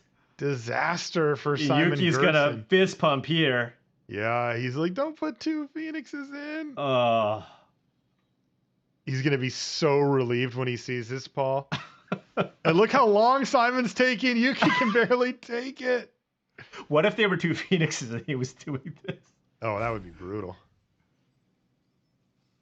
Land. Love watching Yuki's face during all of this. So He animated. gave him a little round of applause there, but still, it will be Pillar of Flame to take out this squirrel and leave the board empty, but Simon's in big trouble now. He has only Fading Hope with +2 Faithless Looting in the yard, nothing else going. This Deadly Dispute's going to basically draw 3 cards here? Yes, and one of them's going to be the best of the 2, assuming that permanent. And Simon's down to just a Fading Hope. Yeah. Jeez. Yeah, we talked about that earlier in the tournament. Fading Hope is sometimes aptly named, and that could be exactly where Simon is at right now. His hope fading on that second championship trophy. Because look at the difference between the hands here. Yeah. Ichikawa's hand is loaded. Simon just needs to string together some Crackling Drakes. That's I think where we're at right now. Yeah, try to top deck a Crackling Drake or looting into one. Because now there's 2 Trail of Crumbs. There's another land off the top. All right, Faithless Looting. Let's go. He finds Grim Lavamancer and a Delver. So probably pitching a land. Is it just time to discard the Fading Hope? Possibly. And just run out the Lavamancer? Yeah. Or even the Delver. I mean, Yuki's hand, previously, it's been an issue for Yuki just because he hasn't had enough removal spells to deal with all of Simon's flyers. But he's got the answers to everything. Yeah, right? He's got card drawn removal. That's really all he's drawn this game. He just, yeah. It's so crazy, too, because game 2, he was just this Golgari Death Shadow deck, right? Just attacking for 12 on turn 3 or 14. And now he's just a control deck. He's just got all the removal spells. Playing the rock. And there's a Witch's Oven going into hand. There's another squirrel. Look at this action here from Yuki Ichikawa. He is putting a beating on Simon Gertzen, and he doesn't have a creature on the battlefield. Yuki, just the important thing here, stay above 2 life. That's all I'm going to say. That's your advice to Yuki? That's my professional advice. I would also be thinking very much about that 2 life threshold if I were in Ichikawa's. See, the good news is he's at 11. And if he wants, he can kill this Delver and just take nothing. So what is going through Yuki's mind now, right? He recognizes, look, I've got 7 cards in hand versus your 1. I think he has to start be thinking like, this is mine to lose, right? Yeah, no, that's exactly what he's thinking. He's thinking, how can I mess this up, right? What is the worst possible thing that can happen? I am so far ahead. I'm going to try my best to play around everything. I'm in no rush to try to kill you. I'm just going to continue developing my resources, developing my boards, and make sure that I can't lose to 5 top decks in a row. That's what he's thinking about. Yeah, he has the luxury being this far ahead of playing around multiple card sequences, which, you know, normally in a game of Magic you don't, right? You have to say, well, if you get those sequence of cards, then I will lose the game and I'm going to have to accept that. But here, Yuki's just stacked hand 6 cards. He's ahead on every metric here outside of life. Yeah. Ox of Agonis could be an excellent card to find here. Okay. Because Yuki doesn't have Graveyard Hate. Faithless Looting shows Shatter Skull Smashing Delver to join the Fading Hope in hand here for Gertzen. Yeah, and this is just not going to get it done here. Yuki's got 3 removal spells. Man, everybody at home in Japan has to just be screaming for Yuki right now. They have absolutely crushed this tournament. Not only this team, there were 5 Japanese players in the top 8, 4 from the team. It's unbelievable the performance they put up here. I mean, yeah. Let's just say Japanese Magic is in a pretty good place right now. Yeah, I mean, to me, they just got the whole world on notice. We've got the world champion, and Yuki Ichikawa is very, very close here to becoming our Innistrad Championship winner. Going through the motions. He's got a Ravenous Squirrel that's getting bigger and bigger. Dragon's Rage Channeler, kind of the last hope here for Simon at the moment. Oh, a second Ravenous Squirrel now. Plus a Witch's Oven. Oh, jeez. This deck can turn it around so quick, can it? I mean, it sure can. 6 power on the battlefield, and those squirrels are going to get completely out of hand. Simon's considering, do I need to use Fading Hope on one of these squirrels to stem the bleeding and I can augment my draw step? Feels to me, Paul, like the only option is for him to string together the Crackling Drakes like you mentioned. And if you take a look at Yuki Ichikawa's hand, he's got that covered. Yeah, I'm thinking Fading Hope, Ravenous Squirrel, put Ox of Agonis on top of your library, put that into your graveyard, play the Ox, and still probably lose, but hey, you have a chance, right? Okay. He's going to draw his card. It's an Arclight Phoenix. He does have Ichikawa down to 11. It's just those squirrels are going to be so big that they can survive the Meat Hook Massacre where Simon's stuff will not be able to. In comes the Dragon Rage Channeler, and that means that Arclight Phoenix is going to be home here. Witch's Oven sacrifices the Goose. The old defensive Arclight Phoenix. He may just have to cast. I mean, he can do that or play the Fading Hope. Right. I don't think 1 squirrel will be enough to kill him, but I wouldn't put it past 2 squirrels to kill him. Oh, yeah, that makes sense. He probably boarded out the Oxes given the 4 Soul Guide Lanterns, right? But I don't even know if that's an out. Possible. Yeah, it's definitely possible. But yeah, I mean, Yuki's got basically all of his bases covered and is really close to just even. You know, I mean, this is a 2-turn clock here for Simon. I just can't believe this performance by this food deck, by that team. Yeah.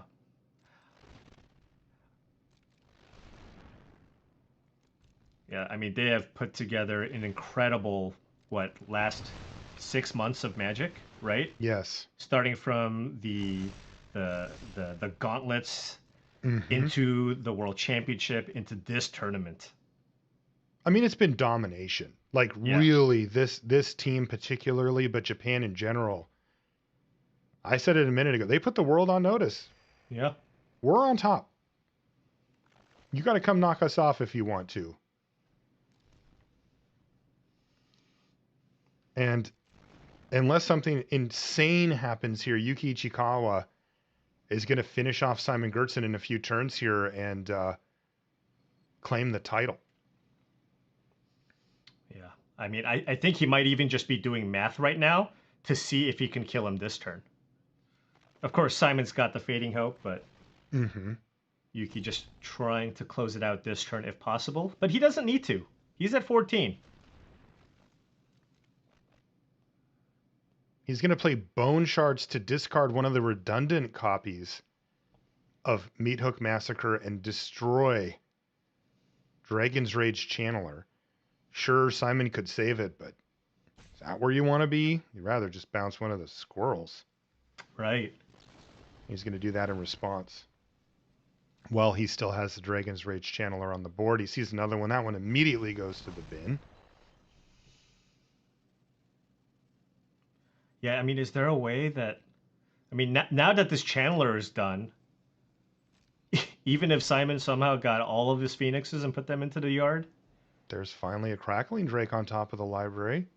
Yeah, but this just feels too late, doesn't it? It just has to be too late. I mean, you can grow your squirrel to be bigger than a 4/4 and then just run out the Massacre for 4.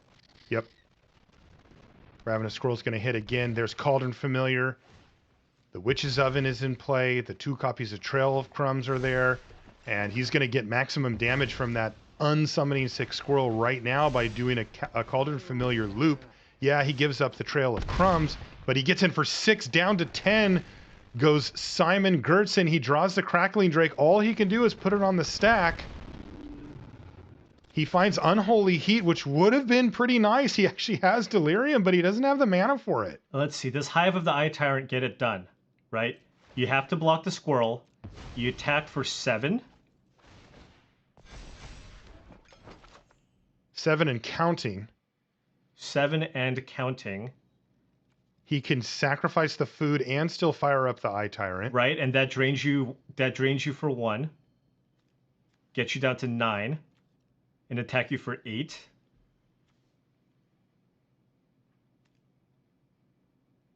Oh, this is really close. Yuki Ichikawa on the verge of victory. His squirrels are now 8-8 and 5-5. He's going to activate pay for the Trail of Crumbs. Get the Cauldron Familiar back. He found Colony Garden. Oh, and is he... Oh, and then he just plays a Meat Hook Massacre. No, he can't do that for 4, can he? He can. Yes, yeah. He can. So he can do Meat Hook Massacre for 4. Now, that won't quite give him lethal here, though, right? He's going to be 3 short. 3 short, okay. Huh. And he passes the turn back, but what can Simon possibly do here? There's nothing he can do to survive the onslaught of value from Yuki Ichikawa. He can fire off... Oh, he finally found the cards that he wanted, but it's just too late. Unholy Heat will kill one of the squirrels, but Simon's down to just 2, and you see that Hive of the Eye Tyrant hiding back in the land slot. This is going to be good game, and your champion is Yuki Ichikawa from Japan with an unbelievable finish. Congratulations, Yuki. What a run from these players from Japan. He's going to take a moment to celebrate here. He really was just the spearhead on the weapon of choice here. This Japanese team demolished the competition, and you know what? This food deck was a big part of why. You are the champion. It's probably coming to himself. Oh, Simon. Great run here by Simon, of course, as well. Incredible run by Simon. Awesome to see him back in the high-level feature matches, just one game away from a championship. But ultimately, it's Yuki Ichikawa, your Innistrad Championship winner. And, I mean... Wow. So impressive. Yeah, so incredibly impressive. And I mean, honestly, they just broke it, right? They did. Coming into this event, they broke it. They had the deck of the tournament, and they just obliterated the field with this Golgari food deck, and just so impressive. And you know what? It's one of those things where, hey, look, if you're from anywhere else, we need to get together and catch up. Japan is a couple of levels ahead of everybody else in competitive Magic right now. So big congratulations here to Yuki. That's right. And it wasn't just the win from Yuki that did it. It was the performance by the whole team and, frankly, the whole country that really put an impressive mark on this tournament. You know what? Corey is with our champion, Yuki Ichikawa, right now. I am here with the Innistrad champion, Yuki Ichikawa. Congratulations. Thank you. Yes. So, drum solo, we like it. Okay, how does it feel to be the champion? そうですね、サイモン・ゴーテンさん、もうめちゃくちゃプレーうまくて、デッキも強くて、なんかもう3マッチやったんですけど、もう2ゲームぐらいもう勝ったなってところから負けたんで、まあ、本当に最後、まあ、勝てると思ってなかったです。本当に嬉しいです。はい。So Simon's been playing really skillfully with a very good deck, and I thought I won a game 1 or 2 times, and on the same game I lost that one. So I didn't expect to actually win, but yeah, I did. So I'm very happy about that. Yeah, it was an absolutely crazy grand finals, I must say. Okay, so when did you first think that you could kind of win this whole event, if at all? そうですね、3ゲーム目の、ゴーテンさんがフェイスレスルーティングを、まあ、早いターンにプレイしたんですけれども、まあ、それで、まあ、打てども結構2回か3回打ったと思うんですけど、そのフェニックスが全く落ちなくて、まあ、これもしかしていけるかなって思いました。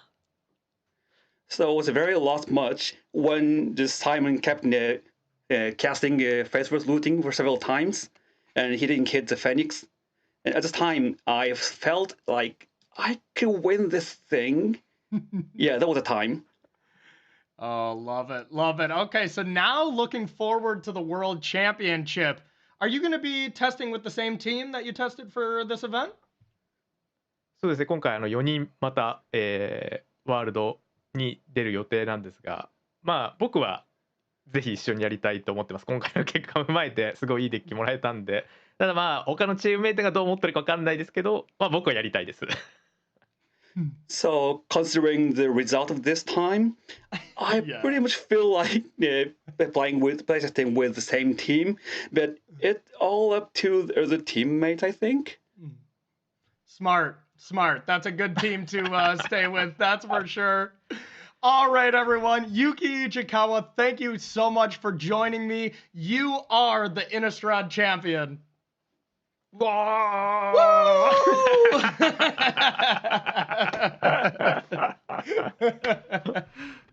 Oh, incredible stuff there from Yuki. You can see the joy on his face as he begins his celebration. And of course, charismatic fellow as well. He does streaming in Japan, and you can see that it really shows there. Great stuff from everybody down in the feature match area. Paul, great job in the booth for Paul Chiana, Marshall Cycliffe. Let's send it back to Maria in the news desk. Hey, thanks so much, Marshall. What an epic end to our tournament. Congratulations to Yuki Ichikawa. You are our Innistrad champion.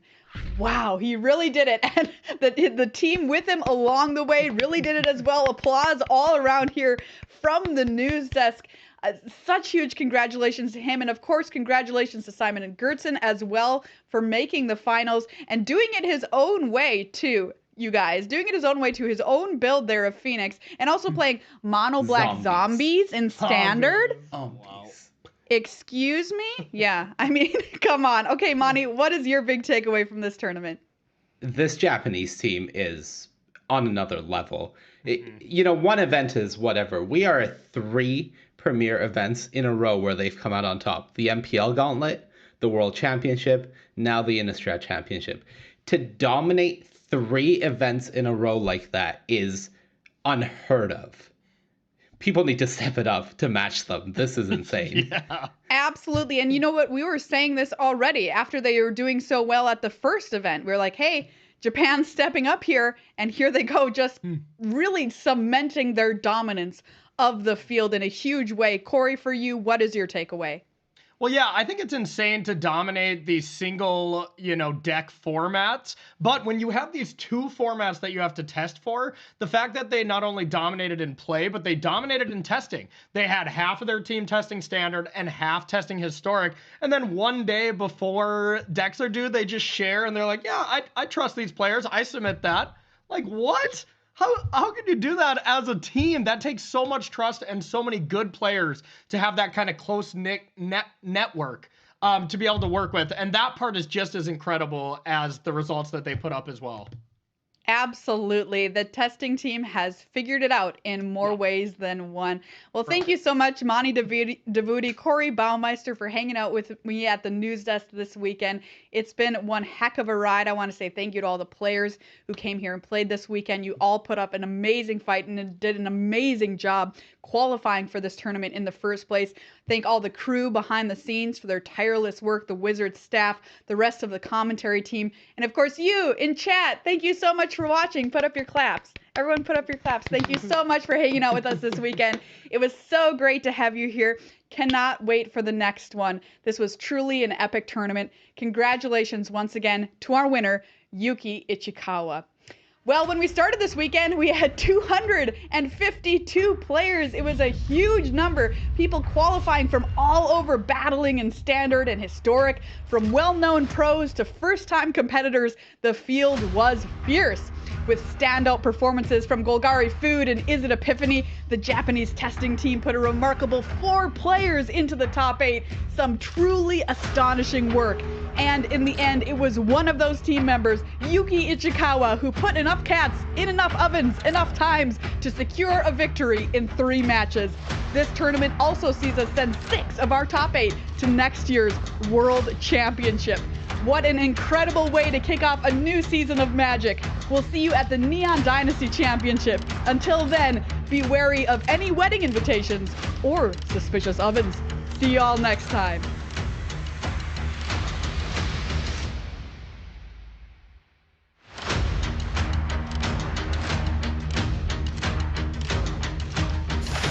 All right, guys.